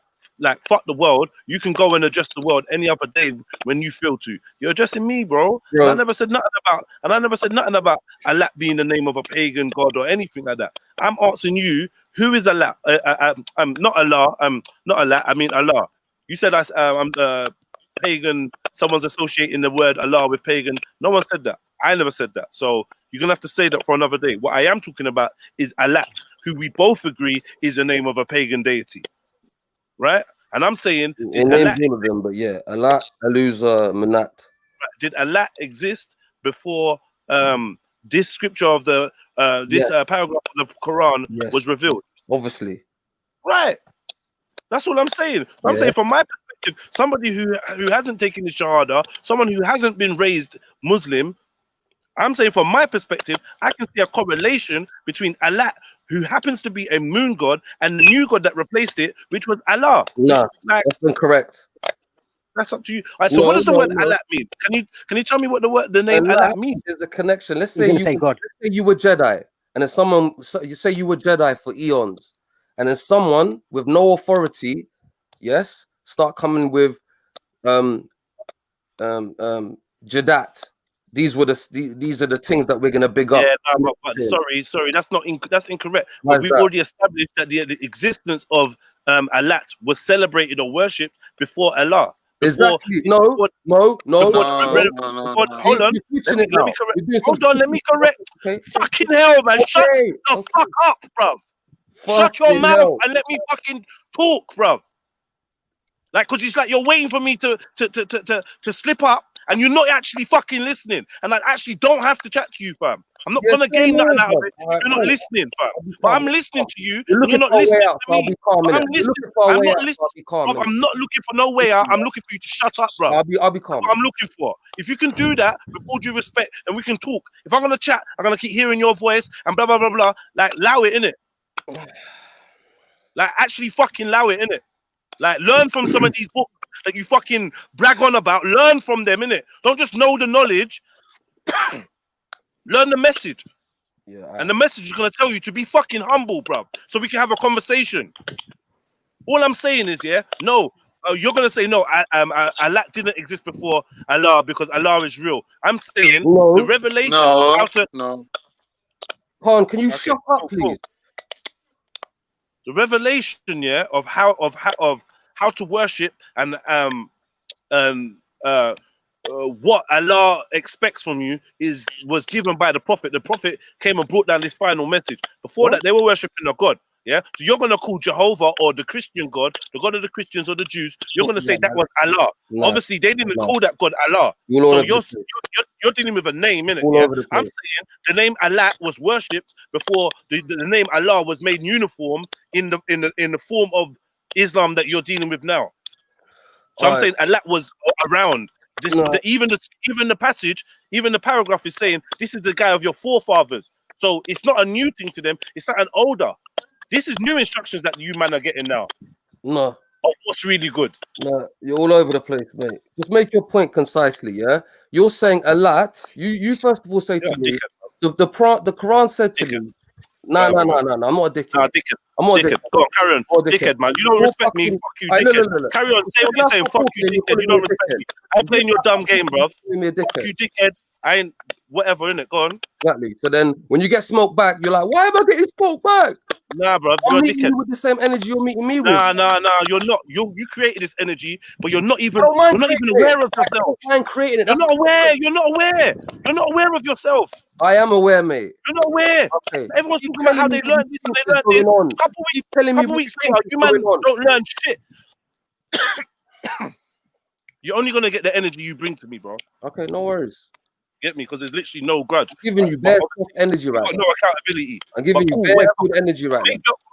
Make your point, bro. Make your point. How Innit? make Like, my point if you keep I tried talking to over give you me? good energy. I've tried hard to give you good energy. Be understanding. Be patient. But like you've come on jarring and you've remained jarring, innit? Nah. So Nah. whatever, innit? Like the effort You're is just real. forgetting the temperature. You Just talk, man. Just talk, bro. Just the talk. whole temperature of what it is, and Just now talk, bro. you're reminded. Oh yeah, this is that temperature I'm used to now. Like it's calm. Just Don't worry, talk, you'll bro. get used to it again. But look, Just talk, bro. There's no bad energy, so I don't know what you're talking about. I haven't come with no smoke for you. When I originally said, just to address the point, you were like, "Oh, bro, oh my fucking word, bro." Like, be aware of yourself. That's all I'm gonna say. Okay, I'm aware. Thank you. Okay, so now what I'm saying is, fuck's sake. See what I'm saying? I lost my train of thought, bro. What was I just saying? Yeah, You were saying no. I got it. Right? So I jumped on, obviously, and just to touch on what you said. When I said I was talking to the world, not you, meaning this was not this like negative. Like when I was like doing, because you know like I said, my temperature. If you recall, my shit is intense when I get on and destroy something. You know what I mean? An idea of something, and that's why I made it very clear. I'm not addressing this smoke to you because I know you don't know this. And I'm saying Khan, I don't even agree with what Khan's saying. So this ain't at him either. What is it? What is it? I don't know. That connect. What is it? What is it? I don't know. Say that again. What is it that I don't know? You didn't know the Quran verse. I said, what does the Quran say? You go, I don't know. No, I never said I don't know. I said you tell me what it said. So like, you did know. You knew I read out. You've read a lot more. You've read a lot more. You've read a lot more than you've read a lot. I don't know, bruv. I don't know. Is this a deliberate thing or something? I don't know. Whoever's typing in the thing is making your thing cut in and out. So it's like you stop talking and then I stop. Okay. Yeah. So let me mute up mics of people that's silent. I'm not saying I want you lot to not talk. Just unmute your mics when you're ready to chat and that. Yeah. But yeah. Anyway, the whole point boils down to this, bro. Yeah. Whether Allah is real, whether Allah is real. Yeah. The people that are being addressed in this paragraph, yeah, were clearly worshipping or praying or assuming that Allah was real, and they were doing that before they were worshipping Allah. I'm not saying that Allah didn't exist. Who is I'm Allah? saying whoever this no, it's deity, not whoever. That's the whole key to it. Whoever it is, because before it was denoted as a wife of Allah, it existed. They just tried to when Islam came to them, they just tried to bring the two together. Did they not? Okay, so Allah did not exist before Allah. No, exactly. Correct. So this is in a time when it was. Hold on, wait, 1 second. Let me just ask. Yeah. This is in the time of the Prophet. Are we saying this revelation of the Quran is yes. This revelation is so this so hold on. Yeah. So these people that are associating Allah with Allah are aware that the Prophet is here giving a revelation of what is right, basically. Yes. They're already aware of it. When so who's writing right? Like, be specific, Jedi, so we know. I know exactly what you're talking about. I was very, very specific. You said what is good? Like, what does that mean? Like, before Prophet Muhammad brought his message, the message or recited the Quran. Yes. Yeah. Yes. I'm saying, is this time where the people were worshiping Allah before Muhammad recited the Quran and made it clear that this is the way to worship the one true God? Well, is it before or is it after? Well, okay, let me answer that question, yeah? So Muhammad, peace be upon him and his family, is the final messenger of the Quran, of Islam, yeah? And he came with the Quran. So in the Quran, it will speak about things that happened in the past. Yes? Adam, Eve, all the prophets, etc., yeah? Peace be upon them all. And it touches upon things that the pagans will do. And remember, each revelation happens for a specific moment. So there could be a time where the prophet's interacting with people that is saying a lot and this, that, and the third. Remember, a lot is a play on words to ascribe something to Allah. You understand? The fact that but Allah was, but like you act like the word Allah was owned by Muslims, and it wasn't. I'm not saying the word Allah means the Most High. So wait. So when you say that, no, you're conflating two different things. What am I conflating? You're conflating, bruv.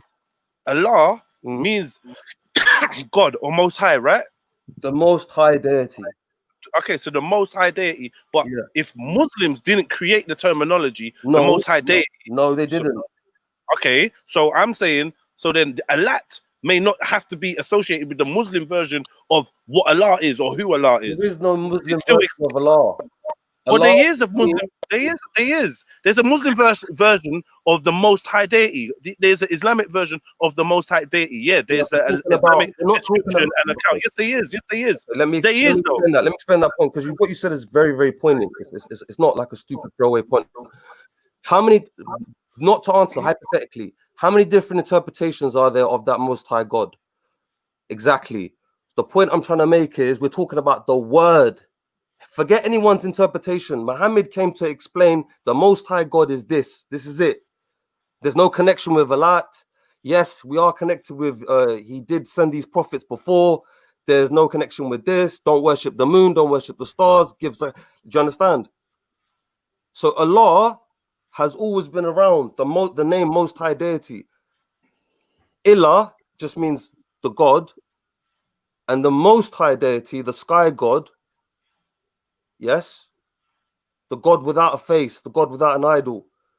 And then others would do idol worship and attribute, say, okay, that God has a wife, or the angels, or this or that. And God came down and said, not God's word came down and said, look, these lot are not associated with me. These lot are not associated with me. These lot are not associated with not. There's a new God called Allah. All right.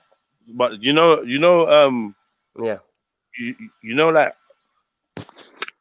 obviously you got your perspective and you're coming from an Islamic perspective. I'm simply just saying that obviously, you know, Allah is an Arabic word, isn't it? Yeah, and Arabic is not exclusive to Islam or Islamic point of view. So when you hear Allah or Allah, it sounds like you're saying that they try to attribute something to the Islamic version of Allah, which is not what they did.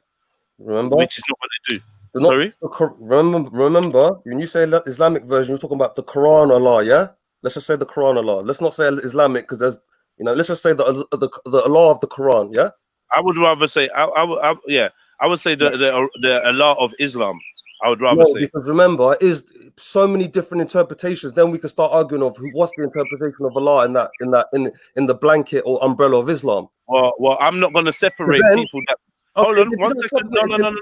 No. You can say the Quranic version of Allah. I will say, you will say the because then no one's got sovereign ownership of what the name of Allah is, and that just further proves that Allah. So my bro, brother, now are you even hearing my point? Or are you just arguing, bro? I've jumped to like a quick level up. Fam, go on, fam. Yes, fam. Like, why are you so hyped, though, bruv? Like, real talk. Why are you so hyped for, man? Calm down now, man. Calm down now, bro. Don't tell me to calm down because I'm calm. No, I'm asking you. I'm asking you to. I'm asking you. Go on. I'm asking.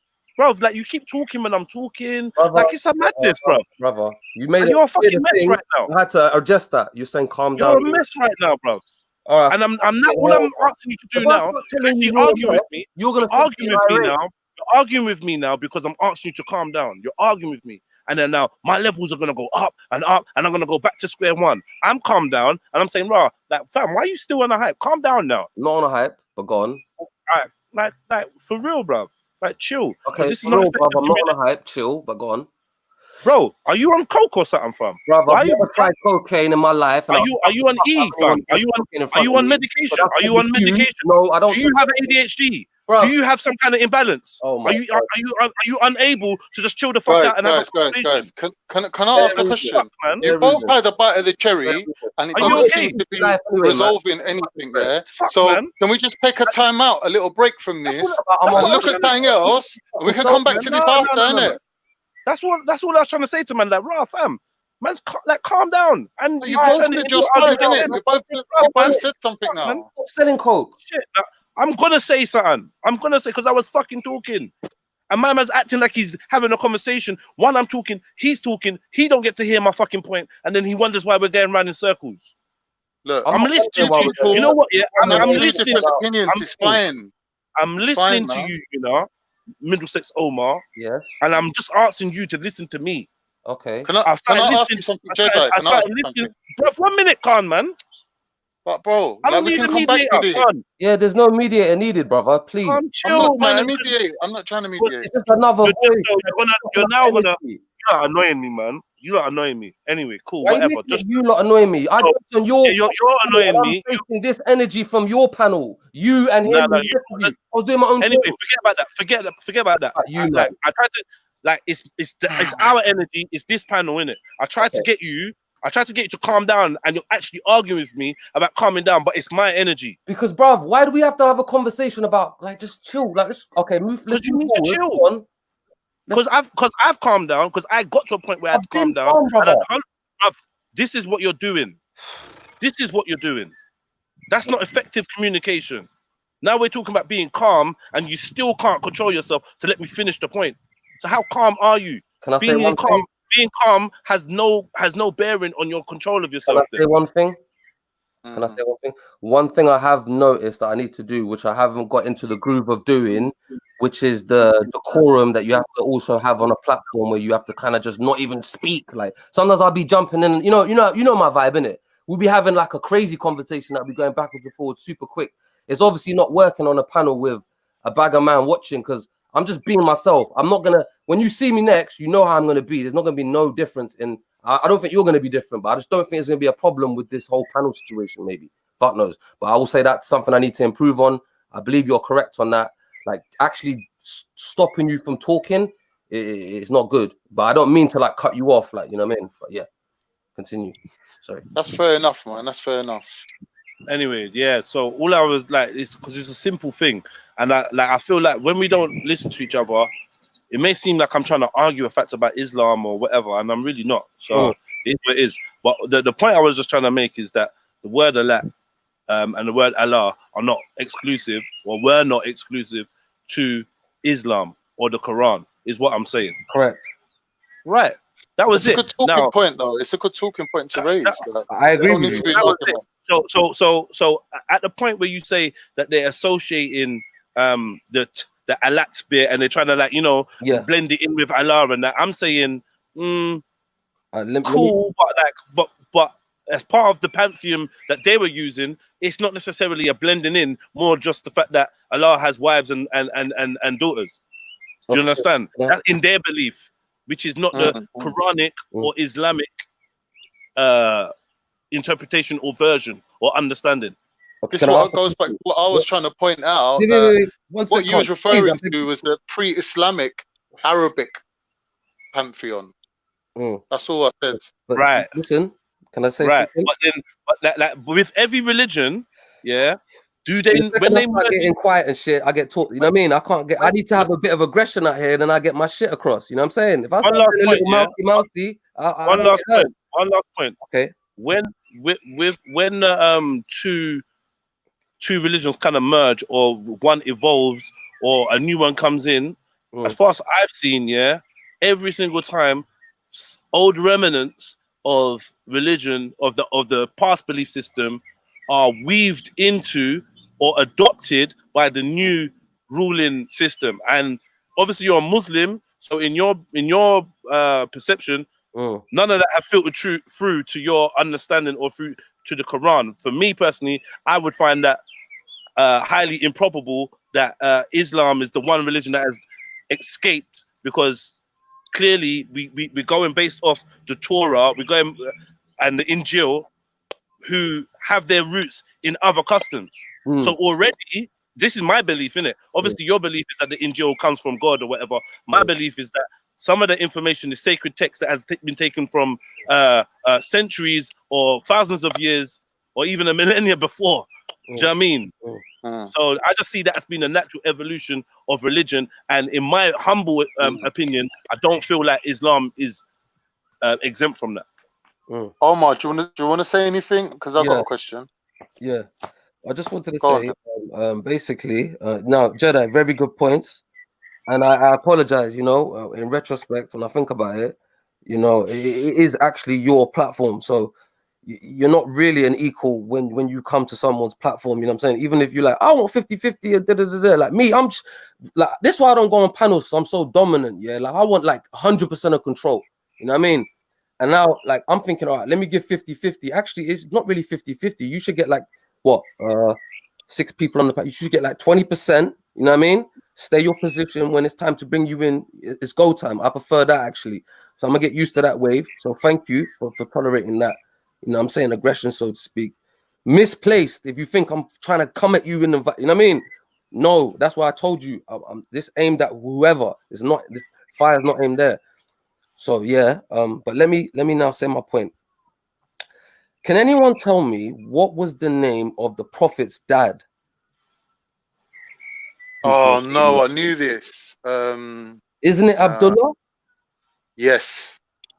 Okay, so slave of Allah. So this is before the prophet has even, you know what I'm saying? He's even given this verse of the Quran. This proves what, this is why I tried to get in before we went left and I couldn't control my, you know what I'm saying? Is that should be another reason for you to say Ra. So this Allah character, or this Allah, or this most high deity, which is the literal translation, has existed before the Quran came in.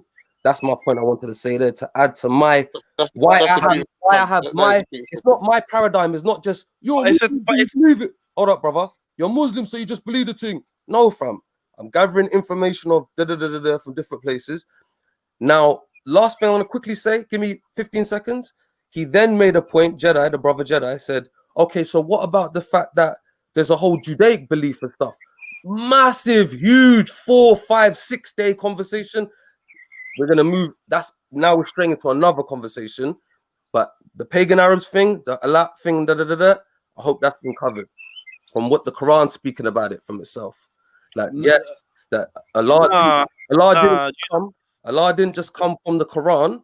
Allah existed before the Quran, and Allah, all these things they attributed to God. There was many names they used to attribute. And what should be should be the etymology. What should be a clue should be the etymology of the actual word of the name of the God and stuff.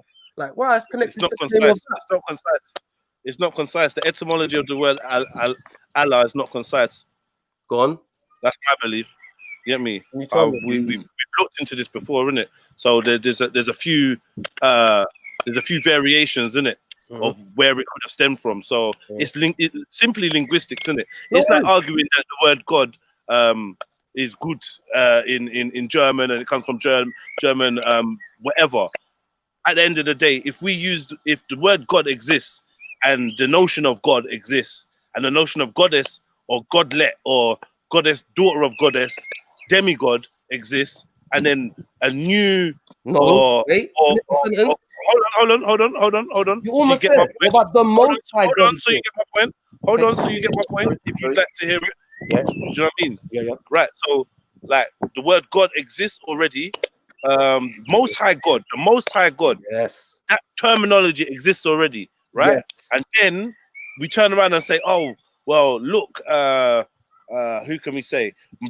Russell Brand. Russell Brand has come and he's claimed to have been in contact with an angel who has delivered him visions or helped him visions and the word of God and whatever. And he's now claiming to be a messenger of God.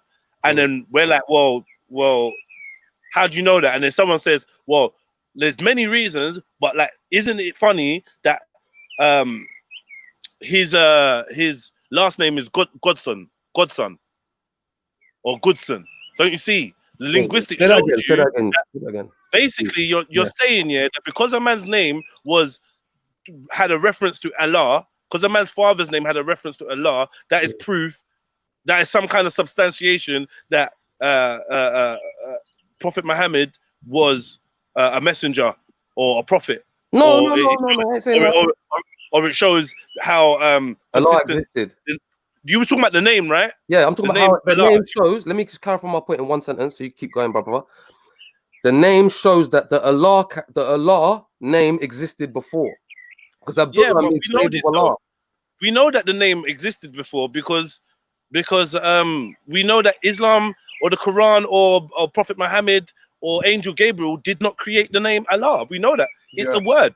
Yeah. That's the whole point I'm saying. So then but you sound like you feel like the name's been vindicated, like as in originating or definitely talking about the Allah of the Quran, where there's no proof that is. No, I'm not saying that. I'm saying that the character, let's put it character, yeah, because we're looking at it from a non-Muslim, like, you know what I mean? Because if I say it from being a Muslim, it's gonna be like sound like there's a confirmation. You gotta say what's true to you. No, I'm gonna say it from what's true to reality, not true to me. Well, that should be true to you. What's true to reality should be true to you in terms of religion. It's true to me through confirmation bias. It's true because that's the fact. That if his dad's name, we don't know if he's, you know what I mean? But if his dad's name was Abdullah, that means slave of Allah, that means Allah existed before the Quran. That's all I'm saying. Now you're saying to me, but which Allah? But which Allah existed? You're posing the question to me now, saying, all right, Omar, how do I know that Allah is the Allah of the Quran? And all I would say is, don't think of the practices. This is why we got tangled up. Remember, I tried to jump to a super level and you went, you know what I'm saying? And we lost the wave. What I was trying to get to was, forget the interpretation, because everyone's got interpretation of who the Most High God is. Let's just look at what the word actually means. It means the God of gods. It just means the God. If you've got fucking millions of gods on earth, who's the actual God of them? Basically, the most powerful. That doesn't make sense. So then I might as well join a religion who believe the Most High's name is God. Because I'm like, yeah, well, you've got this funny name and you got that name. Right, let me make a small little point. My name's hold on, man. My name's God is champion. Yes. So that must mean he's the champion of all the gods. He's the top god. So that doesn't make sense. No, just because the name means hold on. Just because the name means the Most High, what does that mean? It means the most. Listen carefully. Out of all everything, it's the Most High one, and that's why it's even better than having an actual name. It's not Zeus or Brahma.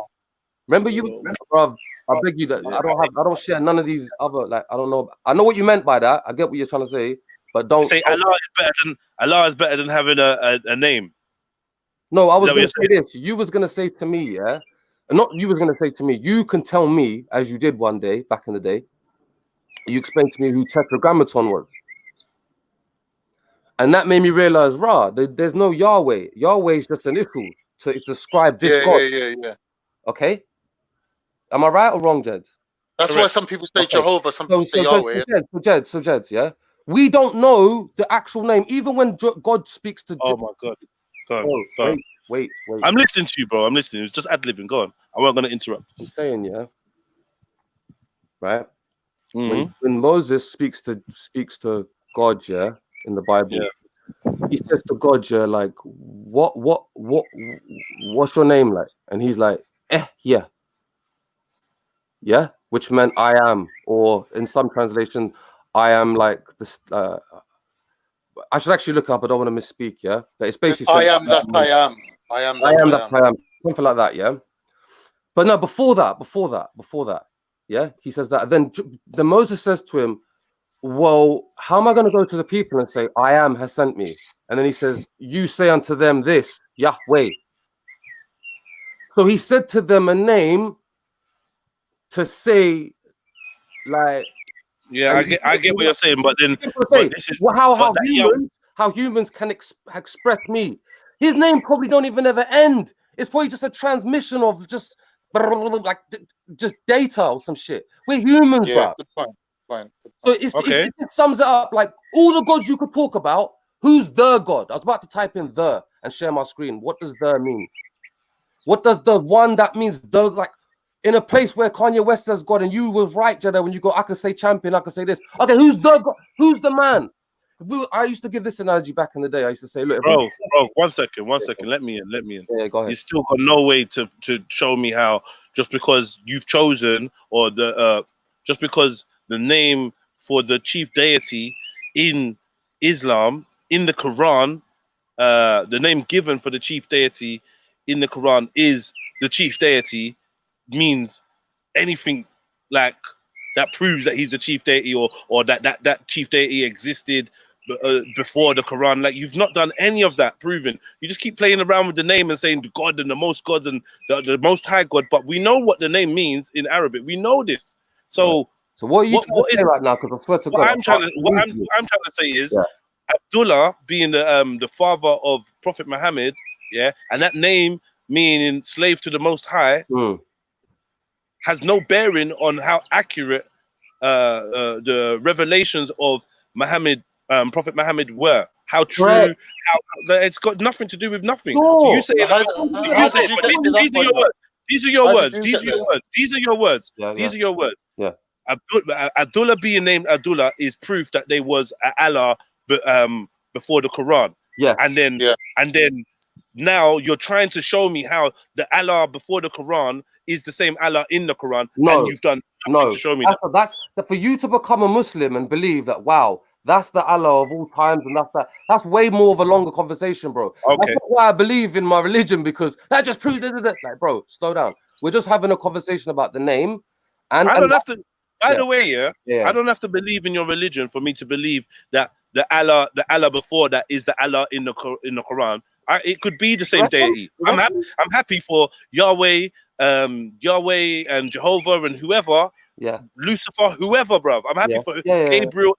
I'm happy for whoever to be the same deity. I don't expect it's no skin off, bro.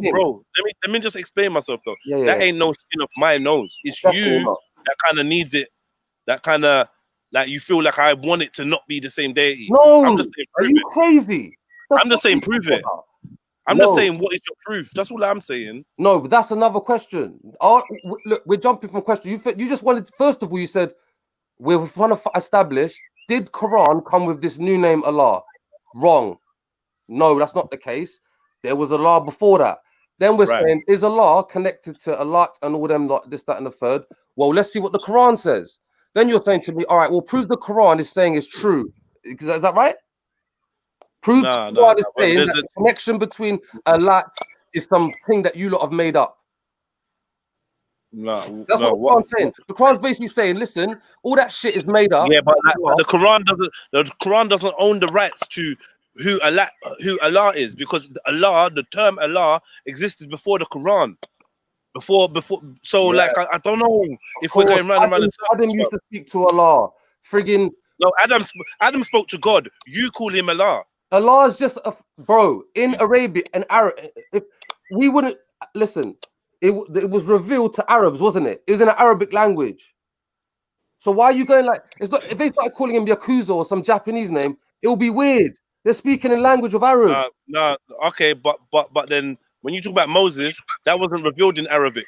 So you trying to translate it? They wasn't speaking Arabic. You trying to translate it? No, wait. But they had their own language. They had their own translation. So, like we said, you've come out with Yahweh, but now from Yahweh, you've gone to Allah. No, but Yahweh we've established as initials for I am.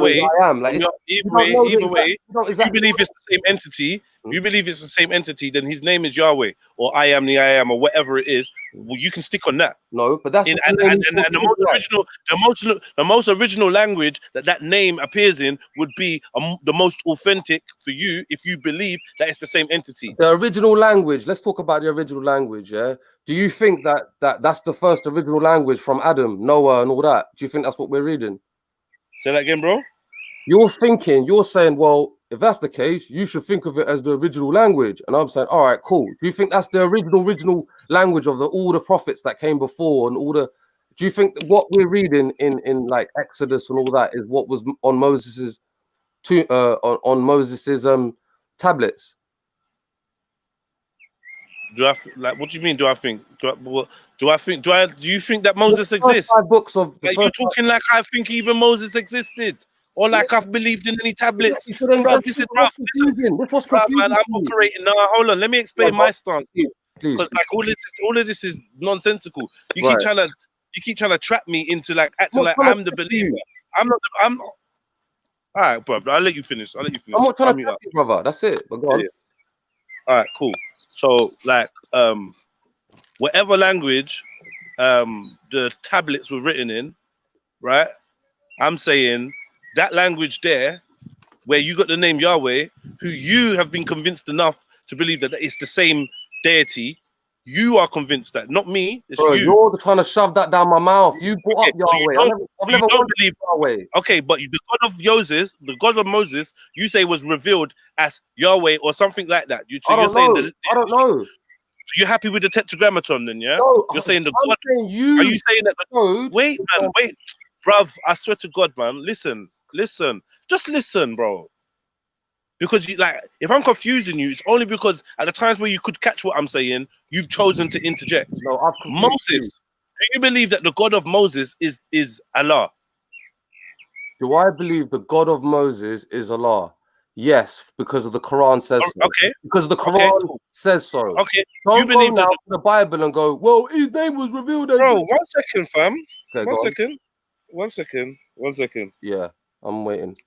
Right. So you're like, this is the thing now. Yeah. The account of Moses exists before the Quran. Yeah. The account of Allah exists before the Quran. Sure. Now, in the Quran we have Allah. In the Quran we have Moses or whatever his Arabic name is. Yeah. We have the same prophet. We have similarities. Now I'm telling you that I believe all religions, yeah, especially the mainstream ones, are an evolution of each other. I don't One agree. is okay, fair enough. And I would say the reason why I would back that is because of so many of the same characteristics. Yeah, the regional influences are shown in the religion. The main same locations and similar structure. I know the whole argument. You have to explain, bro. Like, it's only called respect, fam. Like, you want me out here looking crazy? Hold on. It's like man wants me out here looking crazy because you don't want to pay me the respect to finish saying what I'm saying, fam. And I'm not disrespecting you. I'm not there. You don't even have a reason to be conducting this conversation the way you are, bro. No, it's but I don't want to be on the whole like long thing, bro, Jed. Honestly, you know what? Fuck it, man. Nah, honestly, I don't want to say it like that, but I don't want to be like, go like you don't have to like just say what it is, like, you know what I mean? So what you're trying to say? I'm saying I don't believe it as an evolution. You're saying it, nah, it was evolved. All right, cool. You keep thinking that then. You know them ones.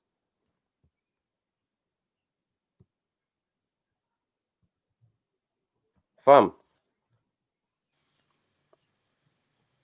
Where the fuck did he go? I don't know. I did hear a phone ringing.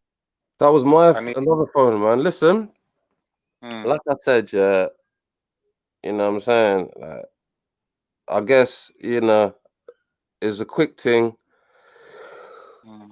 Muslims open their fast when the moon comes out. Allah, man, it, Quran. Anyway, think. Speak Anything to else? him about that. I want to know what I said that you don't agree with. What did I say? I'll be back. I'm working it. Slaughter. Working. You can't even hear me. I can hear you, B. Oh, sorry. Go ahead. No, go on. I can hear you. What do you want to say? I was going to say, you come on saying you didn't agree with either of us. So, like, while you're here, you might as well tell me what I said you don't agree with. Yeah, you were saying every single mosque. I believed in Jedi was leading you down a more of a closer path to, because you were saying every mosque that's built is only built because of the they're made by Turkish and that's why they got the star and the thing. I think there is. I've heard that theory of the Ottomans done a lot of mosques and that, and whoever does like sanction the mosque, I guess, does do that. But one thing I was listening to that no one would have mentioned because you probably don't go to mosques. No disrespect, yeah, all the guys on the panel and whatnot. That basically, yeah, I see that, Jeds. I mean, like I said, innit, I'm chilling. You know, this the kind of, I mean, look, anyway, yeah, I love my brother Jedi. This was me being so good. So I don't know what it is, yeah, but anyway, yeah, Khan, you're saying that every single person that sanctioned the mosques and that was Turkish, and therefore they have the star and the moon on the top. No, I'm saying that's how it started. That's how it started. Yeah. Okay. But that's still prevalent today a lot. And because you mans don't go in mosques, like a lot of those mosques are like mosques that are like their kind of thing. But like a lot of mosques are just people that can, like, you know, just put together like a house, or not a house, But but like, what I'm saying currently, they don't have whether not or not like whether or not the star and the moon symbol is part of Islam, it's not my point. Brother, let me I'm say this saying in a sentence. my point. 3, 4, 5, 10% of the mosques have got that. Like the main ones that you see outside that are done by. Right. Okay. So go ahead. Right. What I'm saying is, yeah, I originally thought that the star and the moon symbol was adopted by Ottomans because they became more Islamic and somehow adopted a Islamic symbology. But then when I was told it wasn't the case, I was actually hurt by that. I was like, wow, why would Ottomans go and use a non-Islamic symbol, yeah, when they were already Muslim? Like, that just shows some degree of like something sinister. Yeah, something wrong. Like, and then I looked into it more. Let me finish one sec, cuz. Yeah, and then someone's asking, like, why is there a moon symbol on top of the things, yeah, on top of the mosques? So I've got a source, and I put it in the back chat for you. If it's there still, you can see it, yeah. That explains the history of the whole thing, what I'm talking about. And to be honest, as a Turk, I'm not really proud of it. I'm not really proud to say, yeah, the Turks brought some of their own symbology into Islam, because I don't think they should have done that, to be honest. But now that it's said and done, yeah, and it is what it is, yeah, we can see that this ancient attribution of whatever divinity or whatever to this moon thing no longer exists in Islam, no longer exists with Turks either. So when we look back in history, bro, I don't even want to be associated with this conversation, bro. Sorry, I don't agree with what you're saying. I feel like I don't know what's really going good. You know, you're a character up in there. That's good, yeah. I don't want to be associated with this conversation. You know, them ones. Like, basically, what it is I don't know enough on this subject. Yeah. All right. Have you looked at the source I put in the back? No, I haven't. Can you see? Can you see it? Should I have a look now? One second. I can just quickly put my camera on and show you on my laptop. Like, present it to the people and shit. If I start reading and that, then it's gonna be like. But the brother's back. Yes. Bro, man, I better not just say anything, man, and just be like completely mute. You'll like me more on that. What I'm saying is, Omar, that this symbol, this star and this crescent symbol that the Turks brought into Islam was adopted by other countries like Libya, like Tunisia, like all these countries that had something to do with the Ottoman Empire, and it slowly, culturally became part of Islam. So now, by non-Muslims, when you see that star and moon symbol, they identify as an Islamic symbol because they're outsiders. They don't realize that it doesn't actually stem from any Islamic belief. That's what you think. You've done your little thing. Before I start talking about this, I'll look into it. But for me, I know it don't look Islamic to me. I've not seen in Islam nothing. It specifically says don't worship the moon, don't worship the stars. Abraham, peace be upon him, came across people in Samaria that was worshiping the stars in the Quran. So I agree with you, yeah? I agree with what you're saying. And what I'm saying is, when somebody mentions to me about eclipses are coming, as a Muslim, my original point was, as a Muslim, it has no significance to me whether there's a shooting star over Bethlehem or there's a bloody full eclipse of the moon coming up. As a Muslim, that does not have nothing to do with my belief. I don't endorse it. I don't endorse bloody thingy either. What they called astrologies. No, astronomy. Yeah, astrology. Like I don't believe in any of that. And that's because I'm a Muslim. And if someone's telling me, oh no, but really in your religion, there is something to do with the moon, I'm saying, yeah, there is something to do with the moon, but it's specifically, like you said, Omar, says, don't go by that. That's an ancient belief that's not endorsed. Yeah, and like I said, yeah, in the Bible it says don't do astrology either, and the religious the actual biblical story is actually full of astrological symbolism. So there's also people that say that the Prophet Muhammad did a ritual. Do you know what I mean? I'm sure we've had this conversation before. So as much as you're not supposed to do rituals, and say man did a ritual. Is there any rituals in the Quran or anything like that because you said there's rituals in like the zodiacs of the. I thought you. I suppose you're talking about the three kings. I said there's astrological or astronomical symbology. Astronomical. Yeah. Astronomical. I don't think we weaved into the story, innit? Weaved into the story, especially when we're dealing with this this Abrahamic story. Astrological, right? Astrological. Yeah. No, I'm with it. Yeah, go on. Bruv, I swear to God, I'm muted for like 5 minutes, bruv. Like I did it to lead by example, innit? Just be like, "Rah, do you know what? Let me just take a little breather and cool car." Man don't know what he's doing, innit? And you know, when a man's not in control of himself, you gotta like kind of lead by example. But I beg you, stop cutting me up, please, brother. Please, man. My bad. You know what I mean? Beg you, man. But at the same time, can you stop like telling me like speaking about me like out of control? Maybe on this, maybe on that. That bit, it's like play the game with me in it. Don't like. No, I'm gonna give you my perception. Same way you say I'm talking shit. Same way you say that I don't know what I'm talking about. Same way you say I'm a YouTube. Get my information from YouTube. Same way you make all these assumptions. I'm gonna do that. I'm free to do that, bro. Yeah. I wrote that. I wrote a statement in the chat. Like you're allowed to write comments, like comments and saying. I'm making my comment too, man. Like you just like to get caught up in bullshit. This got nothing to do with the subject we're talking about, man. I beg you, just stop telling me about me, then, innit? Get back on track. I'm gonna give my observations of why I'm behaving the way I'm behaving, innit? That's what I'm gonna do. So you could just chat, or you could deal with it, or you could fuck off. Mad simple. Okay. So you got your choice, innit? I'm listening. Yeah, walk one. Today, Dan. What were you saying? Yo, yes, what's good, man? Yeah, walk one, man. You're a good guy, man. It's like it takes so much to come to just try to draw me out with stupidness. Like the style of conversation man's trying to indulge in. I'm just not in it, bro. I'm not even trying to beef with man. Don't worry about it, bro. Misunderstandings happen, bro. It's man.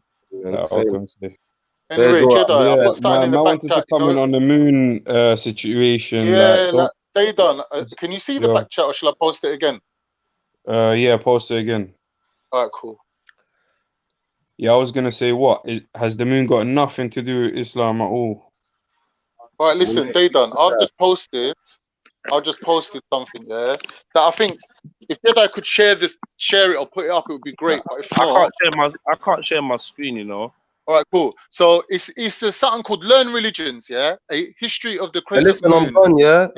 Safe. All right, brother. Respect, bro. Yeah. It says the use of the crescent moon as a star, as a symbol, actually predates Islam by several thousand years. Yeah. So this is talking about the pre-Islamic symbol, that is associated with the moon and Islam. Yeah. That's fair enough, isn't it? Yeah. That is a separate thing. When you look at here where it says the Ottoman Empire, it says it wasn't until the Ottoman Empire that the crescent moon and star became affiliated with the Muslim world. When the Turks conquered Constantinople in 1453, they adopted the city's existing flag and symbol. So it comes from an older civilization, and they've adopted it. So whoever had Constantinople had that flag originally. Yeah. And they just kept it. So what I'm saying is this, What does the symbol? What does the star and the moon represent? What did it represent? This thing is a whole page, isn't it? What did it represent in the early times, in the pagan times? What did it represent? What did it signify? I haven't even scanned read. I'm not going to present you data that I've sifted through and like slyly feeding you. Because I would say that did the stars relate to the did those stars relate to the stars of the east, the eastern stars? if you go talk like that, or ancient terms like that. If you're talking in ancient terms, there's the three flags of, the three wise men, and one of them is the moon and the crescent. But that's not. But what is? I thought the crescent represents like the new, as they say, that when you work the new moon, when when it's Ramadan, you have to wait for the new moon. You're always done. Yeah. What's When man say, no, that's what I was going to say, because in the Islamic calendar, it's run by the moon, isn't it? Right. Let me ask you something. What's the earliest? Does anyone know what the earliest depiction of the crescent moon and the stars is? And does it have its roots in Hinduism? No, the crescent moon comes from the Greek god Diana, which probably goes back even. Sorry. I just said Hinduism. You want to tell me about yesterday Greeks when we're dealing with the crescent moon? No, but the Greeks got their thing from Kemet, which predates. And where did Kemet get their thing from? I'm talking about Hinduism, bro. Like, where are you on your timeline? Where are you on the timeline? I never want to address the Hinduism aspect. You have to find it in Hinduism, bro. That's the thing I want to know. It's the cow's horns, fam. It's the cow's horns, bro. What is man dealing with? Khan, those pagans that we hear of and how they were so bad, and how they used to bury their daughters. How do I verify that? Because ultimately, that just seems like character assassination. And why are the early dynasties never discussed? Why are we always going by tradition and never of the political scenarios at the time? Why do Muslims never do that? But my original statement was, as a Muslim, I don't affix any spiritual things to a moon. You know what? But Khan, I gotta be honest with you, yeah? You go back and know about Baphomet and all of that shit back in Babylonian, Persian times, all of that had a very, very efficient meaning, yeah? That star principle was coming like you're giving birth to something, you're bringing something out, yeah? Captain, sorry, one interruption. You just mentioned something, and I promise I'll let you go on. But no, continue, check up the etymology of Baphomet. I'm not going to say any more. Yeah, that's what I'm saying. Baphomet will say Baphomet, and then tie that in with how. Enlighten us, bro. Why is man? Anyway, man, it's like man don't want to say anymore. Like, are we dealing with reality? We dealing with truth? Like, I feel like man feels scared to say what they think or what they think. No, we're getting there, isn't it? Or a theory. Man have to free up themselves. Drop it. Hold on. Man have to free up themselves and talk respectfully. As long as you're being respectful. No man can't, and even that respect, you don't owe no one respect. But if you show disrespect, then you can expect it backwards, isn't it? So from your being respectful, you can discuss what you want, bro. Sure, you get me? I know. Because it doesn't mean that anyone here is gonna. It don't mean that no one here is gonna believe it either. This is another thing. You might come up with something that you feel is against Islam. I'm not just gonna be jumping on it because but we have to discuss reality. Weird stuff is saying in the comments. Big up weird stuff. Weird stuff is saying in the comments that let me read this comment for you. Hold on 1 second. Let me read this comment.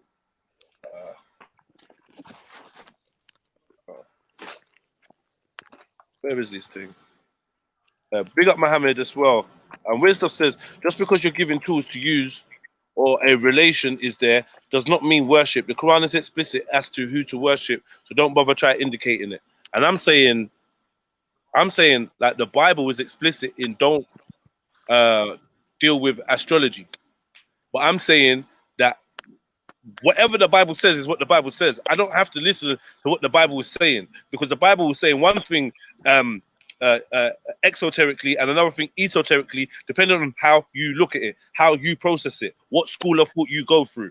So it could, do you know what I mean? So when you like, for me personally, I'm saying most of these stories are wrapped in allegory, yeah, and a lot of the allegory are taken from metaphors from the luminary bodies and other forces and stuff that maybe some are unseen or not as studied or whatever in it, yeah. Even down to locations of certain key locations in these books They're usually on ley lines or energy lines or in strategic positions that give you stories, things about the mountains and mount this and mount that, and yeah, this being placed in a certain location. We know there's a lot of layers of information being given to us. So for the layman, yeah, they might be getting told, don't deal with astronomy or astrology. Let's forget about astrology. Let's deal with astronomy, yeah? Yeah, let's deal with planets, stars, moons, whatever you want to call them. Yeah, I would say that there's a lot more stories that correlate in the Quran with activity in the heavens and in the universe than some might want to see at first hand. That's all I'm saying, isn't it? I'm saying that these things are linked in ways that you know, I think are obvious to me, but maybe to other people they're just like, yo, it's just coincidence, whatever, cool. But like I said, if you go away from the Quran and you go to the Bible and you look at the Bible that tells you don't be into astrology, and then you look through an astrological lens, they are things that seem to fit or click into place or have synchronicities that seem to explain what this story is talking about on another dimension, on a esoterical dimension of information separate from what is just written in ink. That's all I'm trying to say. I hope man gets where I'm coming from. Yeah, bro. The Quran itself tells you to look into astrology in it and look into astronomy. I mean, look into the universe and the stars and the moon and these things in it. Yeah, Caleb, I beg you, like rewind back, like for the last 5 hours, 6 hours, we've been talking about black stuff, right? So now this is a black platform. I don't even know where you got this as a black platform. It's Jedi's platform. It's not called Black Online. It's called Jedi Online. Man, talking about a black platform. I'm sitting here with a Turkish man and an Indian. Like, what are you talking about? Who told you this was a black platform? Bro, with all due respect, like, I can't have one conversation about Islam. You come out of nowhere, talk about too much emphasis on Islam, and it's been literally running for what? 60 minutes, 90 minutes. Allow it, man. Allow it. You know this is... Tell them jump on and change the subject, innit? Yeah, Like, you know this is the home of a mixed variety, so don't accuse me of that, man. Allow me. Yeah, and everyone wants to talk about black...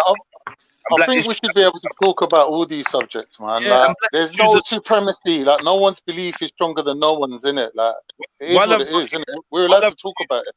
While I've got you here, Day One, what are your views on, you know, the protests, the riotings, the footage, the kind of stuff, civil unrest? That's what I wanted. The civil unrest that you see in America. It's mad, man. Honestly, I think they are actually, I think it's something that's trying to be incited, and there's been plans. Like, I know someone who works in the security sector on one of the biggest hotels in the country, and like he gets information about the government security and the land security, and that they did have an initiative. You know, when this whole COVID thing started, they did have a riot initiative and they had plans in place and they had military lined up. Even after they said they're going to put military on road, they were planning bigger operations and that. But I think they were really looking forward to a riot, man. And I feel like they're inciting it. I mean, I don't know. People are even telling me that this whole thing on what happened in America, bro, was like staged and all that, and I'm thinking, like, is my man gonna really involve himself in a stage thing like that? I don't know, man. It's does it bother you? What happened? It definitely bothers me. If it like I think it was real, innit? To be honest, like the thing is, this stuff happens. Like, people acting like they don't. Everyone knows this happens, innit? This is just being televised now, a bit more publicly, a bit more viral. You know what I mean? People. And you know the protests, like most of these protests, it's why people protesting. Yeah, but forget everyone else. I'm saying, are you moved? Yeah. Are you moved? Is it moving you? How does it affect you? Yeah, but bro, what am I gonna do, fam? Anyone got a plan or something? Like, what can I do, bro? Like, you know what I mean? I know, yeah. Like here in London, bless, bro. I know, yeah. If feds are onto me on a mad thing, my boy's getting in. If I see feds onto someone on a mad thing, I'm getting involved in it. Like in America, they can't move like that. Over here, like we got a bit more leeway, and bruv, I don't like seeing that personally. And I get it, bruv. Like you're gonna get a shot if you get involved. Like I get it, bruv. Like we all got straps, bruv. Here, you get me? It's a different story, bro. What can I do? You know what I mean? How do you feel about it? What do you think we can do?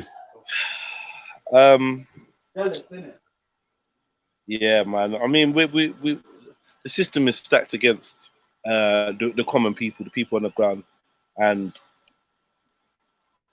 there doesn't seem to be a lot of options, you know, because right by now we're so reactionary. We've not been able to strategize. We've got no strategy.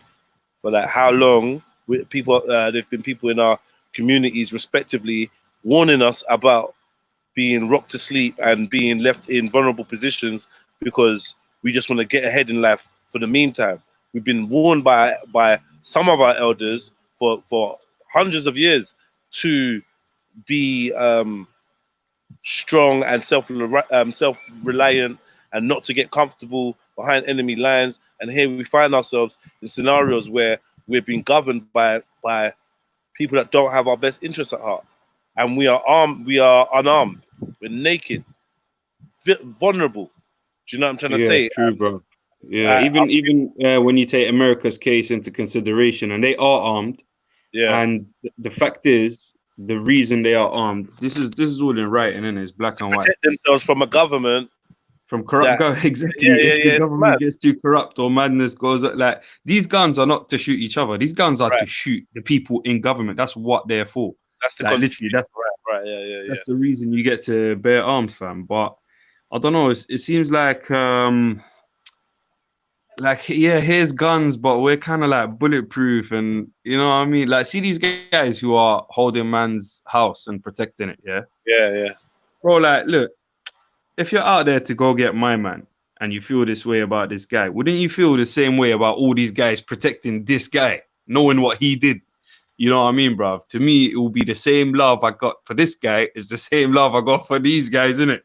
So man just might need a little bit more weight in it. Like, so, you know what I mean, bruv? But like, I think like I said, bro, like something is definitely being pushed. You know, like when Feds stop you, and like they just even like man don't need to do much, but man's trying to get you to do something. You to respond, yeah. Yeah, bro. This is basically like a global sized version of that same scenario, isn't it? Do you know what the maddest thing is? Yeah. Every state in America's got a national guard. Wait, let me just quickly clarify. Are you saying that you think they're doing it all over the world? Police are doing it. Like what you mean? You mean them kind of situations? Yeah, 100%. Okay. As a plan, deliberately. Yeah, don't forget. I think the plan is to get basically, if we hype up and riot, humans can't take care of themselves. We need to take care of them more than they can. So we now need to take even more control. And like it's simply, look, it's a baby thing, fam.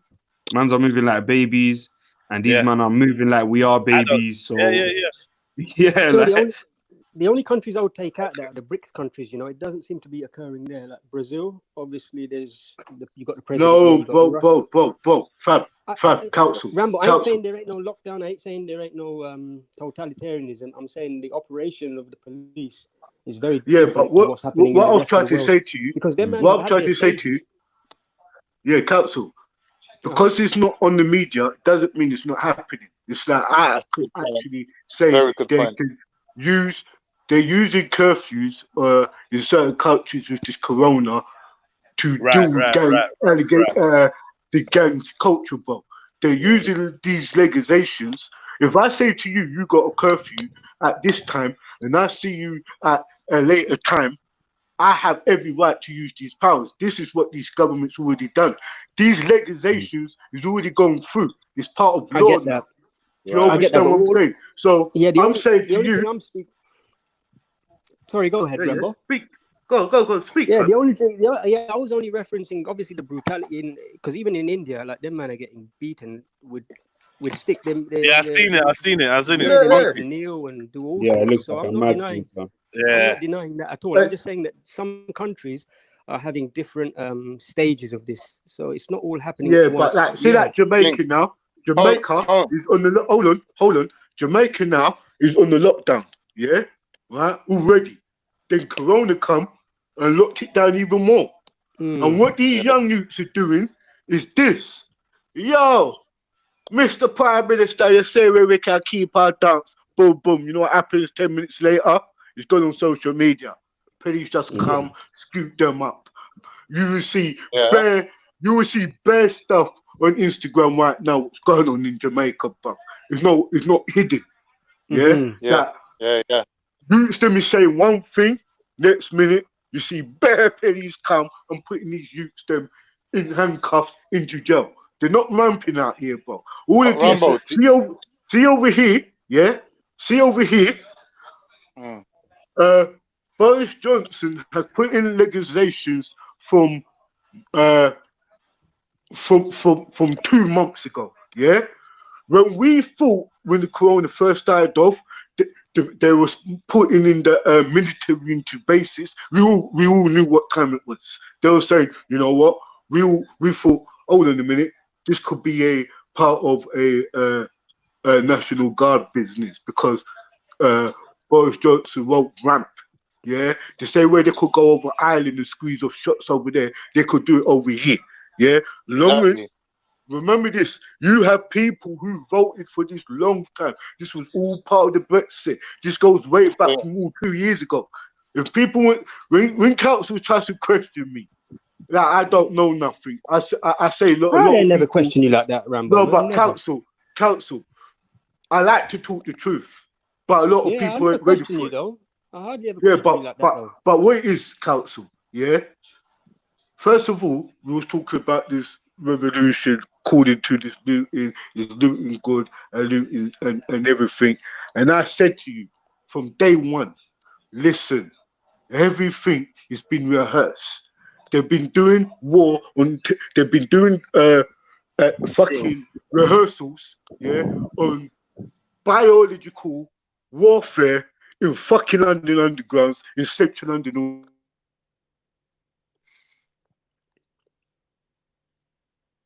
See, cutting. Yo, Yeah, bro, I think Rambo. you cut out, fam. Yeah, you cut out still. Cone. But yeah, Go that's ahead, mad. man. That's true what you're saying. That has been happening. Cone, fam. you know what you were saying about the Indians going around with sticks beating people? Did you see when Please. they stopped the motorbike with 3 Sikh guys on it? The Sikh guy got off the motorbike, pulled out the kapan, blatantly chopped off the policeman's hand, yeah? You're The one that was joking. beating them with the stick. Do you know what the policeman done? He grabbed his hand, yeah, with his other hand, jumped on the motorbike and went straight to the hospital and they reattached it for him. What, with the guy that chopped? No, Wait, he had his own motorbike. He had his own motorbike. he went on his own bike. He picked up He his didn't. hand, like he used his right hand to pick up his left hand, jumped on the bike and just went straight to the hospital to get his hand I don't even know if reattached. I want to see that. So 1 minute he's walking around with a stick battering people. He batters up these Sikhs. The Sikh guy stops the bike, gets off. He goes to him, what's the problem? He goes to him, chat some shit to him. The Sikh just pulls out the chopper, wham, cuts the man's hand straight off. Man's hand drop on the floor in one move. Is that a recent thing? Yeah. No, it was out for about a month or 2 months now. The geezer grabbed the hand, jumped on the bike, and whizzed off. Yeah, I He know didn't these even men bother are mad argue. one. He didn't Like the even bother video I argue or saw nothing. of it, the video I saw of it was these feds beating up this old lady, bruv. And I'm thinking, rah, this Fuckeries, old innit? lady, bruv. It looked like it's like someone will touch her and she'll break, innit? It's all fragile. Yeah, these lot were smoking her out the streets, bruv. Like, I was thinking, what is this, bro? Like, I'm thinking she must have done something. Turned out she ain't done nothing. Like, these men are Yeah, just it's like just they're that. trying to get them off the streets, isn't it? Yeah. You don't think all This this is what I was saying today. militarization of the police, This is what I all was this saying crazy. earlier. There's 2 stages. Number 1, they upgrade their powers. Number 2, once they've got that signed, sealed, and delivered, they need to make you know they got these powers. So you will see Watch that this. police brutality. It's mad, yeah, because right now, someone was showing me a link, bro. I wish I had the link. Basically, it's illegal, yeah, now in the UK for you to have sex with someone from outside of I your was thinking household. that earlier, man. They announced it You today, saw innit? that, yeah? Is that real? Is that thing Yeah. real? I saw it. I just thought it was a meme, boy. It was in the Nah, you Metro. know It's in the Metro. that his yeah, it was an actual news article from one of the UK news Metro, was it? Yeah. That's all right I for think me and more than Khan. one. That's all right for me and Khan. We're not getting on anyway. Yeah, no, that's not the thing. The problem is, yeah, I missed that. What's happening? It's illegal to what? Have sex with someone who's got COVID? he's not part of your household. Yeah, who's not part of your household. So I said, that's all right for me. We're not getting no sex anyway. I So don't you know know what about they you were saying? guys, but I just done about a week painting and decorating over at my girlfriend's house, so I'm good, you know. Jeddah, the only meme that the only meme that was going around. Whatever, Khan. You was on the Listen, hangout. you better learn some painting skills because no girl's going to invite you round to her yard so you can rap to her. Listen. You was on the fucking live stream most of the time. Jennifer, you ain't woke up in the morning, made a cup of tea. Jennifer, hold no woman's fucking Yeah, you for that. can't multitask like that, innit? Yeah, I can paint and fuck. I can fuck up a ladder. He's live streaming, painting, and fucking. Mad thing. Yeah. What do you mean? Teach you Wait, you know I'm not lying. I showed you the video when I was in my girlfriend's bedroom. You lot was like, "Where are you?" I was like, "It's my girlfriend's bedroom, blood." Having a cussing match in there. My girl kept coming and going, "What, are you winning? Are you winning?" I was like, "Nah." Born Rich sorted me. Born Rich sorted me 2-0. I'm getting verbally raped, babes. No, babes, I'm getting verbally. Pain. Both dimensions. You know what I'm thinking, guys? I'm thinking, how would that work? How would brothels be okay?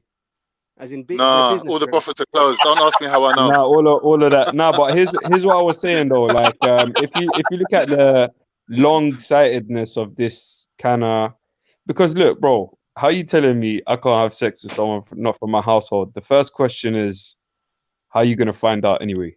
First, Like, first and foremost, yeah. Well, when 5G kicks in, they're seeing through your walls, no?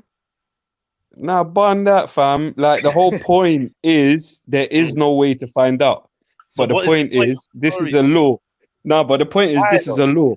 So now they need to have accessibility to your privacy to a level. So first of all, it's the exercise of control, that we're going to control your lives to the point of your even the most private parts of your life. That's first. Is it real though? Is it actually real though? Nah, of course it ain't. How can it be? Bro, They're saying you can go and visit your mum and your dad. Nah, they're saying you can go and visit your mum and dad and shit like that. Come on. Yeah, man. They're opening shops now, bro. Yeah, man. That's old news. No, but I'm saying incest will be on the rise. Then, if it's real, incest will be on the rise. What? maybe they're on that, bro. Who knows? Because if you don't, the thing is, what they're saying is that you're not allowed to invite anyone into your house. So I'm thinking people need their fixes. That's wild. Yeah. If anyone can find out when these I don't know. They said it. They said it's supposed to come into effect June the 1st, but I only saw that yesterday. Bruv, it's got to be comedy, man. It's it's not real. Yeah, it's got to be. They ain't real. Yeah, that's what I'm saying. If you got them, them people in the comments who actually can find out all this information. Find out. I can see someone in the. Let me see. Yeah, it's definitely real. It's government. It's government it's real. announcing it. Yeah, it's definitely real. It's government not announcing real. it. I'm just thinking it's not enforceable. Not real. They wouldn't put it in the paper. Like, I don't know what stage it's at, innit? Has it been put into law? Or... Yeah. Apparently Boris Johnson said it, innit? So apparently we're supposed to be coming into effect June the 1st, which is today. So this is how I know it's bullshit. Because I only saw it yesterday or the day before. Bruh, come on, man. Yeah. I heard about if it is real, go on. Like, if it is real, they would now need access to that part of your life. They have basically an excuse. Do you get what I'm saying? No, to be they done. What it is if they catch you driving somewhere and they're like, "Where you going?" and you're going, "Yeah, I'm sorry, officer. I'm on my way to my girlfriend's house to get head." They're saying, "No, my friend, that's a punishment." Yeah, but no one's going to say that, innit? Like, everyone. That's just they got measures against that, innit? Anyone can bullshit. Yeah, I'm on my way to my girlfriend's yard to have a barbecue 10 meters apart. They check up. So like, if I said I'm on my way to my mum's to drop her some shopping, they're going to be like, "Open up the boot, let's see the shopping then, innit?" Yeah, I haven't bought it yet. Come. Yeah, Come innit? with me shopping. I Like, bought bro, it. there's always something to say, innit? Yeah. But that's what I'm saying. You like, if you're telling me I cannot in an enclosed room do something that you're never gonna find out anyway, bro, why are you telling me that? Bro, You get you me? see something? I'm reading What you something gonna sick do here about it? because they've been building up to this as well. And New York Health Department official guide to sex in this new era, they're saying you are your safest sex partner. And then in quotes, they write masturbation. No, seriously, it's the actual health But department. so they're like promoting masturbation, basically. And they're saying masturbation will not spread COVID-19, especially if you wash your hands with soap and water for at least 20 seconds before and after sex. That's mad. They're calling it sex, you know. Mad. Before and after handle sexuation. And yes, they're just giving advice about masturbation. They're jokes, bro. Well, that's going to tie in nicely with the new what's it called, the 5G thing that they're bringing out, isn't it? That virtual headset. No, that virtual headset. That yeah, man. Everyone's No going to one be at buy home that, watching fam. Pornhub with a headset on. No one buy that, bro. You hear Virtual me? sex. Hey, have you not seen this movie? Yeah, actually, there's been a few movies where like people are all given a headset and shit, and then it emits a frequency that makes everyone do a madness. Actually, there was one that made Brez's heads pop off or something. When they're old, it's called Scanners. No, that's not Scanners. There's a few movies like that. There's like, for example, The Cell. Kingsman. You seen The Kingsman? No, I don't watch that shit. The only one I've It seen was like a movie that came out is The a Cell. few. Huh? Is that Kingsman 2 you're talking Cell? about, or Kingsman? Nah, I think it's the original one. I'm not sure. It's one of them, innit? One in London, isn't it? One in London, yeah. Wait, With Samuel Jackson. the John Cusack one, Yeah. Cell, where basically everyone that is using a phone kind of becomes mad, and he's the only one not using the phone. And towards the end of the movie, they're all like not joining a cult, but they're all attracted to this one area, and it's all throughout the usage of the phone. Or they done. Yeah, I so met a there's guy all the other these- day, yeah, on another channel, and he was the American version of you, cuz. He had the exact same Bro, voice, I know who same you're tone. talking You know, about. your And voice is every very time he comes distinctive, innit? online, huh? Your voice is very distinctive, innit? And he wanted to hear you, and I was just about to say to him, go on Reanimators and check out Daydon on a video called The Crow, innit? But all I got to tell him was The Crow, because I couldn't mention the rest of it, because certain people don't like Reanimator, because Yeah, like, true. he dissed them and that. Yeah, so Yeah. he sounded so much like I think you. it was Jedi's panel that I first saw him. He was chatting to someone. I came on because a few people were saying, "Yo, he Oh, sounds the like me." geezer come on and started reading Al-Fatiha Surah. Like he was praying, and I was like, "Fucking hell!" Daydon must have been doing his homework, boy. Like bro, everyone was in shock. Their jaws were on the floor, and then afterwards, man was like, "Well, not even me, but someone else was like, bro, are you telling me that you're not Daydon?" He's like, "No, I'm not Daydon." Like Yeah, I everyone was was shocked, listening in. bro. I was hearing it. I was Was there. you? Yeah. Oh, mad thing, mad. Yeah. I would have jumped on. I was busy though. Now, when I did first No, you was jump on, taking the credit. You thought you were going to take the credit for it. I was gonna come on and be like, "Hey, that was me." Still, you don't know. No, but And there's me first going, time I no, I did thought jump on, they I were thought saying Daydon that. was a Shia. I was like, yeah, dissing you, guy. Yeah, Daydon's a Shia, I swear. Yo, but first time, they were all saying that I jumped on, and literally as I jumped on, the guy, like, there's a bit of a delay in it. So as I'm jumping on, the guy's just saying safe to everyone, and I'm trying to chat to him, and he's not there, bro. It was just bad timing. It was literally as soon as one person popped off the panel, there was a space for me in it, but it didn't happen. Big up everyone in the building.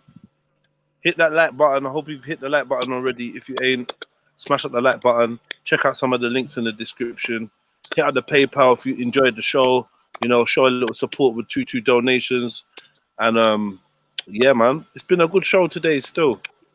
It's been all right, man. Run me through, bro, because I just joined. Basically, mainly we just been having calm conversation.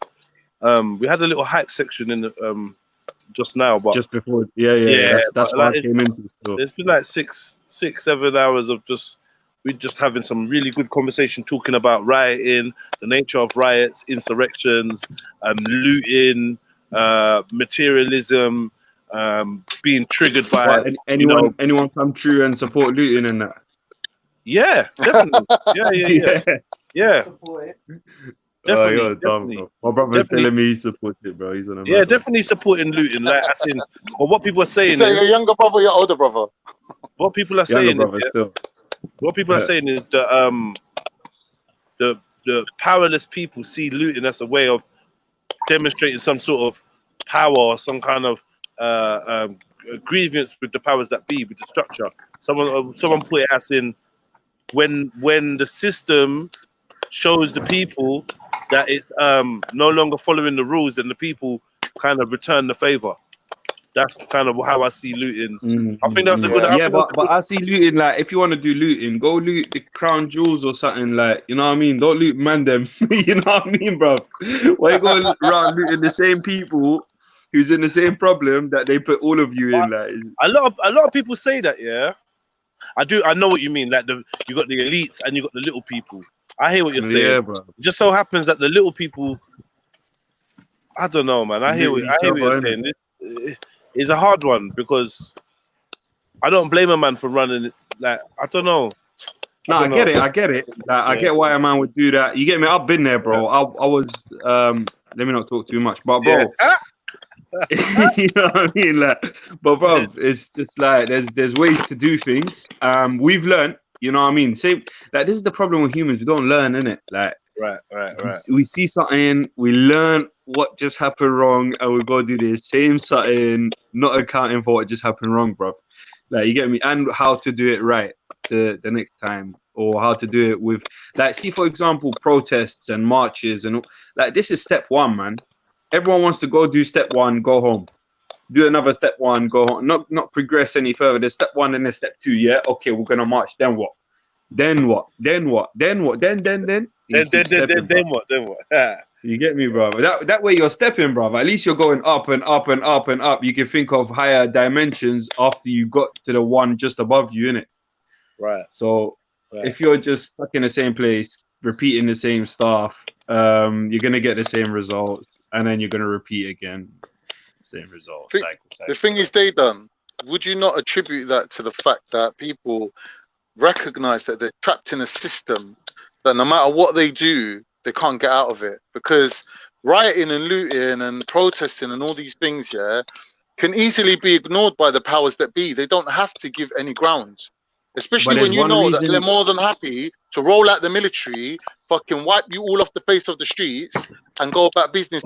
Just bring out the hose and just start. Are they willing to do that? I don't think they can. Yeah, I don't think. I'm saying, I don't think they actually can afford to do anything like that in America. Because this is what I was gonna say. Let me ask you one question. Yeah, in America or in England, what's the highest number of civilians shot at one time?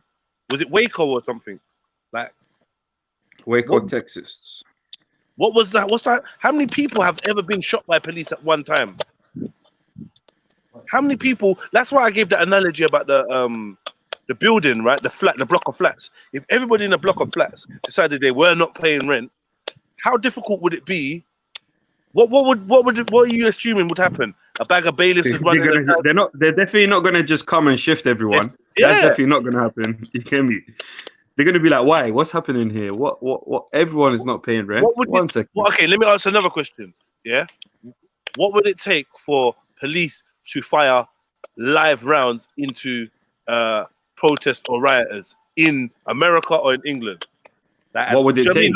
There was at the White House, bro. Do you know what? I think they would fear the reaction as well. You know. Of course, man. Yeah. That's exactly what I was gonna say. Yeah. Khan, what you said.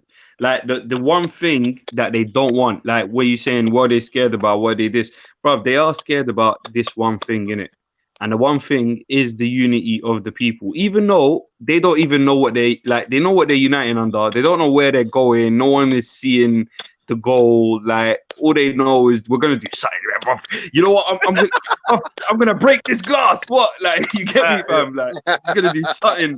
You know what I mean? But everyone's united in doing something.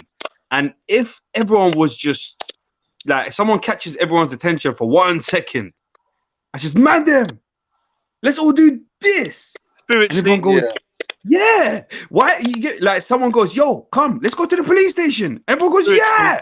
Yeah, spiritually. And then, yeah, bro. So yeah. That's our So it's disclaimer. just Spiritual. yeah. So in it a just that's how it happens, bruv. The fact that they're united, and if you come and kill everyone, you're just gonna have more people united against a Right. bigger Well, thing. Okay, it's so like, spiritually united. now, are we all agreed on this though? Are we all agreed that it'd be very doubtful for authorities to open fire and use lethal force? But then again, hold on. What did I see in America the other day? What did they do? It depends They got the where. That's the us cannon, where. America, rubber bro, they've been bullets. doing that, bro.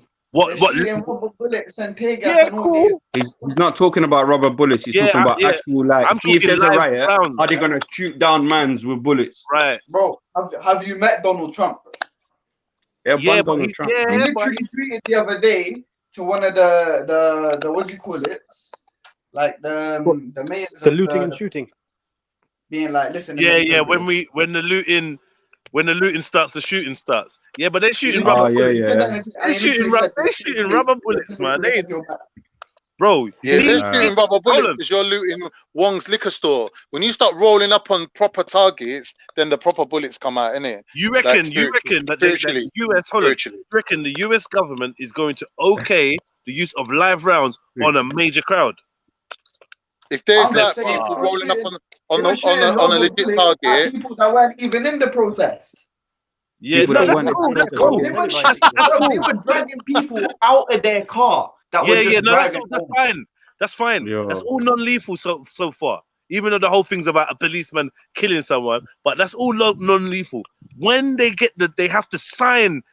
There's a switch they have to flick to say you are allowed to use live rounds now. That's a whole different kettle of fish. Fire at will, boys. Yeah, exactly. You can shoot down a one stray little brother and get away with it. But when we got 50 man lined up and we're talking about 30 people get corn, bruh, you can't put that back in the book. I know it sounds ridiculous. Yeah. All I'm saying is it wouldn't surprise me if they actually did that. It wouldn't surprise me either. Bro. But like I said, I'll be a little bit shocked, but that's not going back in the box. Once 30 man is getting laced, that is never going back in the box. Never. No, that's it. Everyone's getting laced. Yeah. Everyone's getting bullets everywhere. Get down, no. You get me? Because if you shoot 30 man in America, spiritually, yeah. Yeah. Get me? Yeah, let me just be clear. Little spiritually after every ball. Conversation we're talking about here. If you spiritually shoot someone, shoot 30 people in America, I feel like there's a high likelihood that someone's getting a spiritual officer is going to get spiritually shot. You know what I mean? Someone's going to take to the roads, innit, and do something spiritually, innit? Like, they're not going to have that. I think, innit? I don't know. What would you, hypothetically, what do you not think? You get me? You know what I mean? No, I agree, bro. I agree with everything you just said, fam. You know? And it looks like that's how it's, bro. If that happens, that's definitely what's gonna go down, fam. And everyone's getting. You know what happened already? I'm sorry, I'm at work. I got like 2 minutes. How many You know people they fired live rounds at the crowd already. It's already. How many it people already- got hit? It's already been happened. They announced it on the Minnesota thing today. How many people got hit? No one. They shot All at right. a car that was driving towards the crowd. Yeah, apparently it wasn't involved in it. Well, that's totally different. Yeah, But they're using live rounds. No. They're You're not gonna firing flares. Yeah, They're not because- doing anything like that. They No, shot. because you're driving a car. That's a lethal weapon. So they're gonna Oh, use yeah, lethal force. I'm talking about unarmed civilians. When you're not gonna see the green light to use live rounds? They're carrying live rounds. Like it's gonna happen. It's gonna happen. You're not listening. You're not listening, man. I know that they carry live rounds all the time. I'm saying on the rioting crowd, when will they get the okay to use lethal force on unarmed civilians in America or in England? No, never. By the way, Jen, was that? I think they already do have What kind of law enforcement was that, by the way? Was it feds or was it military? That was or what? military. It was military. Okay, yeah. National Now, here's Guard. why, because military would definitely know how to plant that bullet in its target, in it. So if no one got shot in the car, obviously they weren't aiming to take lives. You know what I mean, I don't know. I wouldn't put it past them. I think it's gonna happen. It's just they're trying to not kill any more people, but they sure have no problem with beating people and running their cars into people. And did you see all that? The police car they're just running their whole cars into the crowd. What, knocking feds people are down with ramming the into car. crowds? Yes. A kid got me. A There's little kid got footage me. of police In cars America. Yeah, bro, driving in into protest. people. Hey, did you not know a kid got maced? Bro, a little like 10-year-old kid got maced in the face, bro. I see that one. And then the milk being poured in the eyes as well. Oh my Bro, days. listen, this guy's talking about they wouldn't shoot unarmed civilians, yeah, bro. Feds in America have been using the excuse of, I was threatened for my life to gun down unarmed civilians for time. What do you think the military is gonna do, bro? Right. That's why they teach them to shoot to kill. They don't even aim to like shoot their knee or anything. If they pull their gun, they have to kill because it's supposed to be for threaten. Yeah, even like that's the mindset they put them in anyway. Like as soon as any sort of warfare kicks off, you get me, they just go into a zone that they've been trained to go into. Like kill, yeah. You know what I mean? That's what I'm saying. So like they are. I don't know if it was that civilians, what the situation was, but there's definitely live rounds being used. This isn't Crazy. like this isn't UK, If they did let off on civilians en masse, I think it would be a different world right now. It's only a matter of time. Yeah, I mean it's the foot in the door technique. If you're speaking in psychology, you give one person a bullet in the toe, everyone's okay with it. Then you give them in the shin, then up the knee, then in the hip, then in the heart. Then you give 2 people bullets, then you give a crowd of people bullets, then you shoot everyone, and like slowly, everyone will be okay with it, innit? So I think that's one of the. I mean, obviously they studied psychology, bro. They know how human. That's what they're doing. They're studying us. They're seeing our reactions. I think that martial law didn't work during Corona, so they're giving it another chance. It's in progress. I mean, look, if martial law is what you want to do, and you have the means to be able to support that, like to be honest, you could just come in, put a gun in everyone's face, and say, "Yeah, what? That you can't do that, bruv. You're the biggest gang on earth. Like what? Like and the most well protected and the most well opposite of protected, innit? Offensive. So you can do that, but the aim is to make people tell you, please do this for us as a favor. Like, you know, like look at the world we live in. We pay this person called the government money. Like this was the deal, yeah? Yo, listen.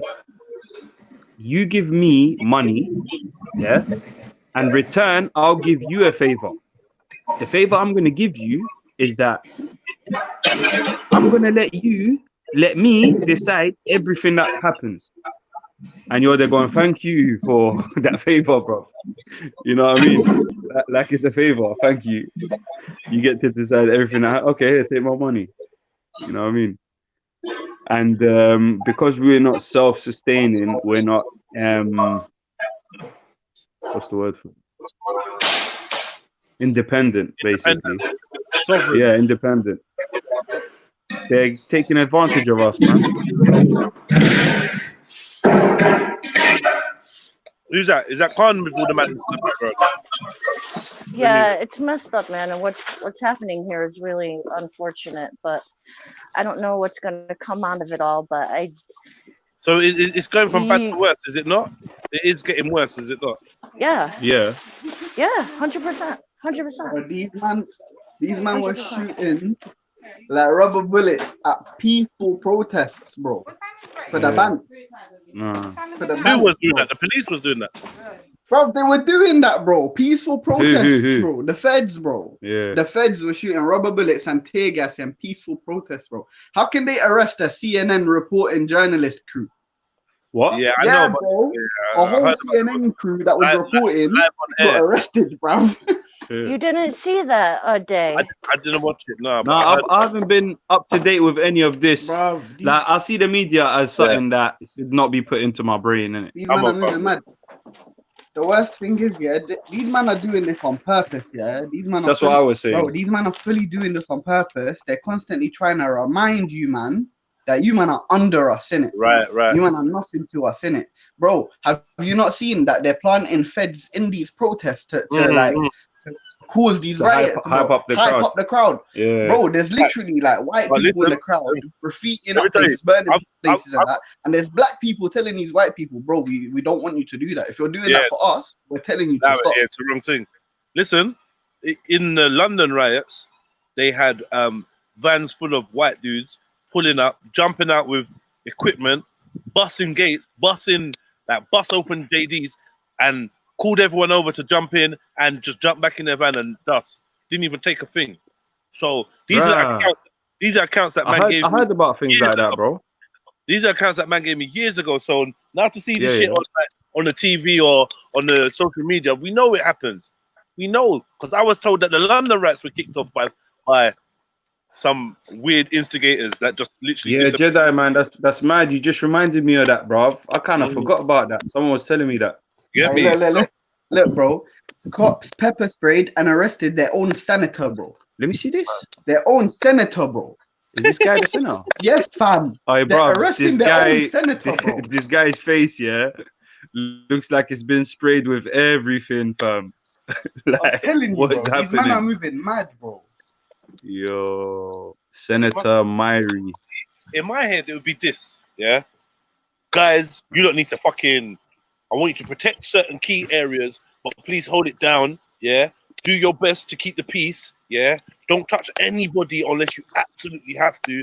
This is a PR nightmare. That's what I'd be expecting Commissioner Gordon to be saying to his force. But obviously, what they're saying to the force is, go ride out on these motherfuckers. Ride out. Show no fear. Gave them the Braveheart speech before they came out. You get me? Commissioner Gordon, Yeah, you see they're that Batman there as well? There's a Batman there too. Yeah, I saw the Batman still. Bro, they're literally I actually think he chilling was the together plant in the boardroom going, yo, listen, these guys that Did are you coming see the right guy in, with the they're the bow and problem. arrow? So these are the guys we need to get rid of, like, you know what I mean? And all the guy, yeah, like the lies and the guy with the bow and arrows, like all that. Right. Jen, how many, Yeah, what's about a guy with a bow and arrow on that? what's going on in your part of town, though, Jen? Anything? Yeah, Jen, what's up?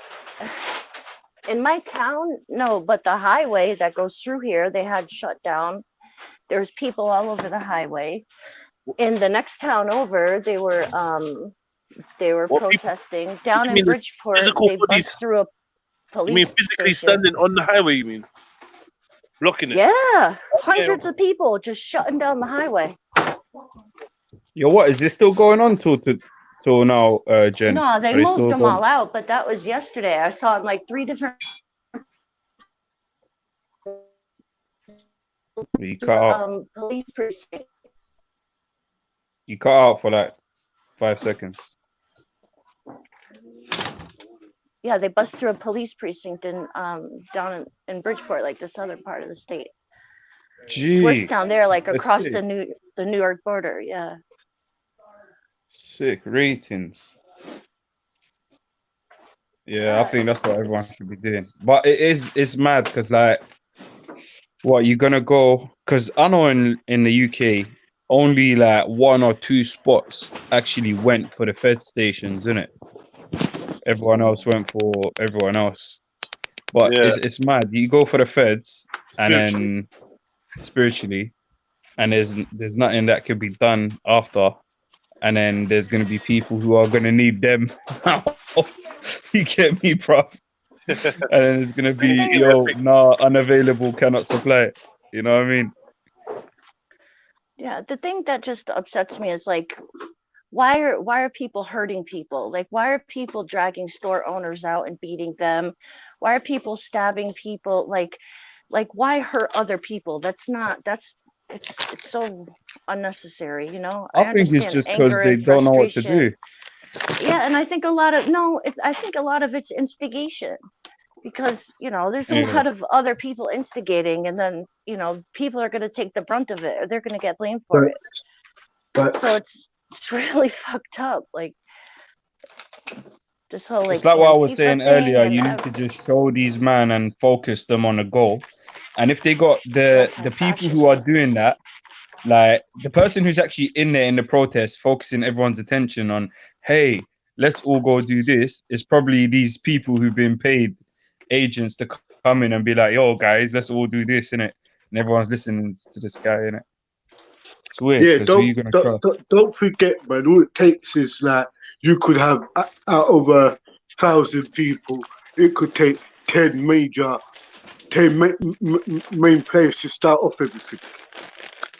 You know, and that's how Yeah, exactly. exactly. Like when I was in the crowd for New Year's in Times Square, and there was how many million people there, and we were in a crowd of people, and I remember I looked at my kid's dad, and I was like, you know, all it takes is one person to pop off, and like things would be insane.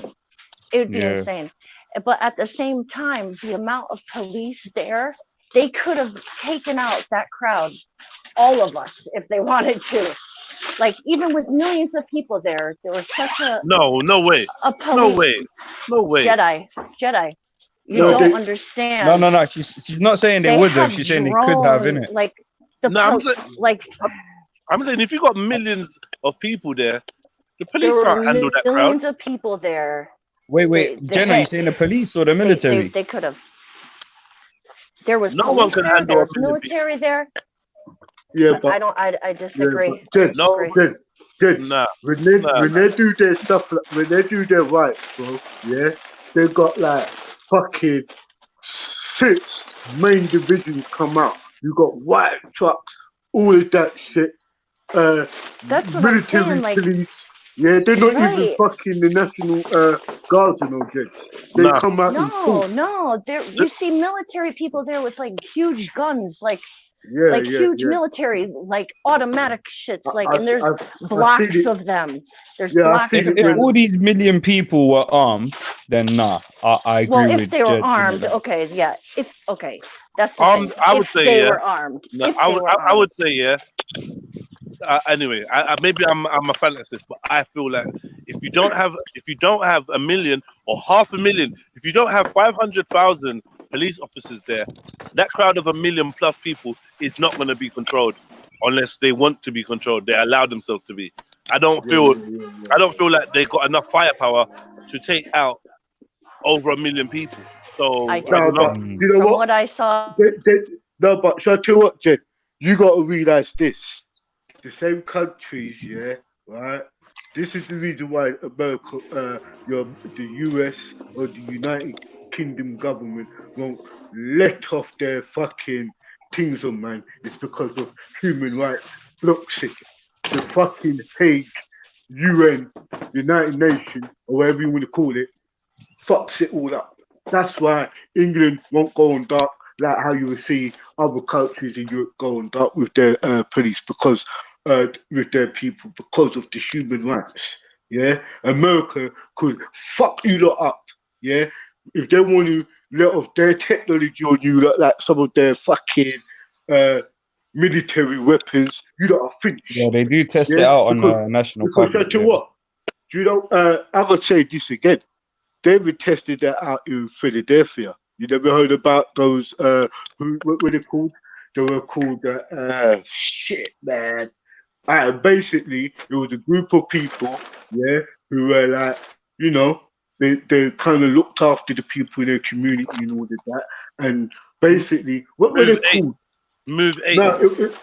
No, it was a group, yeah, just in the 70s, yeah, in the 70s when the US government or the police did a full raid and let off bucket bombs in Philadelphia. I'm trying to find out the move movement. The movement was called the Move, yeah, right. And the US government and the police, that you got FBI, all of those intelligence went in there and let off bucket bombs. You could go and look on the internet about it. Yeah, they already done certain stuff in America already. Yeah, but they only killed 8 people. No, they never. They gassed up. They blew up the fucking yard, shoot up their people. It was like the whole community was kind of involved in it. Bro, they killed 8 people. They're called the Move 8. No, they're arrested. Yeah. Okay. Okay. Yeah, I know where you're talking. I know that. Yeah, with Michael Africa and all of that, Deborah Africa and all of that. I know where you're coming from. Yeah. Same So how thing. many people died? Basically, it was reported that because there are a lot of bucket bombs and the police brutality, people died during the police brutality. So they'll say that 8 people have died in the house when they dropped off the bucket bomb or something. But I'll come with that. Let me just I'll come off and read that. MGC 7199 said something nice. I like this one. He says, if the military receives orders to turn on the public, he thinks they're going to switch sides. What do you think about that? Yo, I've actually heard soldiers who have said these kind of bars still. Right. Because you got to remember, they are us at the end of the day. Like, they It's are happened us. before. It's happened. It has. Yeah, not with military, but in Ukraine, about 6 years ago. They all just dropped their shields, they dropped their weapons, and they actually joined the protesters. Yeah, depending on what military you go, yeah. Yeah, some do. Some countries are like that. Some people, some ain't. Some people, don't forget, these wait, soldiers. can we be slow? Can we take it slow, yeah? First of all, Jen's gone. Jen come with a good point, yeah, and like obviously Jen's seen firsthand. She was in Times Square and whatnot. Like, let's argue this small point. Do you what does it take to? She said there's millions of people there. I don't know. Can we say safely 2 million people there? Is that exaggeration to say that 2 million people go to Times Square? No, let's just say that. Let's say 1.5 million. Someone Google for me how many people attended New Year's Times Square 2020. Please, like roughly. If someone could Google that for me, please. How many people attended Times Square? Yeah, and Times Square is a big place, man. Yeah, Carl, I'm saying, yeah, spiritually, if there's 2 million spiritual people there, yeah, and 2 million spiritual and 100,000 spiritual army officers, there's no way that they could envelop the people, or like, I just don't see how. What the hell are they shooting? Get me? Let's gonna bomb the whole area. Cool. Jed, yeah. Jed, it says during New Year's it can like 1 million. It's a strange one, you know. 1 million what? It's a strange one because attend Times Square during New Year's. 1 million people. So how many police officers does it take to control 1 million people spiritually? Virtually, like think about it. They do these calculations in it. It's like in there. That time, 2,000 out, but they don't just have one division, though, Jedi. They got the full. Oh, they sent out 2,000 units, yeah. They could have the choppers in the sky. 2,000 units to control 1 million people. No, not 2,000 units. 200,000. Yeah. 200,000 officers. 200,000 officers. Wow. Yeah, don't forget you would have security as well, bro, and stewards as well. They don't just keep the police out. They would have stewards. Then on top of that, we'd have to assume that the 200,000 officers are all armed to the teeth and expert in fucking self-defense. Cause bruv, you piss up 1 million people. I don't care what gun you got. You piss up 1 million people, boy. I don't know. Maybe I'm being unrealistic. I don't know. No, for a million. Bro, think of it this way. Yeah. How many officers does it take? No. I'm saying think of it on a smaller scale, innit? Because officers do this. Wait, Wait there. Bibi Nana just said 2 million. So the thing is, Jedi, it's debatable that 2 million figure, you know, because there's because the crowd. What is it? Let's deal with 2 million. Let's deal with 2 million versus 200,000 officers. Are you telling? Am I wrong in believing that the 2 million people could overcome spiritually?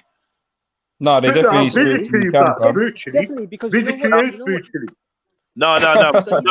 Rambo, We're only observing it from when we say spiritually, it's a new way of saying metaphorically. Because we got it from when Raspet told someone to suck their spiritual mum. Yeah, Jedi, we're only observing it from ground level. Let's say some of those 2 million people, 200,000 people, however many there are. Let's say they climb stuff like buildings and that as well, and have it spread out. I don't know, man. Projectiles to chuck at, spiritually speaking, of course. But if they're climbing buildings, and then that adds another dimension to it as well. Because I can't. Because, like if you have a tactician or a strategist on your team that can run this thing, and you also need to have everyone know and be able to communicate with this person effectively. Like, isn't it a scary Yeah, thought? but to be real, Jed, Isn't it a scary thought? Yeah, isn't it a scary thought? Yeah, that we talking about 2 million individuals could be. You're saying could be suppressed, wiped out, dealt with, neutralized by 200,000 officers. Is that not scary? Yeah. What they do as well, what they do is set up a whole plan of how they go evacuate people, how they go fund the people, and do all of that. And when they do all of the writing, they do the same thing. When all the hard body writers, somehow they know how to do. They're very good with strategy, and what they will do is do a little, they call it a blocking. So when you got all these writers, is end up in a square box, all blocked to a circle, and then a formation. So they know how to divide it up easily. You can do that with non-aggressive protesters. This divide and conquer business doesn't need to be aggressive. They do that at Trafalgar Square all the time. Listen. You could do that with non-aggressive protesters, but I don't know whether you can do it as effective with aggressive rioters. Spiritually, to a certain degree, it's when they got their forces, where they could start bringing out the water cannons. It will make the people run this way or that way. What make people go over this way, that way. You got the battens and all of that. What makes people scatter this way, that way. It's all planned. Like a pig in a pen, isn't it? Yeah, they're not like stupid, a pig in a pen. You just gotta move it to where you want it to go. Block off all the ways you don't want it to go. But this is what I was gonna say earlier. You need to know your area. You need to. Sorry, bro. Sorry to cut you. But no, I was gonna say earlier. See with these feds, like they do the same thing. Actually, with any sort of institution where you have to have vigilators present, like you need to see how many people to how many people. Like if you wanted to run a youth club now, or school or something, to how many children would you need? How many? I think it's like 4 or 5 kids per person, isn't it? So if you take them kind of numbers into account, and like right now, how many men do you need to be up on road versus how many feds? Like you can literally have 2 feds come up to a group of 10 men. You get me? But my yo. No, when you wait, that's true. But if you fight, if the 10 man fought back spiritually, them feds would be done for, fam. What are you talking about? You see one man have a go on, Rambo. What I was trying to explain is this, What they do is they say in this club you could have capacity of 250 people. They'll call for security. Now on the level of a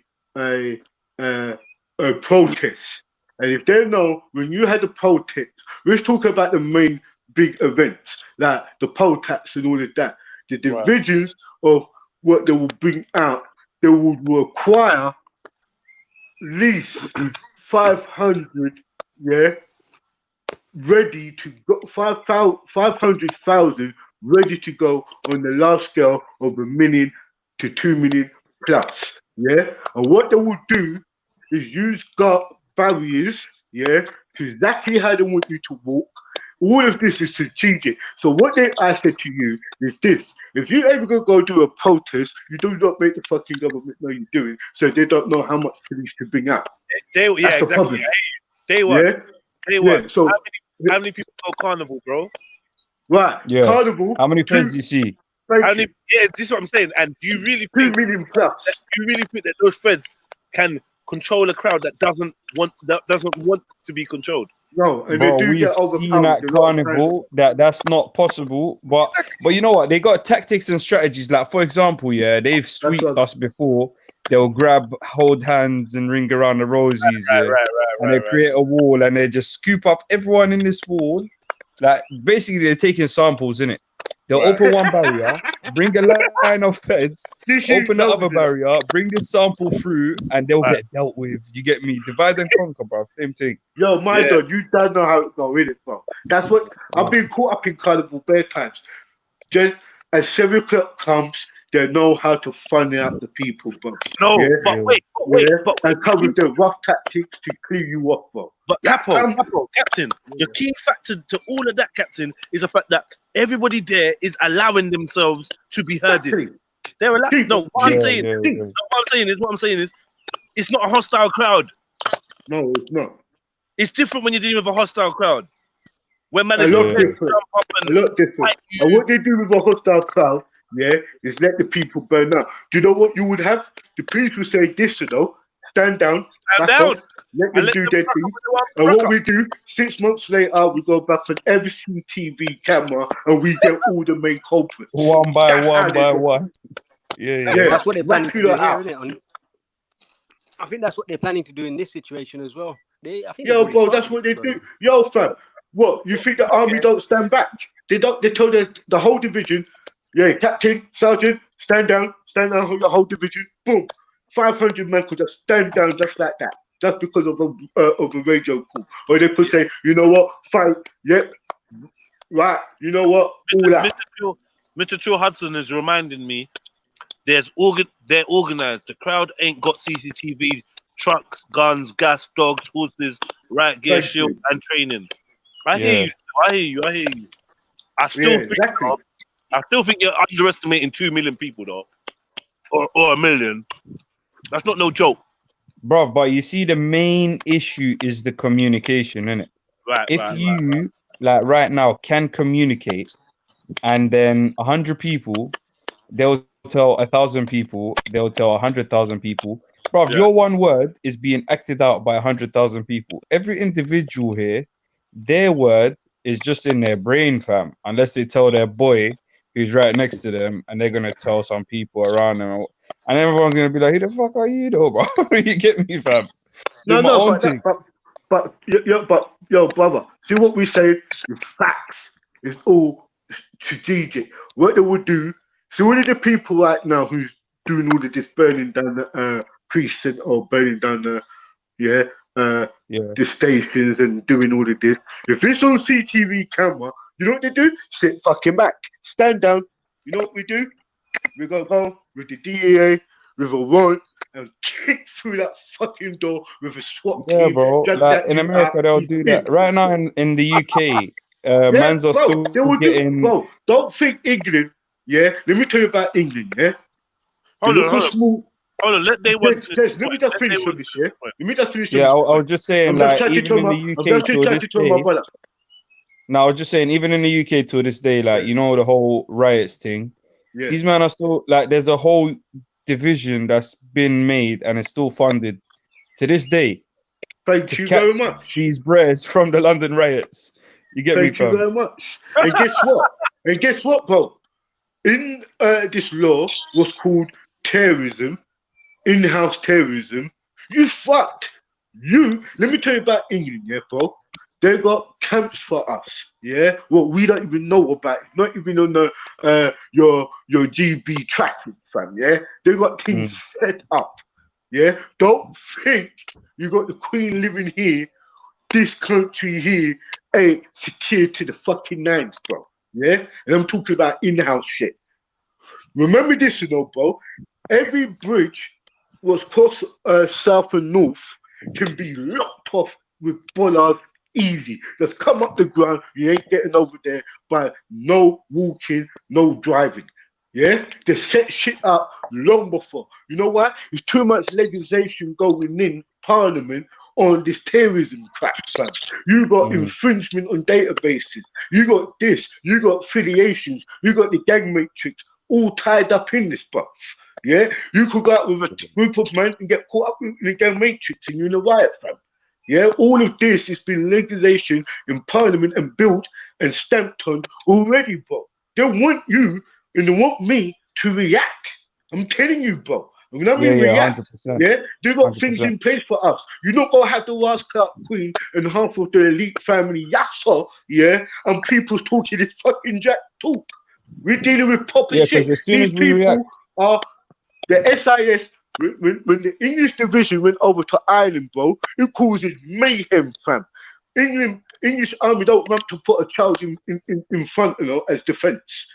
They will do all of them tactics. You have to know where you're coming from, bruv. Yeah, I'm telling you, what you think you know about your country, trust me, I'm starting to really get to grip of what I'm knowing over here, bro. I'm starting to understand what's really going on. I'm starting to understand MI6 and MI5 and all of that. I'm starting to understand as a big man, bro. They don't fuck about, bro. Spiritually. It's all orchestrated, some of it. spiritually, yeah, spiritually. Yeah, spiritually. Yeah, and mentally. Yeah, spiritually and mentally. Don't forget that, bro. Yeah. But at the end of the day, you can't fight for the truth, and when people hesitate and stuff, we get crucified in it. So we get fucked. We get damned if we talk the truth, and we get damned if we don't talk the truth. Really, like your country, yeah, has the greatest militants ever. Yeah, you got the fucking RAF, all these national services, and people. Bro, just that by itself, bro. You got birds in the sky that can shoot down any spot of Earth. Like, come on, allow it. Come on, man. They set out bees if they want. And army ants. It's all microchipped. What, you think they haven't got chips on ants? You think they put... Remember this, you know, the greatest trick is this, is when you see a white mouse running around your yard. That's not a normal thing, innit? All right, I'm not say no more, innit, bro? Yeah? And no war go on with you. No war go on. Like, this is what I always say to you, bro. We are prisoners of war, and you don't even know of it. And it is psychology and spirituality as well. Your bike good, yeah? Yeah, my bike nice, man. I'll feed a pasture to our city. Link up tomorrow, then, yeah? We're doing a bike ride. Link up tomorrow. Say no more, bro. Yeah. Wow. Wow. Anyone that wants to, anyone that wants to ride their bike and link up tomorrow. I'm link man in Hyde Park tomorrow. We're riding. Which bike you man got? Rambo, which bike you got? Ask. Speaker's corner. Do you know what I've got? The Black Panther bike. Have you seen it? I got Santander bike. Walk around the wheels. Alloys. Fucking Santander bike. Get me, bro. Bury them. Yo, bro, you can't test me, fam. Yeah, my bike, yeah, I told you, bro. Like, see my frame. It doesn't come from no metal you understand by, fam. Was it? Was it? The vibranium. Yeah, fam. The vibranium, fam. I got vibranium alloys. Yeah. Fucking crank. Yeah. Chain. Yeah. And guess what, bro? Yeah. I don't even need to ride my bike. I'm just like I'm spiritually in tune with my bike. Is this a spiritual bike you're talking about? Yeah. Yeah, I'm talking about the spiritual bike. You want spiritual bike? Okay, I get it. Yeah. Hey, do you know what? You not made my day today, man. It's been a real good birthday, bro. Yeah, me too. Oh, your birthday, bro. Happy birthday, fam. No. Listen to me. Yeah. I could be protesting and all of this, yeah. But I've been on this panel, so all of you guys, yeah. I'm a witness. Yeah. And all the times I've been here. Get me? So nobody can't say I incited anyone to do nothing. So what happened in Bricky? What happened in Bricky? I don't know. All I did is post it up. I said, "Oh, what? Brixton having a Black Lives Matter march? Okay, cool." But when they say outside Ricks and stuff, I'm starting to think more and more and say these guys here wasn't with none of us when we was doing the pandemics of the knife and gun crime. You know what? I ain't getting myself involved with this Black Lives Matters. And deep down, everybody knows this all life matters, because we could have people like Jen up here and other people from different cultures come up here and say, "Oh, it's not a black thing though, bro. We get brutalized by police, bro. And I'm Asian." Oh, I'm white. I get brutalized by police. What you say, Rambo? Well, we don't get brutalized. That's why I don't respect it. I said, you know what? Keep it as all life matters, and don't make it a black thing, because the same people who run the actual charity is all linked with the governments. It's all science. Yeah, so I don't give a fuck what nobody says to me, bro. Yeah, if you deal with some organic material, all you know that you can't be a reactionary. I'll leave it at that now. All right. I hear you. Yeah, don't want to talk too much. Give you know what I mean? Give you Yeah, I like that. I like that. You know what I mean? But what it is with people, yeah, we must understand this, you know, yeah. We're living in a day and time where we have to forever have our head on our shoulders more than anything else. You know what I mean? Sometimes we used to walk with our hearts all the time, but now it's really to have that head on your shoulders is very important, because people can steer you down the garden path very easy, Yeah. especially when the emotions getting attached. Once people start dropping half truth, you're fucked. Yeah, because rest of it could be lies, and because you're getting mesmerized because of what the person is saying to you, you're getting caught up. If you feel not to fight, don't fight, bro. Because fight is not for you. Leave it for the fighters. If you believe you have to do with things political and you have to give you know, you have to have signatures and all of that, and you think that's the way to get through, that's your way. But that's not everybody's cup of tea. And I'm saying everybody should use any tactic, yeah, to fight for your very freedom. So called freedom. But I'm gonna be real with you. I don't believe in that. I know when I die, I'm gonna be totally free. Yeah, that's just straight up. Because you got your national insurance and you got all of this for the rest of your fucking life, bro. Yeah. So don't get twisted. From you was born out of your mother's womb in these hospitals, and you've been named and numbered. You've always been in the damn system. Yeah. Unless if you come from a different culture where you were born in the system, and they'll still look for you. It's in the scriptures. They look for my man and say, yeah, Jesus, well, you was on the birth record. How come your son ain't on this record? Oh yeah, we just took him over to Egypt to stay with his granddad, with his grandparents for a couple of years. That's what happens, bro. So when you got all your passport and all of that, talk back, you free. People think because they got a passport, they're free. No, because you think you think you don't ever pay for your freedom. That's the greatest myth the people, the masters ever taught you. You're never free, bro. And all of this crap about we got to fight for freedom, we got a revolution, and not put nothing in place, you're just fooling your damn self. If you don't have land, agriculture, you start an agriculture thing, you start having a business and stuff for yourself. What are you doing, bro? Revolution ain't for you, bro. This is what I was trying to say to people. If I feel even this platform suppressing me, I'll come off. But it's not like that in the real world, bro. You can't just plug yourself out. You can't just come off the earth. Free. Yeah. You can't just flick your fingers. You're not Thanos. This ain't fucking the Marvel movies, bro, where you click your fingers and say, or tap your fingers together and say, home sweet home, and you're in Africa. Yeah, you click your somewhere. heels together. It's not like that, bro. There's no place like home. Yeah, bro, this ain't the Wizard of Oz. Wizard of Oz taught you how people are, bro. That was a symbolic movie to tell you how you are. Some of you don't have a heart. You will never have courage. You will never fight for nothing. Let no stand for something. You have the Tin Man. Then you have the. It's all about the symbology, man. Symbolic. That's what I keep saying. It's all about this. Like, see, right now, yeah, it's basically slavery on steroids. Like, you want to call it that? Like you can call it. How about taking the words, because when you say the word slavery, you go back to the word slavis, it doesn't really stand for what the people are today. Because we're not only slaves, we actually work and keep our pedals spinning on this. We actually keep this crank going. Yeah. It's only rarely you have somebody who really sticks a fucking metal pipe or something, what fucks up the crank every now and again, what slows things down or keeps the process on hold till people wakes up to what's going on and moving forward. Whatever But way. the problem is we can't read, innit? Like the same way they didn't let us read English, like they're not letting us Yeah, read. but What the bro, language is now is not I'm gonna English, be innit? honest with you. I'm gonna be honest with you. Who says education's in a book and not education from your eyes, your ears, your mouth, your taste? That's No, education but to that's me. exactly what I'm saying. That's exactly what I'm saying. I'm saying like Okay, the cool. actual language that there is to read, the real language, the language of reality.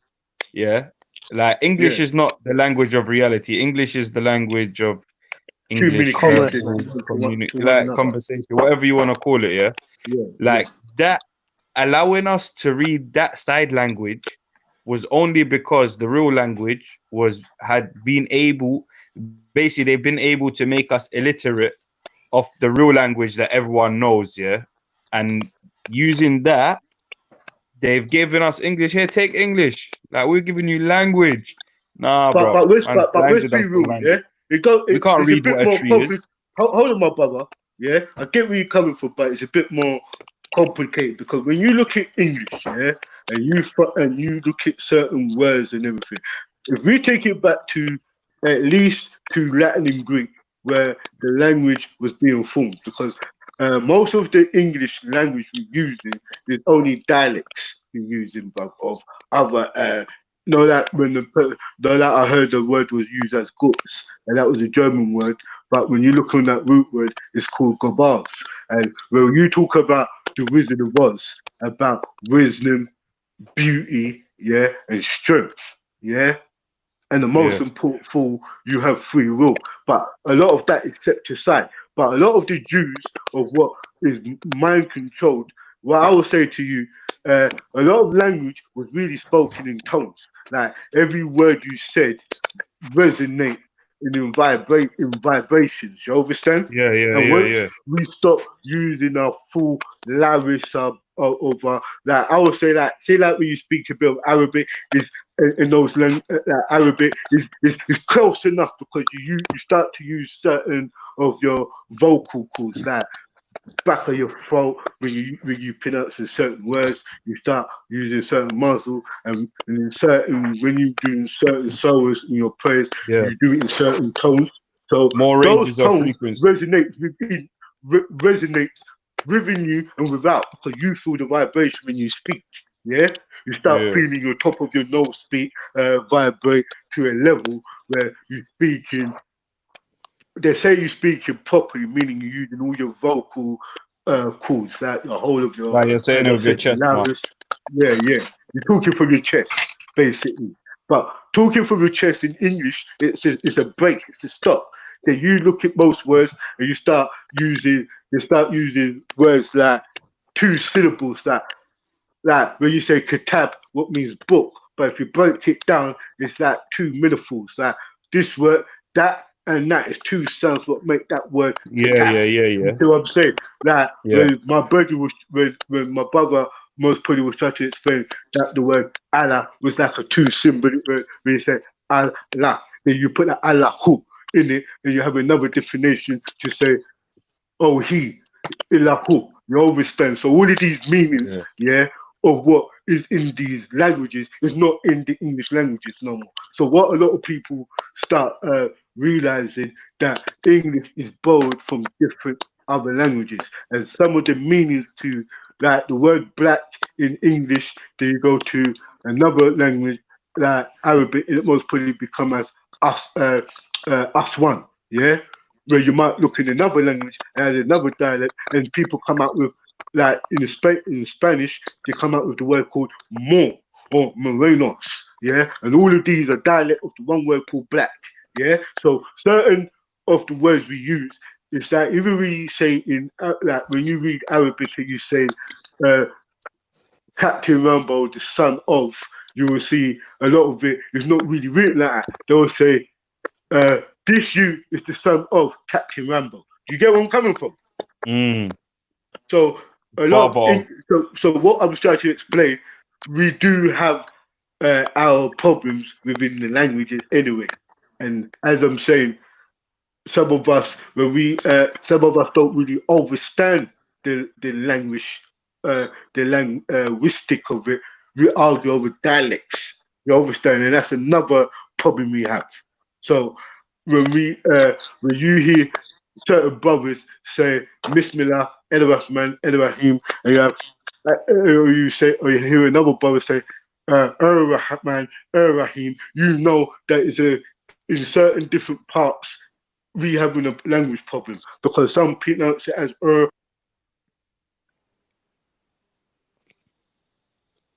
Yeah, I get what I think you cut out, bro. But I get what you're saying, man. Like, it's basically the same thing being said, but the dialect is changed. Yo. I'm there. You cut out. You cut out. But anyway, let's move on. Yeah. what I'm saying to you, look, keep yourself fit. Keep doing press ups. If you can't jog, ride your bike. Yeah. Keep yourself physically healthy. It also helps with your mental. You understand? In your spirit. 100%, man. Yeah, that's a good message. That's some good advice. So if things is troubling you, you need to keep yourself fit and healthy, bro. Sometimes it's the food, yeah, what's making us in this condition what we are. Because this government is also issuing the food we need. So if your dietary ain't really good, your genetics is getting decoded into a lazy, don't want to fight, don't want to do this, don't want to do that type of being, innit? But anyway, big up everybody that's on the another panel. thing, bro. That's a big thing you said as well. Like that will stop people from wanting to do something about what's going on as well, innit? Yeah, bro, it's the food, bro. You could eat food, and this is the problem with us, yeah? And you might not know it. In your dietary, certain food could be coded for you not to want to fight, not to want to do nothing, maybe not want to even get up to even wash and do wudu or whatever you want to do. You understand? Some people is getting conditioned at that, not only because of the way we, don't forget the processed food ain't really good for us, bro. And it would and what it is doing over the years, because like 20 years ago, the food what we had 20 years ago ain't really like the food what's out here now, or 30 years ago. And you know that. Now when you was a child and you had orange, it's not like how you had orange now, bro. Especially over here. You understand? You're finding out even the milk changed over tastes the years. nasty. I only recently found out broccoli is taste nice. fake. You know what I Exactly. mean? I was Bro, like, what do you mean broccoli is fake? I went and researched it. Yeah, broccoli is fake, bro. Yeah, but here what you gotta realize, this is another thing a lot of people don't realize. Most of everything you eat is coming from the lab. Yeah. Like It's I all also laboratory. realized, you know that thing they call corn, Quorn. Oh yeah, corn, like where they say corn meats and all that, corn meats. Yeah. And all of that. It's like a meat kind of replacement thing, bro. You know that's a fungus, yeah. You know that's a fungus, yeah. Thank you. And it's not even a real fungus. It's a new shit created in a lab. You're basically eating a lab growth. Like, you get me? Let me give you a little secret. Have you ever jumped on the motorway and you look out on the motorway and you say, what's that thing with those what's those greenhouses? What's those stuff? And what's that? Most of our stuff is grown in that. What, you think it's joke? Listen, in certain parts of the motorway where you open up your window, you could smell wheat. And you know what they will tell you? It's medical. Oh no. It's not for smoking purposes, but all the time it's medical wheat. All that time. Like, don't get it twisted. Everything we basically even to your toothpaste you put in your mouth, it's all in the lab. There's nothing really nutritious out here to really say, listen, if you grow your own food, but then again, where you get the seeds from? Yeah, even the seeds, yeah, that's what I was about to say. So when you go to, here's another thing what happens to a lot of people. Did you know if you go back home and bring anything like seeds, any fruits or plants, or anything, it could affect the any organic material environment. It could, yeah. What I'm saying, no, it's not. It does. See, if you, I'm just saying this, yeah. I don't know where you consider your homies, yeah. But back in Jamaica, if I went and bought some seeds, yeah, and some plants, and came over here, by the time I go to customs, they could say that I have to destroy these products because it could affect the agriculture Over here. Yeah. over here. So you can't have it. Yeah, it has to be It's dissected. like It has to it will be have a sprayed disease and all of that. that Yeah, things in Jamaica are yeah. immune to, But you know what? but things here are not. That's where that is where the lie is. Because if that's the Yeah, case, yeah. if the food is coming over here now, is bringing over diseases, that would answer to the problems where some people has got certain diseases because of their immune system, bro. Because the food is the ones what breaks down your immune system. Is your food what builds it and breaks it down. Is what That's you all the eat information and that's drink. coming into you, bro. It's your food. Exactly. And that's what corrects your DNA. That's why don't be surprised when we have where they say we got a generation of lost youths out here. Why? Because we be drinking Coca-Cola and Pepsi from in the fucking 70s and 80s. For Yeah? decades, yeah. And Yeah, eating bro. the sugar What is processed food. Coca-Cola, bro? No one even Yeah, knows man. what that. Just a piece of acid you're drinking. That's Yeah, what I'm bro. saying. Like I think also in the weed that people are smoking, that definitely is doing something to our DNA. You know what I mean? All this shit there. Like, there's a reason they legalized it. There's a reason they allowed it to be made by scientists rather than layman's, let's say, or hood button, underground botanists, whatever. Bro, like even from the Economist front page, I think we even had a look at it here, bro. The Economist front page 2019. You know, they usually write predictions and shit for the year. But that thing, like, you know, it's got the Leonardo da Vinci man, and he's Yeah, wearing the Da Vinci Code, yeah. But you know No, what, bro? he's got hoodwinks on, but look, he's got 4 hands in it. But Yeah, but like each hand he's holding something. One of them he's holding a weed leaf, and on that arm it's like got a picture of DNA in it, the DNA strand double helix thing. yeah. So it might be saying something. I don't know, bro. Yeah, but don't forget, yeah, bro. Those who know the signs and symbols understand the things, and those Yeah. who don't will soon learn how it really is, bro. So don't rush yourself. This is the problem. When you're on the path of learning, yeah, there is no rush. You understand? It Yeah, is but depending how much and what I'm trying to say to you is depending on you how you learn things. Some people don't understand the simplest things in life. yeah, it's Because if true. we start to explain what is light, some people will say light is energy, is fluorescent.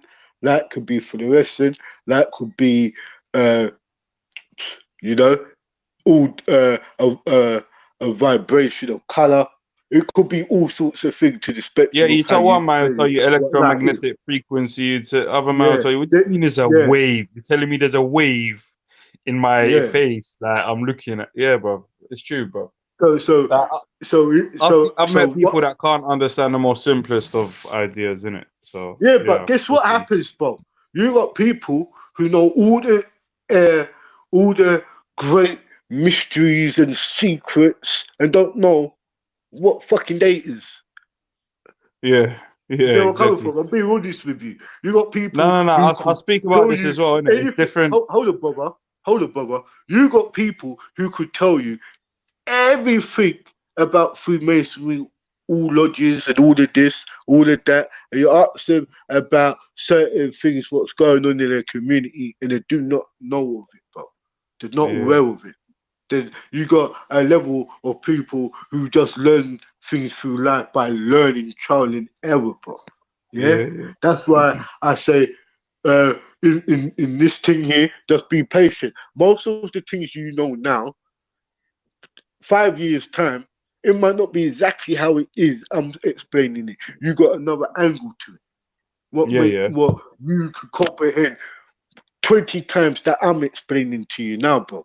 That's why I kind of understand that one thing I learned: don't act like you know. Sometimes just be a student.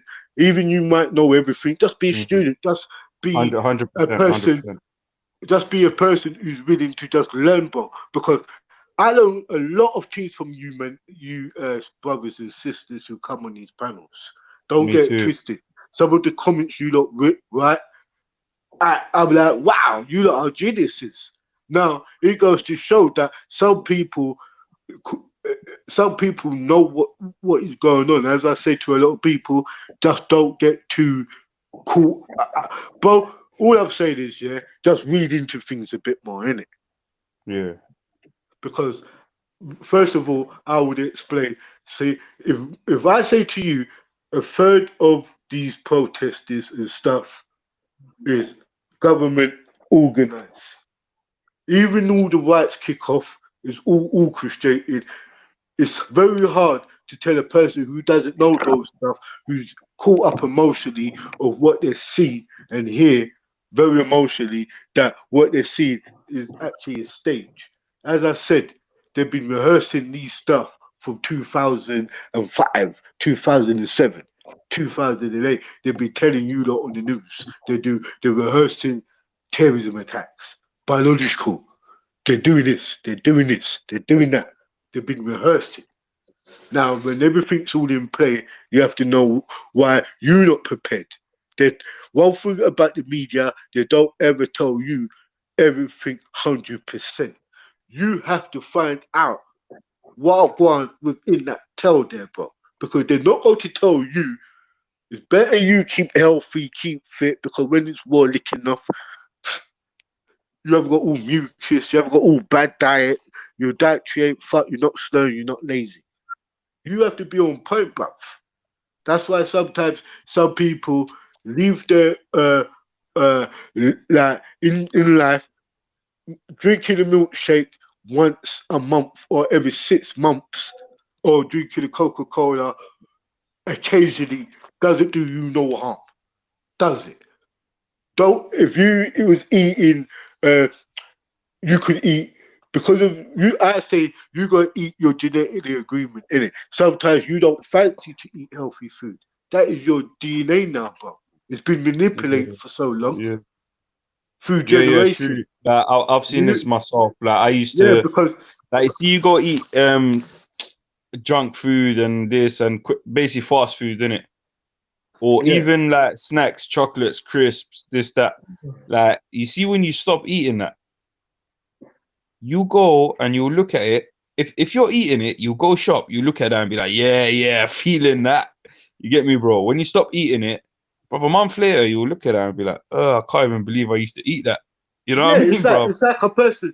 It's like what I'm saying is to you. Like I used to be young, and when I was young, I used to eat a bit younger. I used to have figs and dates and Oh, that water. is banging. Figs and are and, apparently and, really and good for you. if I was going to eat any juice, I would have a smoothie of a particular vegetable or banana. That's how I used to break my fast. Yeah, you will lose weight, bro, but your skin and everything, the water, oh fuck, your skin gets cleared, everything, you're Healthy. thinking a bit Yeah. again, but it takes time. Remember, your body always recalibrates itself, always cleans itself. But what we do, we indulge in that poison so much it breaks you down. Yeah, you got a lot of brothers.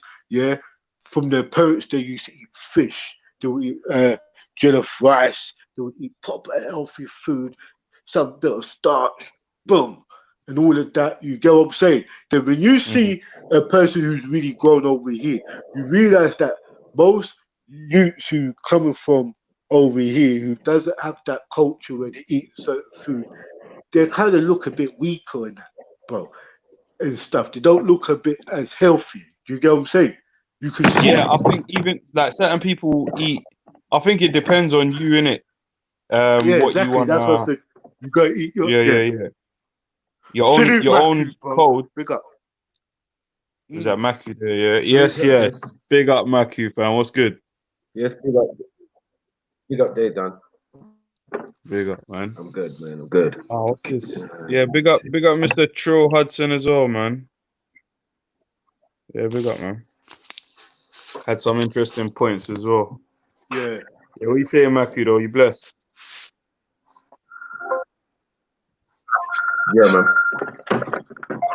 Yo, Maku, good to see you, bro. But guys, I'm gonna jump off as well because I've been on ages and not even speaking, so someone else might want to jump on too. But big up, yeah. lovely conversation, All right, guys. big up, Big up, man. guys. Bless. Yeah, my battery's about to die as well. Still, man, let it die anyway. You give me. Let it die, right. man. Yo, what happened on Friday? Let's come earlier, huh? Yo, Mac, you know Freestyle Friday? No, he's on the phone right now. Oh, okay. Yeah, I was just wondering what happened, fam. Yeah, Bibi Actually, Nana, don't even worry about that, Bibi Nana. That's done now. That's gone. That's passed. But yeah, big up to everyone that turned up for that. You know what I mean? But that passed. What's that? No, he's talking about the roast of Captain Rambo. That was gone. Oh, but, yeah. Let's move forward. Yeah, that's done, bro. Your validation's finished. Yeah, big up Jen Wallace. Says she sent me a vid on Hangouts. I'm gonna check that out. Probably be some police brutality. What's the like saying? Have you not been hitting the like button? We're into the 10th hour now. Please hit the like button. And if you've enjoyed any segment of this 10 hours of entertainment, information, or whatnot, please drop something in the paper, man. I've been dropping the link in there all day. Big up to the man that dropped a $5 on me. You get me? Love for the support, my brother, in these hard times. I know every penny counts. There's anybody else out of the 72 or 113 people that we've had watching throughout the day, if you feel like, you know, yeah, if you feel, put yourself up for PayPal. Get me if you feel Captain Rambo. What you want to buy Captain Rambo drink? They'll put it through Jedi's PayPal. He will do it at the end of the week. I like get me a drink as well, man. Then, bro, put that all in Jedi's account, man. You get me? Yeah. If you like the show, you know what I mean. You want to look out for the man. Then hit up Jedi's account. Get me the PayPal. Yeah, Jedi told us offline earlier, innit? If you lot put enough peas, he's gonna take us all out and pay. You get me? So you get me? You lot do that, bro. You all take us to the national. Nah, man, just making shit up on Jedi, bro. Rambo, I'm gonna take you to the top dentist, bro. Hey, do you know what? No. Do you know what? I'll be grateful, fam. Like, do you know what, gents? Fam, I beg you, bro. Just for them to tell you, there's nothing we can do for you. No. Do you know what? If you don't want to help Captain Rambo out, to get new teeth and stuff, new one. New one. Look how you treated the old one. No, listen, man. You're not getting another. Hey, but Jedi, would you donate the 2 front teeth for me, bro? What? Would I donate my 2 front teeth? Yeah, your front teeth. You know what? I must lose front teeth to give to you. Nah, fuck you, Rambo. You know what? You know what? Respect. Yeah. I don't do organ donations, fam. Organ donations. Respect for that. Forget that, you damn fuck. Yeah, you can't give me no teeth, but you want me to give you my liver, my lung. Is it true? Yeah. That everyone is now becoming organ donors, so they can take anyone's organs now. That's what I know. Yeah, I'm gonna take your teeth, Raider. I'm gonna take your teeth. Yeah, I'm going for your part. Raider's got big strong teeth. Raider's got big strong teeth. I'm not gonna lie. I'm not gonna lie, blood. No one's ever said they got big teeth, you know. You don't know. Raider, put your camera on, bro. Oh, for fuck's sake! It's like the roast all over again. Tell him no, Raider. Tell him no. Yo, Raider, put your camera on. Battery charger low. Yeah, man. Tell him you ain't got time for that. You got time for that, man. Tell him. Yo, I want them teeth. I want them teeth. I want your teeth. I want your fucking teeth, Raider. If you want him to put the camera on, then you got to meet him in the arena. You lot roast for it. Roast battle for the teeth. Yo, Raider, I want your teeth. Oh shit, he's on to you. No, do you know what? I want your teeth. He's Raider, your teeth. You know what? Raider, don't worry. I'm gonna call my agent. Yeah, You a wicked donor. I got to call my elite man them and say, yo, I got a Yuku radar. Yeah, I want these teeth. You man got Yeah, some I'm gonna live, speak man. to my, I'm gonna 30 speak to seconds, my man, to fill up order. my vibes like What? that, you know. Yo, 30 wait seconds, up. Nah, you know what? under 1 minute, Just to you know. clarify, one second. Just to clarify, yeah, everyone's organs are up for donation. Basically, you basically automatically opted in, unless you go and personally opt out of it. Or they say unless you're part of a religion that's known to be against it. But yeah, it's all risky, boy. That's it. Like it's a big Bro, limit. radar's mine. Radar, keep your teeth healthy That's for basically me, what it bro. is. Keep brushing them, fam. Hold Keep on, your hold on, teeth hold healthy. on, hold on. It's a big thing, you know. Like I think we Man can underplay just how take serious your it is. organs. Yeah, like they've said basically, Jedi, we're gonna take your organs unless you tell us we can't. Like this is Yeah. a man. Yeah, And hardly anyone heard about it, innit? So, I mean, to like, be you're fair, not really telling us, are you? to be fair, I feel like I heard about it for a year, and every time I got the message, I'm like, these pussies think I'm gonna go and jump on their dead fake website, and then one day I actually went on it, and I was like, rah, is this shit real? Yeah, I was like, yo, this shit's real. I'm like, you can opt out on gov.uk, and I was like, yeah, okay, that is real you know shit. what I mean? Cool. Yeah, you know what they said though? Probably one of my Nigerian uncles trying to think to get some. Yeah, it sounded like a joke to me as well, bro. But trying to get peas, bro. But listen, From family, organs.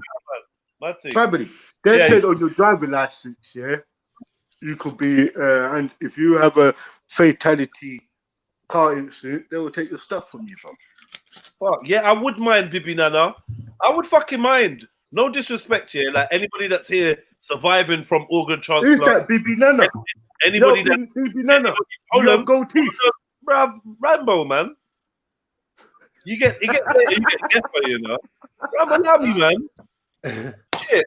Why me? Allow me, Rambo. Cool, man. cool. Now, you're in a good mood. Now you know what? You're in a good mood, so you can actually take liberties and do what you want. Birthday today, big birthday, big birthday, man. Today, at me.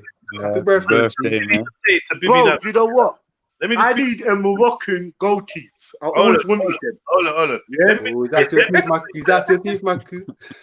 You know what? Fuck you, lot, bro. Why you so for you little bitch? Hey, let that speak, man.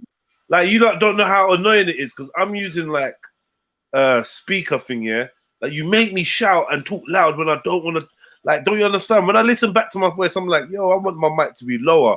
But then I understand why I shout. 'Cause if I don't shout, you little fucking beta bitches, yeah, be talking over me because you're so happy to be talking to real men. Yeah, you can't control yourself. Yeah, you start fucking doing the Tourette's thing, like, oh my god, I'm talking to Jedi. Oh my god, Marcus just joined. Oh, and you start being so excited. Like, play it cool, man. Don't make it seem like it's such a big event to speak to the man. Then you get me? Like it's. Oh, that reminds me, you know. Can't be. That reminds me of something. You can't be starstruck all Go till shout now. into your pillow, you little bitch. Go shout into your pillow, you little bitch. Hold on. Go tie your products to your pillow, blood. Nah, I hear you still. But you had a blue pillow yesterday, didn't you? Shut up, blood.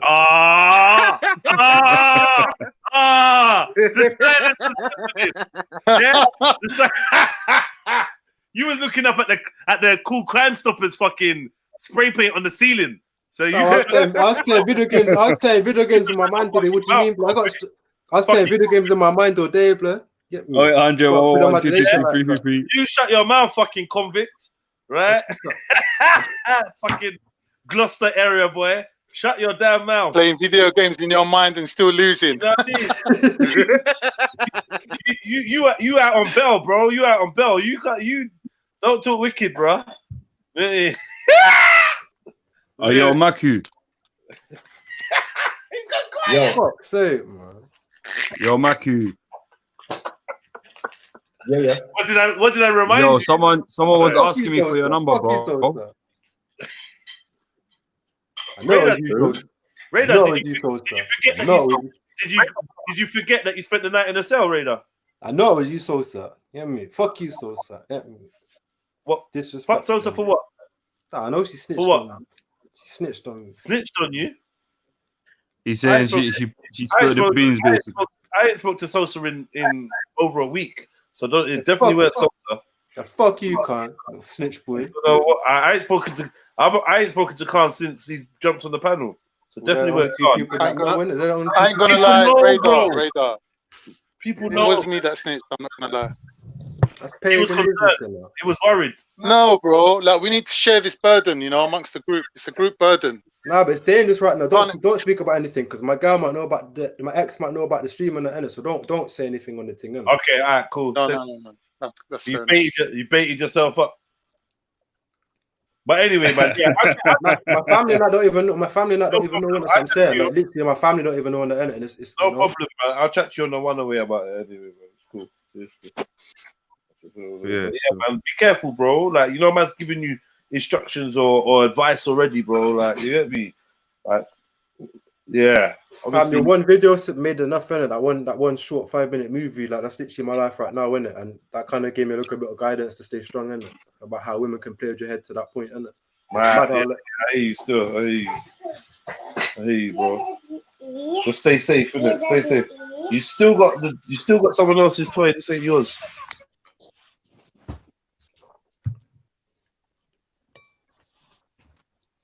Yeah, Maku, bruv. Abstract wants your number, fam. Yeah. Nobody ain't getting yeah. Maybe no. What I said was, yeah. I was talking about scenario. He said to me, Sosa, rare. I said, no, I've not spoken to Sosa in a week, so it weren't her. Then he said Khan. I said, I've not spoken to Khan till today, so it weren't Khan. Then Khan snitched on himself. So no, I didn't snitch. No, Khan snitched. Yeah. If you can call that. Khan confessed, not snitch. He confessed. Anyway, Bibi Nana, fuck you. I was trying to answer your question, which is, would it bother me to be a organ donor without my consent? Yeah, hell fucking yeah. Yeah, I mean, obviously I'm dead. Obviously I'm dead, but I don't know how that affects you. Say for instance, yeah, they take my liver, heart, kidneys, my eyes, and then we find a way to reanimate bodies by next week. They can do that, blood. They can do that. You taking my shit? I'm not I don't want you to take my shit. Don't take my shit, man. I'm cool. They can do that, you know. I don't want no one walking around with my kidney. Asians have been doing that with mammals, fam. They've been bringing back extinct animals, fam, just from their preserved bones. They can bring back the entire animal, fam. So I'm not surprised they'd be able to do it with us. That's why I'm all power about them. Are you talking about Jurassic Park? Nah, like you know those ancient elephant, those ancient elephant things. You know those old like cloning, basically, innit? The same way they clone, they'll grab a DNA and they'll remake the same thing, innit? You mean mammoths? It means mammoths. Because they've got in I think it's in Russia, innit? They've got like frozen mammoths and they're properly preserved, and they're saying they can bring them back to life, innit? If they put certain bits of their genetics or DNA into other animals, they can bring them back to life, innit? They're basically cloning them. Yeah, but Radar, they also said about the fucking mummies in Egypt. Oh, that's scary. Yeah? But they probably wanted that. Come on, bro. Hold on. Hear me what? You talking about cloning, bro? Yeah? And Jurassic Park shit, yeah? Come on, bro, man. You fucking Rambo. Imagine they cloned Tutankhamun, and everyone that believed in his Kemet was turned up there. And then Tutankhamun comes out and goes, hold on.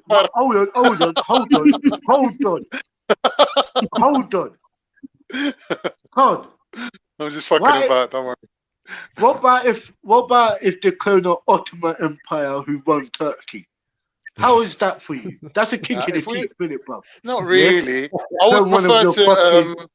I would prefer. Yeah. What do you mean? The Ottomans weren't all that great, you know. And you're so. I was going to clone someone. Are we back to the fucking? Let me leave it. Do you know why? Why do you have to say? Why do you have to fucking allow it back to the carbon? They go clone Jesus, yeah. Trust me. Tutankhamun was Greek anyway. Sorry, I swear Tutankhamun was Greek. Wait, can we get back to this? Can we get back to this? Mammoth DNA recreating thing, because I'm thinking they've got this down in theory, but this is not something they openly say they can do, innit? But it's basically cloning, right? No, they said that on the They said that on the history. What's that fucking National Geographical channel. Yeah. They said it on there. They've been talking about it. Fucking laugh, bro. No, but they've not done it though. They talk about. Well, But they spoke about doing it, bro. About they could clone mammoths and clone crap like saber-tooth fucking tigers and shit like that. I know what Radar was on about. They was chatting like, what if we could clone a mammoth? Not if they can clone a mammoth. So Radar. Yeah, I think if they can clone a sheep, bruv, they can clone any organic. Yeah, come on, man. No, but don't forget. Whose little Yeah, kids how are you gonna mocking do it? Rambo? Through fossil. That's not nice, man. Through fossil. How you gonna do it? Explain. By fossil. How the fuck you gonna claim something over 2 million years ago, but you can't clone that in 200 years, 2,000 years ago? I'm gonna spit out the window. No more. Don't do it. Know what I mean? They will clone Jesus. Yeah, they've cloned it in what year was it? 2001. How can they clone Jesus? How are they gonna clone Jesus? Tell me that. But how they gonna clone same the way they mammoth? cloned Dolly the How they sheep, gonna clone fam. the mammoth? Because they got the DNA evidence sitting there, innit? They just extract the DNA. The same way they cloned Dolly Jesus the ain't got no sheep. DNA. They got the nail. Hello, come here. Hello. Can they, if they can clone a mammoth, what goes back at least 1 million years ago? They call it the pre-Jurassic fucking. They call it the Jurassic periods. Yeah, pre-Jurassic. Long before the Golden Iron Age, yeah. And they're saying they could clone the fucking mammoth, yeah. So I'm saying if they could clone a mammoth, they could clone, no disrespect, any of the prophets according to the scriptures. But only if they have a body. They got the Jesus DNA. don't have a body. Where's the body? If they got the DNA. But No, but they can still two. grab something that Jesus hang on to that he got the DNA of. I don't know, maybe. What? Yeah, hold on, but I have to, hold on, brother. before my battery dies, I'll send you a message in the back chat. Hold on, brother. What I'm explaining is this. Man's making fucking ridiculous arguments about a mammoth, about in the Jurassic periods. So I'm saying if that's back then, and they could clone that, and they could clone the first fucking what? What's that bird called? Fucking dodo. No, dodo. Dodo Some bird, shit like that, yeah? They could clone that. You telling me they can't clone where people believing that the guy from the scriptures, these people, the prophet or whatever, they can't clone them. They could clone any of them then. If you could clone something back 1 million years ago and say you could extract fossils, yeah? You're right, Rambo, but what you've done the mistake of picking the only person at the whole bloody Bani Israel who hasn't got a remains. Jesus. Marcus Garvey. Where's the body for Jesus, man? Clone back Marcus Garvey then, yeah? Because that's too personal for you, yeah? Or clone back Malcolm. It's about personal. I'm just saying you need a body. You need a remains. You need a body. But they said Martin Luther King got shot. They got blood from the DNA through the bullets and shit like that. You think they can't clone fucking Martin Luther King then? On the right side, human rights activist. Come on, the left side, we got Killer Car. Round 1, fight.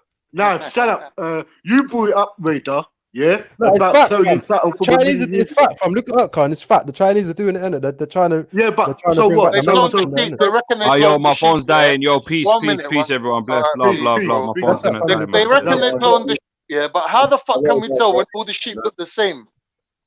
All the fucking sheep look the same, don't they? They're saying they cloned the sheep. How are we gonna know if they did it or not? But bro, what I'm trying to say. No. But what I'm trying to say to you, if they're coming off with crap about cloning something from the Jurassic period, they could clone anything from the fucking Bro, this is what I'm saying. The date doesn't make a difference whether the body died yesterday or 1 billion years ago. The date don't matter. Let's have a real argument now. They're saying that Saddam Hussein had most probably 5 doubles, yeah, or clones. doubles will look exactly like him. Now, Yeah. if the world can say about Saddam Hussein, what about the governments, what we have sitting on our platforms telling us about how we should live? Can there be a clone? Can there be a possible clone? Because what they Nah. go do, all right, so I'm saying there is all right flinging slander and saying, yeah, this man here, he's got clones, this leader's got clones, this I man think here's got clones. You're not But when getting it it, comes to your Rambo. very You own can't have a Captain. clone. Listen, Rambo, you can't have a clone of me and say I've got a clone of Khan, because if you cloned me, but it can't, will still be like 1 year old. It'll be 1 Yeah, year that's old. that's the point. Innit? I don't think you can't. can clone at the same age, innit? I think they have to be reborn as a child, innit? I think that's Yeah, the current can't. method of what we Yeah, got, but innit? can't. They're being What they listened say, to. what they say is they've got ways to make to create rapid growth, and that's basically just manipulating the pituitary gland. We know people can grow up to an inch in a fucking day, bro. Like, this shit is possible. So, like, Nah, I'm not buying it. what are you not Nah, buying? listen to what I'm saying. You're not buying that people could grow at an accelerated rate. I'm not buying that someone's got a clone walking around the same age as them. Are you not buying that someone could grow? Well, it is what it is. It's not like basically. It's not cost effective. You'd be better off finding lookalike. What's the point? I don't know about this cost effective. I don't know how much any of that costs. But Cod, have you? But do you? This is the problem with things, yeah. We don't really like these sciences. It's been saying that from 1945, 1940s, they've been doing this stuff, and they could be doing it long before, yeah. And they've been saying Nolly and all of those sheep clonings was a period of what, early 2000, where they start to say nationally and everything, we are cloning. Now, Radar made a statement, and I'm not saying Radar's wrong, yeah? I'm saying if Radar could make a statement of a animal. Nolly the sheep. Oh my Yeah, God. Nolly. No, but hear what I'm trying to say, Maku.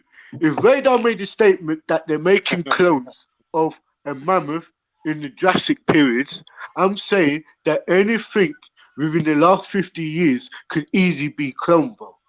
Yeah? If you telling me they could do this to that fossil from that DNA that old, what could they do to somebody like me? I'm here now speaking to you. How do you know next week they'll bring out a clone and this person looks like me, talks like me? Because you know me, yeah, properly, you realize that this guy here, this is not Rambo, no? There's something about him, well, I can't put my hands on. But this guy here is not Rambo, because this is not the Rambo who I know. Do you get what I'm coming from? The only way that could happen is, let's say, for example, I knew you, yeah. Let's say I know you in 2020, and then I don't see you for 40 years, and I see you and you're exactly the same age, and I'm like, how is Rambo not aged? And you're like, blatantly, I'm the clone of Rambo. That's how that could work. No. Let's put it like this, yeah? 1940. Hold on, let me explain something to you, yeah? Say it like this, yeah? 1983, Michael Jackson did an advert where he done a Pepsi advert. They said that he burnt all of his fucking head and most of his back of his head, nerves in his brain, yeah? His nerve systems in his head, in his brain, yeah? He had, like, they said, what did he have, Maku? Because they said that he had so much that wet look, that chemical in his hair, he had something like 85% of his skull done or whatever, yeah? Now, a guy like that, yeah, who's a multimillionaire, yeah, from that, he could have got cloned. So all of this light-skinned Michael Jackson could have been the clone of that dark-skinned Michael Jackson lad who got burnt with his Jericho, yeah? I'm just putting it out there just to say, you're right. I'm just saying that, bro, when they say that Michael Jackson was one of the richest artists ever to it, his units he made, Bob Marley never even stood in his shadows of the king of pop. Yeah, they say that this guy here was a multi-millionaire and did all of this stuff. Most of these guys here if they haven't cloned themselves or going to clone themselves, they're in the process of fucking doing it. Yeah, not only because of organs and body fat. It's not because of they want somebody to represent them. It could be body factors like, yo, boy, I've been drinking too much alcohol. I need my replacement. This guy here, he's my clone. I want his organs. I need to live on.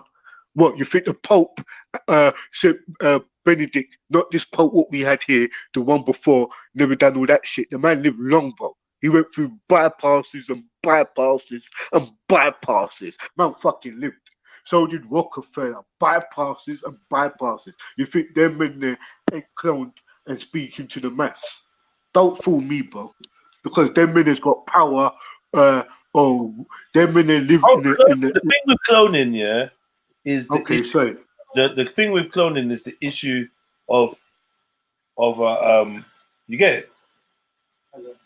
It's down. Hold on, I'll be back. What's no right, man? Yeah.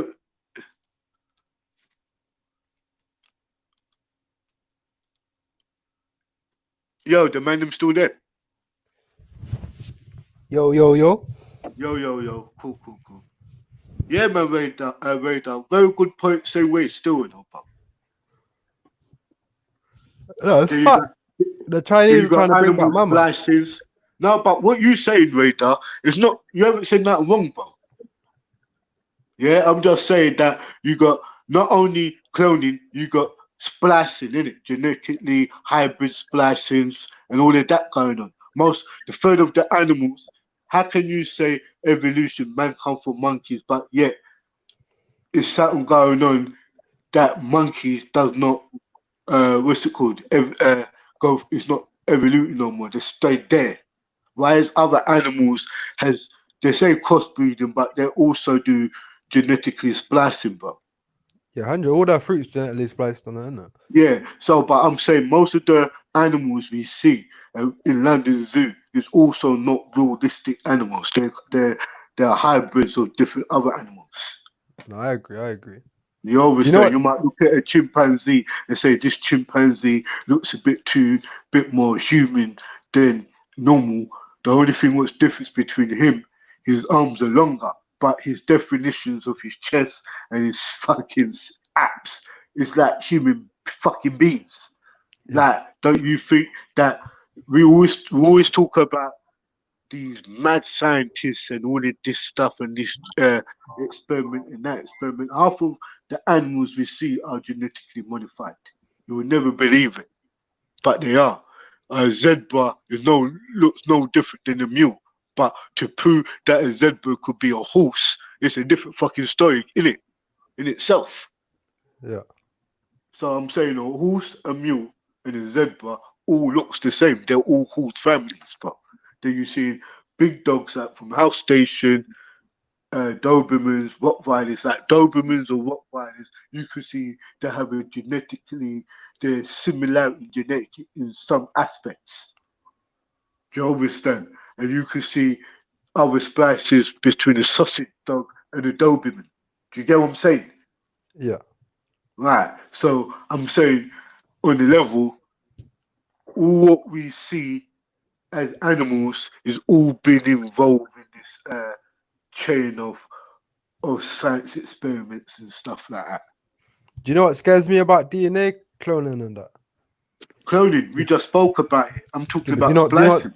Yeah, I know, but I just wanted to make this one point. Like, how do you I don't know if you heard of Black Mirror before? Black Mirror? Yes, Black Mirror. Black Mirror, okay, yeah. I heard that. What's your take on it, Radar? So basically, like Black Mirror, they got 4 seasons on Netflix, and they talk a lot about like possibilities of shit that could happen in the future based on the future technology. One episode they've got, and a lot of things they talk about come into fruition in it. So one episode called Nosedive, like they talked about like a score system and like everyone, like say if you have an argument at the airport or something, like they might say, okay, you can't fly in it now. You've lost your score. You're -1,000 on your score. You can't fly. You can't leave the country. You can't get a taxi. You can't get a job. I'm saying, Radar, obviously, what you're talking there. There was a film what was called Demolition Man, innit? Yeah. Yeah. Where they froze man, innit? and brought man to 2050 or something like that. Yeah, and brought a policeman and a criminal, and each time they swore, they got it was that Judge Dredd type level. I want to watch that type tonight. of I'm gonna write that down. I want to watch that tonight. Yeah, but what it is, yeah, bro, yeah, you can't always use movies as references because the author or the writer of that movie is also known reading stuff what talks about these stuff we are reading about. So sometimes when you watching the movie, you're quoting the movie, do not take it literally, bro. No, it's a series, but I understand that. But just bringing my point across, this is like obviously like the first episode I was described Nosedive. Like obviously it's coming to reality, isn't it? So in China, they've got that system there now, isn't it? Where like if you pick up a bottle of alcohol with the cameras, will like they'll see you picking up the alcohol and they'll judge you like, oh, you alcoholic, you can't get a job, you can't leave the country, and like they got that in China, isn't it? So I was just trying to just show you that obviously a lot of the things we talk about do come into reality, innit? But the one episode about DNA. Yeah. Go on, continue. The one episode about DNA, which is what I was gonna say, like what scares me about the DNA split, taking people's DNA, and that is like the brother, like this mad nerd brother, like he was taking people's DNAs and putting them into like a video game, innit? And they were still like living their life normal, innit? With no thought or understanding that they had a clone of themselves, innit? But this brother like created a separate reality where he enslaved them, innit? And is thinking like, how do you know they don't do that to us? And like, how do you know there's not clones of us and they're like we're being tortured or suffered and they're taking information and all that? Because like see with the corona thing and the tests, that's taking everyone's DNA. You're basically getting a sample of every single person on the planet's DNA, isn't it? If you get a corona home test or a test, in it, you're basically giving them your DNA, isn't it?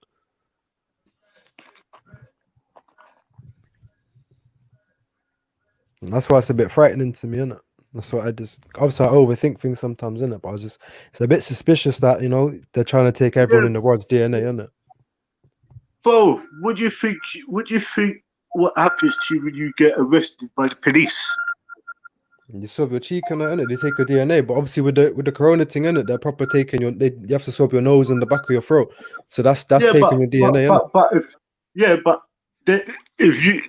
they could take your DNA even through you could have a job that you could no disrespect, bro. You could go and get a really good job and they demand certain of your DNA.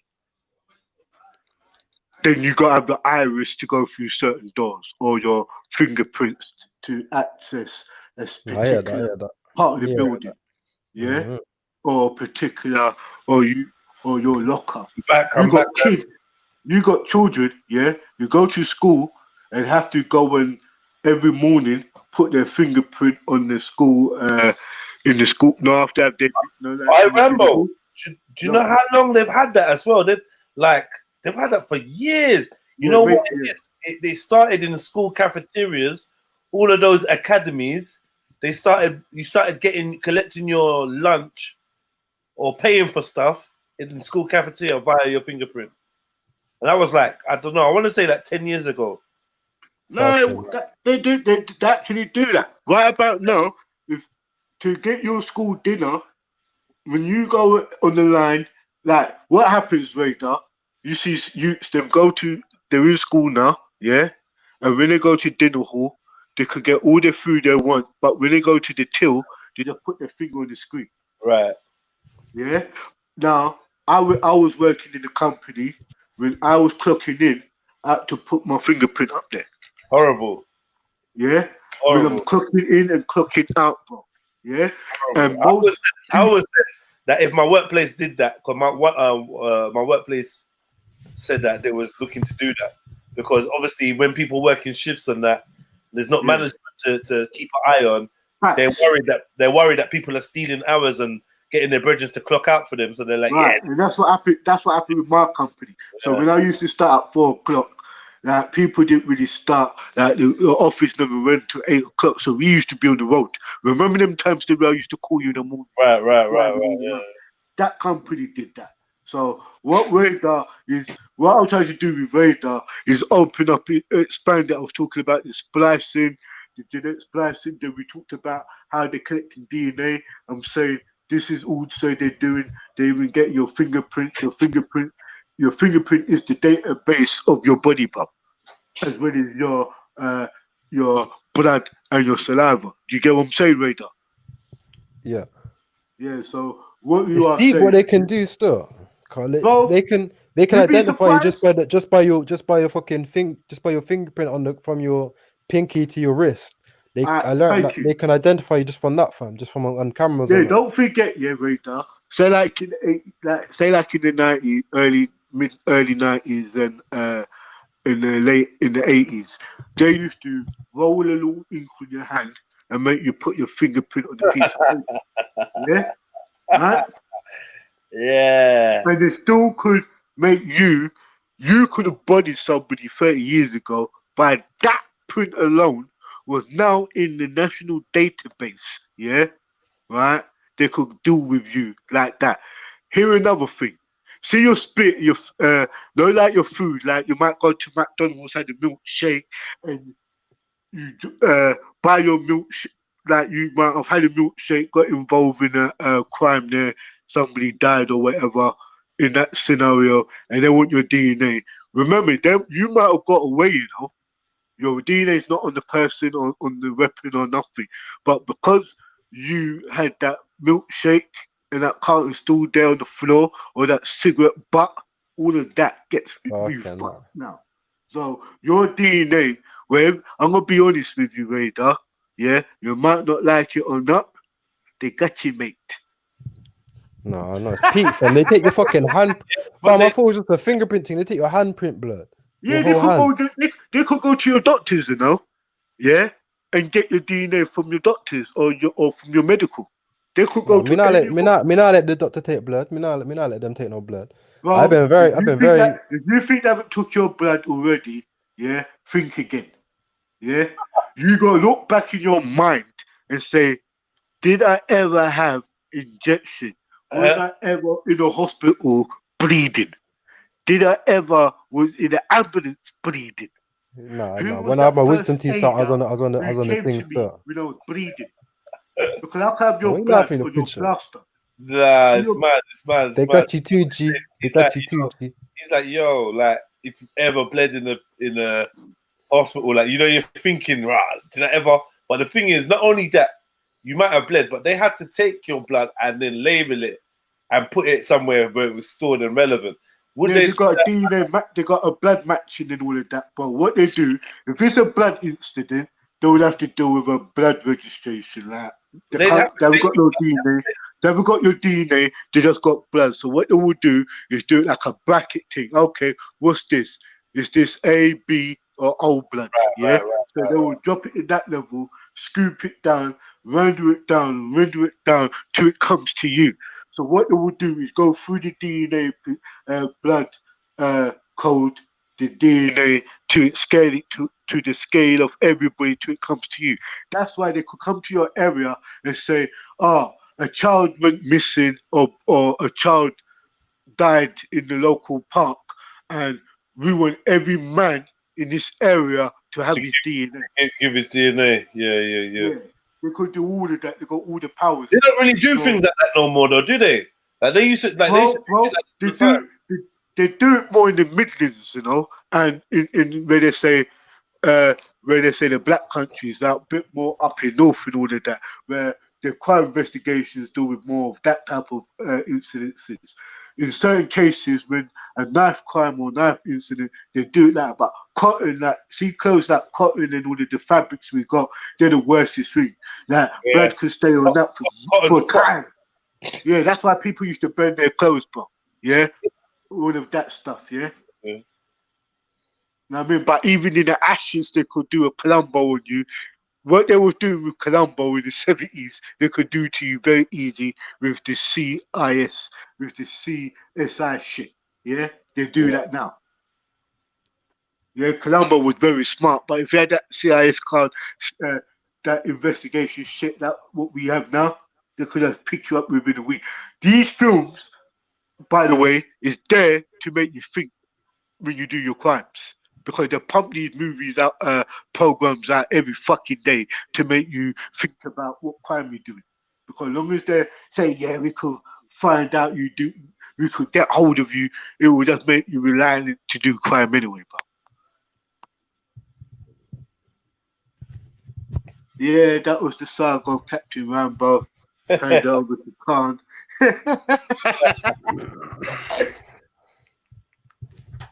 I just wish like we didn't have so many blood clot cameras in the UK. That's peak. Like if you go a place like America, you'll feel weird. Well, if Like, you're not doing nothing wrong, then why are you worried? If you're not doing nothing wrong, then why do you care about cameras? Yeah, it's a violation of my privacy, isn't it? Yeah, but what are you worried about your privacy for? We give up a little bit of our privacy so that we can all be safe. Safe from what? Yeah. If man wanted to ride out, they ride out on camera regardless, innit? From crime, crime is hectic crime here.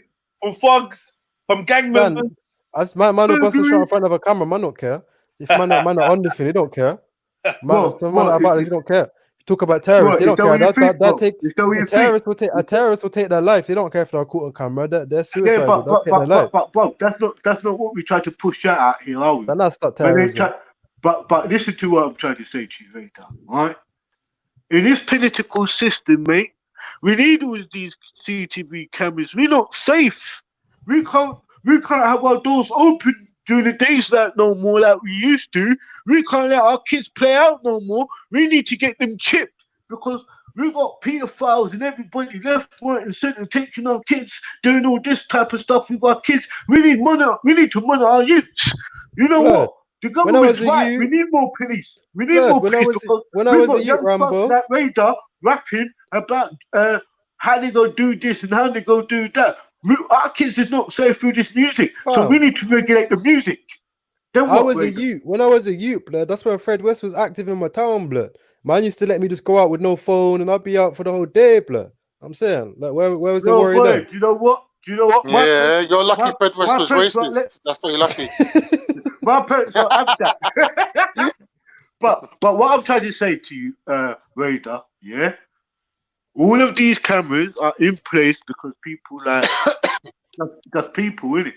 Like once the government says to you, "Oh, Raider, we got running," I don't. Do you know what? Let's not dots people. Yeah, running. Anyway, guys, I'm going to jump off, man. It's been a pleasure spending the whole day with you guys. Don't get involved in any rioting. And if you do any looting, get me a PS4. Peace, I'm out. No. Do you know what? Thanks a lot, Khan, right, for incriminating your damn self, yeah? Go for the watches. They're worth like 40 bags. Like. We're not reactionaries, bro. And we're not thieves. You hear me? We don't thief. I meant spiritual. No shopping orders right here, bro. Yeah, so get the fuck off the panel with that shit. We don't excite no form of physicality. It's all spirituality and all mentality. It's all in our minds. Yeah? Right? Yeah? Thank you, Con. Yeah. Yo, Jez, big up yourself. Big up the panel. Yeah, big up, man. Big up.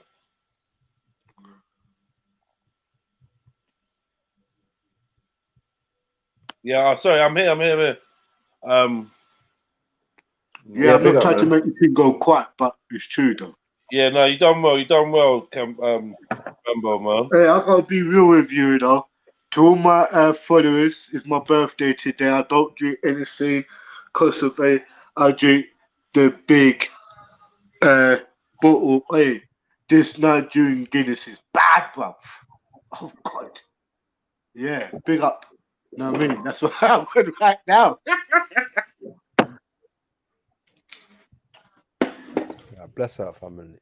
Yeah, man, I'm enjoying myself, bro. May I drink the Ray with the nephew, you know? Nah. Do you know what? Ray, though, not every day I want to talk to the spirits, you know, fam. Yeah? Sometimes you gotta leave the spirit alone, you know. You gotta leave the spiritual world alone sometimes.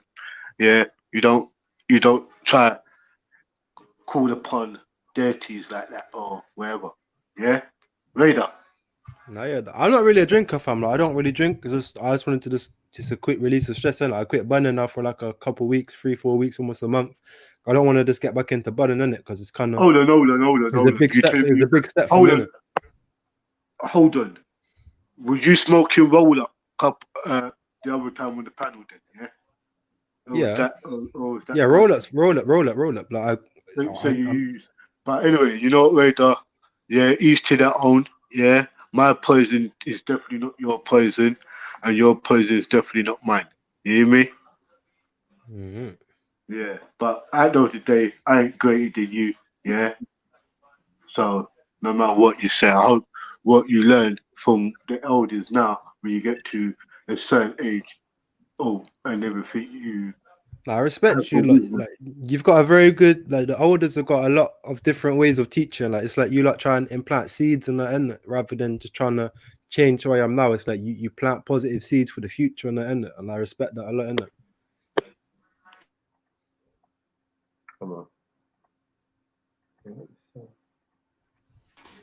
No, and you done a wicked. You done a wicked performance on 3-Star Friday and King. You know what I mean? You're talking sense now and everything. I'm trying to not to make you look at things as so deep. Try to deal with things like what's in front of you. Because see the deepness, bro. Sometimes it don't really happen the way you think it does. If you just learn to just flow and not, if you try not to put yourself in that mode, things develop different for you, bro. Know what I mean? like You're at a powerful time where you want to learn things now a bit more, a bit more in depth and stuff. But at this thing here is no rush, innit? Your whole life you'll be learning, bro. Yeah? What you might feel this is interesting now, 10 years later, it might not be no interest whatsoever, but you know it. You've been through it. And this is why Matthew's always tried to tell man, this is a school. And you go through different degrees of your learning, bro. And it's all a learning process. It's all depending on you, bro. You could have it's depending on a 13-year-old or a 16-year-old or 20 or 25 to a 30 to a 60-year-old. It's depending on how he wants to learn. He could be a master of whatever he decides of every subject or the subject he wanted to learn, bro. Like, I like a bit of history, but sometimes the history is exactly that. It's his story. It's not exactly my story. Do you understand what I'm saying? Yeah. Yeah. But yeah, man, Radar, you good, bro. Just keep being around good people and you will just develop.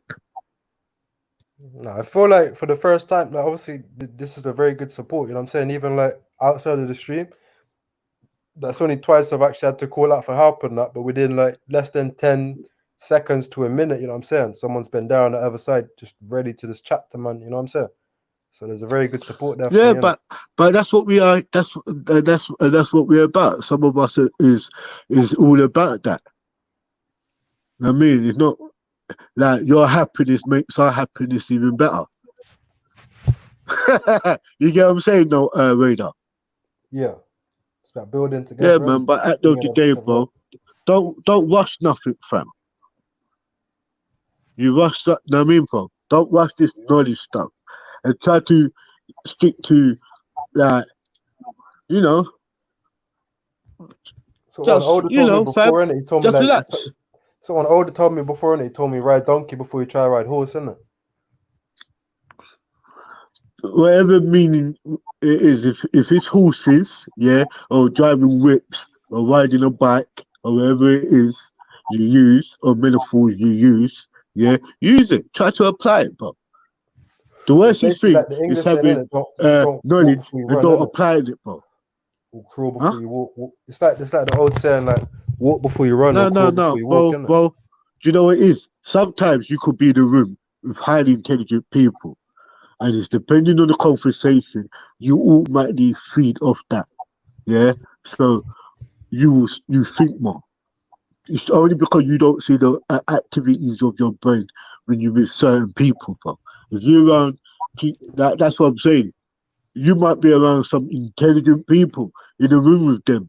And once you start relaxing in yourself and having confidence, like listening and putting your points of view, you find out that you in that common information, what's going on in that room, you know different from nobody else. Because everybody's a student and everybody's a master at the same time. Yeah. You hear me? That's why you can't ever say you know. Like, I would hate to say I know everything, bro. I don't know everything, fam. Yeah. Yeah? And I would never sit up here and act like man's the wisest elder. Yeah, I'm what's that man called? Yoda. Yeah, I control the forces and all of that shit. I can't do that. And that's not me, bro. But what I will tell you is that I took a little time out of my own life and done some research. I used to like reading. Like, I don't have a telly on now. I could just go and pick up a book because I've been trained to do that. Like, I don't really need to look at my phone for knowledge. For that, I could just meditate and think on things. And that's information same way, bro. Yeah, that's power. Like, a lot of people, if you speak to them and ask them, innit, like, even probably a lot of people that come on the panels, like a lot of people, they need to rely on like Google or Wikipedia. Yeah, no, but bro, Google and all of these are references, and it's very good for people to go to them. Now, what we don't want to do is create an ego thing where we try to compare ourselves with everybody else. You don't need to do that, bro. Out here or in life, the only person you need to prove anything to is you. Only you can fool yourself. Only you can fool you. Yeah. You understand? And only you know the truth. That's why you are your master and teacher. Because you can fool me, fool Maku, I can fool you, fool the whole panel. But I can't fool myself. Because myself will tell me if I'm right or wrong. Because you know when you're talking crap. Because your body tells you, you know you're fucking lying, you know you're telling the story, and you don't even believe in your own fucking shit when you're telling it. No, yeah. You hear me? Radar. It's powerful still. Nah, bro. One day you gonna be powerful, yeah, and even powerful than me, bro. You just don't know what, you just need to find you. Like everybody else in this world. Once they find them, it's only me who goes around saying I'm a Black Panther. Jedi doesn't say it. No, does Maku. Maku says he's an Awabian sniper. I don't say I'm an Awabian Rambo, do I? Or Captain Awabian, do I say that? No. Yeah, everybody, like, I don't call myself Captain Jedi. Everybody's got their own thing. And one thing, if we compare each other, it's like, fuck racism, we comparing each other, ain't that a race? From you comparing and having competition, it's a race, isn't it, bruv? You don't need to race no one out here. Yeah, one thing I realized recently, innit, is that like you can't really, as an individual, you can't know everything, innit? And sometimes it is good to go to people as professional in their field and that, innit? Because like, imagine knowing everything, like being a plumber, electrician, musician, scientist, psychologist. Who says you can't learn everything? Who says that? Myself. Who says that? Me, innit? Yeah, but you already put doubts in yourself, and guess what? You already failed before you started. You already don't have confidence in a fight. That's why Mike Tyson used to say, fighters used to be scared of him before he even goes in the ring. They even go in the ring with him. He already knows that they're scared of him. By that, like, if I go around putting up fears and barriers on myself, yeah, I might as well just stay in my house 24 hours and have CTV camera and watch myself. Nah, yeah. You know what I'm saying, bro? Like, don't put limits on yourself, Raider, innit? And this is the conditioning that all of us go, like, there's only a few of us who truly believe in themselves. Yeah. Even I have doubts in myself. And sometimes I fail my greatest missions because I already defeated myself before I even started it. Because I doubted myself. Sorry. No, I'm agreeing. No, I'm just trying to. I've just come back in the room, so I'm just trying to. Oh, cool. Chime in with what you're saying. Finish screaming into your pillow, little bitch boy. Bruv, listen, you screamed into your fucking blue pillow yesterday while you were getting high battered. pitch right now. Bro, I'll play video games all day. What do you mean? Laugh. As soon as you touch a gel, I'm gonna get you rushed. for your bad man talk. How about that? I'm gonna get you rushed when you touch Hey. HMP Gloucestershire. Yeah, The try and prison know. in my town shut down. What do you mean? Well, you're gonna get moved to another fucking prison then, Glen Parva or something. They're gonna kick your fucking head in, and they're No, gonna they say won't. this is for Jedi. When you see No, the they big won't. size 11 coming towards your face, you're gonna say this is for Jedi. How about that? I'm gonna come out of jail looking wham. Yeah, one wrist is gonna look wham. Fuck's sake. Oh, man. But yeah, what was Yeah, you man. talking about though? What was you saying? No, we was just talking about like he's talking. Now, when somebody's trying to put you on the pedestal, Jedi, you try to say to him, "Whatever I could do, you could do it because the age you are now and the age where I am. By the time you get to my age, fucking hell, you might be wiser than me." Because what it is, I'm trying to tell him is that once you put limits on yourself, like fear, doubt, and all of that, you lost your fight before you even started. And I use Mike Tyson as an example when he used to quote this, that most fighters, he knew they were scared of him as they walk in the ring. As he sees them, He's face, already he backed just them up knows as they that they already defeated themselves. Facts. Yeah. The legend about him was just yeah. You need to be like that. So I'm saying to Radar that Yeah. if he keeps on looking at me, you, and everybody and don't find himself, he would ever be trying to be like he would always look at us as some role models or none of that. I'm just saying, You're not a real still. You're not a real. You're not a See the real. thing with Radar, yeah. See the thing with Radar, yeah. Like Radar, man tells you this all the fucking time, Radar. Like the fact is, if you fuck with me, you're supposed to know that my number one motto is, or not even motto, but like mission statement is to create leaders or help leaders realize they're already leaders, to inspire people to do for themselves, to inspire people to think for themselves, to inspire people to be autonomous as much as they can. The striving, the journey towards being a sovereign is what I would say is my life journey. So I buck up against authority. I buck up against the status quo. I don't necessarily fit in places, and it's fine. I'm good with it. I revel in it. I rate that.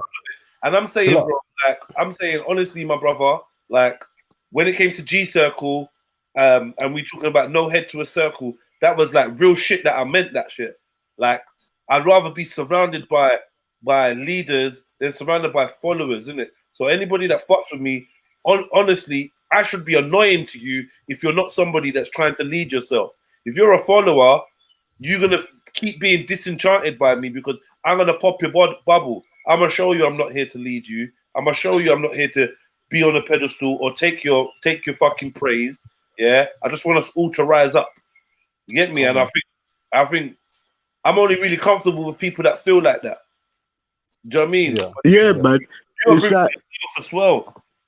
You gotta prove it to yourself, man. No, I rate that. 'Cause yeah, a lot it's of like people try. A lot of Jakes. people try It's to like limit Jakes. people, innit? Say that again, bro. Yeah, no, but Radar, it's like this. The same thing I'm saying to you is this is parables.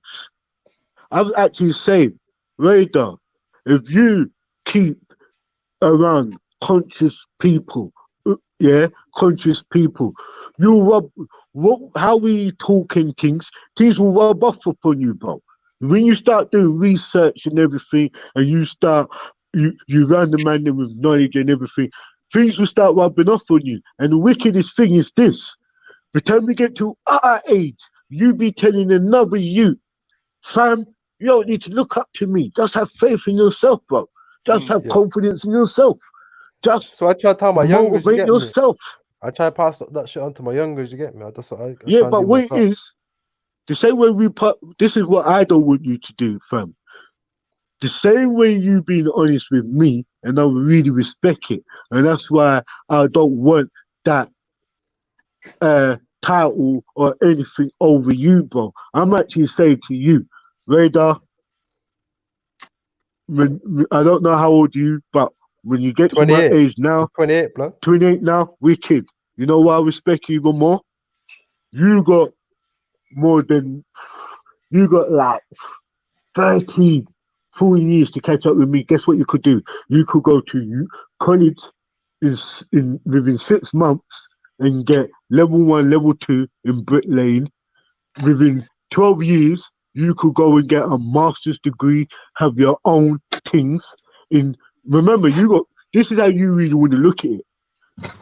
From now until you get to my age, destiny's in your hands. You could go and sit down on it, make self-recover of it. Real talk. It's all in your hands. And the only thing I'm saying to you, I wish when you come to my age, you really show me that respect and say, bro, Rambo, respect, fam. Boom, boom. Because that's the real talk. Talk to you in 40 years' time is in the seance, mate. No, but Jed, bro. I don't want that. Is But there wait, is Jed? yeah, Ouija board. Is there anybody? But Jed, I want him, I want him, to really know what I'm saying, innit? Because he shouldn't look at himself as lesser than no one out here. Right. No, bro. I'm saying to him, I don't know what type of sport you like, but if you say you're into weightlifting or training, it's not for you while your terrestrial is still in you to get your body to that standard or to that shape, to that level, why you can do it now. If you sit on it, my boy, you're going to sit on your terrestrial, you're going to sit on it and it drains down. Like right now, you pumping. You want to ride out now on your things, bruv. You should have first of all, is have ambition, fam. What is your ambition?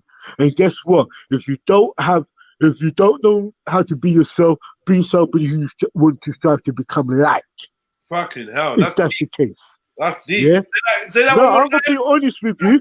Say that one more time. I want to break that one down. If you don't know how to be yourself, go on. Where you going? Inspire. Yeah. To become somebody who you would like to be, basically. Okay. Inspire to become something who you would. Okay, but then. Yeah. But here's this though. Let me break that down. If you don't know how to be yourself, aspire to be like someone that you admire. Is that bad advice? I think that's decent advice. If you don't know how to be yourself, aspire to be like somebody that you admire. It could be dangerous, but that's the problem with me. Like, I don't have no role models in. You know what I'm saying? Like, people always ask that. A common question. I come across people like, who's your role? I don't have no role models in it. Like, I know it sounds sad than that, but like, I look up to myself in it, in my music, and like, I draw from myself as motivation and that. Innit? I know it sounds a bit. I think that's how it should be, though. I think if I'm honest, that's definitely how I am. I was thinking to myself, oh, maybe if my mum was around, but I never remember thinking I want to be like my mum. But she probably was. She's obviously a role model. Apart from that, I don't have any really like that. You know, friends I see doing well. Friends I see doing well. I'm just like, you know what? I got a brethren that's doing well. Are they a role model? No. I never really had no uncle or father figure, so to speak. In a sad way, maybe. But Jez, do you have somebody in the comic book? Or in a sad way, maybe like some rappers or artists were kind of proxy role models in a sly way, but nothing major, nothing. I never tried to be anyone. I never tried to act like any rapper or whatever. So I don't know.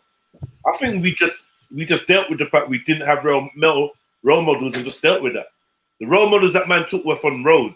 Were roadmen, and you didn't even have to know them individually or personally. I didn't necessarily have personal relationships with the people that I took as role models. It was more of an archetype of being that fit into living in Peckham. I kind of slid into that, but I'm still very much individual. So I don't know. Role models is mad, bro. I don't know. From what I've learned, a lot of people. But hear what I'm saying. Hear what I'm saying. Hear what I'm saying. Let's forget role models, right?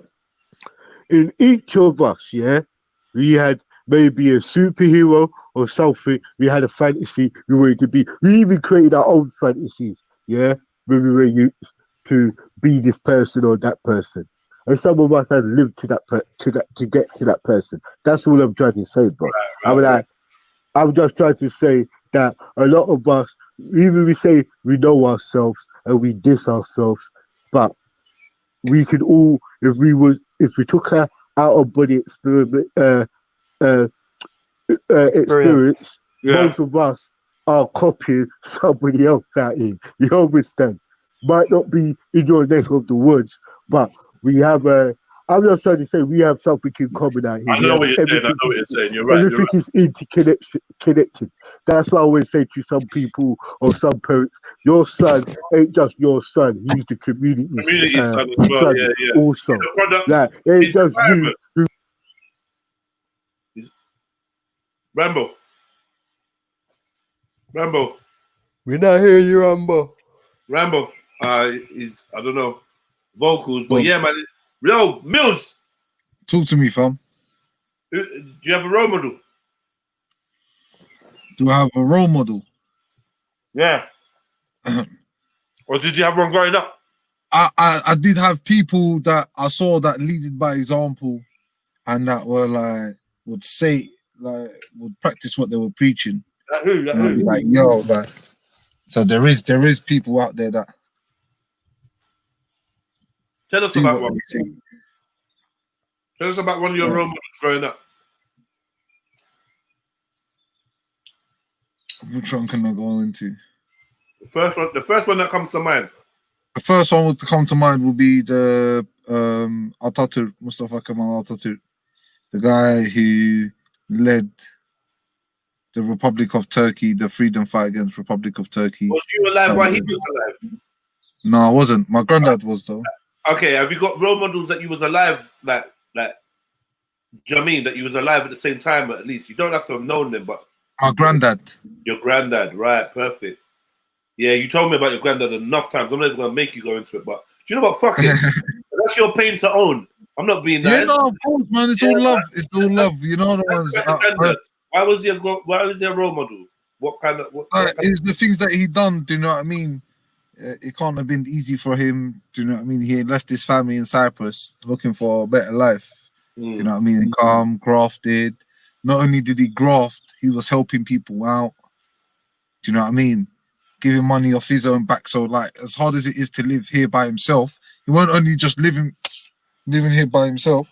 Yeah, he was fucking living here and helping people who were trying to live here at the same time. Do you know what I mean? Breaking bread with them, offering them a house, offering them a room. Do you know what I mean? And I seen that as a young child, seen that growing up. Do you know what I mean? It was inspirational. I hear you, bro. Big up R.I.P. Grandpa, man. Come on. Man used to cut my hair. I used to be a barber, so I used to cut my hair. You remember the Sniper? You remember the old school, you know, the scissor clippers. The scissor clippers, the proper old school thing. Like, trust me, come on. Yeah. Antique thing. That's come jail. on. That's jail for me, bro. Is that jail? Yeah. Yeah, when I went jail, I found out. I said, what the hell is these? They were like, yeah, this is what we use. And then they had thinning scissors. Like, it was like scissors. It was mad. It was just, yeah. But I learned. I did learn. You get me? Because there weren't no brothers in the jail when I first got there. You get me? Imagine being the only black man in a prison. Mad thing, innit? That'd be peak. Mad thing. Yeah, it wasn't really peak still. I don't know about the whole prison, but I know about the wing. Yeah, it's peak enough. Can be if you know what I mean, depending on the temperature. But yeah. Yeah. No, there was man from Wales, and man from Wales hate Englishman. I was like, Yeah, oh man, this is not healthy. Proper hate Englishman. But yeah. And they're racist, but we kind of found more common ground. Yeah. They had more hate for Englishman than Mandem. Yeah. Man. But I met all sorts. Like, yeah, the young Welsh youths are crazy, man. Them boyos and them mushes. You get me? From the valleys and shit. Them man are crazy, man. Boyo, you right, mush? Yeah, them man are nuts. I'm so close to Wales. Wales is like 30 minutes from me. Wales is 30 universal language. Yeah, it's just next door to Gloucester, isn't it? Yeah, it's right next door. You can see the same mountains. It's not even a joke. When you're driving up the motorway to Gloucester, you can see the mountains of Wales. It's just a river, and then you see over the other side is Wales, and then you can see the mountain. It's like, okay. But yeah, it's that close. But same for Bristol, isn't it? My town's full of travelers. I don't know how many travelers you got there, but my town is full of travelers and gypsies and that. I heard they got black slaves and that. It's mad because police are scared of them here, innit? Like, police won't intervene with them. Like police are frightened of them and that. I don't know how it is over there, but it's kind of, you know, like police. Mad. If you go clubs, they show up on. Say if you go nightclubs on a Saturday, like they roll up on the horses and that, in car and all that. They proper roll up and just tie the horses up to a pole and shit. They just roll deep, innit? It's mad. Mad. That's it, roll deep, you know. Yeah. So you saying another night of riots, yeah? What's the UK riot? Same thing about America. UK's not rioting. Next, my sister messaged me saying she don't know if she wants to go join the riots and protest in the UK. I don't even know what the riots are about. I don't know if it's about the Corona thing or if it's about the George thing. How can you write about Corona? I don't understand. Like obviously, I swear there's meant to be riots at the beginning of it, like people scared of the lockdown and people saying this ain't right, and because it is a violation of human rights, isn't it? Like you're telling people to walk around in masks, you know, breathing in carbon dioxide and that. You're telling them they can't go out and get sun, which is one of the number one natural healers of most things. Yeah, I think they were protesting about the lockdown, but yeah, it weren't really riots. Do you know what I mean? But I don't know if anything's going on in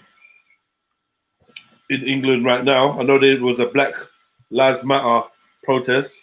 They went through Brixton. They went through Peckham the other day. Now they're going through Brixton. All I can hear is gang. You get me? That's all it feels like to me. Is like some gang thing. I'm so glad we're not doing that because it just looks sneaky. It looks sneaky. Like, bad. Black Lives Matter walking through Peckham. Like you lot pussies. Where was Black Lives Matter when Peckham youths are dying? Like, don't fucking take the piss, bro. When Peckham youths are dying and we're out there, where are you lot? When we had to go Moscow 17, car 3-4 man got chinged up in one day. Where was Black Lives Matter? Now we got this American dude. Now you lot are active. Like, what the fuck is wrong with you? Yeah, no. Like, it's crazy. And I'm not saying don't support the brother. I'm not giving no opinion whatsoever. Do your thing. But I'm just saying, innit? You lot existed when there was a pandemic in London. Even now, you're riding out. You're not riding out about what's going on in London. You're riding out about what's going on in Minneapolis. Which don't make no sense to me. Don't make no sense to me. Some beg friend thing. Who's put money in whose pocket to run these things? You see some of these little light-skinned girls on the front of the march, and this black thing, and this one with the little afro, and this white woman here, and these two lesbian-looking chicks over there. These are getting fucking paid. Because one of them went private school with fucking Tarquin, yeah? And these are getting fucking paid, yeah? Oh, yeah, I can get loads of girls out. Yeah, because you're sexy, because you're beautiful, or because you work in that little section. I'm surprised you don't see... Actually, I know why you don't see my girl out there. I was going to say Brown Sugar, but she done bonfire on them. Saying how she found out that some of them were infiltrators. Like, it's brown sugars. Imagine, it's a fucking group full of brown sugars, stripping activists. and brown sugars very tricky. That's a mad thing. Yeah, and fucking the activist celebrity group are the groupie like fucking Ryder. Allow it, man. Black Lives Matter. You're not taking a piss, man. Black Lives fucking matter. I'm not gonna say that man. How easily manipulated we are, though. See how easily we are. You know what I mean? See how easily manipulated. There's nothing to ride out for over here. Like, if you're gonna ride out for a cause, ride out for a cause. Just be like, you know what? In light of what's going on over there, yeah, it just reminds us the fuckers we're facing over here and the shit that's going on over here. Let's do something. Let's capitalize on the energy. Let's capitalize on the energy and highlight some shit over here. Nah, you don't want to come over here talking about Floyd George and that. Man, it's confusing.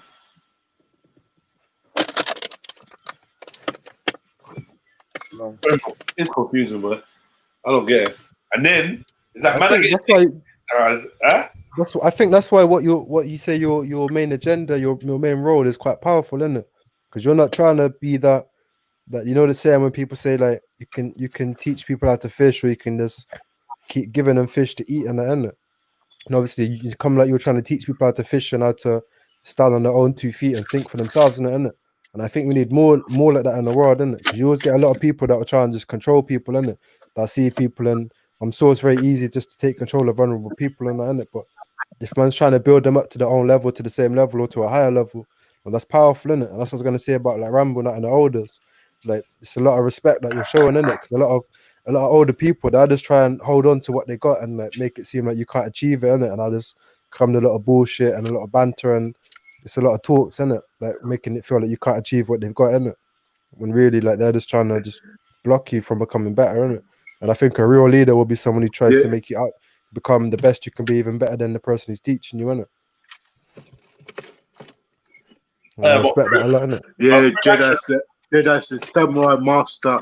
Yeah, he's gonna take you through the 9 moves. You call him man teacher. You call him man teacher and all these things there.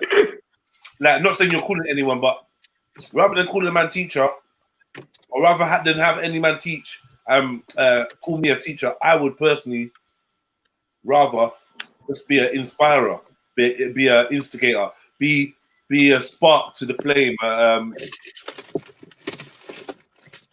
irritant in the oyster. You know, I just rather be an agitator, make people feel away, and then whatever you do with that, you do with that. But the whole teaching thing and that's nonsense. Because I'm like, no one ain't a teacher out here. We just trying to be our most authentic selves. And when you try to be your most authentic self, something happens. Other people's spirits pick up on you trying to be as authentic and as real as possible, and they either gravitate or are repelled by that. You know? So like some of the man them, you know how it is, man. Some of the man them, we're just trying to be the best version of us that we can be. Me personally, I'm just trying to be the best person a Jedi I can be. I know if I ever reach even 60%, 70% of me reaching anywhere near my potential, then I can do great things for myself, for my family, for my friends, and those in my community and the wider society. I can do great things. One great man can radiate through eternity, man. Get me? One great man can radiate somewhere. But to be great, you got to be able to, like Captain Rambo said, you got to look at yourself, reflect, analyze, destroy yourself, rebuild yourself, check in the mirror, don't like the way that this looks, destroy yourself again, rebuild yourself again, hear new information, dash out the old information, take on the new information, find out the old information was actually realer than the new information, swap back, go forward, go up, go. You have to be able to do all of that. You have to be able to do that. Dash your Bible, pick up a Quran, dash your Quran, pick up a Torah, dash them all, pick up a porno. You gotta be balanced, bro. You gotta be welcome to open to any eventuality that's gonna lead you closer to a truth. And the longer and they've told you this from the beginning, the longer you keep thinking you know what the truth is, or you got a hint of what the truth is, the more likely you probably ain't got a fucking clue. And I don't care if your mum practiced it. I don't care if your dad practiced it. I don't care if your brother practiced it. You practice it. Like what we've been saying, you practice it, and you practice it better than any of them. Because you practice it with authenticity because you truly want to. Not because you just fallen into a tradition or you just, peer pressure or I don't want to look dumb or I want to gain power in a certain community, so I'm going to pretend to be part of them. None of that's going to work.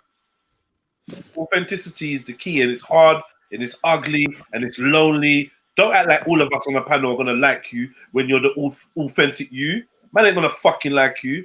Man's going to hate on you. Yeah. Man, all like they like you because they scared of you. But I ain't gonna fucking like you. Like when you're being a true you, man saying, what you being a cunt for? You being a bastard for, Mills? What you going on like that for? Going on like what? Putting myself first? Believing in myself, relying on myself. You realize that people don't like that type of energy, but at the same time, it is attractive to people. So as much as they might not like it, they become attracted to it because they understand its authenticity and it's pure.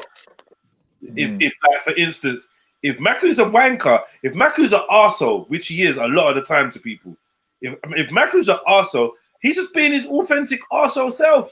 He's an arsehole. He's an arsehole. He's got a big ego. You know, like, you know what I mean? What the fuck do you want from him? That's me. You know what I mean? Like, as long as man owns that, then man learns to love that. If I know that, for instance, you're not owning it though, then I might start subconsciously looking for insecurities and a way to wiggle in and make you feel like what you're doing is wrong. Nah, fuck that. What they say? What did Rihanna say? Be unapologetic. You gotta be unapologetically you, and that's the secret to true inner peace and power and realizing your this destiny and that. You gotta realize, man, what's you and what's not you, and you gotta own it, revel in it, and decide that I'm gonna take control of this. And if I want to destroy every single part of me that I don't like, I will do, because I can. You know what I mean? Because I'm both the blank sheet of paper and the hand holding the pen. You know what I mean? That's what we got to know about ourselves, man. Full control of ourselves is hard, man. Like today, like my brother Middlesex Omar come teach me a lesson of learning how to not keep sounding like how you sounded last year. Frustrated, people pissing me off. Nah, like you gotta cool out, man. Take a deep breath. There's never been an argument I've had on here that has been serious the week after. Like when I've listened back to it, it's never burnt me. It's never touched me like how I was mad at the time. There's not been one beef. We've had bare beef and arguments and skirmishes and run-ins and battles with people. But the next day, or the week after, or the month after, I'm probably cool with that person, chatting to them or whatever. It's not even a big deal again. And then you just feel sneaky, holding feelings over the internet. I'm just giving you an example. You get me? Just giving you a dead example. But it's like when we're living in the moment, we forget how quickly that moment fades, and it no longer becomes relevant to you. But yeah, man, it's time for a lot of people to let go of them chains. Let go of the chains that hold you, man, from being who you want to be, being yourself. It's true, Maku's arsehole. I ain't baby Nana, it's true though, isn't it? You know what I mean? That's the big brother, man. That's the big brother. Like, you know, I know what I mean when I say that. No disrespect to the brother. Unapologetically the bad guy. Huh? I said I'm unapologetically the bad guy. I always told you that. So this is what I'm saying. So, man, just get me. I done 8 Mile early. You get me? When you do 8 Mile early, you kind of, you know, you've done it, I've done it. So, you know, named Cheddar Bob who shot himself in the leg. You know what I'm saying? Like, it's a magic. So, yeah, I hear you, bro. Go on, continue. Nah, that's what I'm saying, isn't it? Like, I'm saying there's something about authenticity that even when you don't like the person, just to see them being truly themselves, you rate them, innit? I don't like that my man, but I fucking rate him. Like, I like that. I'm that kind of guy, innit? I'll rate my ops. I'll fuck him up. I'll destroy him, but I'll rate my ops. Like, you know what? You know, because there's nothing worse than beefing people that are not worthy. There's nothing worse than having oppositions that ain't got no character, no life to them. Like, you're like, how am I beefing you? You're just a poo-poo. Yeah. How am I beefing you? Do you know what I mean? Sometimes you gotta rate the person you're in beef with. You gotta show them, you gotta have respect for them, man. You know what I mean? Yeah, I respect people being themselves. This is why I rate Radar. It's the main reason why I like Radar is because he's being himself. And the thing with Radar, though, he's being himself even when he don't want to be. When he wants to be someone else, he wants to be some roadman from London. He wants to be some roadman from London, but he ain't got a choice. Yeah, he's Radar. Rawr, he's Radar, and he's, you know, and he's passionate. He's volatile. You know, He's vulnerable. He's intelligent. He's got all of, but like it shows authenticity. People warm to that. But I warm to things like that. You get me? That's why you might see me like cool with certain cunts, innit? Like I'm cool. You're like people are like, Robert, why do you like her? Like she's a cunt. I'm like, yeah, but like she owns her cuntiness, innit? Like I rate it. Like I don't know. What do you want me to say? Just rate it, innit? So Well, be that's yourself. you bitch boy. Why do you have to call me a cunt on the Slack? Man's trying to bitch. Man's gone now, you little bitch. Go scream into a pillow, little bitch boy. I know you're screaming into a pillow right now. Let me let it all out, fam. Let it all out to the pillow. I said let it all out to the pillow, you know. So was you locked up last night, yeah? From 7 to 10, isn't it? You.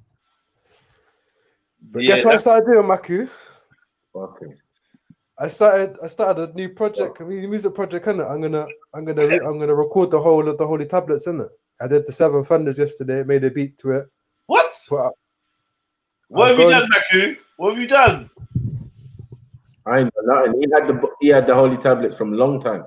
Just ain't read it. I told him to read it. Yeah, while I'm reading, I thought I might as well just record it, innit? And put it with some music, put it with some good vibes.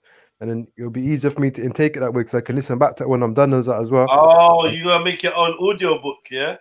Yeah, I've started with the 7 Thunders, innit? I did the 7 Thunders. So I'm gonna next part is the story of creation. I'm gonna do that. I'm just gonna do it chapter by chapter, different rhythms and innit? It's gonna all be free on that. Make sure Maku gets his the first copy. Make sure you play it live on Freestyle Friday. Play the whole thing.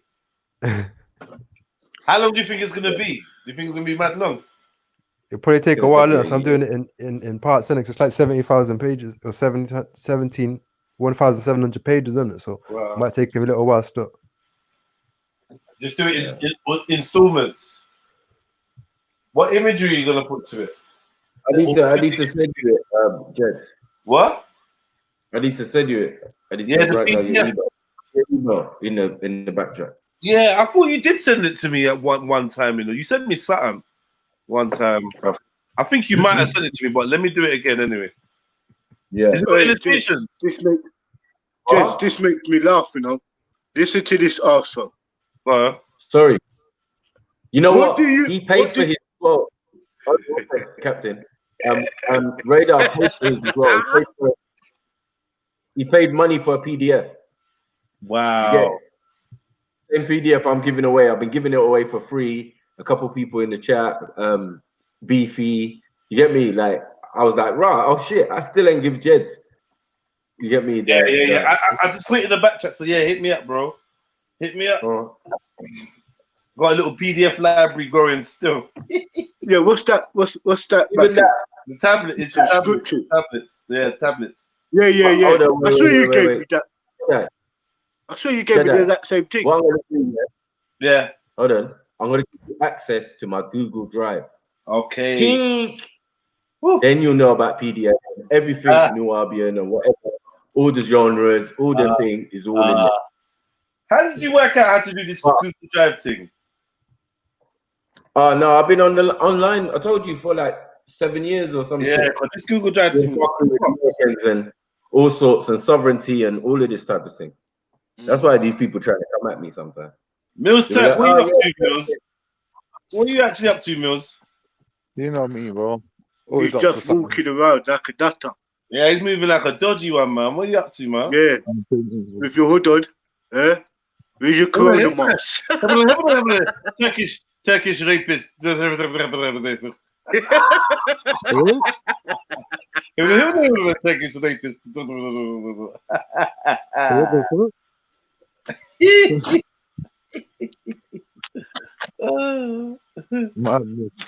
Man, good though. What's everyone been saying, man? It's been what I just booked into. Why did you ask me about my granddad? What did you ask me about my granddad? What bike are you gonna bring tomorrow, Mills? Have you got a bike? Have you got a bike, Mills? I do. I've got my nephew's bike, yeah, but it's got a puncher in it. So what bike are you gonna bring tomorrow then? Santander. So I'm gonna wake up early, go Sainsbury's, get a puncher repair kit, Yeah. And just put it out old school thing. All right, cool. I'm looking to get Forest back. Yeah. You're going for the Boris fight. Yeah, I'm doing Boris fight. Yeah, you are laughing. I'm doing Boris Do you know what I fight. was going to say to you? Check out the electric bikes, yeah? Because there's some electric bikes out there that's actually decent. Nah. I'll go and get So, myself an like, electric scooter. I'll go for a scooter, bro. Them ones. Electric The scooter. bike's nice, Yeah, man. no, Rambo's riding on a bike. Don't listen to Rambo. Don't listen to Rambo. He's riding on a bike. Yeah, bike. Hey, Maku, we're having a little ride out link up tomorrow, Hyde Park. So come link, man. Get me. Pick up a Boris bike. Come link, man. Yeah, we're having a ride down. Yeah, We say you coming out, Maku. Nah. I've got things to do, man. What, you're not feeling it?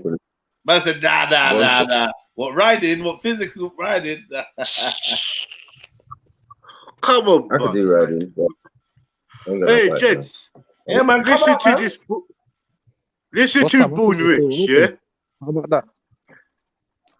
Yo, Born Rich, come up here and explain yourself. Oh, man, ain't Alright, no listen to Born Rich's goofiness, man. No, listen to his goofy crap, yeah? Yeah, down, man. We're gonna start with this goofy clown, man. So giving this goofy clown your energy. You sure? Can I just check down the side? Yeah. Huh? My God, Richie, bro. Maku, these lot have been doing this all day. Every time someone wants to talk, they talk over them. So I don't know. Man. No, sorry, Maku, man. Sorry, brother. Them to shut up, innit? Shut up. Yeah. No, Maku's my brother. Oh my God! Shut up, bro. Let my say what he's gonna say. Nah, you not avoiding him. Is it 2 eyes or 2 L's? 2 eyes or 2 L's? It shows 2 eyes. Oh yeah, you know it's 2 L's. I don't know what I fucked up. It's 2. You know how to spell it, man. Yeah, I know, but I'm just saying because it's you know. I don't know why I must have pressed 2 eyes like an idiot. There, no, accidental. Right. Normal spelling still. Yo, just quick question before I have to drop off and that. Yeah, go on. When's your latest music coming out again? Because I remember a couple weeks ago you saying you got a couple projects in studio. You man, you're greedy, Radar. Oh, shut your mouth. Fire Protect the Brave is old now, bro. That's old now, bro. You man are greedy. Your new tracks are old, fam. Yeah. I mean, I'm done with that. Artists used to release one project a year. One project and 2-3 singles. You know what I mean? You're greedy, man. You're greedy, bad. Fam, like we need constant new music. You know what I'm saying? Like, it was banging for the first couple of weeks, maybe the first month, and that was banging. You know, man was banging all the time. You know, but kind of died out a little bit. You know. All right. Like, well, that's you. Obviously, some of your songs they stand time in it, like Singing in the Rain and that. Like that one rhythm can stand as time in it, and like that one Who Are You and that, like that can kind of stand through time in it. But you know, you need to drop some new as well. You know. Hey,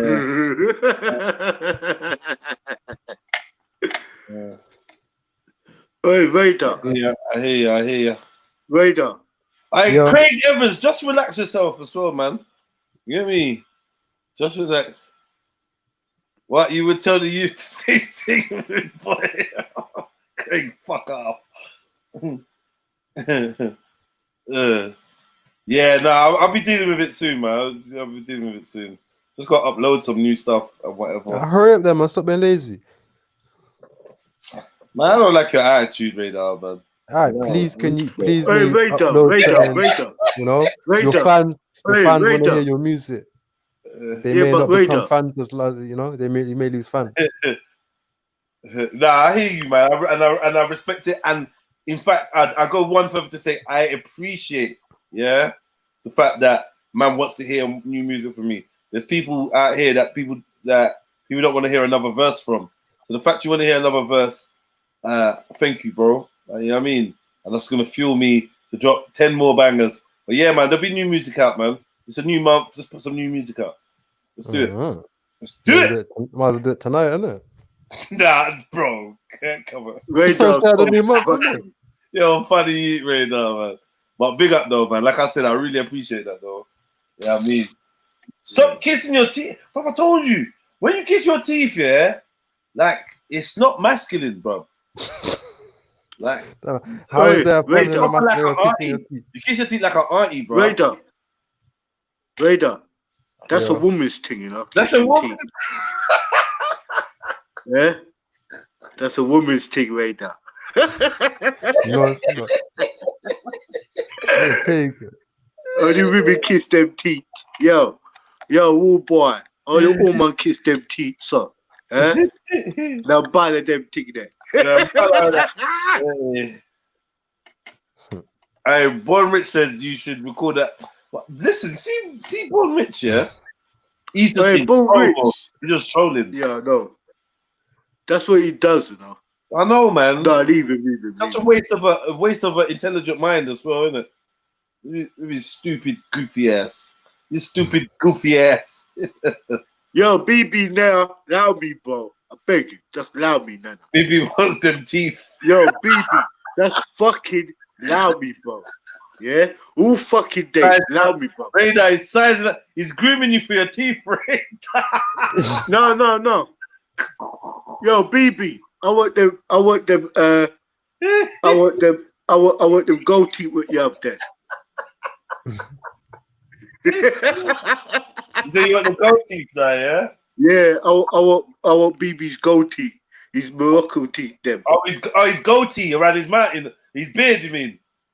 No, go ahead, allow it, bro. What are you talking about? Allow it. Me not talk about no moustache or no beard, bro. Go ahead. You say T-E-A. Like Teeth, yeah, you want it. Oh, you want. Alright, do you know what? Yo, BB. Anytime I catch you, bro, yeah, I don't cruise down mine enough, fam. Stop trolling me, bruv. Allow it. Fucking hell. Stop winding Yo, up. BB. Man. Fuck me. No, he always does it. He just comes, trolls me off. Why have you got all those people that's trolling you? Do you know what? It's the young youths. It's the young youths. Gold teeth in his mouth.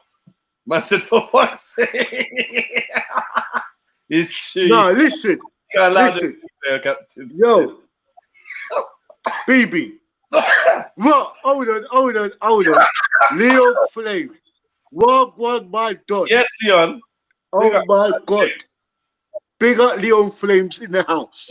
BB, don't worry. I'll catch you up soon, bro. Yeah? With speakers, corners back on. I'll find you. Take your teeth out then. Wow. How did you know that BB's got gold tooth? Bruv, he's a marking you, innit? Well, they all got gold teeth. It's true though. A lot of Americans have got gold teeth though, isn't it? Hey, let me tell you something. Yeah, I'm just gonna allow BB. BB, just fuck up, bro. Yeah, and don't fuck around with me again, bro. Yeah, done. Yeah, me don't want nothing from you. You Bob Buckler. Me don't want no bling bling. Me don't want no Don't give me the microphone. Me don't want no teeth. Me don't want no teeth. Me don't want no gold. Me don't want no teeth. Who was that? What's my man's name again? Cartoon Party Glamour Kid. Starring the One Box Bunny. Send me watching Nickelodeon and ITV, Channel 1, Channel 2, and the BBC. Cartoon Network and the Walt Disney. All of them for them are Looney Tunes. This is what I name Cartoon Party. Hold on. Is that Calypso song? Shut up, man. It's Yo, Jedi, I like the Calypso. There ain't no dark. That is not dark too. That is fucking. It's Glamour Kid. It's Glamour Kid. It's Glamour Kid. Do you remember Glamour Kid? How you trying to do the soca, eh? Good. That's Trinidadian, bro.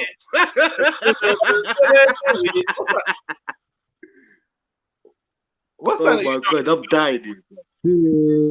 You're not ready for this. What's that? It's a nerf. It's like Basically, it's like a rugby ball that you throw, yeah, and you can play like games. If you catch it with one hand, you get 2 points. If you catch it with two hands, and you can split each other up. Yeah. Yo, Mills. Like, you lot bring your water pistols as well, yeah. Yo, Mills. Why are you walking in the dark for, rude boy? Well, it's close. Turkish, right there. Shut up. What, S Khalifa? Are you saying that the song that I just sang there was Tubby T? No way. Yeah, it's definitely Tubby T. Once you ready, girl, she's regular. What are you talking Independent. Wait. The tune that I just sang is Tubby T. Yeah, definitely. Are you sure? I was in backstage. Yeah, 100. Sing it again, and I'll back it. You want the Nickelodeon, the ITV channel, and the BBC, Cartoon Network, and the Walt Disney. Huh? It was the one before that. This is one of the cartoon party. Nah, man, shout. Allow it. Man singing clips. No, this is not no carnival. Yeah, man, this is not fucking Turkish reggae, you know. This is not reggaeton, you know. What you chat about? What? Reggaeton.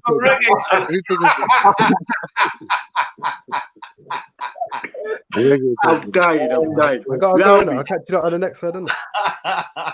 You're lost. Fucking loud.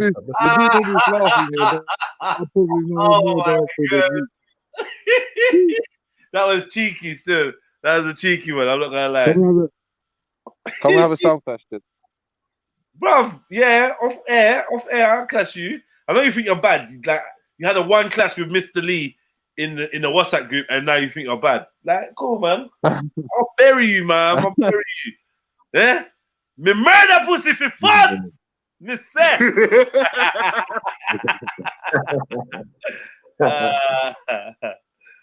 Oh man, fucking hell! Too much jokes, bro. Too much jokes. Hey, Mills? What did you think about the Captain Rambo versus the lead sound clash? Oh, that was jokes, man. That was jokes, man. Hey, them graphics, them fucking graphics. Hold on, wait though. Man, say allow it, Jad. All right, cool. But okay, yeah. Now I know what you're saying. Yeah. That's Tubby too. Man, I want a pinky ring. Man, I want a bling bling. I give it a light on. Yeah. I get it now. I'm in a different song. Yeah, that's Tubby T. Yeah. That's and Sticky. Yeah. UK garage tune. Yeah, for real. Big tune, you know. Big up S Khalifa. Yeah. Big tune still. Big tune. And Gal tune already.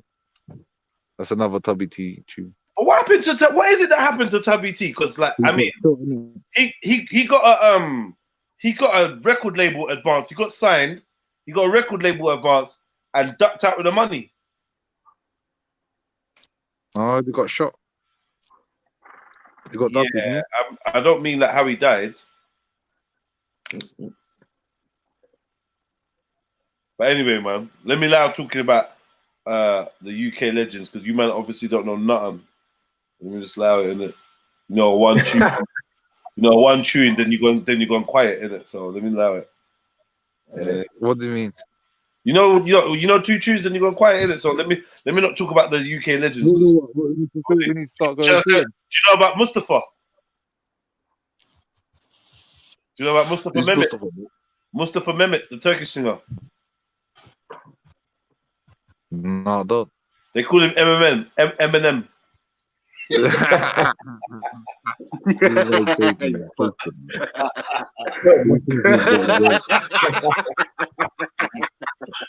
know about Mustafa Mehmet? Yo, that one boy.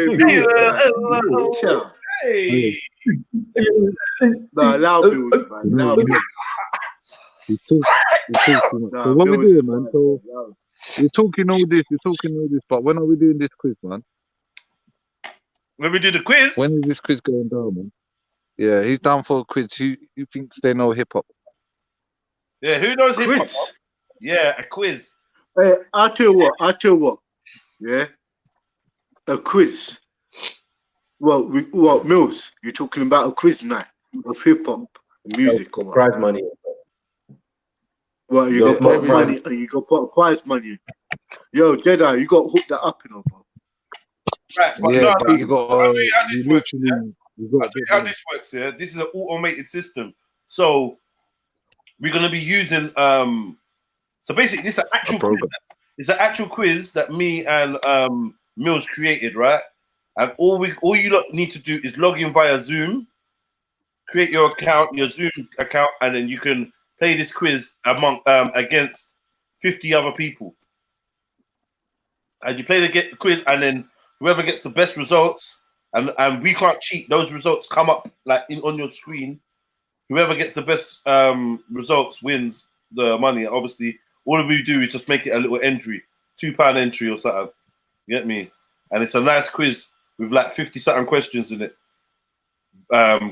Pictures, all sorts. It's funny, man. It's good. It's nice. I was saying a fiver entry. What's wrong with a fiver entry? It makes it a bit more juicy. A fiver entry. Yo, all boy. Yo, stop the gambling thing. See when I say the black clock gambling every thing. day I have to fuck up what I'm saying, you know. Sometimes just like let Jedi just think, right, maybe Jedi's thought about this or something. Now you're gonna say fiver. Now no one don't want to do it. Like you already got Nah. Hey, Mills, the deal is done, bro. The deal is done. We're not into that crap. Yeah, Mills, you finish out here, mate. Yeah, too you fast. finished, bro. I didn't even say anything, Mills. Mills fucked up the hustle. You know Rambo's paying off. No, allow me, bro. It's my birthday today. Allow me, bro. Not today. No cussing Rambo today, bro. I'm not having it. Yeah. You don't should be this. You should put this in your calendar, fam. Yeah. Ah, fuck's sake. Mills. Sure about that. This should be the calendar. Captain Rambo Day. Yeah.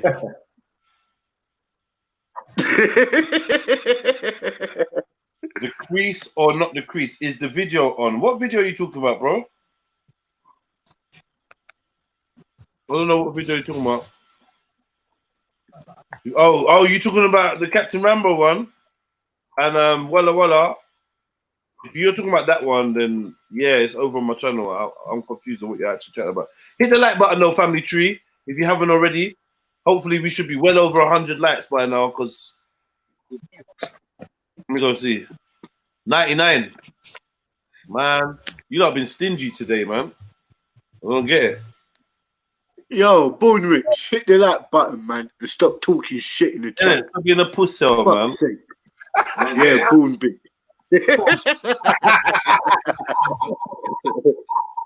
Hey.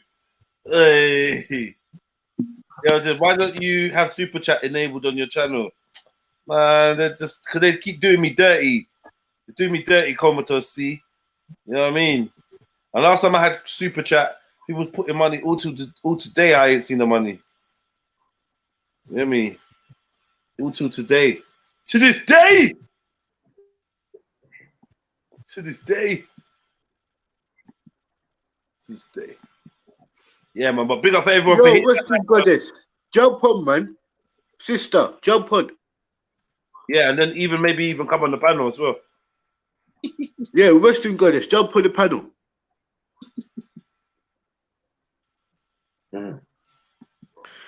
Rich Born Rich. Shut up, man. Acting like you're on the panel. Shut up, making noises. Mute up furthermore. Why did I even hear that little... see my uncles, them. They got no respect. Mute up, uncle, man. Ain't no one trying to hear you, bruv. Unless you're cooking, ain't no one trying to hear shit from you. Sit there, man. Loud Maku. Are you dissing Maku? What? I can't diss the Godfather. Maku will start roasting you. He was the Godfather. Maku did nice me up with some yam the other day. Hey, Maku, can we get a yam? Can we get a yam and plant and porridge thing going on? Is that too much to ask for, Unks? Can you make that?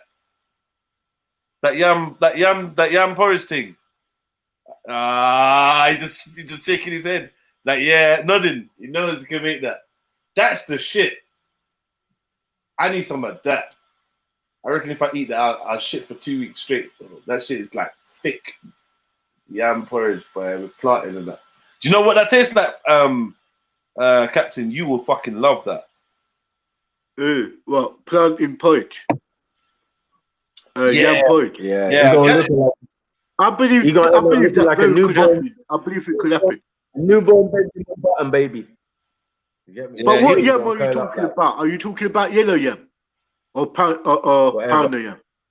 Pounder yam. You already there. I'm not actually sure. No. Actual yam. No. We're not talking about no powder. We're talking about actual yam. No, yam, bro. Fam, I'm talking about yam. I know you said that. Are we talking about? You said yellow yam or pounded yam. Pounded yam is powder. No, yellow yam or pounder yam. Pounder is fucking white. You know what? It's the white yam still. Yeah, no way, man. Maku, me give you some more money, man. You go and get some fucking yellow yam. What are you thinking about? Nah, he knows what I'm talking about. I'm not dissing Maku, fam. Maku's safe, bro. You should have said that. Nah. Cause like I know about puna yam, innit? That's my favorite yam. I know about puna yam. But you're taking the piss, bro. You're taking. How am I taking the piss? I'm saying yellow yam. White yam. You're violating the white yam. I'm not violating. Listen, I swear, I'm not violating. Don't do that, bro. No, man, you're violating the white yam. I said to give you some more money. I'm not. But he's trying to upgrade your yam. Maku. No. I'm not dissing it. Yeah. All right.